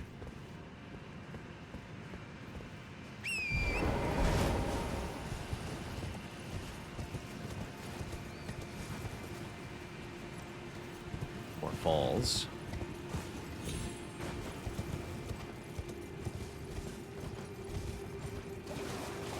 A couple things we can gather here.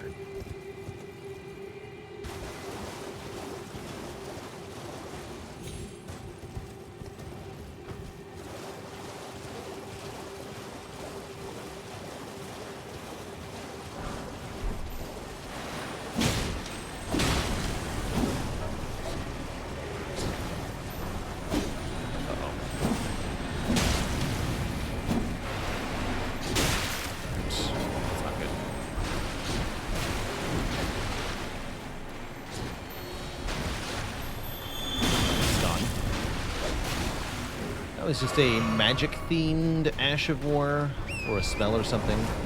Not that important. We could reload the area and try to get it again, but I don't think I care that much. We're here for some other stuff. What this is.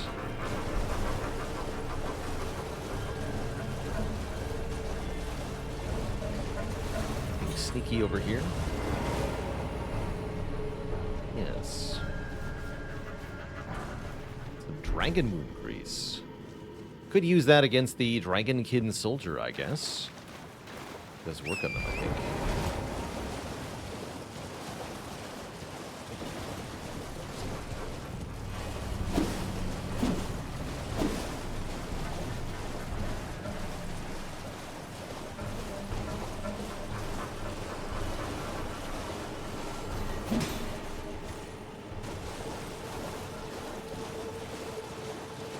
Fellow over here. Well, I guess you can fight on horseback, huh?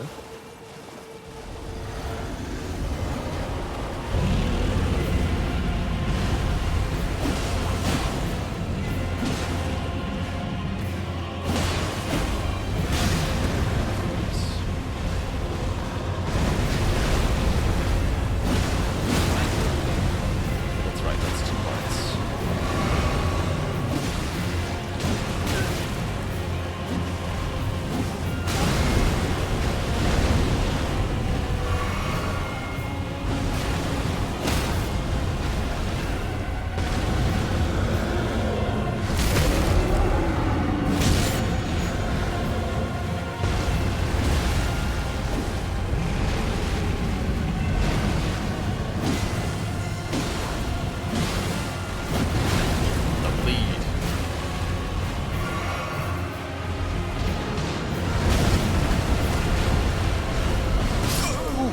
Actually, got me there. Good hit.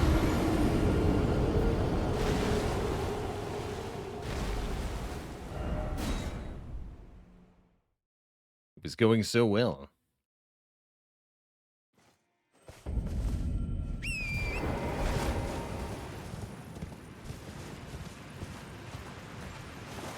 Alright, I'll do it without a great rune arc then. How you like it.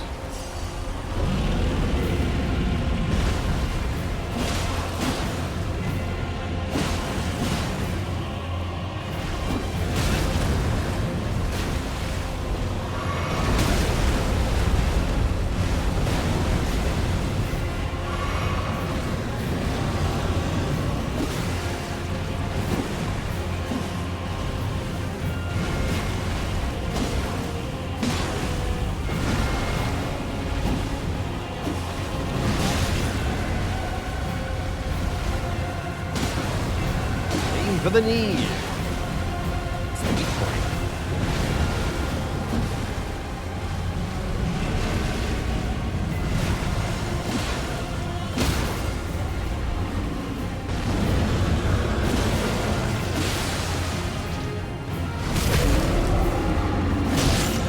Your face, sir.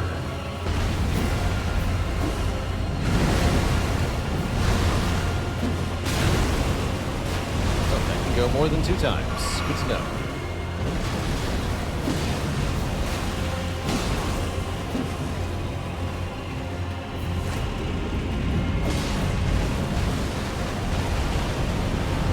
He's over there now.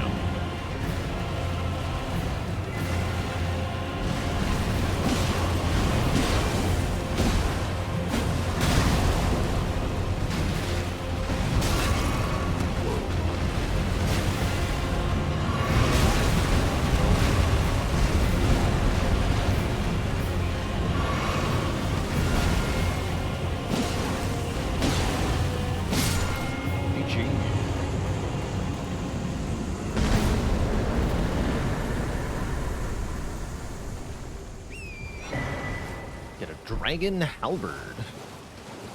And a bunch of runes.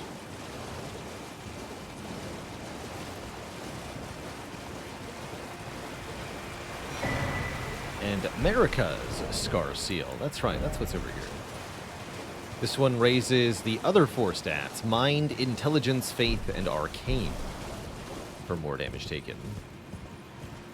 We used Radagon's version for a while.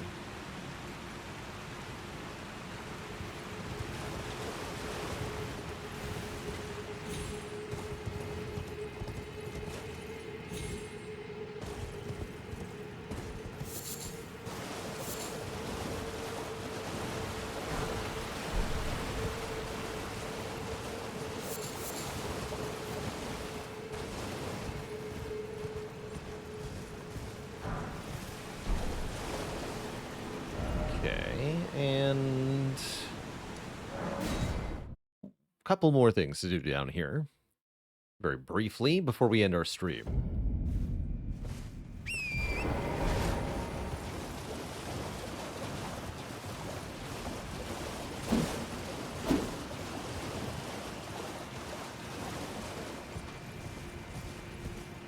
There he is, live.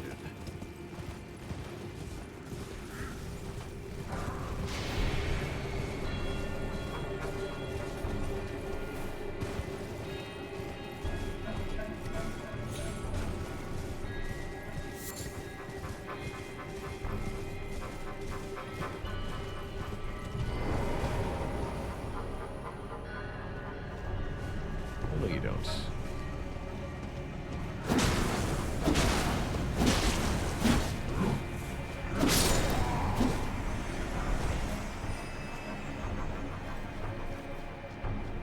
Ah.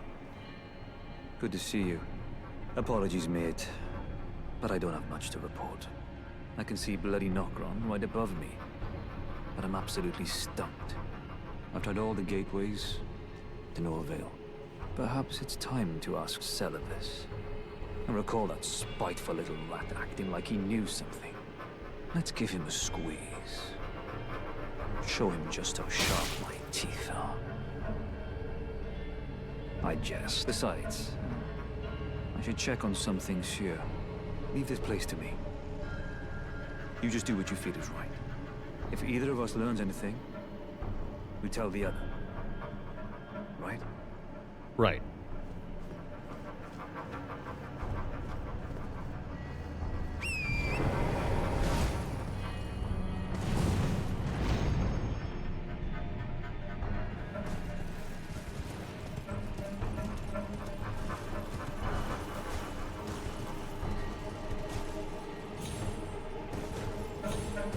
So, Celibus.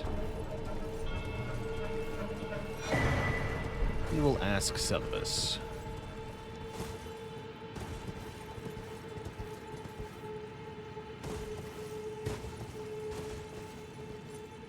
I guess I'll go there now. Celibus, you're way over here.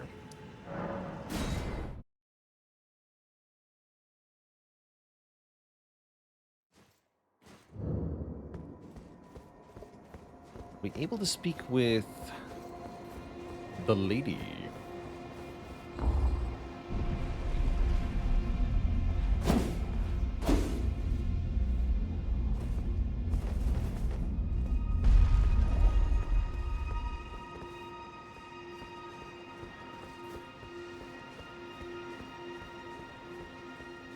No. Wait, yes.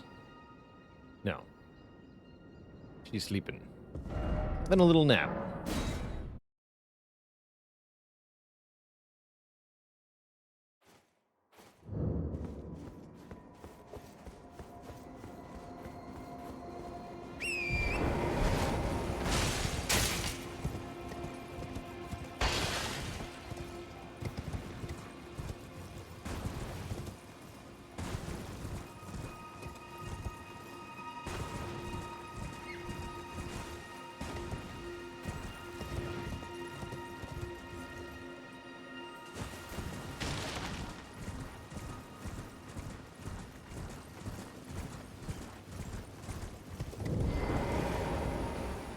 Ah, so you made Nepheli drink the potion.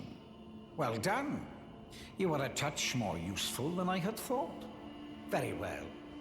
Then you shall have your gift. Knowledge of the sorcerous arts under the tutelage of the great preceptor Selvis.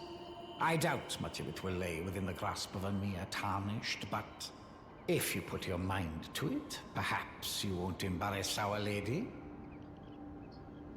You wish to begin right this moment? Well, your impatience, though boorish, is understandable. Let's have at it. Let's see, what does he have here? Carrion Phalanx, Carrion Retaliation, Glintstone, Ice Crag, and Freezing Mist. These are pretty good spells, actually. About Nokron. Well, well. You're asking me about that, are you? The task was left to you and the mongrel, was it not? Not only are you incompetent, but shameless to boot. Well, there's no helping it. Now's as good a time as any. I'll let you in on it. There's a glintstone sorcerer by the name of Selin in Limgrave. She owes me for the help I gave her when she was expelled from the academy. I asked her to look into the matter some time ago. I'll write you a letter of introduction. Go ask her. Selin. Hand over the scroll. What does that scroll mean? I don't know what scroll this means. About Nepheli. So, you had Nepheli drink the potion? Truly? Then perhaps something was amiss with it. It's concocted from the finest ingredients, but perhaps I should review the recipe. I may have expected too much of her to begin with. He's disappointed. About your chambers. You break into a man's private chambers, rooting about as you please? Your oafishness knows no bounds. True. Fine and well. You tricked Nepheli and had her drink the potion. I believe that makes you my accomplice. You yearn for a puppet of your own, Well, normally one of your stature would never be allowed.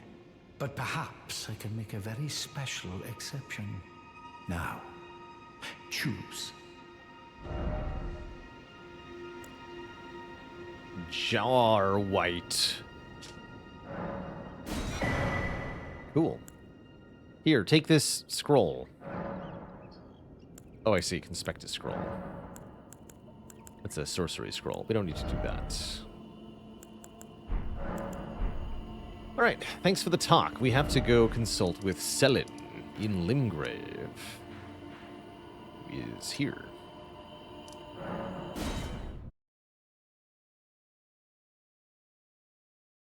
Almost, actually, I should have given him the Conspectus scroll just to hear what he says when you give him a scroll. Because every vendor has different dialogue for that.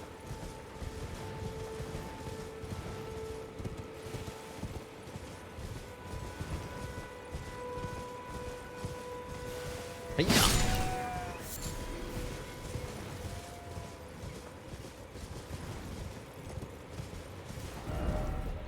That's the right spot, I think.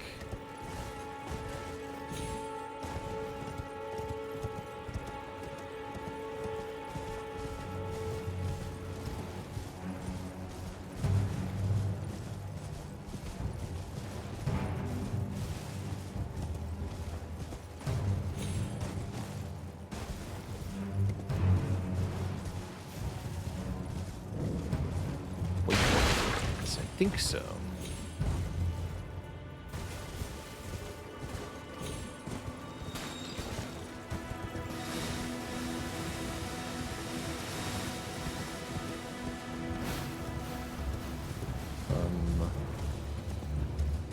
Where's the way? There it is.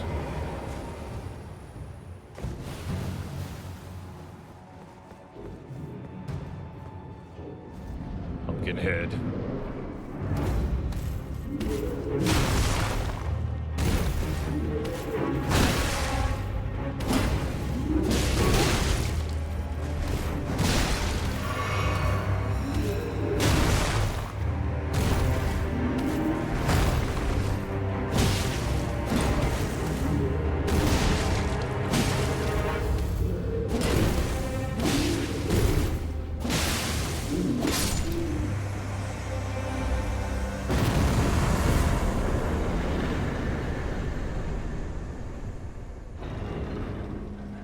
Hello.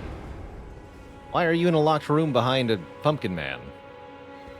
You know what? Don't answer that question. I only have one important question for you. Tarnished, are we? I wonder you should turn up here. Nice hat. I am Selen, a sorcerer, quite plainly. Why are you here? Want to learn sorcery? Ah, a yen for glintstone sorceries. I dare say your proclivities are far from ideal. Oh well, perhaps nurture will defy nature, with a bit of luck. But one must choose one's masters wisely.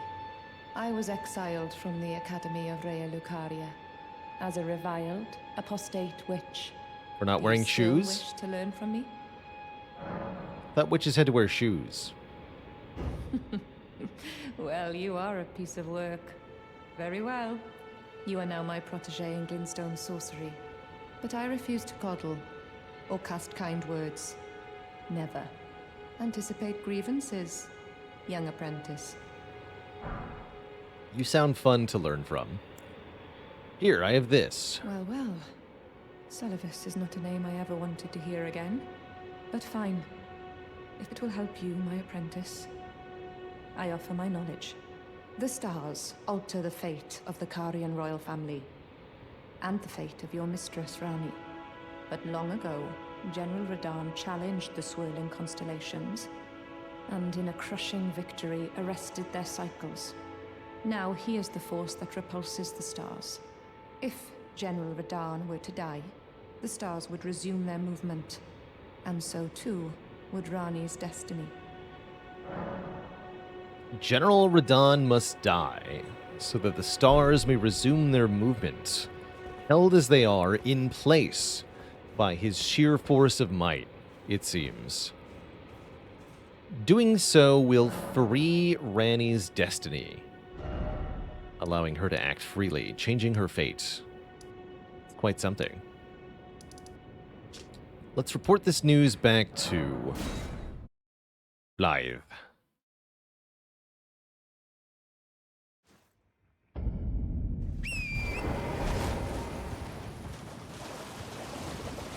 Yeah, the lore behind Radahn, the Star Scourge, is quite badass. Literally holding the stars in the sky. Pretty cool.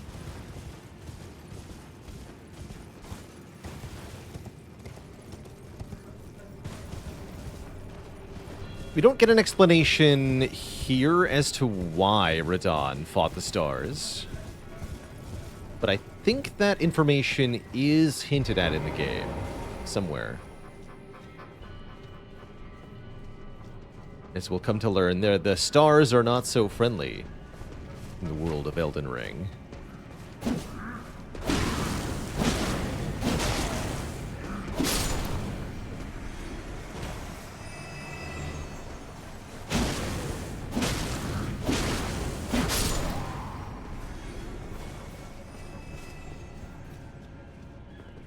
Ah. Well met. What news? So Rani's fate is kept in stasis by Starscourge Radahn. That reminds me of something I heard. There's a festival being held at the castle on the southern edge of the Caelid Wilds, east of Limgrave. It's a festival of combat. And I heard that you can fight Radahn himself. He who's once called the strongest of all the demigods. Maybe it's just a coincidence, but I think it's worth investigating. I'll be on my way to this festival of Radahn then. Radahn must die. You're coming too, right? To Radahn's festivities. I'll meet you at Redmane Castle in Caelid. The way ahead is pleasingly simple. We fight, sword and fang. Pleasingly simple, I like it. Just fight.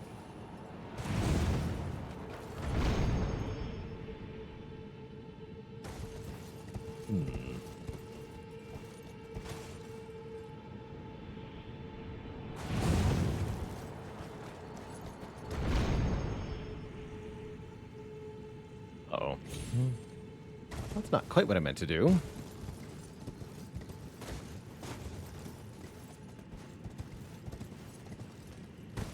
Try that one more time.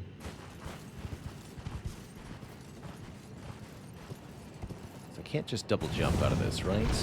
No, I can't.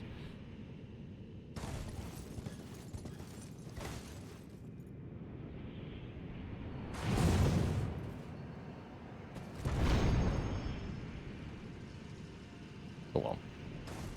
I won't worry about that. We must kill Radon, and that means we must go to Caelid.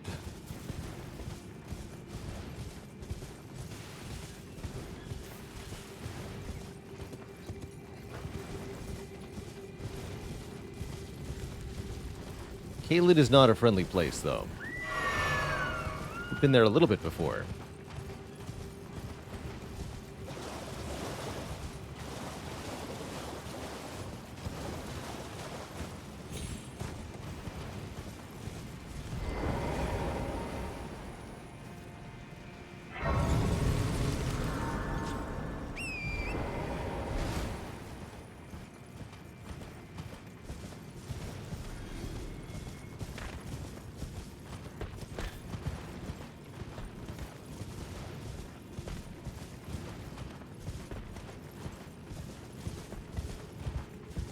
First DLC objective is within sight? No, the second one is. It's right there.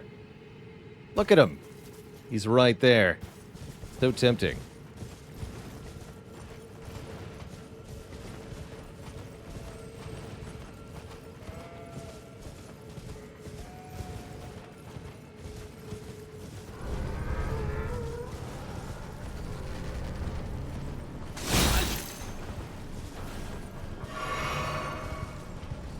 Lord of Blood.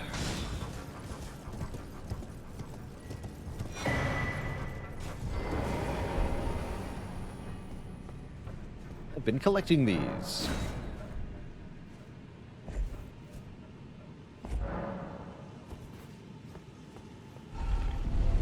There's another elevator here. Going up.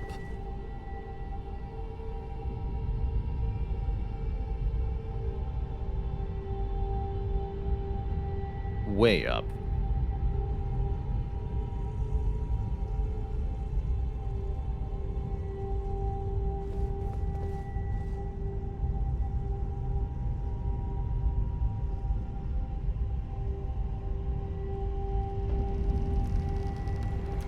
Into Caelid.